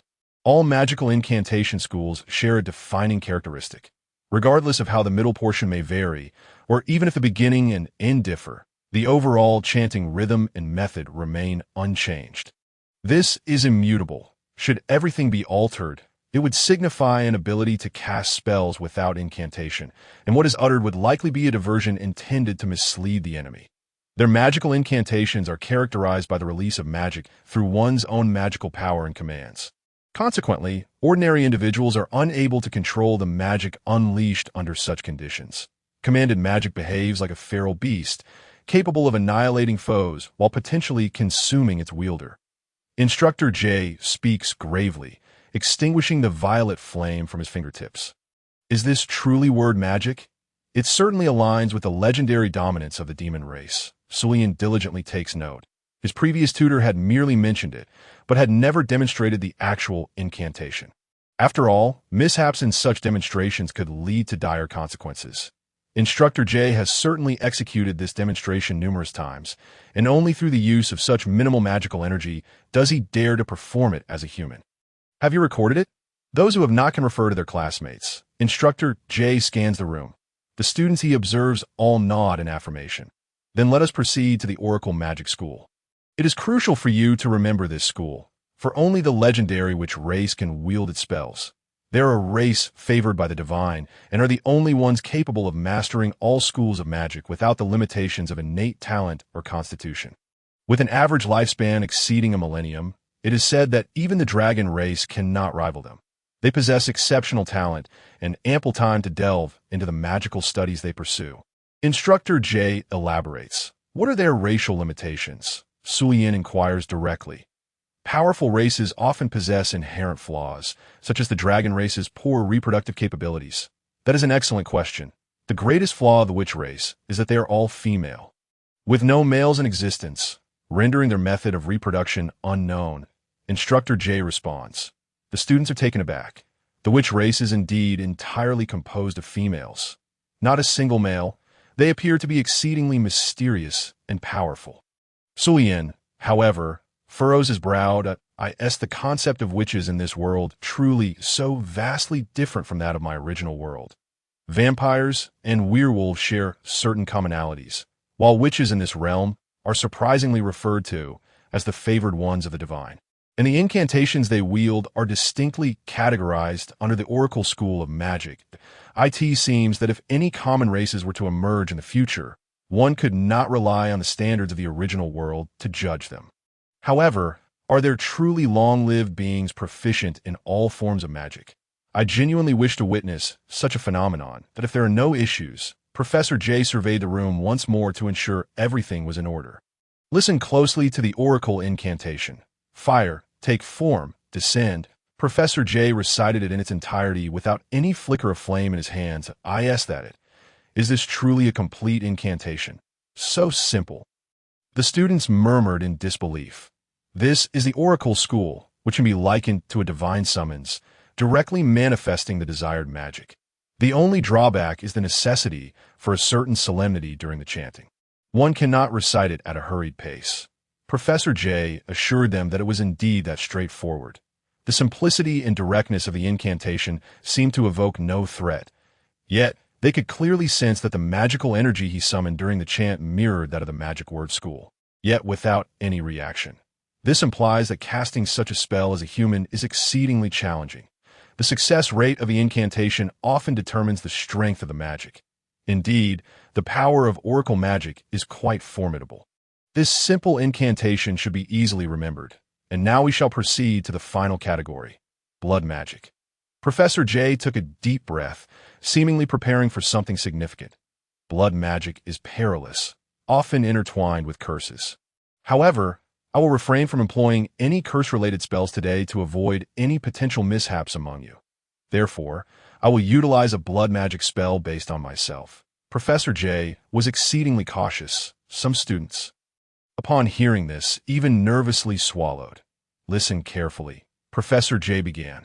Flames, I offer my life's blood, beseeching the release of the ultimate flame. Born of blood, unleash the grand might of fire. Consume. A small flame ignited at his fingertips and rapidly expanded, transforming into a vast mass of dark red fire. Immediately, Professor J swiftly waved his arm and severed the connection between his fingers and the magical flames using his magical prowess, even employing ice magic to generate mist to extinguish the magical fire. What is this? Rex expressed confusion. This is blood magic. Should an ordinary person dare to release fire magic based on their own blood without severing the magic in time, there exists a significant risk of exhausting their own blood as fuel. Professor J stated, somewhat palpably shaken. The reason he hurriedly cut off the magic after completing the incantation was his fear that the spell would continue consuming his blood. This is no trivial matter. What a terrifying incantation! Rex was taken aback, while the other students nodded in agreement. To this point, even those among the magic students who might have considered privately experimenting with such spells were deterred. This is no longer mere magic. It is tantamount to self-destruction. This also explains why the bloodline was historically hunted down.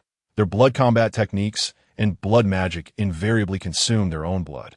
Consequently, they sought ways to mitigate this consumption, often resorting to the blood of other races as substitutes. Vampires drink blood, werewolves consume flesh and blood.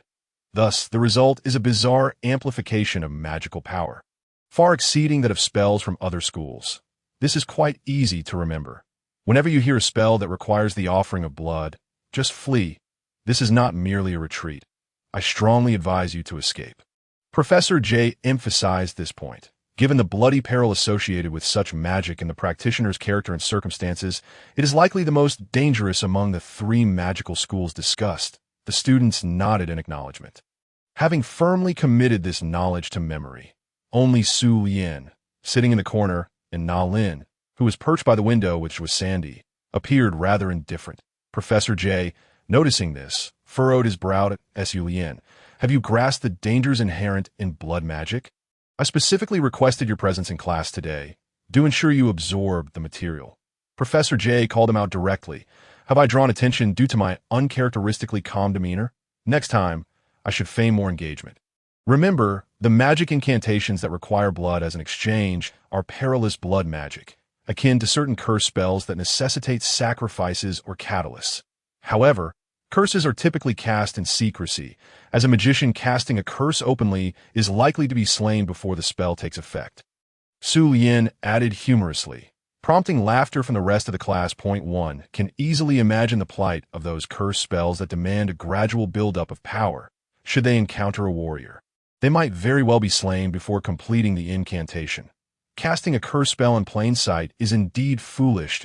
It appears you possess a comprehensive understanding, which is commendable. Professor Jane nodded in approval, evidently believing that Su Lien had studied related knowledge, hence his lack of surprise or fear. The classroom atmosphere lightened considerably, and Professor J hoped that after sharing a laugh, the students would still retain the critical lessons. Now, let us proceed with the subsequent lessons. Continue to pay close attention. Professor J wrapped the lectern, steering the class back on track. Following this, the course once again devolved into the mundane content that Su Lien found rather tedious, and he struggled to suppress a yawn. Even in magical schools that piqued his interest could ultimately be likened to programming languages from his previous life. The Elf School, Dragon Speech School, Beast Preschool, or Earthquake School, as well as the Magic Word School, Oracle School, and Blood Magic School, are all merely languages for the enactment of magic, akin to C, Java, Python, PHP, and Go languages for programming. However, the Elven and Dragon Speech Schools utilized by humans have localized versions. While the Magic Word, Oracle, and Blood Magic Schools lack such translations, rendering them inaccessible to ordinary people. AS class concluded. Marking the last session of the afternoon, Su Lien was just about to head to the library. Lien, Sandy called out to him. This young lady showed no signs of relinquishing her pursuit throughout the latter half of the semester, especially after that fellow Connie directly transferred abroad. Not only Sandy, but all the female classmates regarded Su Lien with newfound interest. Originally, Su Lien had hoped to feign intimacy with Na Lin to dissuade Sandy, but she was one who relished the drama, offering no assistance whatsoever, making it difficult for him to approach Na Lin. Otherwise, she would undoubtedly turn around and present a scene of him attempting to court her, but being gently rejected. Is there something amiss? Su Lien inquired. Sandy, employing her usual tactic of proximity, posed a question about academics. Her intentions were quite transparent, save for a certain lowly-like figure. It seems you possess some understanding of the Blood Magic School. Could you share your insights with me? Sandy asked. I have a self-study session planned shortly, but I can share a few things with you on the way back, Su Lien replied, gently declining. Oh, very well, Sandy said, somewhat disappointed, yet she followed him out of the classroom. The distance from the classroom to the library required a leisurely stroll of over 3 minutes. Throughout the walk, Jouissandi earnestly inquired about the incantations of the blood magic school. But as they progressed, her focus appeared to wane, clearly indicating that her original intention was not purely scholarly. Su Lien noticed this, but refrained from bringing it up. Lien, Jouissandi finally resolved to speak up. What is it? Su Lien asked. You previously mentioned that your family resides in the Aliev district. Do you have any interest in visiting other places during the summer break? Jouissandi mustered the courage to inquire. The Aliev district, where the seat of St. Peter resides, is an administrative division of the Kingdom of Avisu, categorized into districts, towns, and villages. The Aliev district is centrally located along the western coastal area of the Kingdom of Avisu. Facing the island of Sindi, also known as the Sindi district, across the sea at Jouissandi's hometown, Sulien, is situated in the southern part of the Kingdom of Avisu, adjacent to the Boja district, which borders the Lanka Kingdom and the Sibei Kingdom. During the summer vacation, I will be adventuring with my uncle, leaving me with little time to rest. Sulien lamented that I see, but there should be some time to relax in those final days, right? Jouissandi expressed a desire to try. That is uncertain. I do not know if you will take me far away, Sulien replied. Well then, if you happen to go to Boju, do come visit me, Jouissandi added earnestly. Certainly, Sulien smiled. Jouissandi nodded happily. Then I shall not disturb your studies any longer. Farewell. They had already arrived at the library entrance. All right, goodbye, Sulien replied. The little girl left, seemingly content despite not achieving her desired outcome, yet still holding on to a glimmer of hope. Upon entering the library, a voice reached them. To think that someone would linger on such a charming little girl, truly a sign of scoundrel, Nalin remarked. You, who hastily arrived at the library to eavesdrop on others' conversations, have no right to criticize me. Sulien had already noticed Nalin, and Jouissandi walked slowly, as she had been deliberately holding back her pace to spend more time with him, while Nalin was swift in reaching the library ahead. Men are all about excuses. Nalin spoke with an air of maturity. It is a guilt-ridden act to cruelly reject an adorable girl. One can only patiently wear down her resolve until she eventually gives up. Moreover, there are quite a number of nobles in this school. Her attention on me is actually quite safe. This was Sulien's true line of thought. What a splendid rationale for being a scoundrel. Nalin expressed her disdain. Let us discuss matters inside. Sulien dismissed her comments.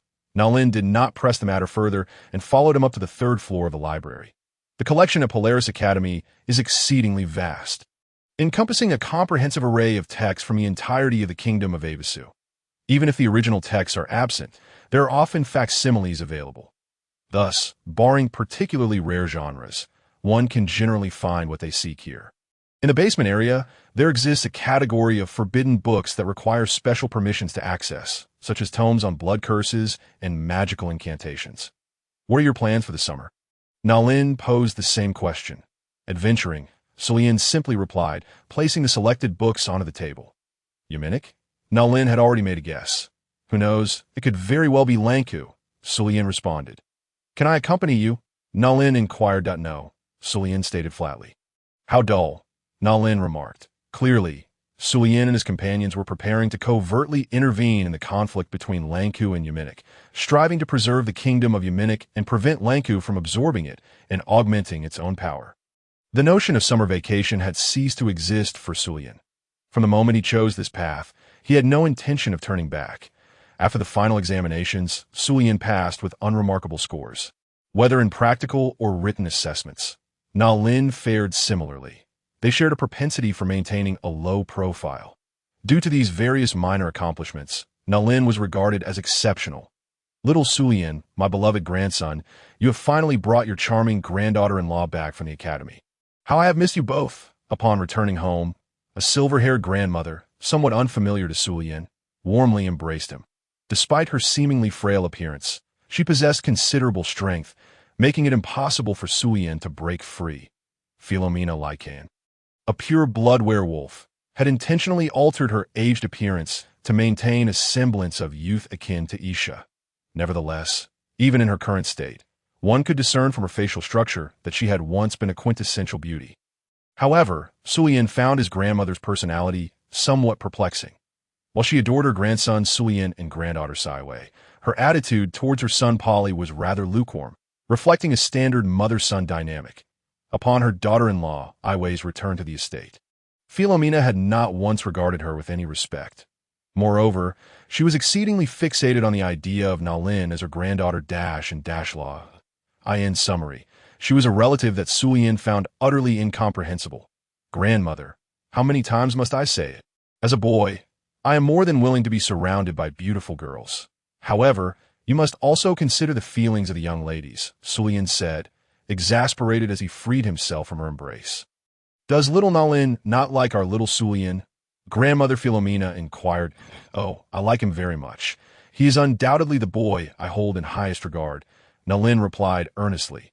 See, Nalin has said so, Grandmother Philomena exclaimed, her excitement palpable. She hardly counts as a high-regard male. Does she? Does being the tallest among the short even qualify? Sulian retorted, bemused. Nalin stifled a laugh. She had grown accustomed to Philomena's idiosyncrasies. You must seize the moment. Little Sulian, how will you pursue girls in the future? Grandmother Philomena advised earnestly. But I'm only 12 years old, Sulian protested. Exactly, this is the perfect age to start. Once you reach adulthood, you can marry right away. Grandmother Philomena declared, as long as you are happy, Sulian conceded, surrendering to her relentless enthusiasm. Indeed, the pressure from the older generation regarding marriage seems to be a universal theme across any realm. Have grandfather and father not returned yet? Sulian shifted the topic. Humph, do not mention them. Little Sulian, you only just brought your granddaughter-in-law home today, yet they have not completed their affairs and will not return until nightfall. Grandmother Philomena expressed her displeasure. Well, that is fine. Being busy indicates that everything is progressing smoothly. It is far more troublesome to have nothing to occupy oneself with, Sulian remarked positively. He had a fair understanding of what his grandfather and father were preoccupied with. What is Aiwei? I have brought her toys and treats, Sulian inquired. He actually wanted to ask about his mother Aiwei, but knew grandmother disdained her, so he opted for Saiwei instead. She's been taken to the backyard to play. Grandmother Philomena's tone had noticeably cooled. She could not even bear to mention his mother. Then I shall go. Sulian decided not to press further. Nalin followed him, having grown accustomed to visiting Saiwei weekly, to the point where the little sister almost forgot her brother Sulian. Yet, he did not mind, as long as his sister was happy. After all, he had been preoccupied with studying and researching various subjects, neglecting his duties as an older brother. Having Nalin play the role of sister was not a bad arrangement. Besides, Aiwei was always nearby with Saiwei, and Uncle Ryan would be watching over them discreetly. Soon, night fell. The evening showcased a full moon alongside a waning crescent, and with the summer sky already dazzling, the estate under the soft glow of lights presented a delightful sight. The family enjoyed a joyful and sumptuous dinner, a scene that evoked envy. After dinner, Sulian finally voiced his long-held curiosity. Why did you come to my home for the summer vacation? Because I have nowhere else to go, Nalin replied unabashedly. Sulian regarded her with disdain. What? Are you afraid that Zuisandi will find out you rejected her, yet have me stay at your home for the entire summer? Nalin teased. I merely admire Miss Nalin's audacity. To not regard oneself as a guest in another's home is truly impressive. Sulian remarked.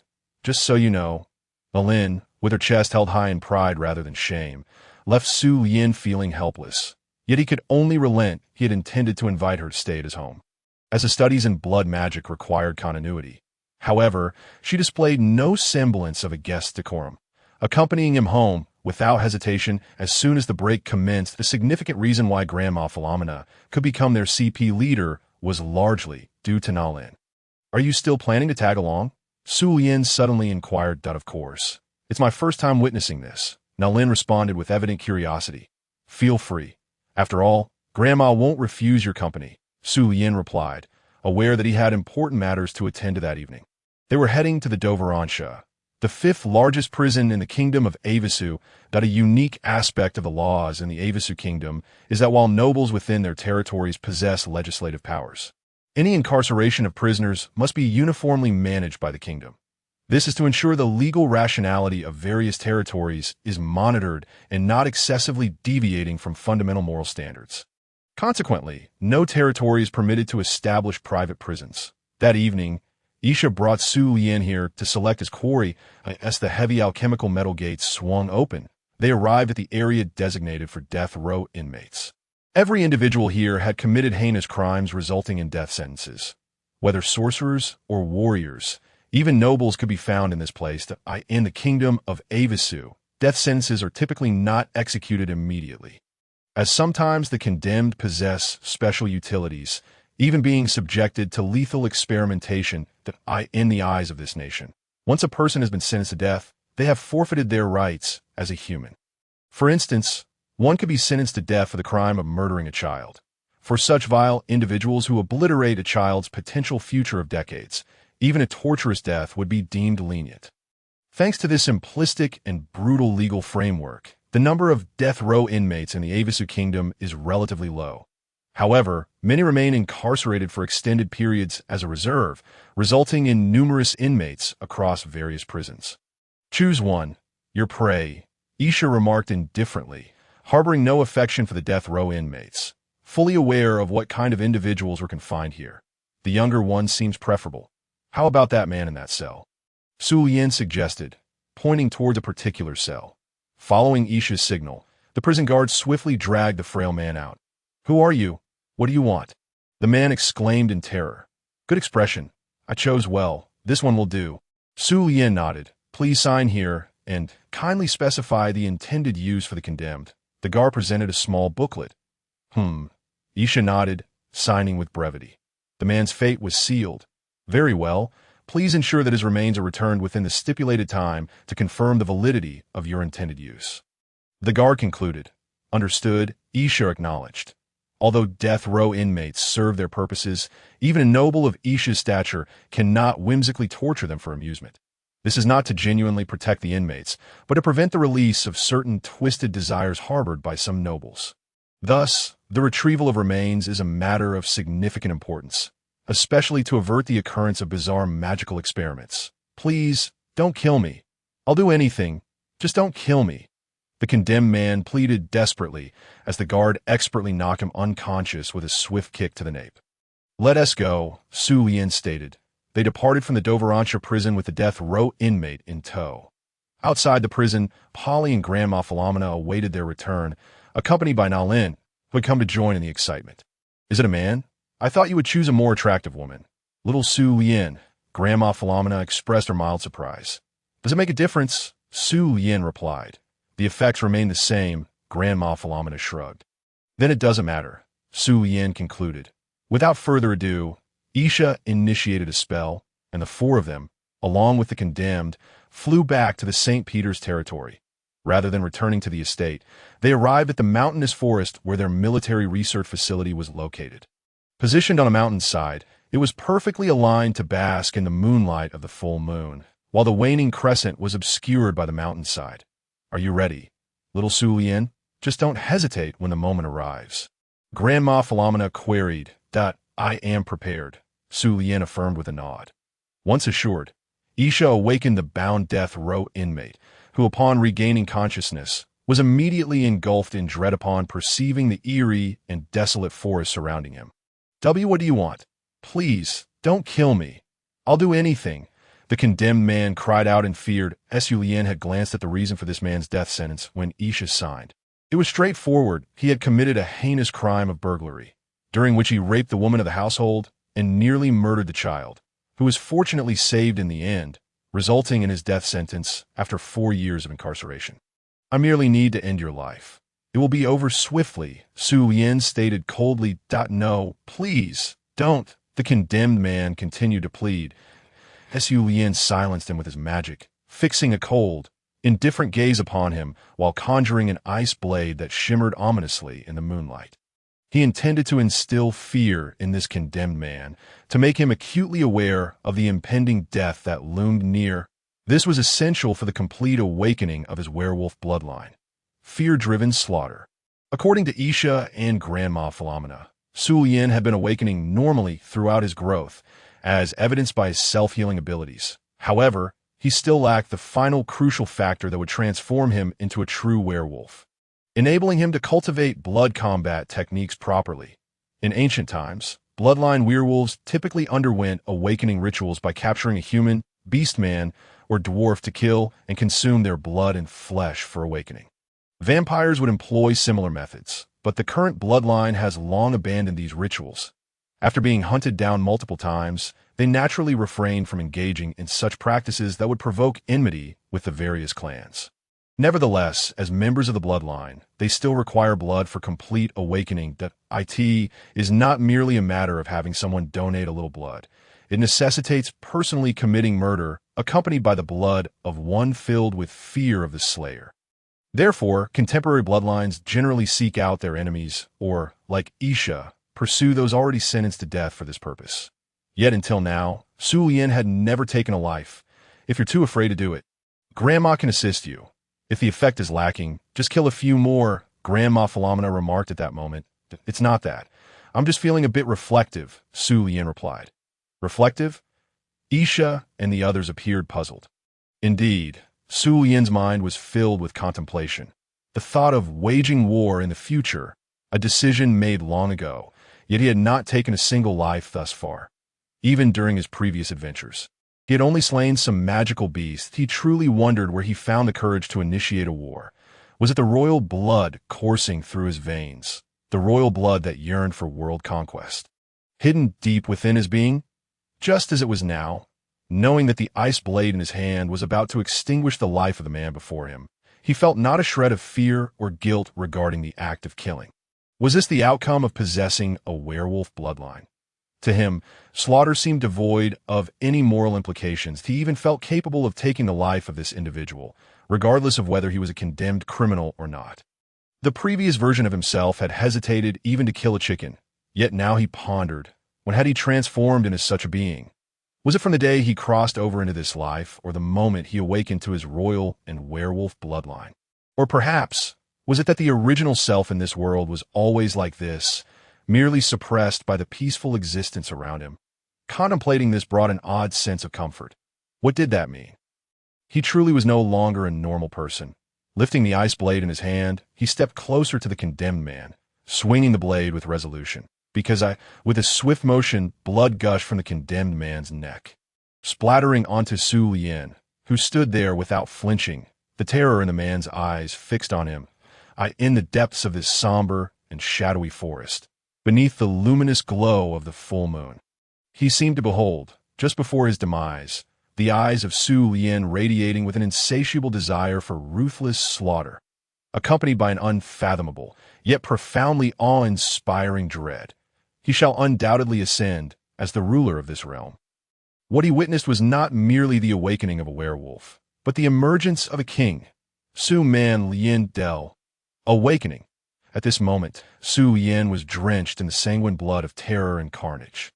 His physique began to undergo a violent transformation beneath the moonlight. First, the hue of his pupils shifted. Once a dark blue, they now blazed a vivid crimson, exuding an eerie luminescence, fully revealing the brutal intent of bloodlust. Su Lian let out a howl. Isha immediately unleashed her magical prowess, removing the corpse of the condemned while flattening the surrounding trees with ease. The brilliant light of the full moon shone directly upon Su Lian. His hair, body, and skin began to transform at an astonishing pace. His silver-white hair swiftly receded, muscles expanded dramatically, and his entire skeletal structure morphed into a hybrid of man and beast. His hands transformed into claws, the nails extending into razor-sharp talons, while the blades of his feet tore through his shoes. The metamorphosis shattered his garments, and his skin was now cloaked in a dense coat of silver-white fur, each strand sharp as a needle and resilient as iron. His visage contorted into that of a wolf, with menacing fangs protruding from his mouth. The once underdeveloped and petite Su Lian had now transformed into a fearsome creature towering at approximately 1 meter and 90 centimeters. A woo, accompanied by a terrifying screech, Su Lian completed his awakening. Werewolf transformation. At this moment, in distant and mysterious realms around the world, All places endowed with the foresight of magical abilities perceived this event. In the starry sky that foretold the future, a new star shone brightly. The sacred flames that heralded what was to come ignited a flicker, and the trees that foretold the future blossomed with a budding flower. All of these were unequivocal signs of the awakening of a new king in this world. A new king in chaotic times has emerged once more. From whence does he come this time?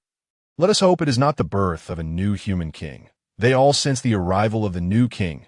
Can you retain your sanity, little Su Lien? Grandmother Philomena inquired, as Su Lien extended his claw, retracting his sharp talons into a fist. Yes, I can control it. Su Lien nodded slightly. He also noticed that his voice had completely transformed. It now bore an exceptionally coarse and cruel tone. Furthermore, his consciousness felt somewhat hazy. The state of his current body and mental condition was utterly unfamiliar. Remarkable. I was prepared to knock you unconscious, yet you can maintain your composure and even exert control over your newly awakened form. Philomena expressed her astonishment. What is going on? Isha questioned in confusion that in their clan, even pure-blooded werewolves typically lose their reason during their first kill, that if left uncontrolled, they would likely devour their slain target. Remaining in a state of savagery until dawn arrived, Philomena explained, "Is Su Lien's case rare then?" Polly inquired. Extremely rare. Those who maintain their reason are few and far between. However, I have never encountered anyone who could control their true form immediately after awakening. Philomena remarked, scrutinizing Su Lien intently. It is astonishing that someone with only a quarter of werewolf blood could undergo such a transformation and maintain control. Clearly, the inherited bloodline's power exceeds that quarter. Truly impressive indeed. You have never seen anyone like him before. Surely there should be many werewolves nowadays? Isha wondered. Despite the numerous purges against the bloodlines, the hidden werewolves and vampires still number in the considerable range. After all, there are over 100 countries, both human and beastkin, where they can find refuge. Awakenings are always monitored by higher bloodline clans, and all outcomes are reported to the major clans. Those who awaken without supervision and through various circumstances are most often discovered due to their brutal killings and subsequently exterminated. Thus far, in the last 2 centuries of werewolves, none have matched Su Lien's uniqueness. Perhaps there were some from 5 centuries ago, but our Raycon clan has none. However, I am aware of little Nalin's father, August, who, upon awakening to his vampire form, could also retain his reason and control his true form as a bloodline vampire, Philomena stated, casting her gaze toward the approaching Nalin as Su Lien also turned to her. Was Nalin's father in a similar predicament? Oh, is that old man so formidable? Nalin remarked with an air of indifference, devoid of any sentiment. Clearly, she still harbored no fondness for her father, despite his strength. May I attempt the basic blood combat technique? Su Lien asked, retracting his claws and feeling confident in his control. You may try aim for that rock over there, Philomena instructed. All right, as Su Lien turned to face the rock. Attempting to feel the strength of his true form's legs, he crouched slightly, exerting force as he extended his clawed hands. Blood combat technique. Blood claw. Su Lien surged like lightning through the rock, shattering the massive 6-meter boulder into countless fragments scattered everywhere from the center of the attack. Unleash such power with a basic blood combat technique as a high-level warrior, little Su Lien. Your control over your true form is truly impressive, especially considering this is your first werewolf transformation. Philomena could not help but praise him once more. This must be the strength of a Starshine warrior, right? Isha chuckled. Under full power, even an ordinary 5th-tier Moonlight warrior would likely not stand against little Su Lien. Polly added with a satisfied grin, I suppose I can no longer contend with you. I won't be able to bully you anymore, Nalin remarked, looking disheartened. Su Lien felt speechless inwardly. Oh, you're just a brat after all. Favoring the elders while belittling the youngsters, seizing the chance to bully me? That's because, little Nalin, you have yet to awaken, Philomena pointed out directly. Has Nalin not awakened yet? Su Lien was somewhat taken aback. Isha and Polly shared similar surprise. Had she not already reached the level of a grand sorceress in blood magic? How had she not awakened? Is it surprising? Do you think I'm the type to heed that wretched father of mine and become a cruel vampire who kills and feeds on others at the age of 7? Nalin retorted, So, the reason you have remained a grand sorceress all these years is not just due to a lack of focus on potion crafting and alchemy, but also because you have yet to awaken. Su Yin quickly pieced it together, a question he had pondered previously to that time. Nalin had claimed she was exploring other avenues, and that her mixed bloodline was a limitation. In retrospect, it seemed her situation was not solely due to her mixed blood, but rather that she had not awakened as a pure vampire. In other words, I did not expect you to possess such kindness. My apologies for any subconscious misunderstandings I may have had about you. Su Yin. Nalin had never taken a life, and it was likely she had never even consumed a drop of blood to aid her cultivation. Ugh. Please refrain from using that cruel tone to utter such revolting words. It gives me goosebumps, Nalin expressed her distaste. Your shy demeanor is anything but charming. Su Yin, you are the one who is shy. Nalin retorted, her temper flaring. Well, you seem a bit more endearing now, Su Yin acknowledged with satisfaction. Humph. Nalin crossed her arms and turned her head away. Indeed, even Nalin exhibited a youthful side. Does little Nalin need to awaken? We could ask Isha to fetch another condemned prisoner. With my presence, I can control any unforeseen circumstances and subsequent instabilities. Philomena suggested that in fact, Philomena had arrived a month ago. The reason she did not prompt Su Yin's awakening immediately was that he still needed to attend school, that if he could not control the werewolf's power, it would be disastrous if something went awry at school. Now that summer vacation had commenced, there was ample time to manage any ensuing situations, although it appeared that Su Yin had no need for such concerns. His control over his werewolf form was nothing short of impeccable. That I'll pass. I could still cultivate blood magic normally. Nalin expressed her disinterest to Su Yin. It appeared that she was indeed rejecting her father's lineage. Even though she was aware that awakening could grant her greater strength, the years of accumulated knowledge might even propel her directly to the 7th tier of Archmage. Yet, the sight of being influenced by a worthless father, unable to make correct decisions, was unbearable, completely intolerable. It resembled his former self, giving up on pursuing the same path as his father.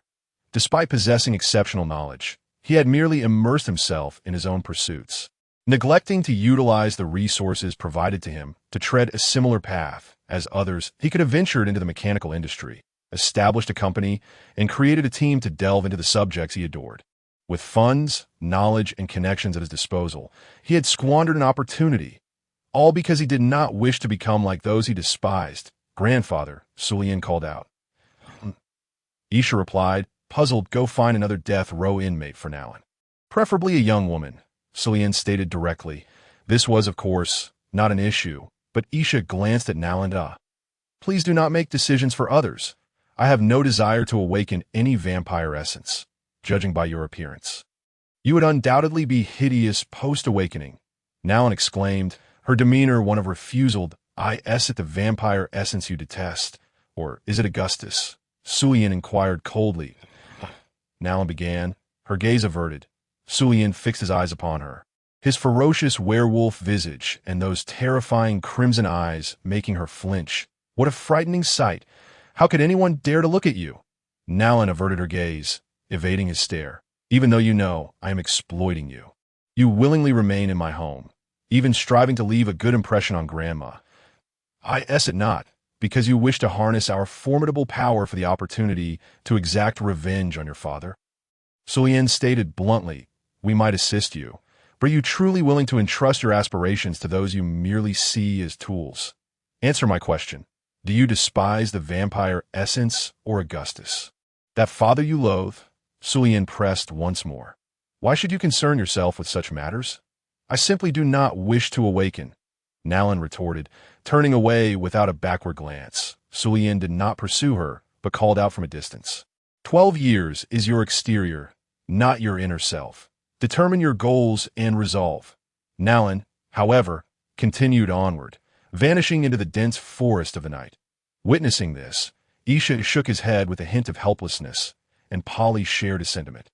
Honestly, little Su Yin, your inner self seems entirely at odds with your exterior, Polly remarked earnestly. Indeed, to provoke a girl at such a young age, how long will it take for my granddaughter-in-law to find you? Philomena said seriously. Grandfather, please fetch Nalin. I will wait for her here, Sulian declared, offering no response to their comments. Isha paused for a moment before nodding. Very well then, he replied. Isha set off once more to Dalawansa prison to find a suitable target for Nalin. While Sulian awaited her return after shedding his werewolf form and donning fresh attire, Polly, concerned about the state of affairs at home, opted to return rather than wait. Soon, Isha returned with a new death row inmate, leaving only Sulian and Philomena in the thick of the forest. Should Nalin return to the manor, they could inform Sulian that there would be no need for further waiting.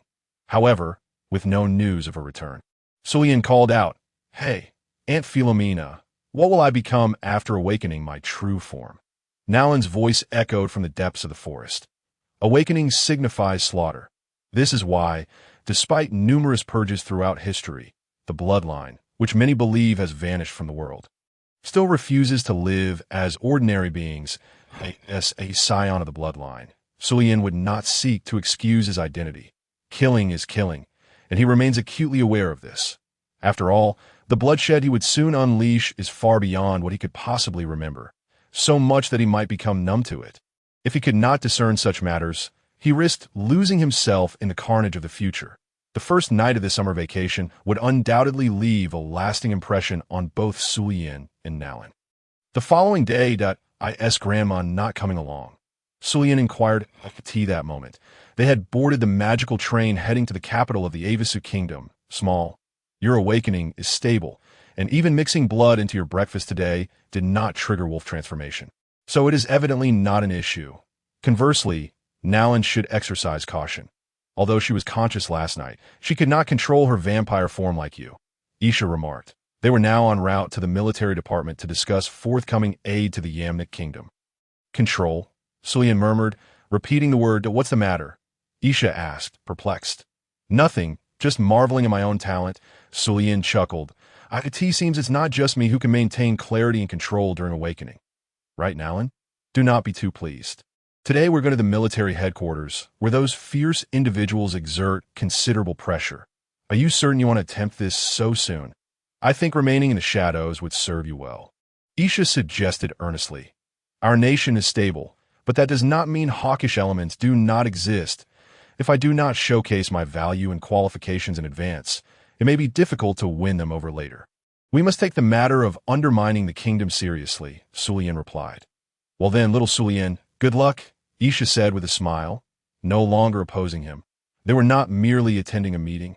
That evening, in the capital of the kingdom, the Central Military Department of Small, the attendees of tonight's meeting were primarily high-ranking officials, including General Monslow, who had previously contacted Isha regarding the magical disaster incident.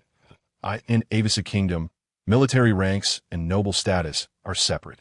Retirement from the military may grant a title, but no title or fief is bestowed while still in service. This serves as a precaution against excessive power from military leaders, akin to the distinction between noble private armies and the kingdom's military. Among the kingdom's military authority, only 5 individuals hold greater power than the king. Among them, the 3 most significant in terms of both prestige and real power are General Alva Monslow, General Field Caroline, and General Kyle Butler. All 3 were present that day. General Monslow primarily oversees the command of major army groups within the kingdom, tasked with managing domestic natural disasters and potential rebellions, thus ensuring internal stability. General Caroline commands the strongest army group, always prepared for external warfare. He is a staunch hawk for Butler. He hails from the Butler family, which has held hereditary military authority since the kingdom's founding 300 years ago. This family consistently produces capable individuals for this role and remains loyal to the kingdom, allowing for the division and replacement of their assigned army groups at any time. Tonight, he represented the king at the meeting, and his stance would reflect the military department's position. Your Highness Prince Isha, we previously mentioned the significance of this meeting. Why have you brought your grandson? General Butler directly questioned, as he maintained a close relationship with the royal family. He was the only one present, aside from Tartal, who recognized Su Lien. "I believe it is necessary for Linder to attend this meeting," Isha replied calmly. "Oh. And what is the reason?" Butler directly interrogated, his imposing presence exerting pressure on Su Lien almost simultaneously. Goodness, he was not even using his fighting spirit. Yet he could emanate such a threatening aura in this tranquil setting. It is no wonder he belongs to the only family in the kingdom with hereditary military authority. Allow me to briefly introduce myself to all esteemed generals present. Despite the weight of Butler's scrutiny, Su Lien performed the standard noble etiquette. The crowd was momentarily astonished. He managed to withstand the pressure. This sensation, was it that of a magus and a starlight warrior? The dual mastery of both magical and martial arts had allowed him to attain the 5th and 4th tiers at such a tender age, a talent of which I had previously heard nothing regarding the grandson of Prince Isha. And no wonder he could endure the strain, yet this alone would not suffice to persuade Butler. "I am Su Man Liendel. Having graduated from the Ain's Military Academy at the age of 10 and completed my studies at the Knight Research Institute by 11. Currently, I am temporarily enrolled at Polaris Academy, utilizing the institution's resources to research mechanical matters. The bionic spider automaton previously submitted to the kingdom by my grandfather, Prince Isha, was designed and constructed by me. Through the improved methodology of magical puppet creation, you should now comprehend the operational practicality of a reconnaissance automaton with 8 mechanical legs. Adept at navigating complex terrains, Su Lien's succinct self-introduction, coupled with a recent noteworthy invention, though admittedly aided by Uncle Cam and others, was presented here as his own creation. Quite impressive, yet this does not grant you the qualification to remain here. Butler remained unyielding.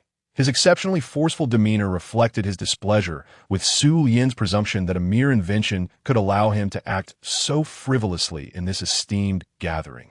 Qualification? General Butler, I do not presume to claim I possess a greater right to sit here than anyone else present. However, I must assert that there must be a place for me among you. Su Lien met Butler's gaze, smiling with confidence, in the face of a man with the prowess of an 8th-tier holy warrior. Exuding the distinctive aura of a soldier, Su Lien's demeanor was anything but that of a pampered 12-year-old noble. What is your qualification? If you cannot articulate it, I shall expel you, even in the presence of Isha. General Caroline also spoke up. This moment. Monstro remained silent, yet it was evident he tacitly endorsed Caroline's stance. Simply put, esteemed generals, you are all utilizing the magical vehicles I invented. Does that not suffice as qualification? Su Lien inquired. The expressions of all present shifted slightly, their gazes turning towards Isha, seemingly awaiting his response to ascertain the veracity of his grandson's claims. To think you all did not mock me immediately. I must admit, it took me by surprise. Su Lien remarked with a smile that we are soldiers, not those inept noble politicians. You may be unaware, but your grandfather Isha is well aware. He would not dare jest about such matters. Butler stated sternly, Prince Isha, since you personally brought him here, can we consider his words to be credible? Monstro finally interjected. Indeed, otherwise, why do you think I personally escorted him to Ain's when he was merely 8? From a moment he demonstrated the magical vehicle to me and Polly. He asserted that it could be utilized for military reform, deeming civilian use merely a means of transportation during peacetime. Isha replied, his smile radiating pride that even caused envy among those present with children or grandchildren. I have indeed heard your grandson's exploits at Ain's Academy. Caroline grinned, a somewhat menacing expression crossing his face. Clearly, he relished the company of those with a zeal for warfare, a true hawk.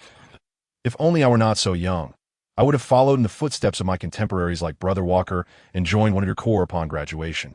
General Caroline Su Lien chuckled. T12. 2 more years remain. There is no rush, Caroline responded, a glint in his eye suggesting something unusual. With royal blood coursing through his veins, Su Lien could enter the military at the age of 14. If what you say is true, then even I must respectfully address you as a genius of war. Butler regarded Su Lien with an indifferent stare. Thank you, Su Lien replied.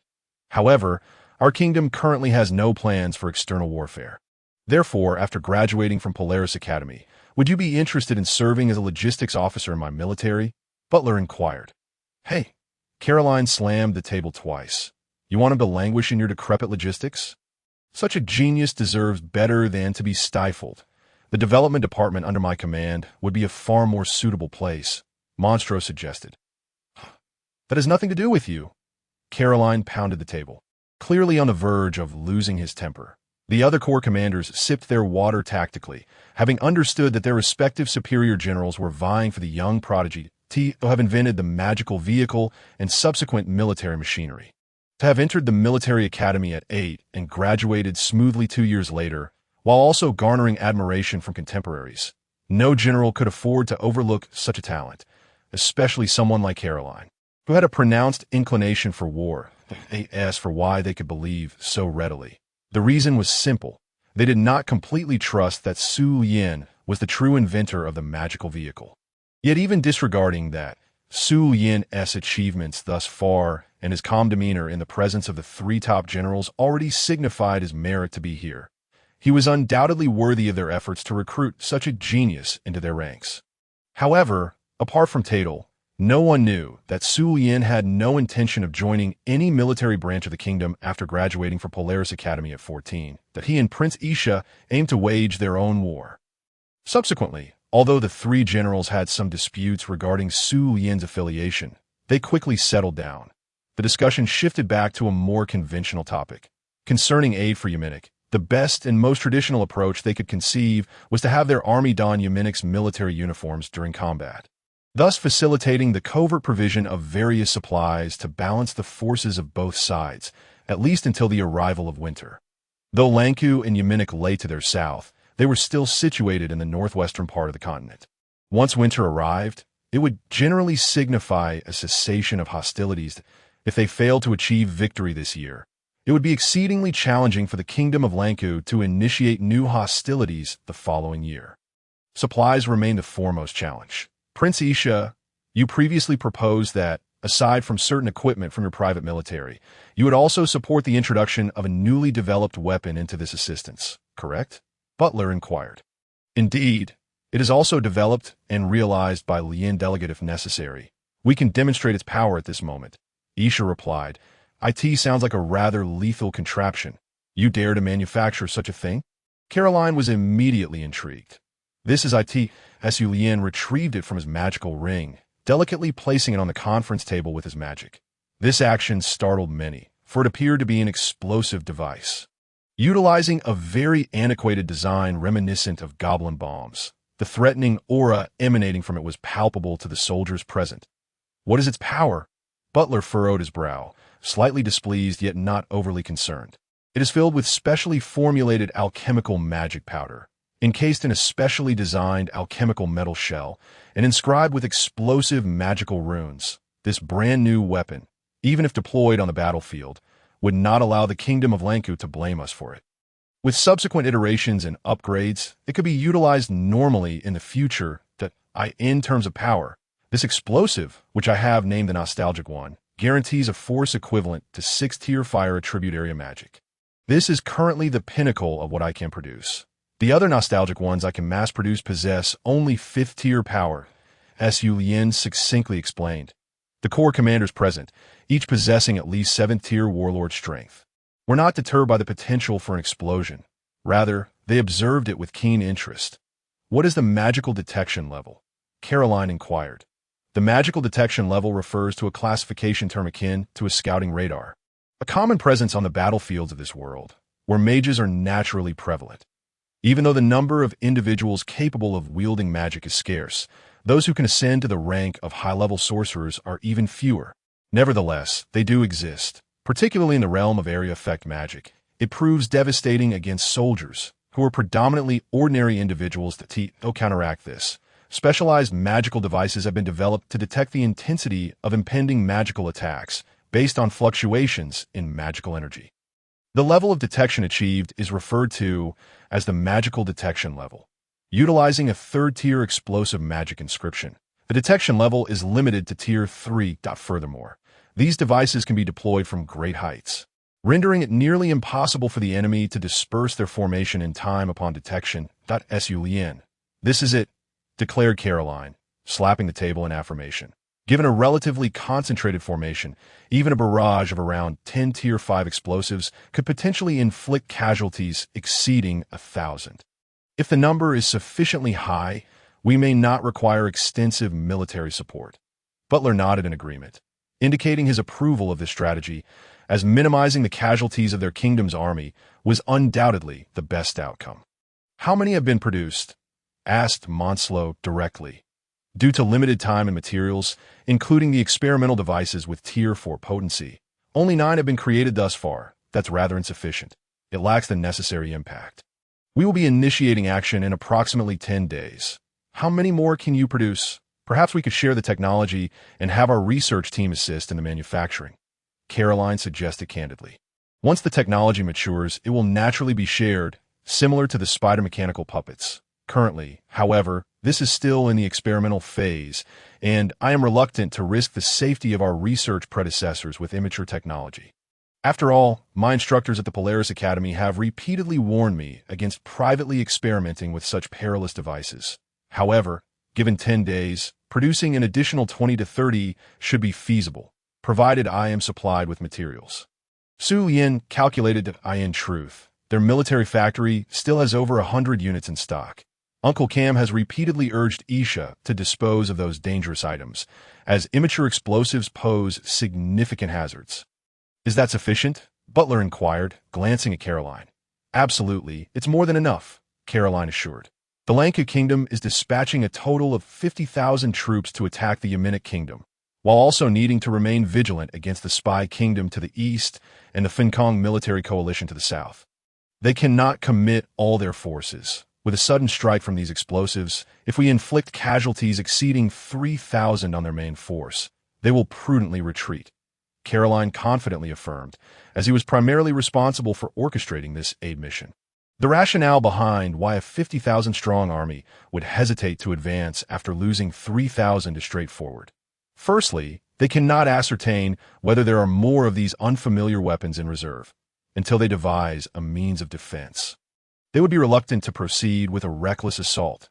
Secondly, they would realize the Yemenic Kingdom could not possibly possess such new weapons and would immediately suspect our Avisa Kingdom.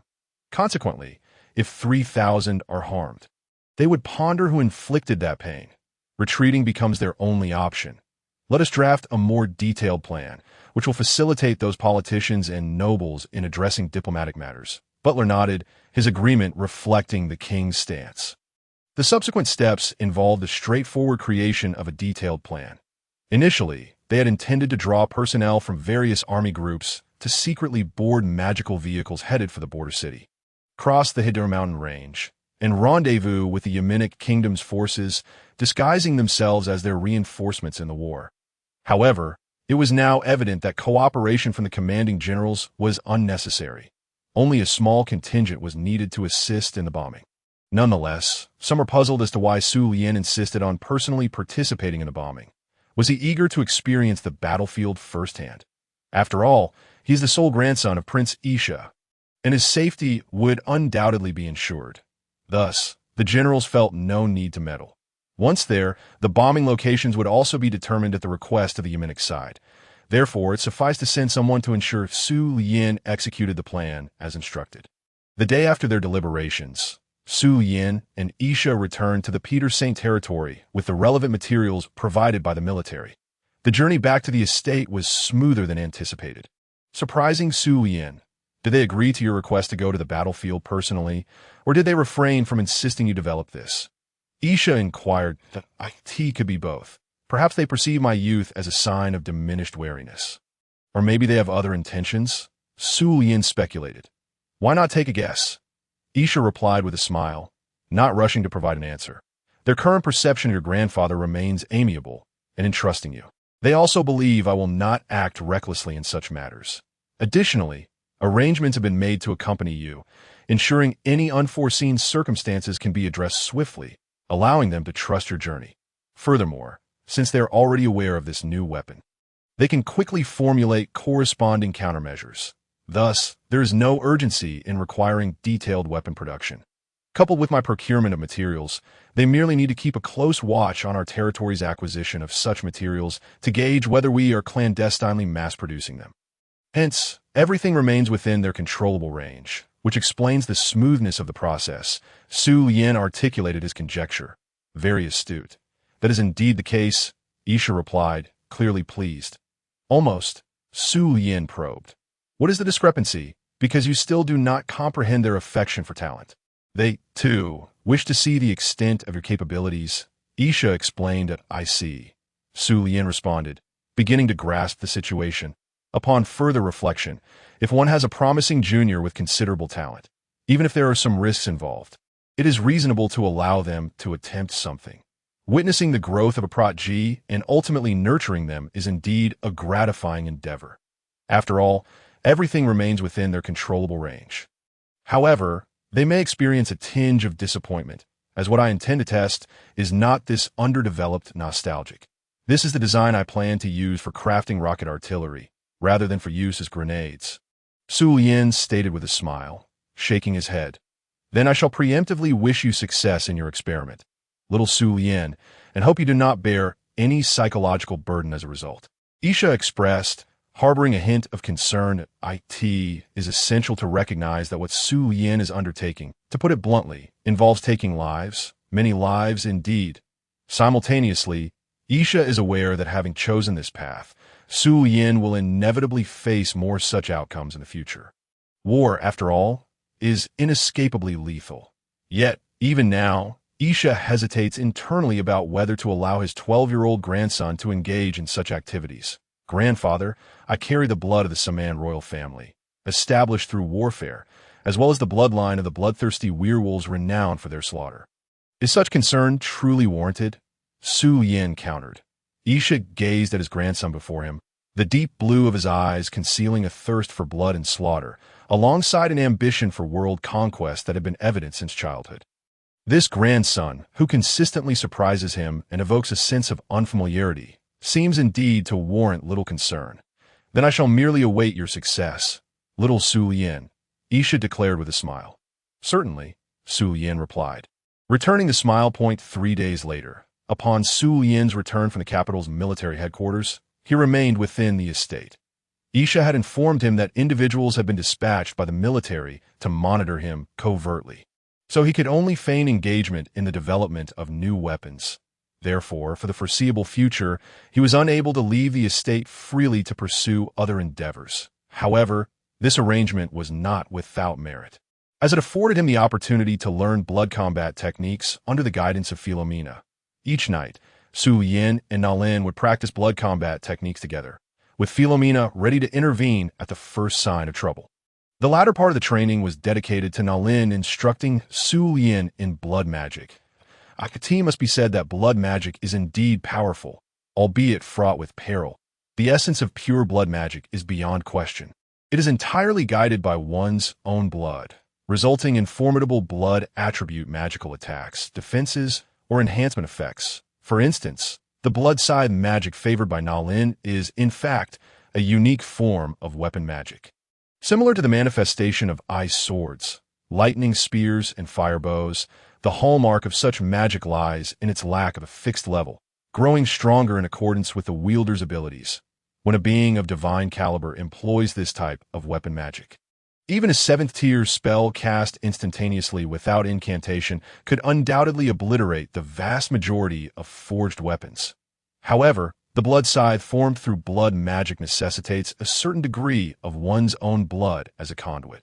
Although it can be reclaimed post-use, if the blood scythe is destroyed, the blood will become polluted and irretrievable.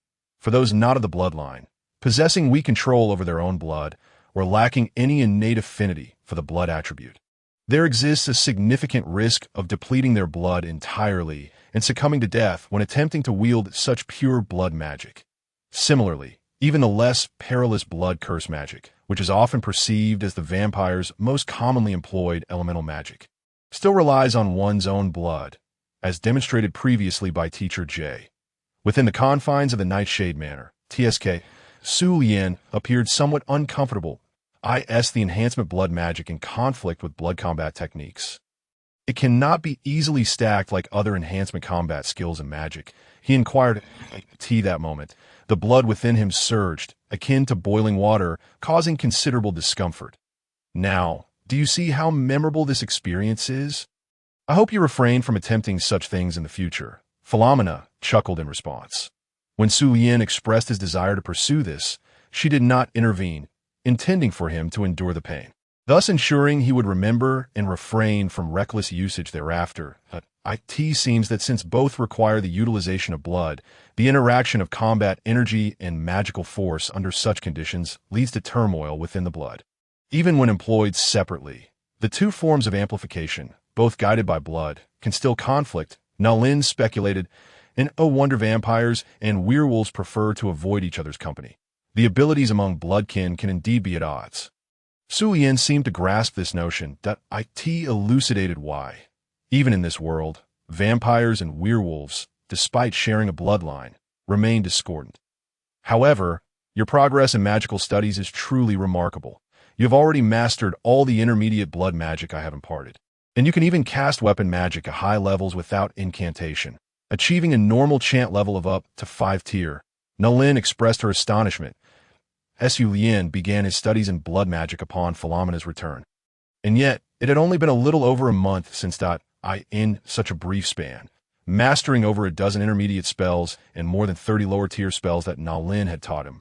Even she had to concede the terrifying aptitude Su Yin possessed in this regard.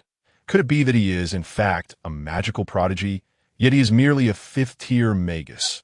Peers of his age, who are considered exceptional talents, should already be 6th-tier grand magi. The attribute magic cast through blood curses merely alters the conditions of casting. It remains fundamentally a manipulation of elemental attributes and magical force, an area in which I am already well-versed in low-tier common spells, thus making it relatively easy to learn, Su Yin remarked, unperturbed. That is indeed true, Nalin conceded with a slight nod. Pure blood magic is where the true challenge lies. I have only managed to learn this weapon magic among the 5th-tier pure blood spells, and the manifested longsword can only be sustained for a maximum of 5 minutes. Su Yin felt a tinge of disappointment. You have only been learning for a little over a month. What more do you expect? Nalin retorted, rolling her eyes in exasperation. Let us take a break. You have only recently awakened, and frequent exertion of blood power is detrimental to your health. Philomena interjected. Su Yin and Nalin nodded in agreement, temporarily entering a state of rest. Observing this, Philomena smiled in satisfaction. Sensing Isha's presence outside the manor's training grounds, she proceeded to greet him. How goes it? Isha inquired. Our grandson indeed possesses remarkable talent. Not only has his werewolf lineage awakened flawlessly, but his grasp and learning of blood combat techniques are commendable even without utilizing his true werewolf form. Though he is merely at the stage of basic stances and the activation of combat energy, he has only been formally studying for a few days. Philomena offered a high appraisal. Is there a chance he might achieve the same level as you? Isha asked with a smile, clearly pleased by such praise. Reaching the level of a war god is not something achievable through mere talent alone, as you well know. However, given his temperament, it seems merely a matter of time. It depends on how he prioritizes his training, Philomena stated earnestly. The notion that attaining the status of a war god is simply a matter of time, articulated by Philomena, who herself was a war god-level werewolf, carried a weight of certainty. And what of Nalin? Isha inquired further. Her affinity for blood combat techniques is average, yet reaching the rank of a war king, 7th tier, is certainly within her capabilities. Becoming a holy warrior may prove challenging, particularly in the context of dual cultivation of magic and martial arts. As for reaching the level of a war god under such circumstances, it can only be attempted based on her extended lifespan. However, her magical aptitude is genuinely strong. She might soon break through to the grand magus level, Philomena candidly assessed. That is indeed commendable. If her disposition can withstand the trials ahead, I would not object to her becoming my granddaughter-in-law. Isha expressed dissatisfaction regarding Nalin. This aspect remains uncertain. While it seems they connect well among their peers, it is still limited to a friendship leveled. In fact, in Su Yin's eyes, his relationship with Nalin appears more transactional than genuine friendship. Philomena was aware of this. Despite her outward enthusiasm for Nalin becoming her granddaughter-in-law, she could not ascertain whether this outcome would materialize. This is our little Su Yin. This is why I hope he attends the academy. to gain a deeper understanding of emotional exchanges between individuals. Throughout his life, he has not formed a single friendship. It appears he views all his peers as immature. The fact that Nalin, despite not being a bloodline vampire, is the only one willing to engage in genuine communication with him is truly surprising. Isha felt somewhat helpless regarding Su Lian. In his previous life, Su Lian was quite similar. Perhaps it was better during childhood when his parents cultivated a harmonious family environment. However, once conflicts arose, his character began to shift. In school, he was the child of a wealthy family, an introverted academic who immersed himself solely in pursuits of personal interest, possessing almost no concept of friendship. After entering university, he completely dedicated himself to various peculiar mechanical modifications, utterly reluctant to engage with others.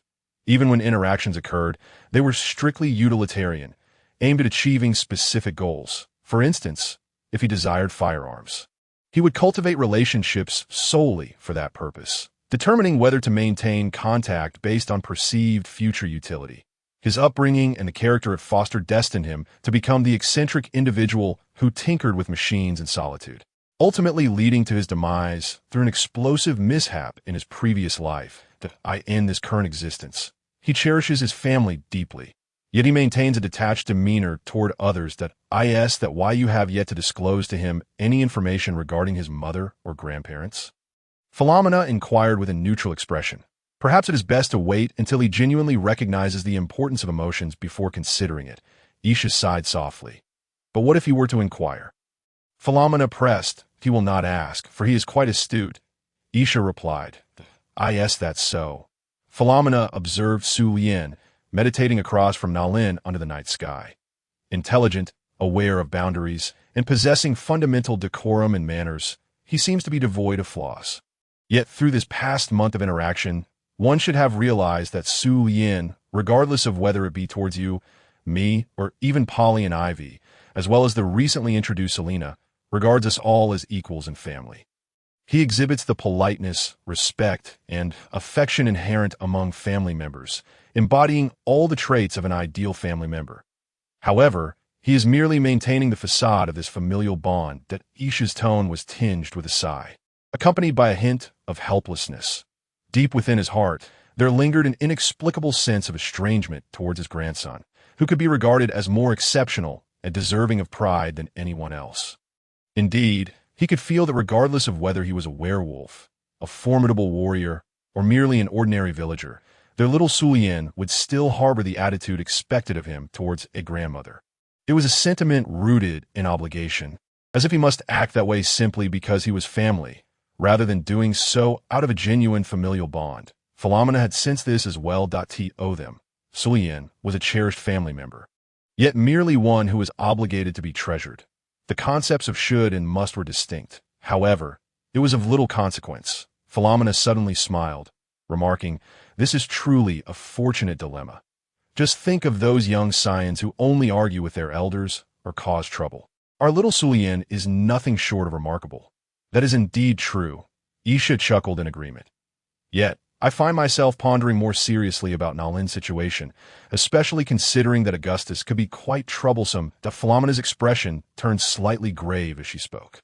Su Lian, who had nearly finished meditating, was the first to open his eyes. It already over?" Isha and Philomena quickly realized something. Su Lian must have come to some realization during his meditation. "Grandma, I have a question," Su Lian inquired. "Did you think of it just now while meditating?" "Go ahead." Philomena and Isha approach him. The strength of blood magic and blood combat techniques lies in the power of blood, and similarly, blood curse magic also benefits from this foundation. Regardless of whether we are werewolves or vampires, our self-healing abilities are inherently limited. Thus, we once hunted other races to acquire blood power, correct? Su Lian asked. "Indeed, consuming blood and flesh is the quickest method. The stronger the target, the greater the blood power we can obtain," Philomena replied candidly. "What about magical beasts? While I have no qualms about killing, due to awakening my werewolf lineage, I cannot bring myself to consume blood and flesh. However, I feel I could perhaps accept it if it were magical beasts," Su Lian pondered. "Naturally, the flesh of magical beasts is only temporarily condensed, making it unsuitable for consumption. However, Theoretically, the flesh of breeding magical beasts should suffice. You may do so, but there's one point you must heed, Philomena cautioned. What is it? Sulian inquired. You should be aware that magical beasts are so named because their core strength derives from their condensed magic cores. Consequently, they possess a singular elemental power that if you consume too much flesh from any one type of magical beast, it will lead to chaos within your own elemental powers. Philomena explained. So, if I attempt to consume the flesh of magical beasts to acquire blood power, I must prepare a variety of magical beasts with balanced attributes, Sulian deduced.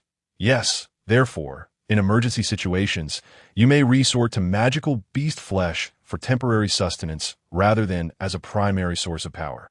Of course, I also do not recommend hunting other races. Not only would this certainly invite pursuit, but you have grown up as a human and will carry that burden. The manner in which you acquire blood power for training will, over time, render you excessively bloodthirsty and uncontrollably violent. This is why we, as blood kin, no longer hunt other races. Aside from being hunted ourselves, we have our own considerations. Philomena elaborated. I understand, Sulian nodded. Thus, in the future, should I encounter any urgent situations or excessively deplete my blood power, I can hunt magical beasts for replenishment. Although temporary, it is indeed effective that it oddly evokes a sense of dietary balance. However, if this sentiment were to be applied to my previous life, it would truly be spine-chilling. Speaking of which, Nalin is truly impressive. You haven't consumed blood at all, have you? Yet, even without a complete awakening, you have managed to cultivate to the level of a grand magus.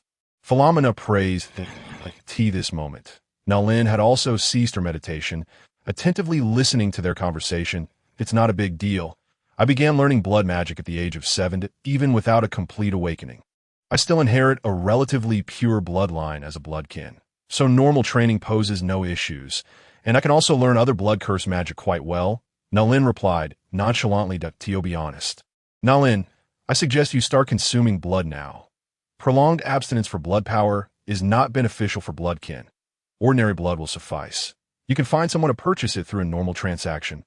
Philomena advised, I am not particularly keen on doing that. Nalin expressed her reluctance. My father is a scoundrel of a vampire, and I shouldn't have to engage in vampire activities myself. Nalin, Sulian furrowed his brow. He quickly understood that Nalin's reluctance stemmed from her father's influence. I know. You're so annoying. Nalin retorted unhappily. Blood from another bloodkin, not acceptable. Sulian queried, if a bloodkin gives their blood to another, it implies that the recipient will become their subordinate, subject to the control of blood power. This is an inherent ability of our kind, akin to how elves naturally possess the ability to fly. Philomena explained, Nalin regarded Sulian with a curious expression, as if to say, do you, the lowly loving uncle, wish for me to become your subordinate? Can it be enforced? Sulian ignored Nalin and continued his inquiry. Can it be enforced? Yes, as long as there is a significant disparity in strength between the two parties. However, you should not take such actions lightly, as subsequent issues can become quite complicated, Philomena cautioned. How so? Sulian pressed. Firstly, a subordinate's eye color will change, which can only be concealed through disguise. At the same time, subordinates will constantly crave blood, and they may act impulsively and uncontrollably. Hence, they will require blood power more frequently than we do. Therefore, it is best to regularly provide our own blood to our subordinates, a practice commonly referred to as feeding the subordinate. In the past, we would utilize our subordinates to assist in hunting, and in necessary circumstances, our subordinates would become our prey. This is one reason why other races regard us with trepidation. Philomena summarized that it implies that subsequent concealment will be inconvenient. Indeed, if I were to utilize such an ability, it would require careful consideration, Sulian thought seriously. However, Philomena suddenly chuckled. Sulian and Nalin exchanged puzzled glances. If bloodkin were to unite and pledge to remain together for life, they would need to share each other's blood, Philomena said with a mischievous smile aimed at Sulian and Nalin. Sulian and Nalin exchanged glances once more. What are you looking at? I warn you. Do not bite me, Nalin said, turning her head away defiantly. Such an act would be pointless if I were to bite you, Sulian replied, bemused. Regardless, It's absolutely forbidden, humph, Nalin insisted. Sulian shook his head helplessly, feeling that at times.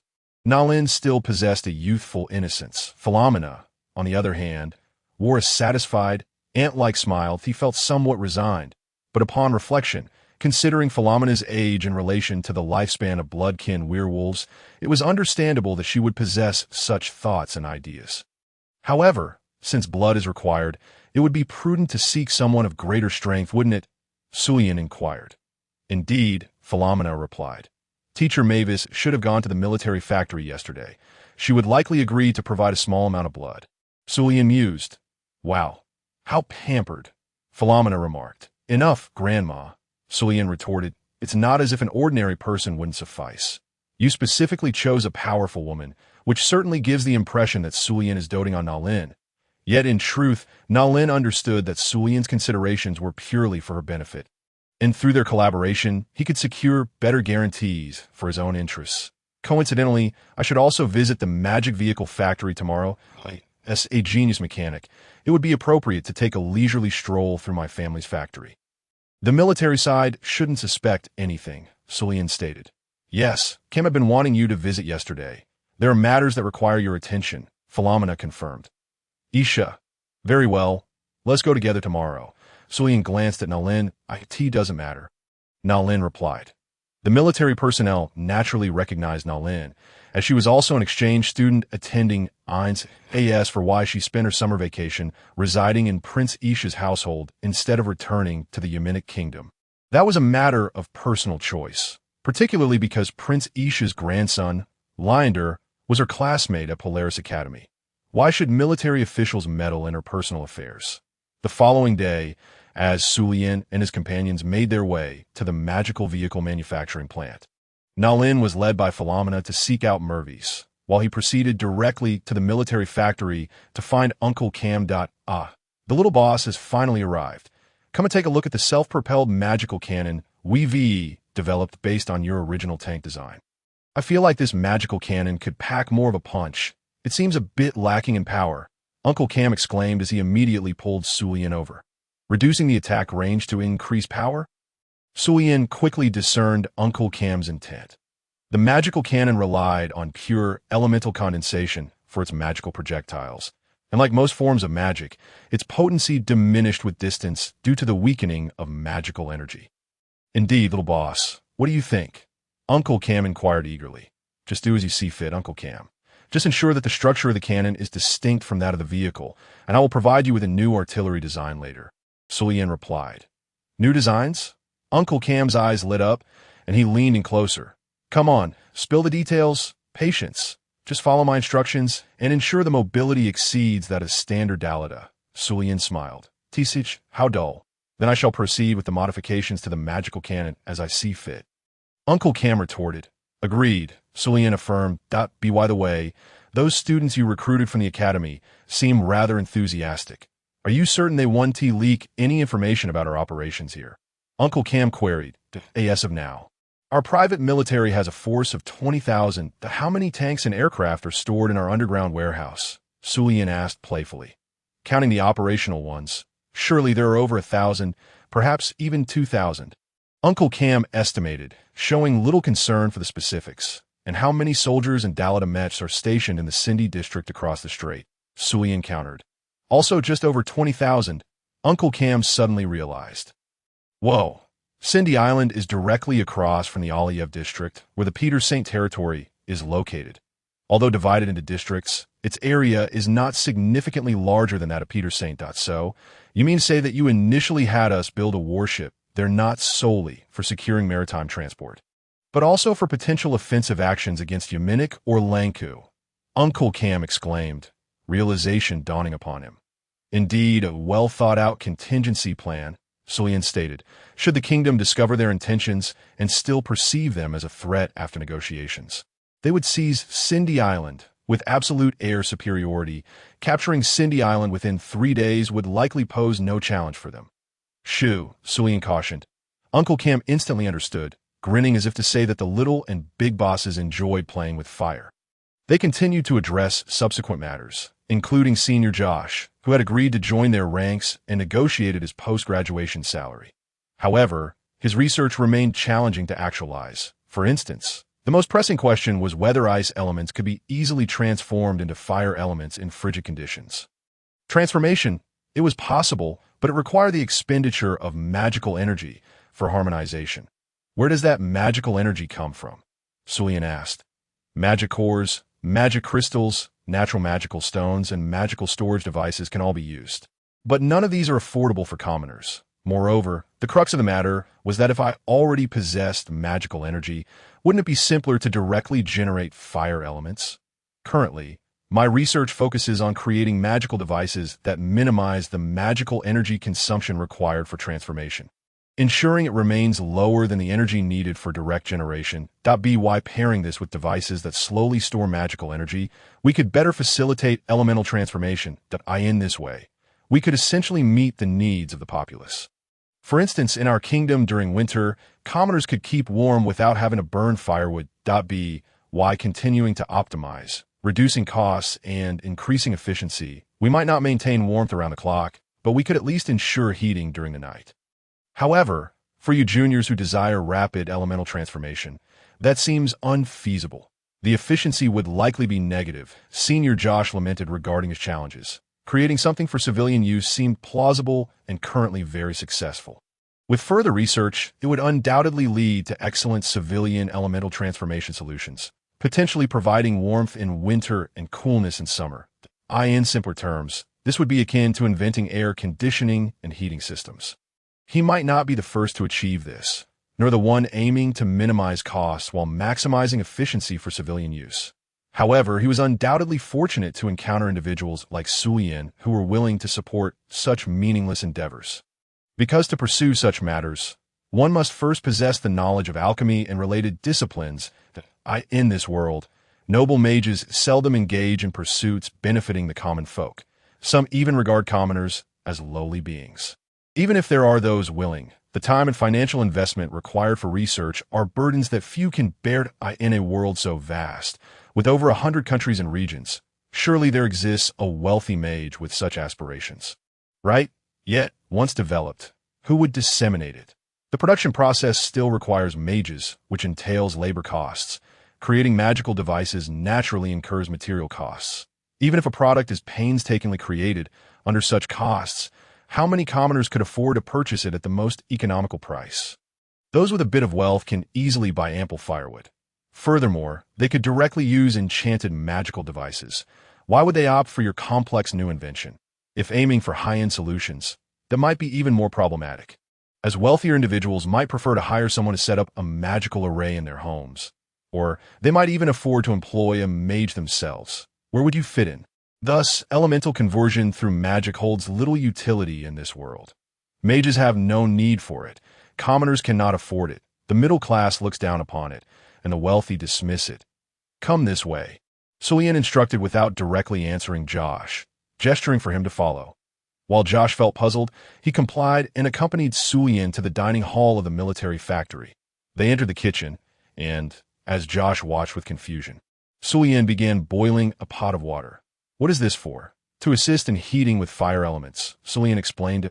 Oh, Josh employed fire magic to expedite the boiling process. Sulian then casually tossed a radish at Josh's arm. Does it hurt? Sulian inquired. A bit. It would hurt more if it were a stone, Josh replied, still somewhat unclear about Sulian's intentions. Then why do you think it hurts? It is neither a force of elemental energy nor a magical attack. How can it exert enough power to cause you pain? Sulian probed. Josh's mind momentarily blanked, the fire magic he maintained becoming unstable. Focus on heating, Sulian urged, tossing another radish. Josh quickly steadied himself. Remember, Senior Josh, what I am about to share must not be disclosed to anyone else without my permission, including the researchers under your command, Sulian warned, pointing the radish at him. Understood.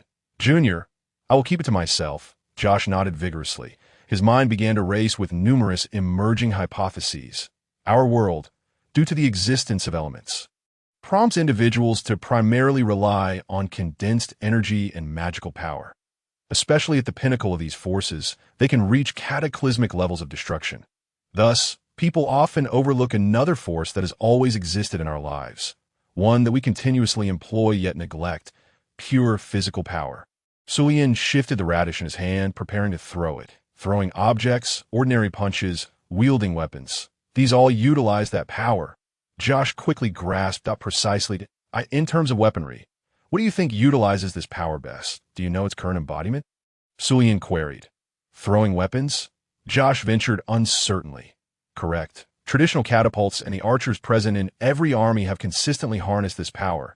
Yet why does no one seem to notice? Su Lien inquired, for it is a matter so commonplace in life, akin to the necessity of eating and drinking, that it has become an ordinary aspect of existence. The catapult and bow and arrow merely extend the applications of this concept slightly.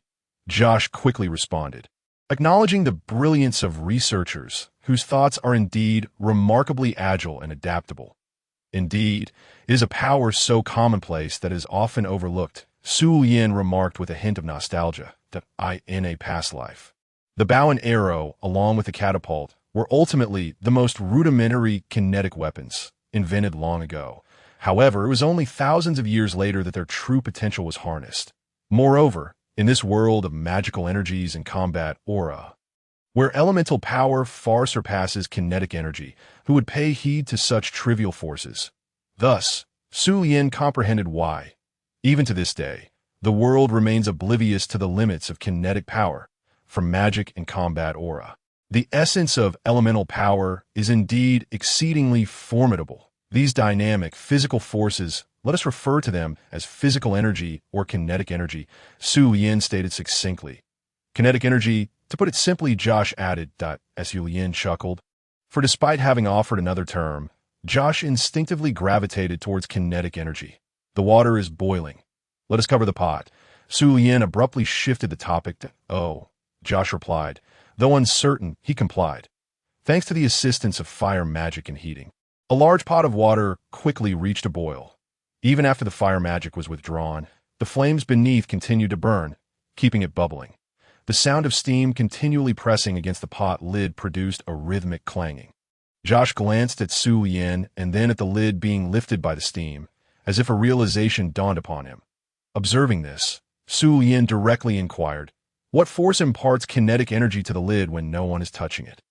Although he understood that it should be referred to as mechanical energy, he temporarily used this term in a world where such a definition was yet to exist. It is the flames burning beneath. The power of fire elemental energy. Josh's expression gradually sharpened. It seemed as though he was on the verge of a revelation. Is there a special magical tool involved? Su Yin asked. No, Josh replied. Was there any additional magical energy employed? Su Yin probed further. No, Josh reiterated. Then what is being utilized? Su Yin finally questioned. Firewood, pure firewood, burning to convert elemental energy into sustained kinetic energy. Josh's tone grew increasingly animated. Su Lien smiled with satisfaction, for this was the outcome he sought. He set down the carrot in his hand and, using magical energy, tossed the discarded carrot tops into the refuse pile. Though I may not fully grasp your research or its specifics, I hope this inspiration proves beneficial to you. Return and continue your studies. Future inventor destined for greatness. Su Yin encouraged, gently patting Josh on the shoulder with a serious tone. I shall return to my research at once. Josh declared earnestly, turning and rushing out of the kitchen in excitement. His mind was alight with myriad thoughts, each demanding experimentation and exploration. And you needn't address me differently, Su Yin said, a hint of embarrassment as he rubbed his nose. To be honest, although Josh credited him with insight, he felt a twinge of guilt for borrowing the wisdom of those from his past life. Nevertheless, he found himself preferring the appellation Sir Su over Lord Lien. He mused with a smile. Satisfied, he departed the kitchen, leaving behind a pot of boiling water that would undoubtedly perplex the next chef to enter. Afterward, he visited the other senior students he had brought from the academy, assisting them with various issues and engaging in light-hearted conversation to foster camaraderie before he left the military factory, taking with him a portion of the stock of nostalgics, although Uncle Cam wished for him to take all of it. Feeling that these unstable items were akin to ticking time bombs, it was clear that extracting so many from the battlefield would raise suspicions within the military. Thus, the majority would likely be left for the bored researchers at the Military Institute, who could later find opportunities to use them as fireworks or even for fishing, as long as Uncle Cam and the others kept an eye on things and ensured no one was harmed. It would suffice that on the continent of Shenzhou, in the year 3250 of the Veil calendar, during the summer, on the 19th of August, this world bears many similarities to the original, such as the passage of time down to the seconds. However, the year is comprised of 16 months, effectively extending each quarter by an additional month. Given that the average lifespan of humans here is around 70 years, the inhabitants of this world tend to live considerably longer than their counterparts in the original world. Additionally, the nights here are graced by two moons. The larger one is bluish in hue, while the smaller one appears reddish. Consequently, on certain nights, if the blue moon is significantly waning and dim, the starlit sky may take on a reddish tint. This evening bore such a quality, suggesting that the nights to come might be further influenced by the red moon in the command center of the eastern front of the Yamnic kingdom. A young man clad in ornate dark armor greeted the secret reinforcements from the Avisu kingdom. "Welcome, esteemed guests. I am Torrent North, the second prince of the Yamnic kingdom, here to receive you. Greetings, Prince Torrent. I am Angus Marcellus, commander of the 9th Army Corps of the Avisu Kingdom, and these are my subordinates," Angus introduced succinctly. The 9th Army Corps is part of the Avisu Kingdom's external forces, stationed year-round in the southern region of Kazil, bordering both the Lanku Kingdom and the Yamnic Kingdom. "Excellent. I have long heard of the illustrious 9th Army Corps of your kingdom. I cannot express enough gratitude for your arrival," Prince Torrent exclaimed, visibly thrilled. "However, I must first correct you, Your Highness, that I did not bring a large-scale army to assist. There is no need for you to prepare to meet us at the Hydelia Mountains. For this is all the support we can offer," Angus stated firmly, clarifying the situation. That Torrent's expression faltered momentarily. "Just these few dozen individuals? And one of them is merely a 12-year-old child?"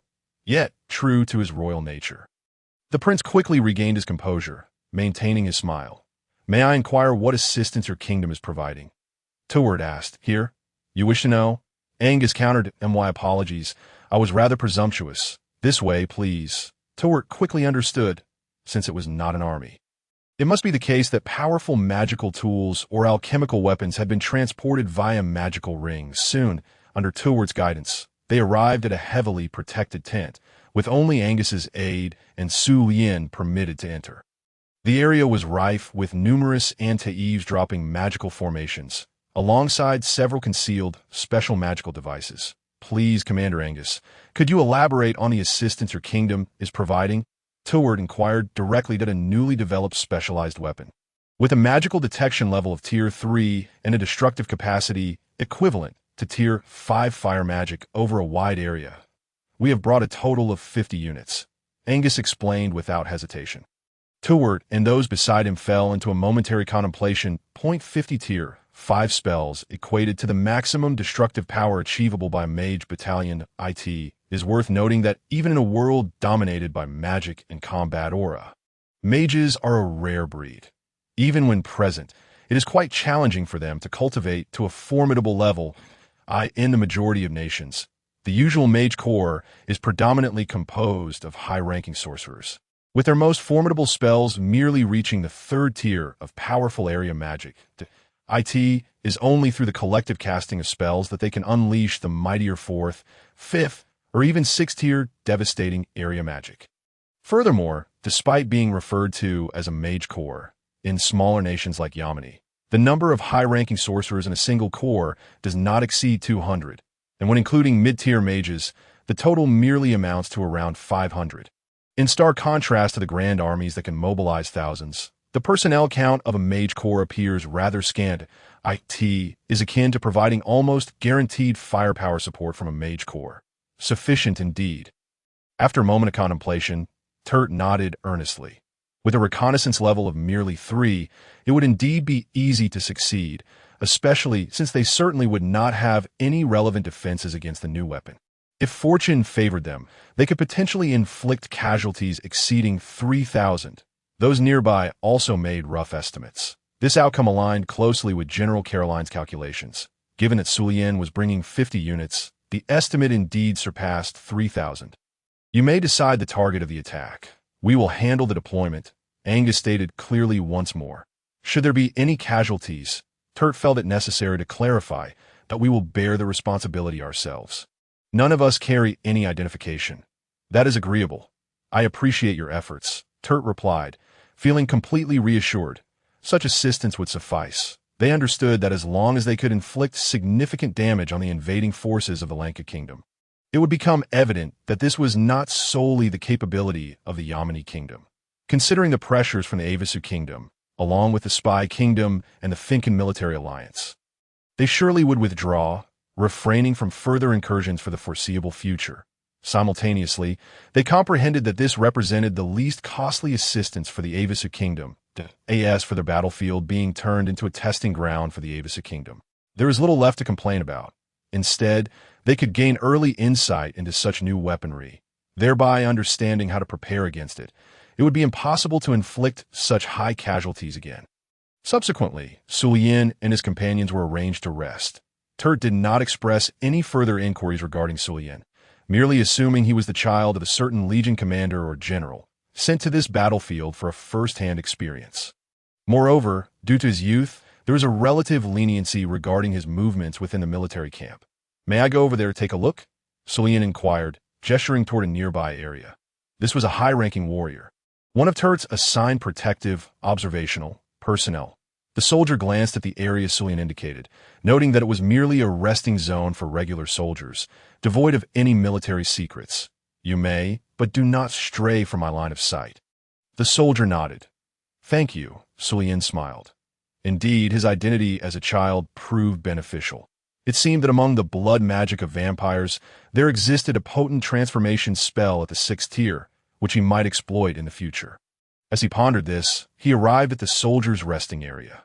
The atmosphere among these soldiers was far less vibrant than that of the Avasa kingdom. Typically, when soldiers encountered a child like him, they might begin contemplating how to bully such a cute human cub. But here it was quite different. The air was heavy with despondency, devoid of vitality.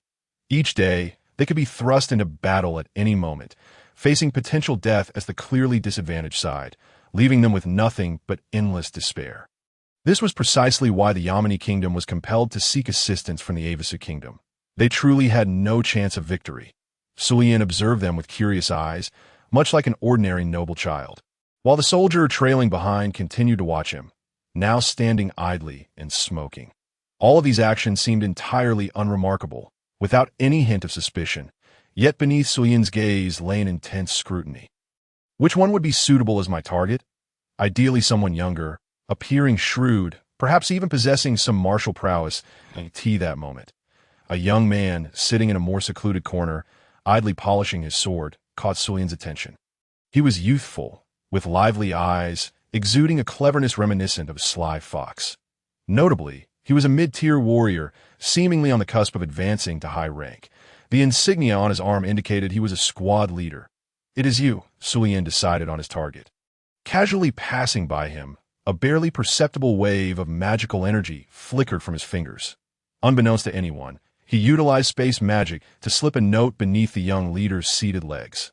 Under normal circumstances, a note appearing in such a position would go unnoticed, but as a mid-tier warrior, he could sense the proximity of space magic fluctuations. The young man expressed confusion. However, he quickly averted his gaze, feigning ignorance while continuing to polish his sword. Sullian was quite pleased with this outcome, that a clever individual was much easier to manage. Had it been a more dim-witted individual, he might have shouted, "Who goes there?" Before long, Sullian feigned disinterest and returned to the side of the soldier, accompanying him, proceeding to explore other areas without raising any suspicion. Shortly after they departed, the young man discreetly retrieved the note, seeking a concealed spot to read its contents. The note, inscribed in Yamani script, had been penned by Sullian with the assistance of Uncle Ryan under Nalin's guidance, ensuring that even if discovered, the handwriting would not betray its origin. The content of the note read, Your ancestors possessed a warrior of divine prowess, who left behind a special magical artifact. It is said to unleash the power of at least 7th-tier area magic in a single strike. However, it must be placed in a specific location beforehand and can only be activated under the red moon at night. This is your opportunity to earn military merit and nobility. The magical artifact lies within your backpack. Is this? The young man quickly connected the dots. He hurriedly rummaged through his backpack, discovering a crystalline object of unknown material, resembling a magical sealing device. Could this be the stroke of luck for me? Hardy handsome, the great elemental deity blesses me. Hardy exclaimed softly, filled with excitement. He was indeed astute, swiftly realizing that someone wanted him to experiment with some immensely powerful magic, likely curious to gauge its lethality on the battlefield. Yet, they probably could not participate directly, necessitating someone to assist. Thus, selecting a fortunate soldier for this endeavor was entirely reasonable. Would he be sold out? Well, he thought, I am currently a wretched soul destined for the battlefield, where death looms at any moment. Sold? Used? Spare me these notions. This is an opportunity to rise in rank, gain wealth, and even possibly avoid future combat. Surely, one must take such a gamble. In the summer of the year 3250 of the Vayer calendar. On the 30th day of August, a day without distinctions between large and small months, the forces of the Lanku kingdom had delayed their total offensive due to torrential rains in the preceding days. Therefore, the originally estimated date for the decisive battle had been postponed until today. Moreover, both yesterday and today had been splendidly sunny, with the muddy ground nearly vanished, whether for soldiers or the unique night mechas of the Lanku kingdom. Operational capability was well assured. Tonight could very well mark the time for the decisive confrontation.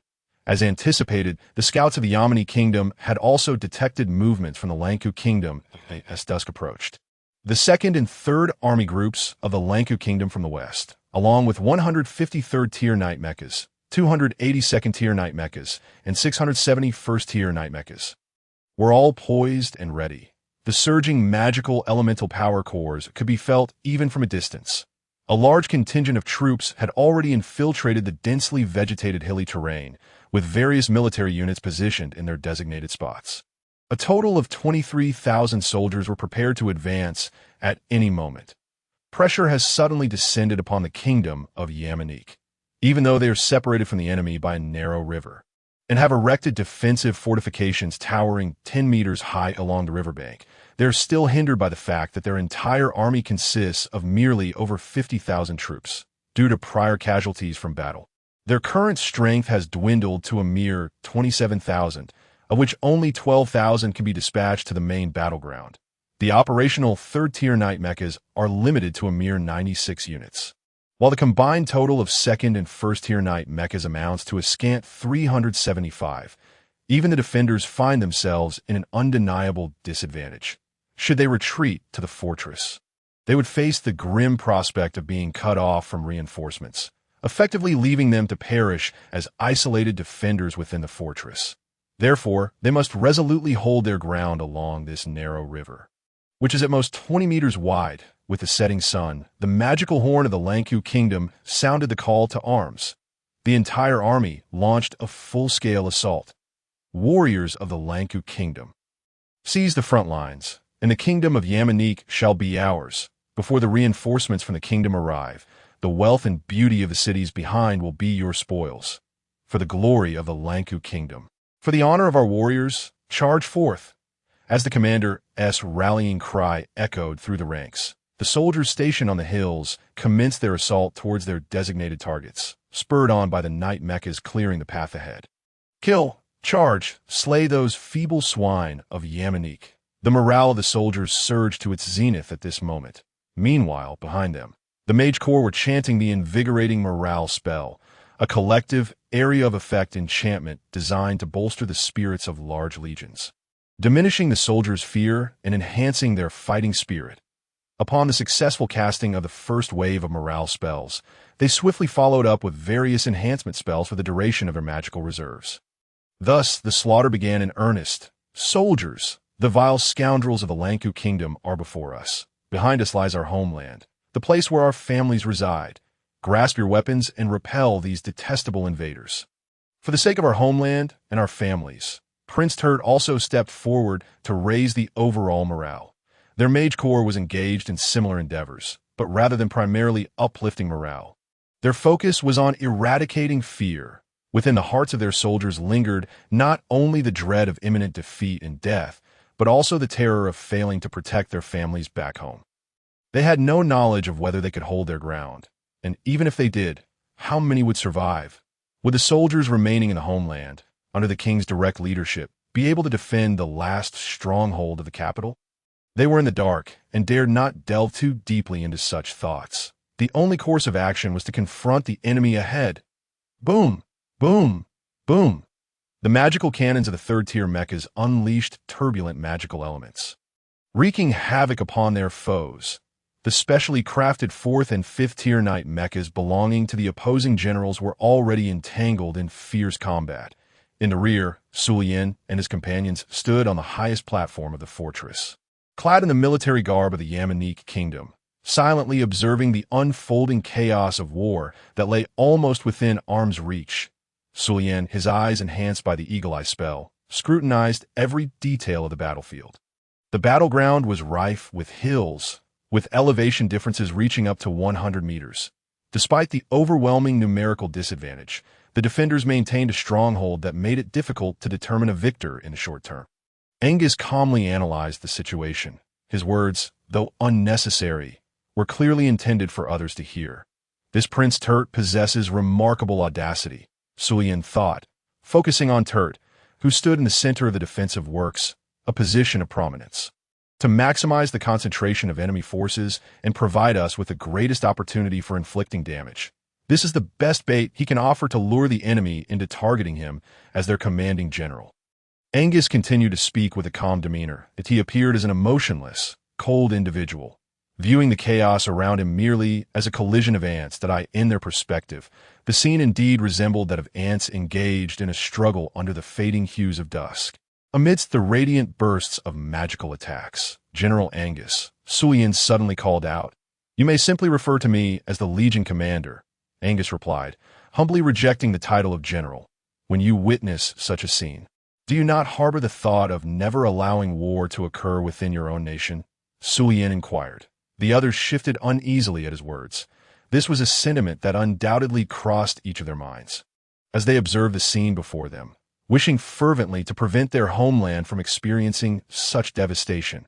Yet, Sullian's tone hardly resembled that of a 12-year-old child, evoking an inexplicable sense of dread among them. "Are we not currently engaged in such actions?" Angus retorted. They had come to balance the war between both sides, ensuring that their nation would not be threatened by the mutual destruction of war. "This is merely a defensive strategy," Sullian asserted. "What are you implying?" Angus suddenly realized something, that maintain balance among neighboring nations. As long as we face enemies to the east and south, we can leverage our geographical advantage to enjoy stability. This stability has persisted for centuries and may continue, until our kingdom collapses due to internal strife, or until a formidable empire emerges beyond our capacity to contend with. Will such a future exist if we remain solely on the defensive? Sullian's inquiries were calm and collected, utterly devoid of the naivety expected of a child. "Can I interpret your words as treason? As a prince of noble blood, how can you entertain such thoughts?" Angus asked, his tone indifferent. The others around them felt a sudden tension in the atmosphere. Why had their conversation taken such a turn? "It is precisely because my surname is Suman that I must contemplate such matters. Am I not correct, General Angus?" Sullian turned to Angus, repeating his inquiry. Once again, he invoked the title General Angus, seemingly asking, "Do you wish to become a general?" "My answer is that we shall only face the end when a powerful empire emerges from beyond. Furthermore, please refer to me as Legion Commander Angus." Angus firmly corrected him. "Have we failed then?" Sullian's heart stirred.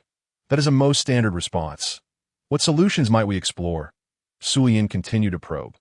"There are none. Nor is it my concern to ponder such matters," Angus answered with unwavering seriousness. The true subordinates of Angus remained utterly silent, scarcely daring to breathe. Between the two, an immense pressure had begun to form during their exchange. As two nations clashed, they were engaging in such discussions. The solution is straightforward, with but one option. Defense merely awaits demise, or is an act of cowardice that shifts the burden to future generations. Only through offense can we establish the best defense, Sulian's tone bore a palpable chill, and his subordinates tensed in response. Yet Angus remained as unyielding as a mountain, betraying no reaction. Yet it seems Angus, the Legion commander, does not share the same sentiments as a naive child like myself. Truly, he is one of those commanders my grandfather often praises, possessing unique and mature insights. How impressive! Sulian's tone abruptly shifted. Reverting to that of a typical child, it was as though a child, witnessing an impressive adult, felt a genuine admiration. Yet at that moment, everyone recognized that this was merely Sulian's facade, since Angus did not belong to the faction of his grandfather.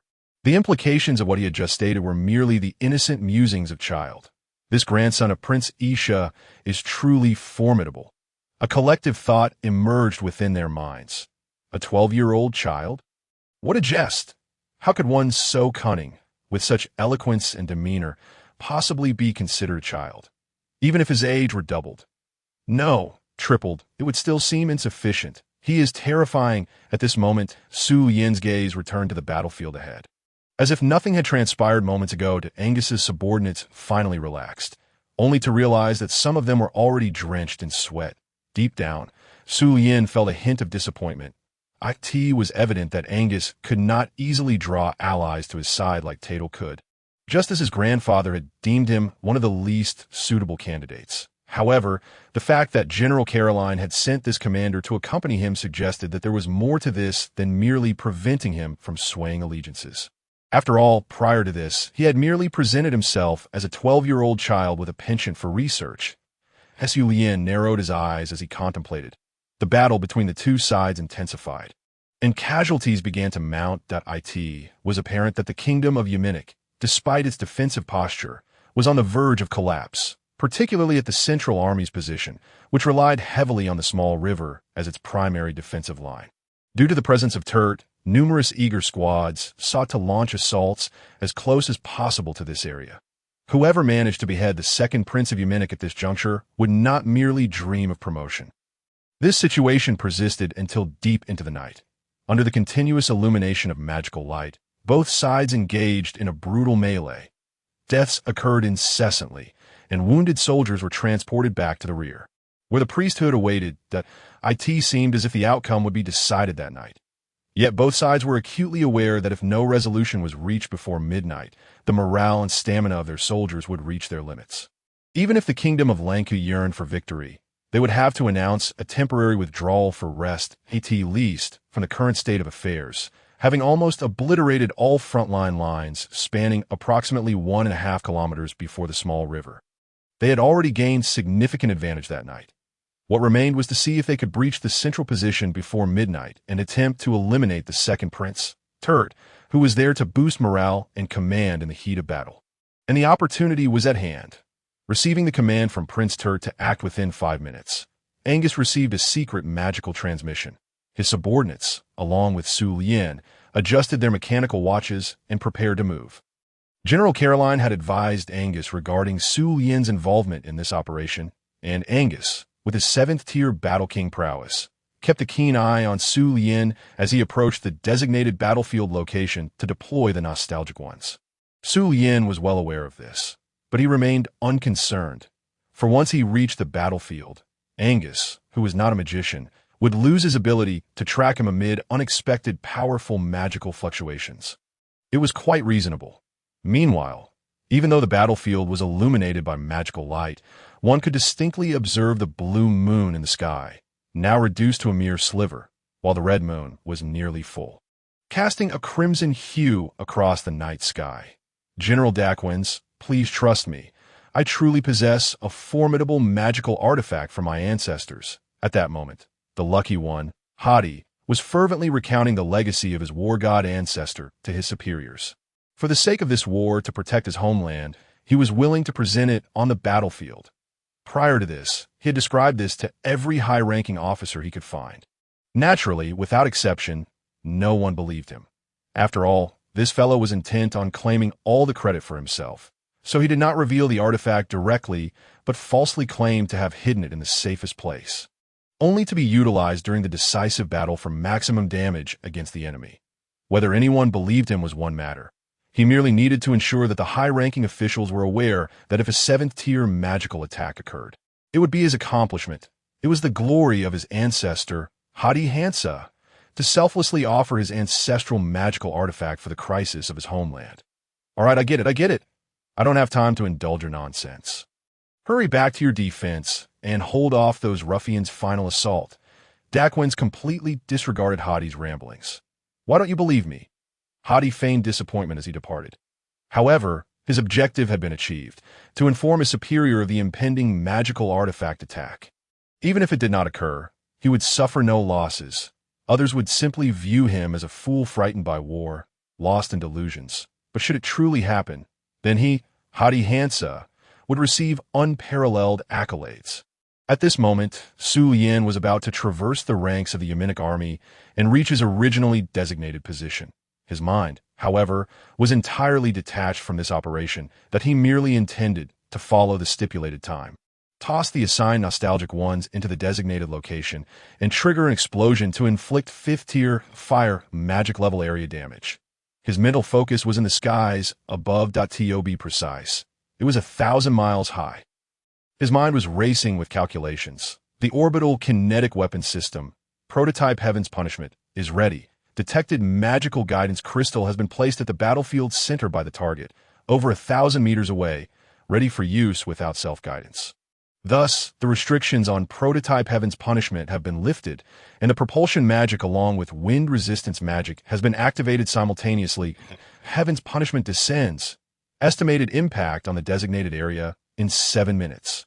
Su Yin silently calculated and, using a delicate multiple levitation magic sensing device, deactivated the previously hovering orbital kinetic weapon, Heaven's Punishment, which had been suspended over the battlefield. The Heaven's Punishment was a 5-meter-long, half-meter diameter pure metal spear crafted from Lalig metal.